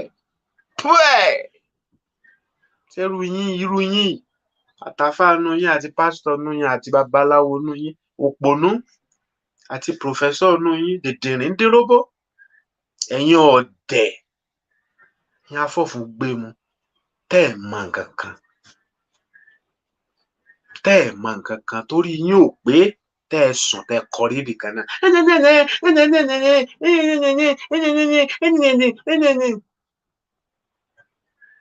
Àáfàá àtàdògán tí wọ́n pa sílé Sunday Ìgbòho ní sókà ní July 1st ọdún kelòrè ǹjẹ́ ẹ rókù ẹ̀ ṣé wọ́n rí gbàdò ní lẹ́yìn dẹ̀dẹ̀rìn ntọ́ yẹ kẹ́ ẹ sọ̀rọ̀ lé lórí kẹ́ ẹ ṣiṣẹ́ lé lórí mọ̀ sí ṣe bẹ́ẹ̀mi tí mo jókòó ń bíbá yìí náà ni mò ń sọ fún yín gbà yẹn Oòduà Nation ni o ṣe bẹ́ẹ̀mi yìí náà ni bẹ́ẹ̀ ṣe lẹ́yìn ní pòfẹ́sọ̀ tó kàwé tèmi náà mo sọ pé ẹ má dá wàhálà lẹ̀ Oòduà fámílì Oòduà wà tẹ́ ẹ bá ní àjúwe wọn fún yín á sọ ilé wọn àìmọye àwọn èèyàn ló tiẹ̀ mọ̀ Yorùbá Nation ni ẹ pè é ìyẹn ni ò ní fàjà ìyẹn lorúkọ tó so gbogbo wa papọ̀ torí ipá wa ti mọ̀ tán á ti ṣèwádìí àìmọye àwọn ọba tí wọ́n ju Oòduà lọ láìmọye ìgbà tí wọn ò gbà fún gbogbo ẹ̀yin àwọn tẹ́yin wò tó wà wájú yẹn irú ọba Aṣárun of Ìṣárun yẹn sìn àwọn ló yẹ kó jẹ́ number 1 class ọba torí ìtàn ń tá a rí àwọn ló yẹ kó jẹ́ ní àkọ́kọ́ lẹ́yìn ọ̀dẹ̀. Bákan náà àwọn tẹ́ ẹ rán jáde tẹ́lẹ̀ fẹ́ ṣe rálì lẹ́kọ̀ọ́ tí wọ́n lọ sọ́jọ́ta tí wọ́n pa ọmọ ọlọ́mọ tó mú dání látẹ̀kìtì lọ ṣé ẹ sọ̀rọ̀ ọmọ yẹn dòní ṣé ẹ rókù ọmọ yẹn gbà ẹ ṣe àponú báyìí lẹ́yìn ọ̀dẹ̀ amọ̀kùn mẹ́kọ̀ọ́ ẹ ṣe ponú báyìí tẹ́ ẹ fọ́fun gbému tẹ́ ẹ wá ń wí kòtò jáde lẹ́nu àtọmọdé inú yín àtàgbà inú yín àtọkùnrin àtobìnrin àtàáfàá inú yín tó lò nímọ̀ tó jẹ́ pé òfúùtù fẹ́ tẹ̀ ni àṣà tí ò ní kán ọbẹ̀ tó ti kan tó ti pinyìnkì nímọ̀ torí ìmọ̀tẹ́ ní òwúlò fi ranra yín lọ́wọ́ débi pé fi ran ọmọ kóòtù òjìrè lọ́wọ́ ìsọkúsọ lẹ̀ ń sọ ìtukùtù lẹ̀ ń tu ìtọ́ yẹ kẹ́ ẹ sọ sọ ìtẹ̀yìn ò lè ṣe torí wípé ẹ̀yin ẹ gbé Ọlọ́run síwájú èèyàn lẹ́yìn nífẹ̀ẹ́ kì í ṣe tẹ́ni yẹn ń ṣe gangan èèyàn popularity lẹ́yìn ń wá kí wọ́n mọ̀ mí mọ́ kí wọ́n rí mi pẹ̀lú ẹ̀ kémi náà sá belong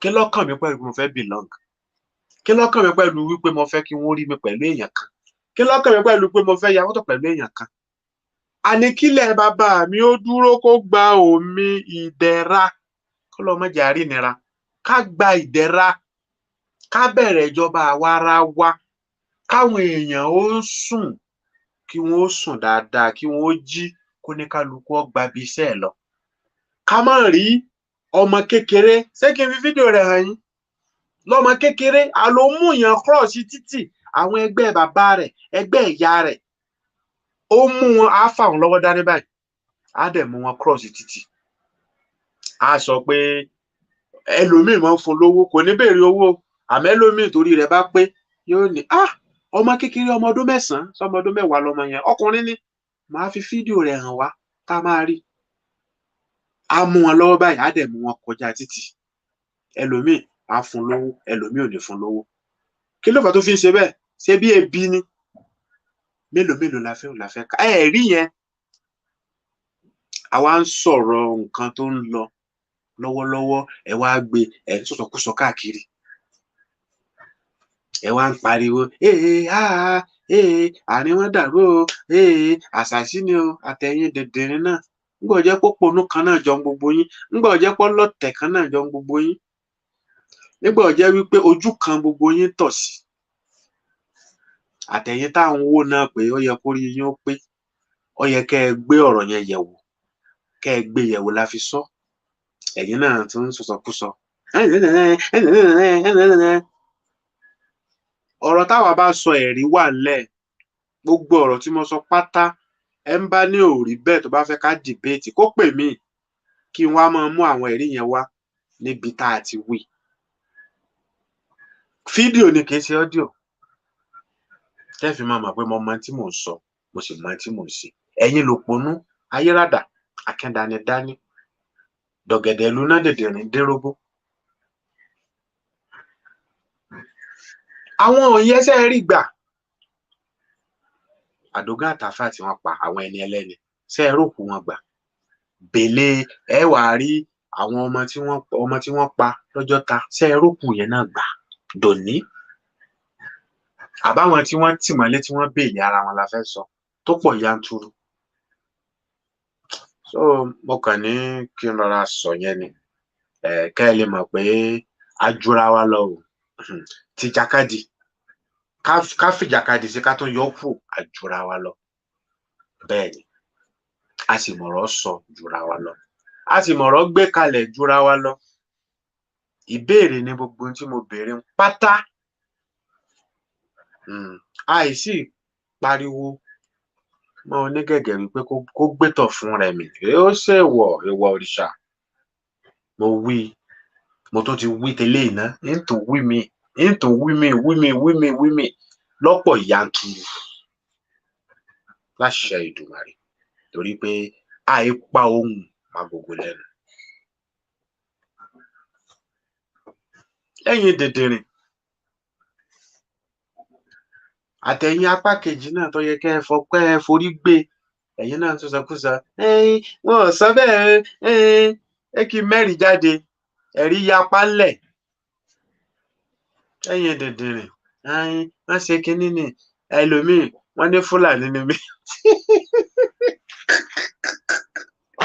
wọ́n ní Fúlàní ni ó tiẹ̀ dá bẹ́ẹ̀ ó tó kí n di Fúlàní nìsín nígbà mo fàṣìkò sílẹ̀ tí mò ń dárẹ́tì tí mò ń pariwo gbogbo fídíò yẹn wà ń bẹ́ẹ̀ àṣekínní àṣekejì adúpẹ́ fọ́lọ́run àṣàṣeyọrí tí mò ń control báyìí ní ẹsẹ̀ báyìí ọ̀sán lóru 24 hours ẹ̀rí wà ń bẹ́ẹ̀ tó omi ẹ ṣe Fúlàní ìsìn mo di Fúlàní ó dà bẹ́ẹ̀ kò sí wàhálà so bó ṣe jẹ́ nìyẹn ẹ̀yin ọmọ kóòtù òjìrè òtítọ́ ọ̀rọ̀ tó bá délẹ̀ a gbọ́dọ̀ bára wa sọ torí wípé a kì í dọwọ́ burọ́ ń bí ìwọ ibi náà bá ti ń dọwọ́ burọ́ ẹ̀ lérí mi bẹ̀ ibi tí wọ́n bá ti ń sòótọ́ ọ̀rọ̀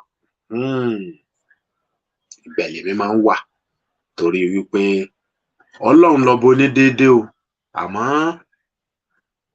àwa kan tó bá fún ṣe ní déédé ẹja sí ayé ni rọmọ ọ̀run ògbèké bó ṣe jẹ́ nìyẹn àkókò yẹn ti ń lọ ẹ má bínú àwa ṣe ta ló wà ń bẹ̀ táyà kó máa gbóhùn sókè ẹ̀rọ máa gbóhùn sókè bóyá ẹ jẹ́ ká ṣe ní ìṣẹ́jú 8 àbí 10 ta lẹni náà tó máa kọ́ bá wa gbóhùn sókè nù ṣe ẹ ò mú ìtú ara yín ẹ bá wa gbóhùn sókè lórí ọ̀rọ̀ MKO Abiola June 12. Mo kí gbogbo wa kú ètò ní a kú bó ṣe ń lọ o. Mo kí gbogbo wa lẹ́yọ kọ̀ọ̀kan, mo dẹ̀ kí màmá wa Mua, mo kí Queen, mo kí Afa, mo kí gbogbo sèé, mo dẹ̀ kí gbogbo àwa tá a wà lórí ìkànnì yìí pátápátá. Mo kí gbogbo àwọn ọmọ orílẹ̀-èdè Yorùbá àtàtà. A kú ìfaradà dẹ̀ kú ìfojúsọ́nà nítorí pé bí wọ́n bá fẹ́ bí wọ́n bá kọ̀ orílẹ̀-èdè Yorùbá ti dúró. Ọlọ́run alágbára tó dẹ̀ ti bẹ̀rẹ̀ iṣẹ́ yìí pẹ̀lú bó ṣe ń ṣe ó máa lágbára Ọlọ́run á gba ògo ẹ̀. Nǹkan tèmi kàn fẹ́ sọ lónìí ni wípé ó ti ní àwọn nǹkan kan tó yẹ kí a kọ́ nínú gbogbo nǹkan tí Queen àti Alfa tí wọ́n fi hàn wá lónìí nípa bàbá wa MKO. Ó dẹ̀ yẹ kó jẹ́ nǹkan tó tún máa ṣí wa lójú sí àwọn ọmọ orílẹ̀-èdè Yorùbá tó dẹ̀ máa jẹ́ kí ara tún ta wá wípé ó ti pẹ́ tí àwọn aráabí wọ̀nyí ti ń gbógun ti ìṣerere àwa ọmọ orílẹ̀-èdè Yorùbá. Ó ti pẹ́ tí wọ́n ti ń wò ó wípé kò sí ibi tí àwa ọmọ orílẹ̀-èdè Yorùbá ń lọ nítorí pé wọ́n ti mọ̀ wípé Ọlọ́run dá wa yàtọ̀. Wọ́n dẹ̀ ti mọ̀ wípé tá a bá ti kúrò nínú ìgbéyàwó àpàpàǹdodo yìí, wọ́n mọ̀ wípé kò sí ni ògo àwọn ọmọ orílẹ̀-èdè Yorùbá máa búyọ. Ó ṣeni láàánú wípé ọ̀pọ̀lọpọ̀ nínú àwọn ọmọ orílẹ̀-èdè Yorùbá a kì í béèrè lọ́wọ́ ara wa wípé kí ló dé tí ìjà yìí fi pọ̀ tó eléyìí tí wọ́n ṣe fẹ́ ká lọ. Ó yẹ kó máa ró ní ọkàn àyà gbogbo wa wípé nǹkan kan wà, àwọn nǹkan kan wà tí Ọlọ́run dá pẹ̀lú wa tó fi dá wa yàtọ̀, tó fi jẹ́ wípé àwọn aráabí yìí àbí pé mo ṣèyàwó mi ò tún ṣe mọ́, ó ṣe wá dogun, ó ṣe wá di wàhálà tẹ́lẹ̀ yìí.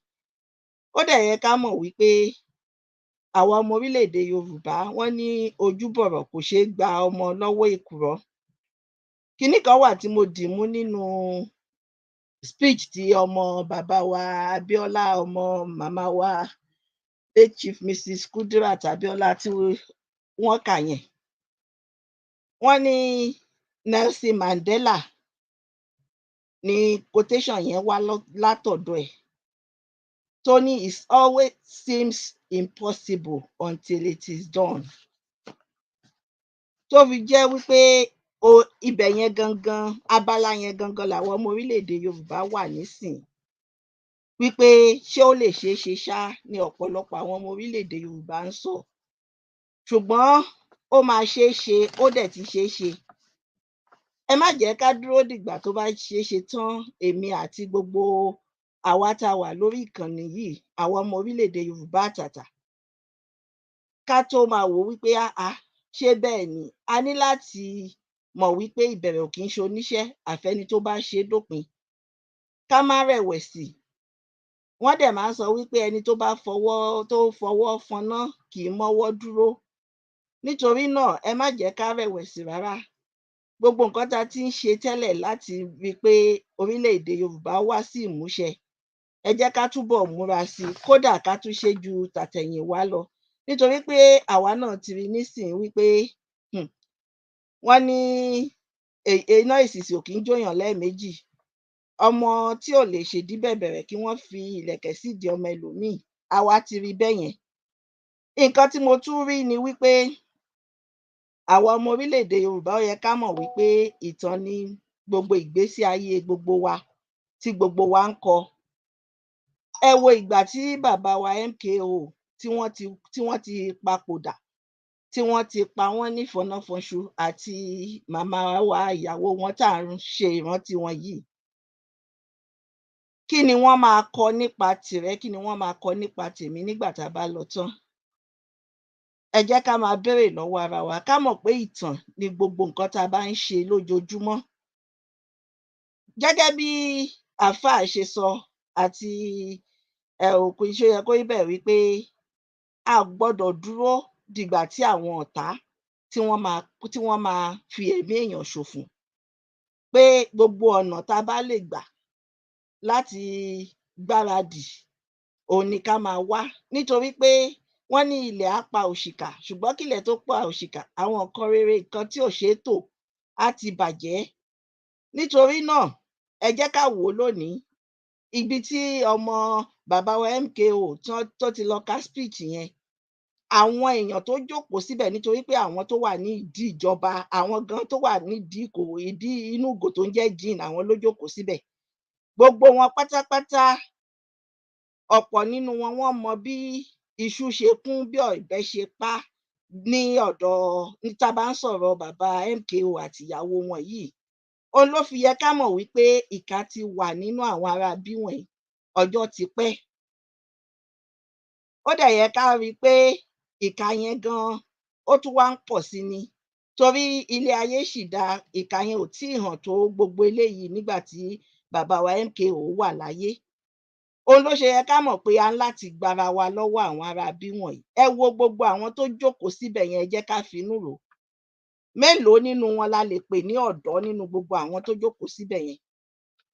Àwọn náà dẹ̀ ni, àwọn náà ló ń ṣojú, àwọn náà ló ń ṣèjọba, àwọn náà polè wá jà, náà polóko wá mu. Wọ́n mọ̀ bí gbogbo ẹ̀ ṣe ṣẹlẹ̀, àwọn náà ló tún sọ pé dandan wọ́n máa wá àwọn tó pa màmá wa Kudirat, pé àwọn máa wá. Wọ́n ní àjàlá tá ń nà án, ṣèbáwọn náà ni. Gbogbo kinní wọ̀nyí ló yẹ kó jẹ́ kó máa rókì láyà wa ọmọ orílẹ̀-èdè Yorùbá, ní pàtàkì àwa tí a pe àwa ọ̀dọ́. A ń láti mọ̀ wípé a ń láti gbara wa lọ́wọ́ àwọn ará bí wọ̀nyí, torí wọn ò ní nǹkan kankan tí wọ́n fẹ́ fún wa. Ẹ dẹ̀ jẹ́ ká wò ó wípé wọn ò tún fẹ́ òdodo. Wọ́n pa bàbá oníbàbá while standing on the truth. Wọ́n ti pa bàbá yẹn tán, wọ́n ti ṣe gbogbo nǹkan tó fẹ́ ṣe tán. Wọ́n ṣẹ̀ṣẹ̀ wá ń sọ, wọ́n ṣẹ̀ṣẹ̀ wá acknowledge ẹ̀ wípé lótìítọ́ àti lódodo wọ́n di ìbò yẹn, àwọn dẹ̀ àwọn ló win. Ṣé ẹni ẹlẹ́ni tí wọ́n ti pa, ìyàwó oníyàwó tí wọ́n ti pa, wọ́n sọ àwọn ọmọ ọlọ́mọ, wọ́n sọ wọ́n dọmọ òrukàn sọ́ gangan. Ká dúpẹ́ wípé àwọn ọmọ wọ̀nyẹn, bàbá wọn ti ṣiṣẹ́ sílẹ̀ fún wọn, ìyá wọn ti ṣiṣẹ́ sílẹ̀ fún wọn. Tó bá ṣẹlẹ̀ sí àwọn ọmọ míì, ògo wọn tán nìyẹn. Nítorí òun ló tún yẹ ká fi rò wípé a ń láti wá nǹkan kan tá a máa ṣe ká lè ní ìjọba tó dáa, tó fi jẹ́ wípé tí nǹkan kan bá ṣẹlẹ̀ lójijì, ògo àwọn ọmọ tí àwọn èèyàn fi sílẹ̀ kò ní ṣòfò. Torí pé ẹ jẹ́ ká wò ó pé àwọn ọmọ míì wà tó jẹ́ wípé àwọn ẹlòmíì wà tó jẹ́ pé bàbá àti ìyá wọn wọ́n kú lọ́jọ́ kan náà, bóyá nínú ìjàmbá mọ́tò àbí nǹkan kan, tó dẹ̀ jẹ́ wípé kò sí ẹni tó lè tọ́jú àwọn ọmọ yẹn mọ́. Gbogbo kinní wọ̀nyí ló yẹ kí a máa figure out gbogbo nǹkan tá a bá ń kọ́ ní gbogbo nǹkan tí wọ́n bá ń fi hàn wá yìí. Wọ́n ní tí ọmọdé bá ṣubú á bojú wo wájú, tágbà bá ṣubú á wẹ̀yìn. Ẹ jẹ́ ká wo àwọn nǹkan tí àwọn àgbà tí wọ́n wà ń bẹ̀ tẹ́lẹ̀, àtàwọn tó tún sì wà ń bẹ̀ nísìnyí, ká wo ibi tí wọ́n ti kọsẹ̀. Káwa fúnra wa wo àwọn ibi tá a ti máa ṣe àtúnṣe. Ká dẹ̀ jẹ́ káwọn ará bí wọ̀nyí mọ̀ wípé ọpọ́n ti sún, bèbí ti ṣẹ́jú. Òun lọ́lọ́run ṣe fún wa ní àyè láti rí gbogbo àṣírí tá à ń rí yìí. Òun lọ́lọ́run ṣe fún wa ní àyè tó fún wa ní ẹnu, ní pàtàkì àwa tá a wà ní diaspora, láti sọ ọ̀rọ̀ jáde wípé àwọn ìjọba wọ̀nyí, eléyìí tí wọ́n ṣe fún wa ó ti tó gẹ́, enough is enough. Ká dẹ̀ wá tún máa dúpẹ́ lọ́wọ́ Ọlọ́run wípé Ọlọ́run tún gbé ìyá wa Chief Mrs. Modúpẹ́ọlá Onítìrí Abíọ́lá dìde. Tó bá jẹ́ pé kò sí nǹkan tí màmá wa gbé dání, ìpéjọpọ̀ eléyìí mi rò pé ó máa wáyé, torí àákàn máa wò náà ni. Ọlọ́run Olódùmarè ọwọ́ ẹ̀ la wà ní gbogbo wa máa pariwo. ẹ̀yin ọmọ orílẹ̀-èdè Yorùbá, àwa ọmọ orílẹ̀-èdè Yorùbá, torí èmi náà wà lára wọn, ẹ jẹ́ ká máa ronú, wọ́n ní ká máa rorí, nítorí pé tá a bá ń ronú kò lè gbé wa débì kankan. Ẹ jẹ́ ká máa ronú wípé kí ni àwọn nǹkan tá a lè ṣe lójoojúmọ́ tá a bá ti ń rí gbogbo àwọn nǹkan tí wọ́n ń gbé wá sórí ìkànnì tí à ń wò yìí, ká dẹ̀ máa kọ́ ọgbọ́n níbẹ̀, ká máa mú àwọn nǹkan tá a bá lè mú láti ṣe àtúnṣe sí ìgbésí ayé tiwa, sí ìgbésí ayé àwọn ọmọ tá a bí, sí ìgbésí ayé àwọn ọmọ tó ń bọ̀, sí ìgbésí ayé àwọn ìrandíran orílẹ̀-èdè Yorùbá.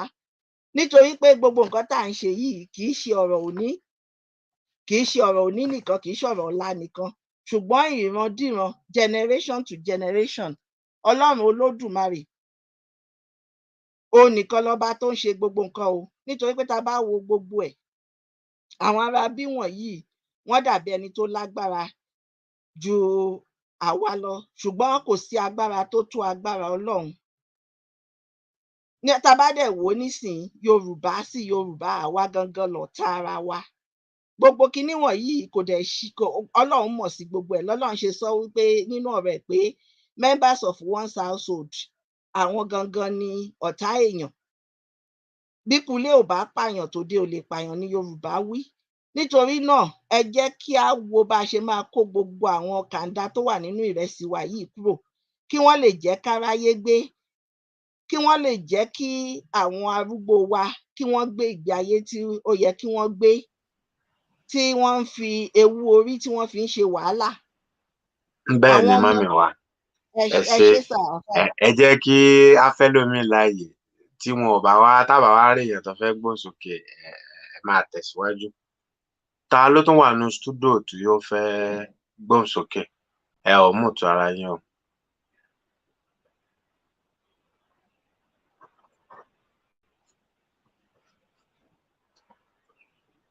Ta ló wà ní stúdíò tó fẹ́ gbóhùn sókè? Salaam alaikum. Ìyá ò sí mbẹ̀ àbí? Just first rock sẹ́yìn náà ẹ̀ síbẹ̀. Salaam alaikum. Ṣé kí wọ́n mọ bọ́rọ̀ lọ́ngbà náà? Ẹ gbọ́ mi ni. Ẹ mọ bọ́rọ̀ yín lọ mà.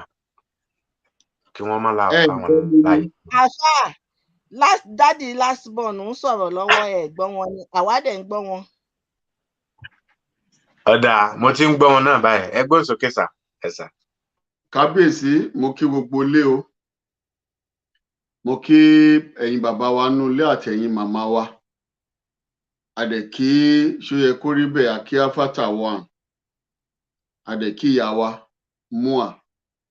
Adẹ̀ kí gbogbo mídíà tó wà ní tó ń ṣiṣẹ́ fún òmìnira ọmọ Yorùbá. Bẹ́ẹ̀ ni, ká má fàrọ̀gùn, a kí Olódùmarè Ọlọ́run àwọn bàbá wa.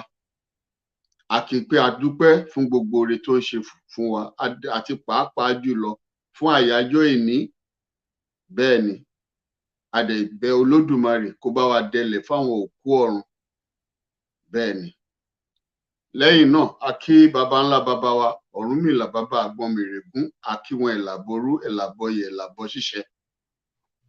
Àwa darí gbogbo ẹ̀ sórí ọmọ Yorùbá àtàwọn tó wà lórí ìlà lọ́wọ́lọ́wọ́, àwọn tó ń kọ́mẹ̀ntì, àwọn tó ń sẹ́ndì gbogbo nǹkan tí wọ́n fi ń sọ́pọ́tì ètò yìí. A kí gbogbo wa o, a kí gbogbo wa, ogbó atọ́ gbogbo ọmọ Yorùbá o. Ẹ ṣé bàbá, láláì fàrọ̀gùn torí àkókò. Èmi rò pé gbogbo nǹkan tí áfátà tí wọ́n ti sọ láti òwúrọ̀ àti màmá wa ṣóyẹ kó rí bẹ́ẹ̀. Ó tó ohun tí ènìyàn mú lọlé tó máa lọ máa yiri ẹ̀ tá máa fi jẹun sùn. Ó tó ọ̀pọ̀ ọ̀rọ̀ kò kágbọ̀n. Àmọ́ èyí tí mo kàn fẹ́ sọ láàárín ìṣẹ́jú díẹ̀ fún gbogbo àwa ọmọ Yorùbá, pàápàá jùlọ àwọn bàbá wa tán wà nípò agbára àtàwọn ìyá wa tán dipò agbára mú. Nítorí pé téèyàn bá wà nínú ipò lọ́wọ́lọ́wọ́, òye kan ò kì í yéèyàn. Bẹ́ẹ̀ ni, ọ̀pọ̀lọpọ̀ nǹkan ló máa ń ṣe kíni, ló máa ń jẹ́ nǹkan téèyàn máa ń gbàgbé, àmọ́ dìgbà tó bá kúrò lórí ipò, á ṣẹ̀ máa wá mọ̀ pé ó dẹ̀ yẹ kó ń ṣe nǹkan báyìí o. èmi fi àsìkò yìí sọ fún gbogbo àwọn bàbá wa lọ́wọ́ báyìí tí wọ́n dipò mú pé ẹ̀yin ní kẹ́ wo ẹ̀yìn, kẹ́ wo ohun tó ti ń ja ìran Yorùbá bọ̀ láti ọjọ́ pípẹ́, kẹ́ wo àwọn ẹ̀mí ọmọ Yorùbá tó ti sọnù láti ìgbà tán ti pa wá pọ̀ yìí, tó dẹ̀ jẹ́ pé ẹ̀mí tó sọnù kì í ṣe pé bí ó kàn déédéé sọnù, tó jẹ́ pé àwọn ará bí yìí gbogbo yín lẹ ti mọ̀ wọ́n, àwọn náà ló ń gbà á látara àìnífẹ̀ẹ́ àti àìníbẹ̀rù Ọlọ́run, tó jẹ́ pé ohun ayé yẹn wọ́n ṣáà fẹ́ sọ pé àwọn ọ̀nà wọn ní. Ó ti yé yín o, mò ń fòwe bá yín sọ̀rọ̀ nítorí pé ẹ̀yin lẹ wà ń bẹ̀ báyìí. Gbogbo ète àti ọgbọ́n tó lódùmarè bá fún yín nísìn, ibi tó yẹ kẹ́ lò ó sí òun ni bí ìran Yorùbá ṣe máa dá dúró ni o. Ẹ má tún wò ó pé tẹ bá ṣe eléyìí pé tẹ bá tún kúrò ń bẹ̀ kò tún sọ opportunity mọ́ o. Ohun táwa máa sọ fún ẹ̀yin aláṣẹ wa nìyẹn. Gbogbo ète yín, torí pé mo rí pé ète tẹ́ ẹ̀ ń lò láti jọ́ pé ẹ fẹ́ bọ́ síbẹ̀, ẹ ti bọ́ síbẹ̀ o. Kò tún wá sí ànádá pé kò wá rí bẹ́ẹ̀ mọ́ àbó rí bẹ́ẹ̀. Ète yẹn wà lọ́wọ́ yín o láti kó ìran yín kúrò nínú àjàkálẹ̀ ikú àti àrùn tí wọ́n fi ń pa wọ́n láti ọjọ́ pípẹ́ wá. Tí a bá wo àwọn ìran wa tí wọ́n ti pa, àwọn bàbá, àwọn màmá, di títí tá a wà yìí, ó yẹ kí ìran Yorùbá ká sunkún ní ọjọ́ èní ni. Ọjọ́ èní ò ń ṣe ọjọ́ tí a máa jẹun, ọjọ́ èní ò ń ṣe ọjọ́ tí a máa sọ pé à ń búra wa. Ẹkún ló yẹ ká máa sun nínú ìran Yorùbá. Ẹni tọ́mọ bá ti kú lọ́wọ́ ẹ̀rí ló máa mọ iyì pé èèyàn kú nídìílé èèyàn. Ká mọ̀ wá sọ pé àwọn prominent ọmọ Yorùbá tó jẹ́ pé òpó kan náà jẹ́ nínú ìran wa. Gbogbo èyí tá à ń ṣe látijọ́ yìí, gbogbo àwọn tó ń wò wá bí ẹni pé àníṣẹ́, ẹ mọ̀ pé àníṣẹ́, a ní ohun tó tún jíṣẹ́ lọ, bí kò ṣe pé ìyà tó ń jẹ ìran wa òun ló ń gbé wa ṣe gbogbo nǹkan tá à ń ṣe. Àwọn ọmọ wa fi ìṣẹ́jú kan mo fi bẹ̀ gbogbo ìran Yorùbá, gbogbo apáta, ẹ jẹ́ ká lọ sọ aṣọ wa, ká dì í, ká wá kíyèsára. Ọ̀nà dà ká mórílé ibi tó yẹ ká mórílé. Àwọn ará bíi kò ń ṣẹni tá a bá gbé o, wọ́n ń ṣẹni téèyàn bá sùn, wọ́n ń ṣẹni téèyàn fọmọ fún, nítorí wípé ejò ni wọ́n. Kò dẹ̀ sígbà tán fojú re wò wá rí. Gbogbo nǹkan tó ń ṣẹlẹ̀, tẹ́ bá rántí ọ̀rọ̀ Mẹ̀láfíà máa tó lọ tú àṣírí wọn lọ́jọ́ kìíní àná, gbogbo nǹkan tí wọ́n fẹ́ carry out, gbogbo information wọn tó jáde, ẹ rò pé bí wọ́n ti dákẹ́ síbẹ̀ ni? Wọn ò dákẹ́ o, wọ́n dì í mú báyìí, wọ́n ti dì í mú, wọ́n á tún lọ dúró síbẹ̀. Mọ̀gbà tán ti ní wa sínú ni. Bẹ́ẹ̀ náà náà ń takò wá títí di léni táwa yìí. Ẹ̀ẹ̀méjì náà ti fogun jà wá. Bẹ́ẹ̀ ni, ẹ̀ẹ̀méjì náà ti fogun gidi jà wá. Wọ́n dẹ̀ ṣe rẹ́dì pé wọ́n rẹ́dì láti ṣe nǹkan tó fẹ́ ṣe fún wa. So tó bá wá wù wá, ọyọ kan ta ní lọ́wọ́ ń sìn, gbogbo ẹ̀yin aláṣẹ tẹjọ́ ọmọ Yorùbá, tó bá wù yín kẹ́ jẹun gbàgbé o. Tó bá ti wù yín kó jẹ́ pé bírèkì àti lọ́ọ̀ṣì tẹ lọ ń jẹ yẹn kẹ́ fi jẹ́ gbàgbé, kẹ́ má rántí láti kó ìran yín kúrò nínú oko ẹrú yìí. Ọ̀rọ̀ tèmi fẹ́ sọ nìyẹn. Mo kí gbogbo ilé o, mo kẹ́yìn bàbá wa, mo kẹ́yìn ìyá wa, mo kí múà, ẹ má jáwọ́, Olódùmarè á máa tì yín lẹ́yìn. Àánú Olódùmarè àti ààbò Olódùmarè lórí á máa dáàbò yín múà, á dá gbogbo àwa tó kù náà tójú wà lára wa. Gbogbo ọmọ Yorùbá pátápátá tó bìlífù nínú òmìnira ẹ̀, ààbò Ọlọ́run á dàbò wá o. Ànírógun ikú òjijì mọ́ lórí ìran Yorùbá. Bó ṣe máa rí nìyẹn. Gbogbo àwọn tó Olódùmarè dẹ̀ fẹ́ lò fún ìgbédìde ìran Yorùbá níbikíbi tí ẹ bá wà, ààbò Ọlọ́run á lọ bá yín. Àmín àṣẹ. Mo kí yín o. Èmi ọmọ yín náà ní last born. Ó dàbọ̀. Ẹ ṣé bàbá. Mo kí gbogbo ilé, mo kí gbogbo ṣe, mo dẹ̀ kí ẹ ṣé gan. ọmọ wa tí wọ́n tó rí bẹ́ẹ̀. Àfáà ṣe ń gbọ́ mi? Ẹ gbóhùn sókè, yes sir, à ń gbọ́ yín. So mo kí gbogbo àwọn tán wà ní abẹ́ ètò ní ìrọ̀lẹ́ yìí. Pẹ̀lú gbogbo nǹkan tá a ti gbọ́, tá a dẹ̀ ti fi ojú wa wò. Nǹkan méjì péré ni mo fẹ́ sọ nípa àwọn nǹkan tí a ti rí ní gbogbo nǹkan tó ti ṣẹlẹ̀ kó tó di ọjọ́ òní.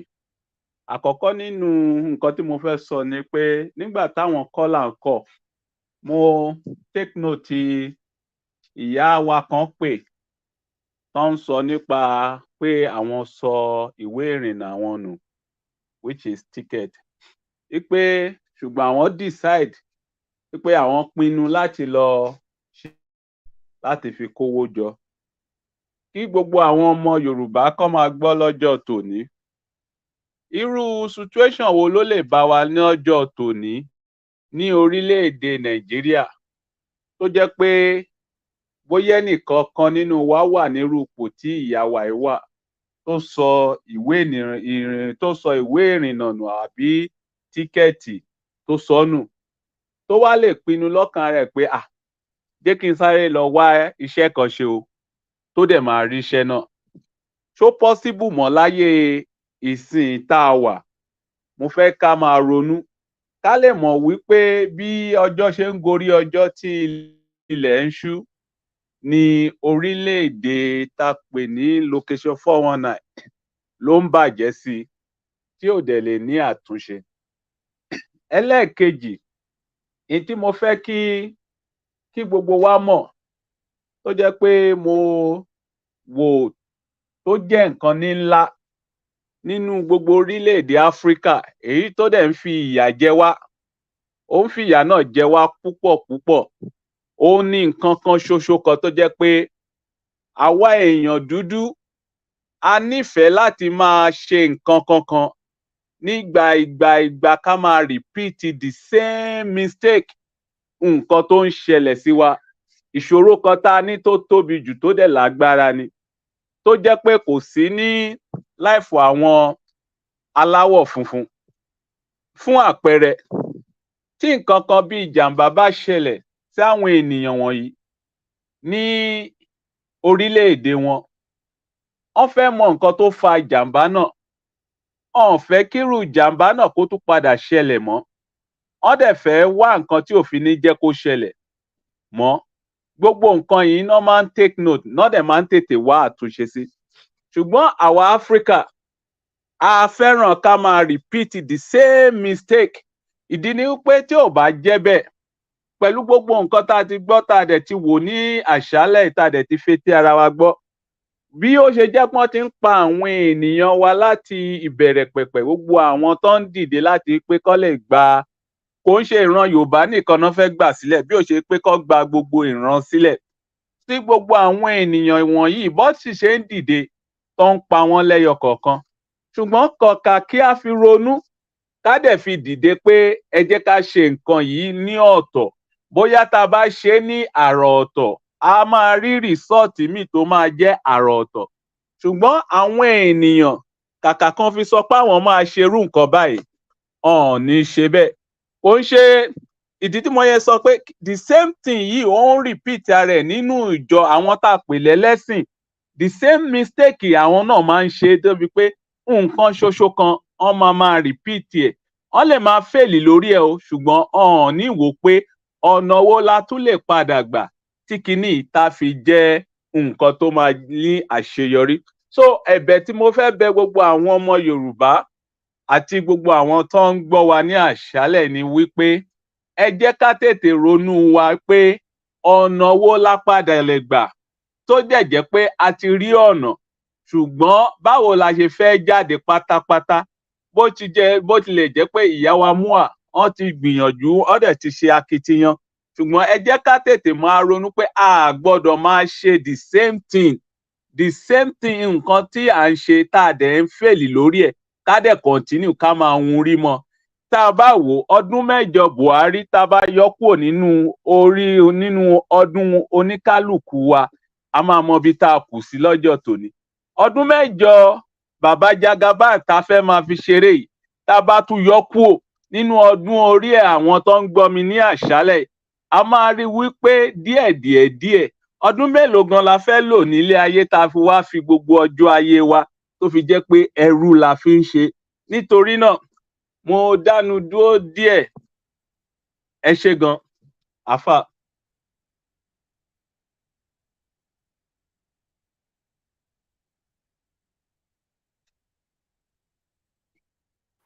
ẹ jẹ́ kí ẹlòmíín sọ̀rọ̀ wọlé tí àwa tá a bá fẹ́ sọ̀rọ̀ wọlé ẹ jẹ́ kí ẹlòmíín sọ̀rọ̀ wọlé àfáà ti lè wà lórí kọ́ ẹni tó bá fẹ́ sọ̀rọ̀ wọlé nínú ṣe ẹ sọ̀rọ̀ wọlé.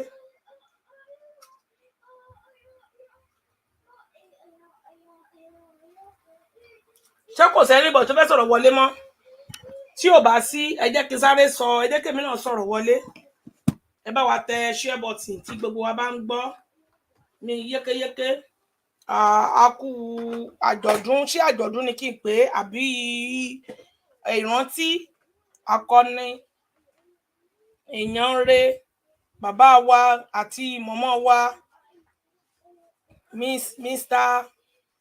MK Báṣọ̀run ilẹ̀ Yorùbá Balógun ṣé Balógun náà Ààrẹ Ọ̀nà Kakanfò Abíọ́lá ọ̀run rere o Ọlọ́run adẹ̀lẹ̀ rere fún ẹni rere bẹ́ẹ̀ náà ni mọ̀mọ́ wa Kudirat aya bàbá wa Abíọ́lá wọ́n sọ nínú ìtàn wọn ní at age of 21 years làwọn ti marry Ọlọ́run dẹ̀ fi ọmọ 7 ó fi ṣèkẹ́ wọn ikú ò ní pa kankan nù wọn wọ́n dirun wọ́n digba gbogbo nǹkan tí bàbá wọn àti ìyá wọn tí wọ́n lè ṣe lórí ilẹ̀ alàyè ọ̀run á mú wọn délé á mú wọn ṣe gbogbo nǹkan tó ṣòro gbogbo àkàsọ̀ tí bàbá wọn gùn tó le tí wọ́n lè débẹ̀ àwọn ọmọ wọn á gùn lágùn rẹ̀ wọ́n á gùn pẹ̀lú ìrọ̀rùn ni wọ́n á fi gùn kò ní ní wọ́n lára lágbára Ọlọ́run gbogbo ibi tí àwọn ọmọ wa Kudirat tí àwọn náà bá wà lágbára Ọlọ́run gbogbo iṣẹ́ rere ìyá wọn á ṣe lórí ilẹ̀ alàyè ní agbára Ọlọ́run ní dẹ̀mí tí wọ́n náà légbodò lágbára Ọlọ́run gbogbo nǹkan táwọn náà bá ń dáwọ́lé á máa easy fún wọn ni láti ṣe lágbára Ọlọ́run ojúkójú òdẹ níwò wọ́n àmọrírì yín àmì ìsìn yín alọ́fun yín ṣùgbọ́n kí ni Ọlọ́run lọ́fun yín jù kí Ọlọ́run bá wa tẹ́yìn sí afẹ́fẹ́ rere ní orí ọ̀rọ̀ tí a gbé wá fún wa ní èní ìyẹn ni the story of June 12 so wọ́n ti fi sọrí bàbá wa pé sórí wọn ni àwọn ní ọjọ́ yẹn June 12 ọdọọdún làwọn máa ṣèrántí yín o every June of 12 làwọn máa ṣe kí ni làwọn máa ṣèrántí yín ní agbára Ọlọ́run nípa ti kí ni mo tún fẹ́ sọ̀rọ̀ sí lórí ó dẹ̀ pé mo ti rí mọ̀mọ́ wa kan náà tí wọ́n sẹ́ndì 5,000 naira tí wọ́n ní fún mọ̀mọ́ wa ìyá Kogi ẹ ṣeun mo dúpẹ́ mọ́mì àdúpẹ́ lọ́wọ́ yín o gbogbo ẹ̀yin tí ẹ bá fẹ́ fún ìyá wa Kogi anything ẹ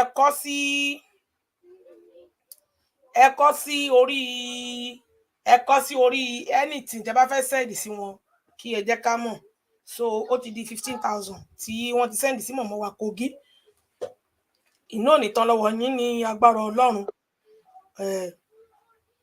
ojú òdẹ ní tì yín mo dúpẹ́ lọ́wọ́ yín mo dúpẹ́ pé òkun ẹ̀dẹ̀ má jẹ́ ká gbàgbé àwọn èèyàn wa tí wọ́n rìlíìsì ní Ìbàdàn ẹjọ́ ó bébé kò bébé kò tó kan ló ń sọ̀yàn dáhùn ìwọ̀nba kan tí a bá ní agbára ẹ jẹ́ ká fi ṣọwọ́ sí wọn kéde kọ́ sí orí docket yálà ìmìlẹ̀ sẹ́ndì docket wọn sí ni àbí àfà docket ẹ bá ti sẹ́ndì ẹ sẹ́ndì ẹ̀ sí mi kéde sẹ́ndì náà sí àfà kó jẹ́ ọ̀nà méjì tí ẹ máa sẹ́ndì ẹ̀ sí èyí tẹ́ bá sẹ́ndì sáfà ẹ make sure pé jù sẹ́mi náà kéde sọ kẹ́kọ̀ọ́ nǹkan tẹ́ fẹ́ fi ṣe kẹ́ sẹ́ndì ẹ̀ sí èyí tẹ́ bá sẹ́ndì sẹ́mi náà ẹ jù sáfà kó jẹ́ ọ̀nà méjì kó wà lọ́wọ́ mi as a proof kó wà lọ́wọ́ àfà náà as a proof tọ́lọ̀ bá rí ẹ jẹ́ kí èèyàn náà rí ẹ bó ṣe rí nìyẹn mi ò ní kankan tí mò ń gbé bò mi ò ní kọ̀rọ̀ mi ò ní gbangba Ọlọ́run má fọ̀nà àtijọ́ àti mumi síbi tó wá bó ṣe rí nìyẹn so mo dúpẹ́ lọ́wọ́ Ọlọ́run nísìnyí báyìí ní 12 ń sìn tá a ti close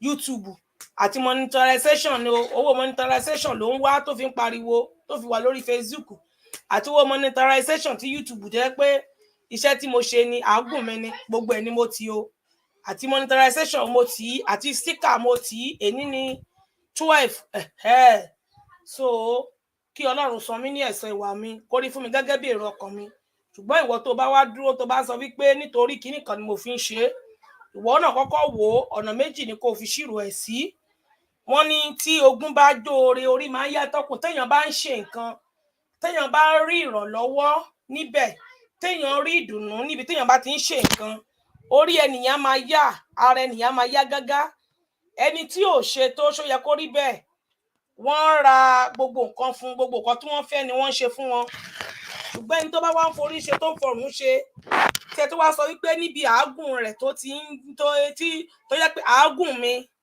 mo jókòó 7 hours nísìnyí 7 hours àbí more than 7 hours 8 hours mi ò tí ì rí 1 naira pé ṣó yẹ kó rí bẹ́ẹ̀ gba 1 naira owó 7 hours tí n bá dẹ̀ ṣiṣẹ́ nílùú yìí iṣẹ́ tó kéré jù nílùú wa tá a ṣe wà iṣẹ́ tó kéré jù níṣẹ́ £10 per hour 8 hours tí mo lò yẹn that's £80 fún 8 hours tí mo bá dẹ̀ wá ń ṣe tó yẹ pé ibi tí mo ti wá rí ìdùnnú níwọ̀nba program tí mo ṣe tí orí tèmi náà máa fi wú pé ibi tí mo tiẹ̀ ti ń ṣe nǹkan yìí kí tiẹ̀ lè re mi èmi náà rí ìwọ̀nba tọ́rọ́kọ́bọ̀ tèmi ń bẹ̀ tó wá jẹ́ pé ibẹ̀ yẹn ni ẹ tún wọn dúmọ́ mo fà yín lọ́wọ́ Elédùmarè Ọlọ́run máa ṣèdájọ́ á dẹ̀ ṣẹ́bi lé gbogbo yín lórí gbogbo yín tẹ́ bá wà ní kọ̀rọ̀ tẹ́ wà ní gbangba ní anywhere tẹ́ bá ti ń sọ ní gbangba lẹ́wà ní kọ̀rọ̀ lẹ́wà ní ìbínú Ọlọ́run bí dandan Ọlọ́run kó máa bẹ lórí gbogbo yín pápátá gbogbo iṣẹ́ tẹ́ bá ṣe ẹ̀ ní jèrè ẹ̀ ìbájọkùnrin ní ìbájọbìnrin ní ìbájọmọdé ní ìbájàgbà ní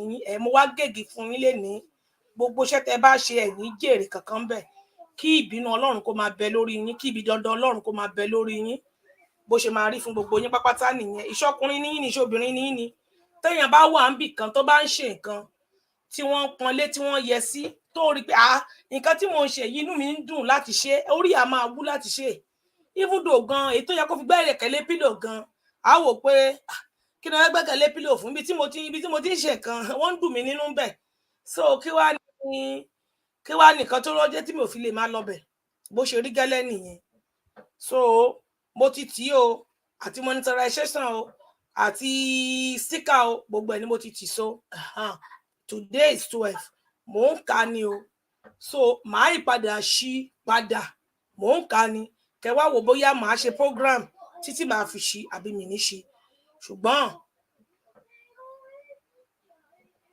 gbogbo yín tẹ bá ń sọrú ẹ̀ ìṣẹ̀dá yín ìpín yín ó máa gbàbọ̀dè kí ọdún yìí tó kolẹ̀ ìṣẹ̀dá yín ìpín yín ó máa gbàbọ̀dè ìṣẹ̀dá yín ìpín yín ó ti di dandan níta ìdandan ó máa gbàbọ̀dè bó ṣe máa rí nìyẹn so mi ní sọ jù bẹ́ẹ̀ lọ.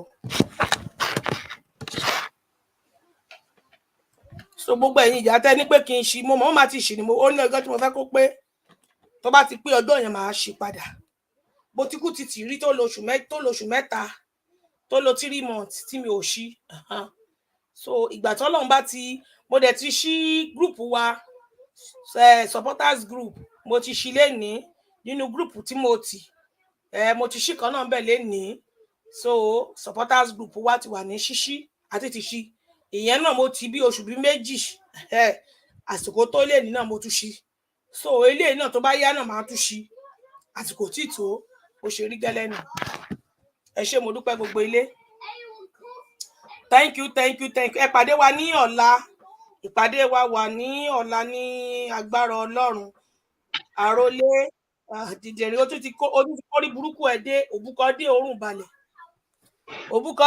balẹ̀ ó ti kórí burúkú ẹ̀ dé ghost working cough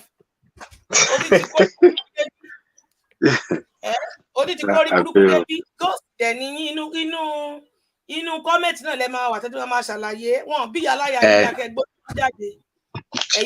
champion in group ni champion no group. ẹ bá ṣe rere mọ́ nílé ayé ìran rẹ wọ́n ṣe ń jà fún orílẹ̀-èdè Yorùbá ó bọ́ síta rí kó ṣe program rí ó bọ́ síta rí kó sọ̀rọ̀ rí àbórí nǹkan àfi ológo kọ́mẹ̀ntì kó máa fi kára kọ́mẹ̀ntì níbi tẹ́gbẹ̀ tí wọ́n kó máa dìbò olórí burúkú ayé àtọ̀run àwọn champion ní blọọkù ẹ ìwọlé lọ́wọ́ ẹ tó fi nǹkan tó kọ́mẹ̀ntì ẹ ní nǹkan tó ń ṣe so kọ́mẹ̀ntì ẹ ìwọ ló lè ṣoríire ìwọ ló lè ṣe kákí kọ́mẹ̀ntì ń bẹ̀ ìwọ ló lè máa ṣe program kó rí mi ń bẹ̀ ṣùgbọ́n tí èmi bá ń ṣe ti tèmi dandan ni kó wá torí ibi tí èèrà bá pé sí báyìí ibi tí oyin bá wà ibẹ̀ lè rà ibi tí ṣọpọ́ ti gbé ṣúgà sí báyìí ibẹ̀ lè rà tó máa wọ́ tó ti máa wá ba èmi ni mo lè máa ṣe kákẹ́ wá lè máa ṣe tí ń kẹ rí kẹtẹ rí break light mi ń bẹ̀ torí pé nonentity ni yín ń ṣèyàn irrelevant ni yín bó ṣe rí gẹ́lẹ́ nìyẹn ohun tí mo fi jù yín lọ ó pọ̀ gan ó pọ̀ ó gùn láti bí dé mọ̀ pó bàbá mi àfà ṣe fẹ́ sọ̀rọ̀ sí ni. Hello àfà. Yes ma, ẹ ṣé gan, ẹ ṣé púpọ̀. Àwọn champion inú group ni wọ́n. Àwọn tí ó yẹ pé wọn ò ní mẹ́ni tó ń lo ohùn débi pé wọn ò rojú ẹ̀ onírú wọn ẹni tó jẹ́ pé èèyàn gbọ́dọ̀ fi tọrọ tó ń gbé ọ̀tọ̀ ló kọ tó ń jẹ́ ọ̀tọ̀ ni fake name sọ̀rọ̀ pé mẹ́ẹ̀mọ́wọ́ tó wà ń bẹ̀ ni mo mọ̀ ẹ́ dáadáa so wàhálà ilé ayé títí ẹ̀ ọ̀nà nù so rọra máa gbé káàkiri bẹ́ẹ̀ ni rọra máa gbé káàkiri so bí tiẹ̀ ṣe jẹ́ nìyẹn.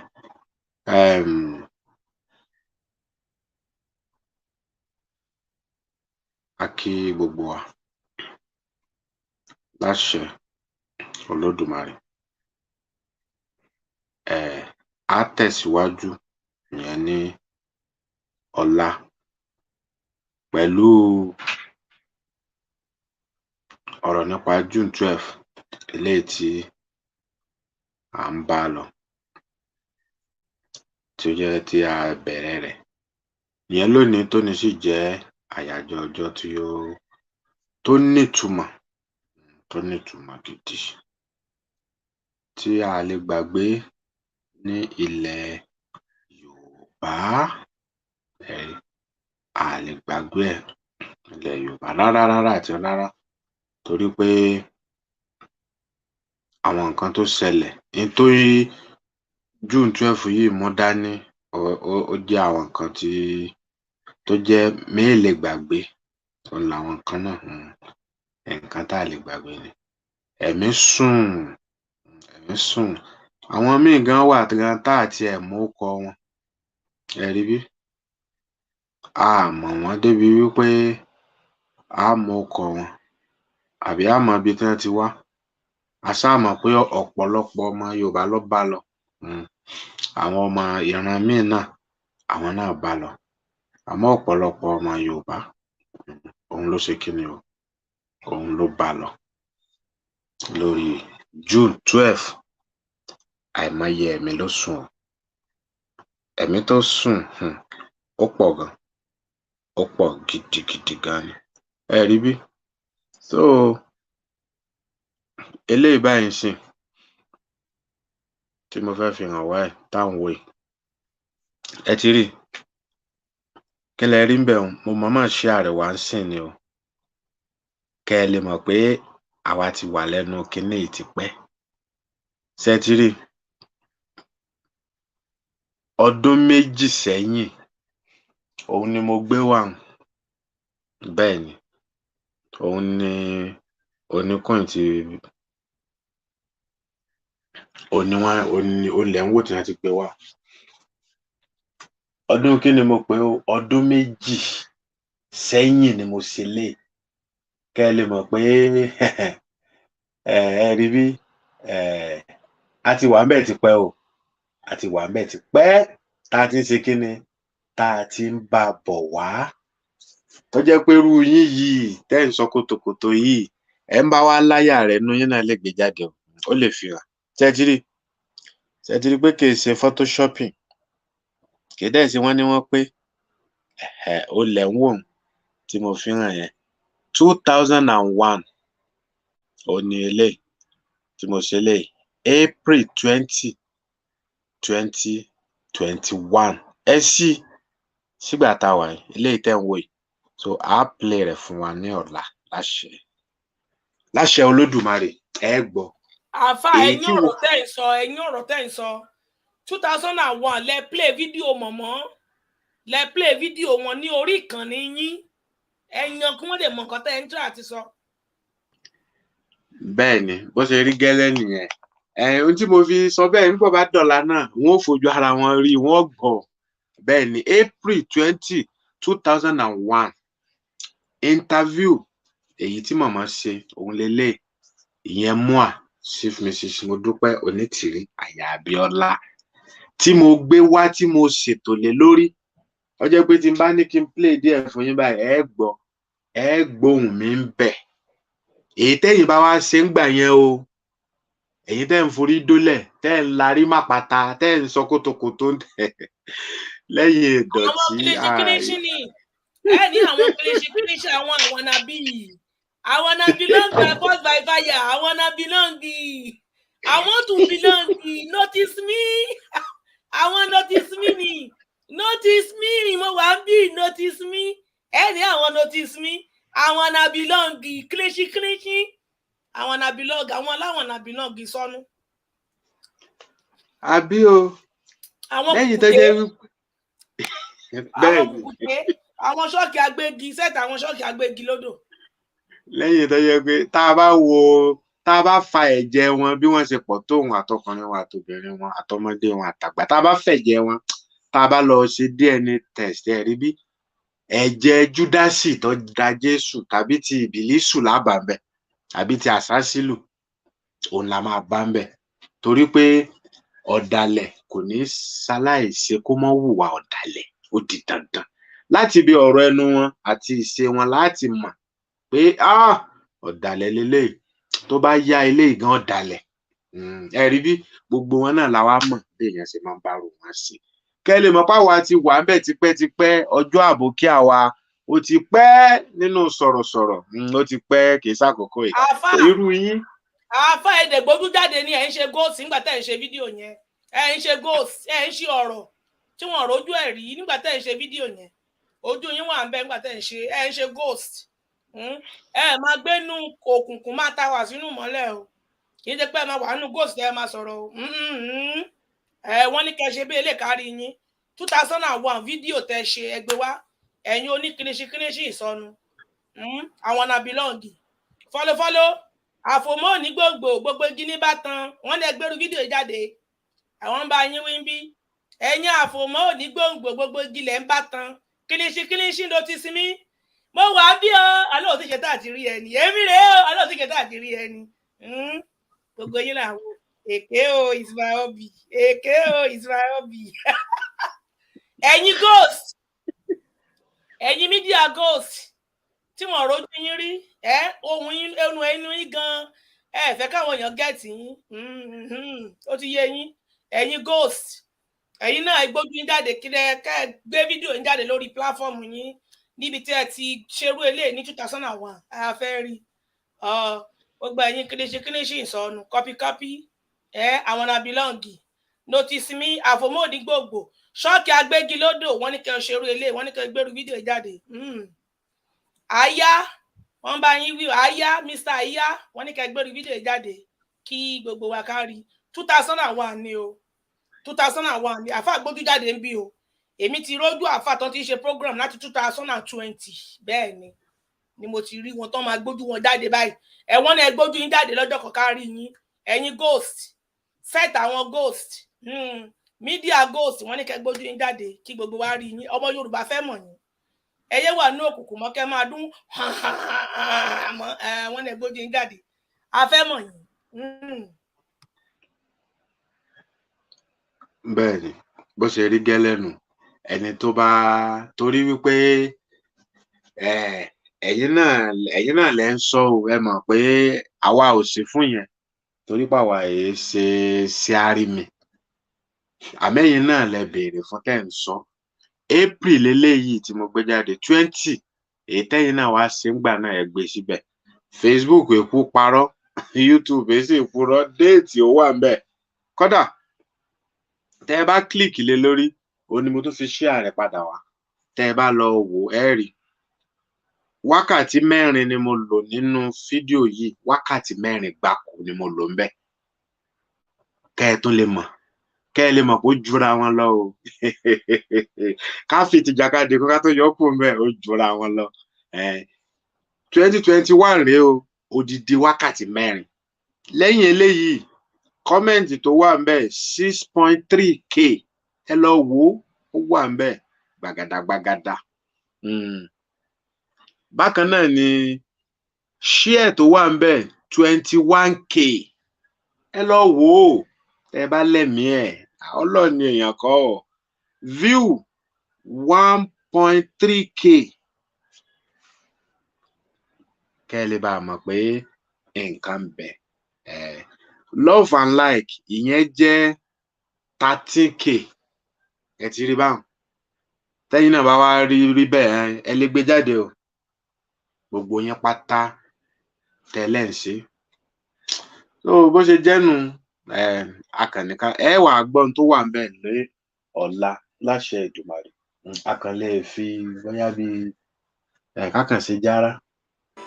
Original onítìrí kẹrẹ a ti wà nípa ọ̀rọ̀ ìlú yìí ó ti pẹ́ ká tó ṣe independence òmìnira láti ń dá sí ọ̀rọ̀ òṣèlú yìí then lẹ́yìn ìgbà tí wọ́n ṣe option A4 àṣàṣe gbogbo ẹ̀ lábẹ́ àti débẹ̀ ìgbà tájàjà débẹ̀ kò tiẹ̀ sí sáàyìn pé aráàlú wọn àwọn fẹ́ràn ẹ̀ ní gidi mo wá wò pé kí ló ń ṣẹlẹ̀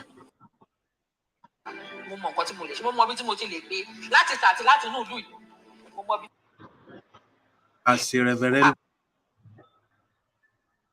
ọ̀pọ̀ èyí tó lọ yẹn ọlọ́run máa ṣàánú fún wa àmọ́ tó fi ṣe èyí tó. 25 years of darkness láti gbà gbà yẹn nísìn ó ti pé yàrá ẹ̀ kó ti pé 30 years báyìí sí. bí mo ṣe sọ wípé àtìgbà tí àwọn bàbá owó lọ́wọ́ ti bẹ̀rẹ̀ láwọn fún. àfà ẹ fún wọn dòsí tẹ̀yìn gangan ti sọ̀rọ̀ sí. tó lọ wá owó ẹ fún wọn dòsí tẹ̀yìn gangan ti sọ̀rọ̀ sí. lọ́jọ́ kèwọ́ ni kó lọ. ó lọ gba loan ní báńkì. selection láti ìgbàdùn sálà. òun náà lẹ ń gbọ́ yẹn mo kàn ń ṣe ilé kéékèèké ni òun náà lẹ ń gbọ́ yẹn. àníkà fún wọn dòsí tẹ̀yìn gangan ti sọ̀rọ̀ sí fídíò yìí ẹ fọ́ ọ̀dẹ̀ síbẹ̀.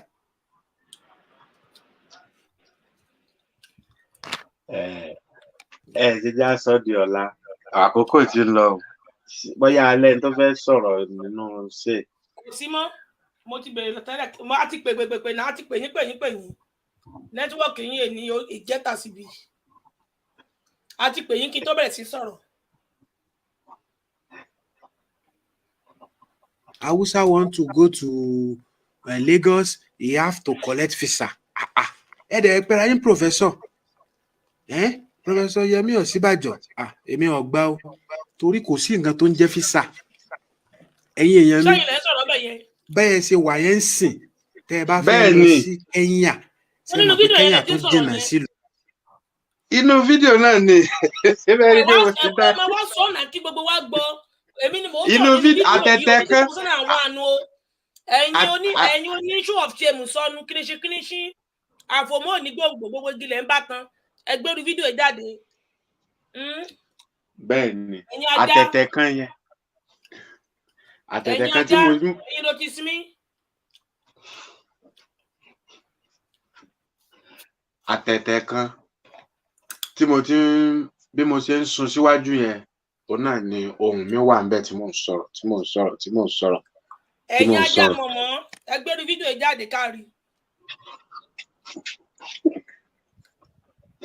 ẹ̀yin ajá bingo mọ̀mọ́ ẹgbẹ́rú fídíò jáde kẹ́ṣú ẹ̀ lórí fídíò yín ní 2001 níbi tẹ́ ti promote mọ̀mọ́ yìí kí gbogbo wa rí kẹ́ẹ̀dẹ̀ san iye viewers yín kẹ́ẹ̀sẹ̀ iye ẹni tó wò yín afẹ́mi iye ẹni tó wò yín bẹ́ẹ̀ ẹ̀yin àfòmọ́ òdìgbò gbogbo gilẹ̀ ń bá tan ẹ fírú fídíò yín wọ̀n ẹ̀yin oníkíníṣí ìsọnù ẹgbẹ́rú fídíò jáde àwọn nàbí Mr. àwọn nàbí by force by fire àwọn nàbí lọ́ǹgì ẹ jẹ́ ká orí fídíò yìí ẹ wá náà ẹ gbé jáde ò proof lélẹ́yìí o ẹ jẹ́ ká rí o ẹ̀yin ajá mọ̀mọ́ ẹ̀yin bingo.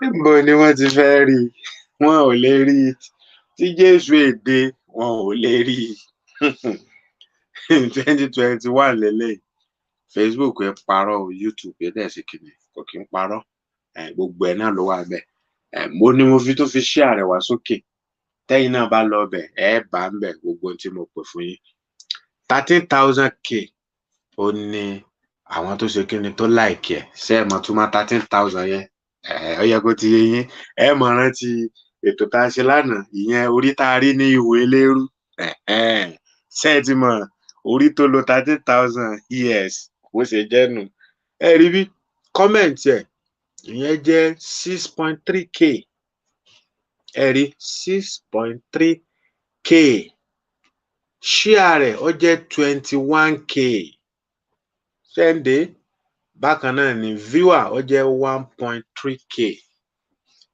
ẹ ti rí so òun náà ni ẹ̀gbọ́n yẹn ohun tí mo ṣe èmi àáfàá sọ yẹ kó rí bẹ́ẹ̀ náà ni o AKW07 avatar orílẹ̀-èdè Yorùbá tíátíá tí wọ́n tó pè ní bá a pè tán lẹ Yorùbá lára àwọn iṣẹ́ tí mo ṣe ní 2021 April 20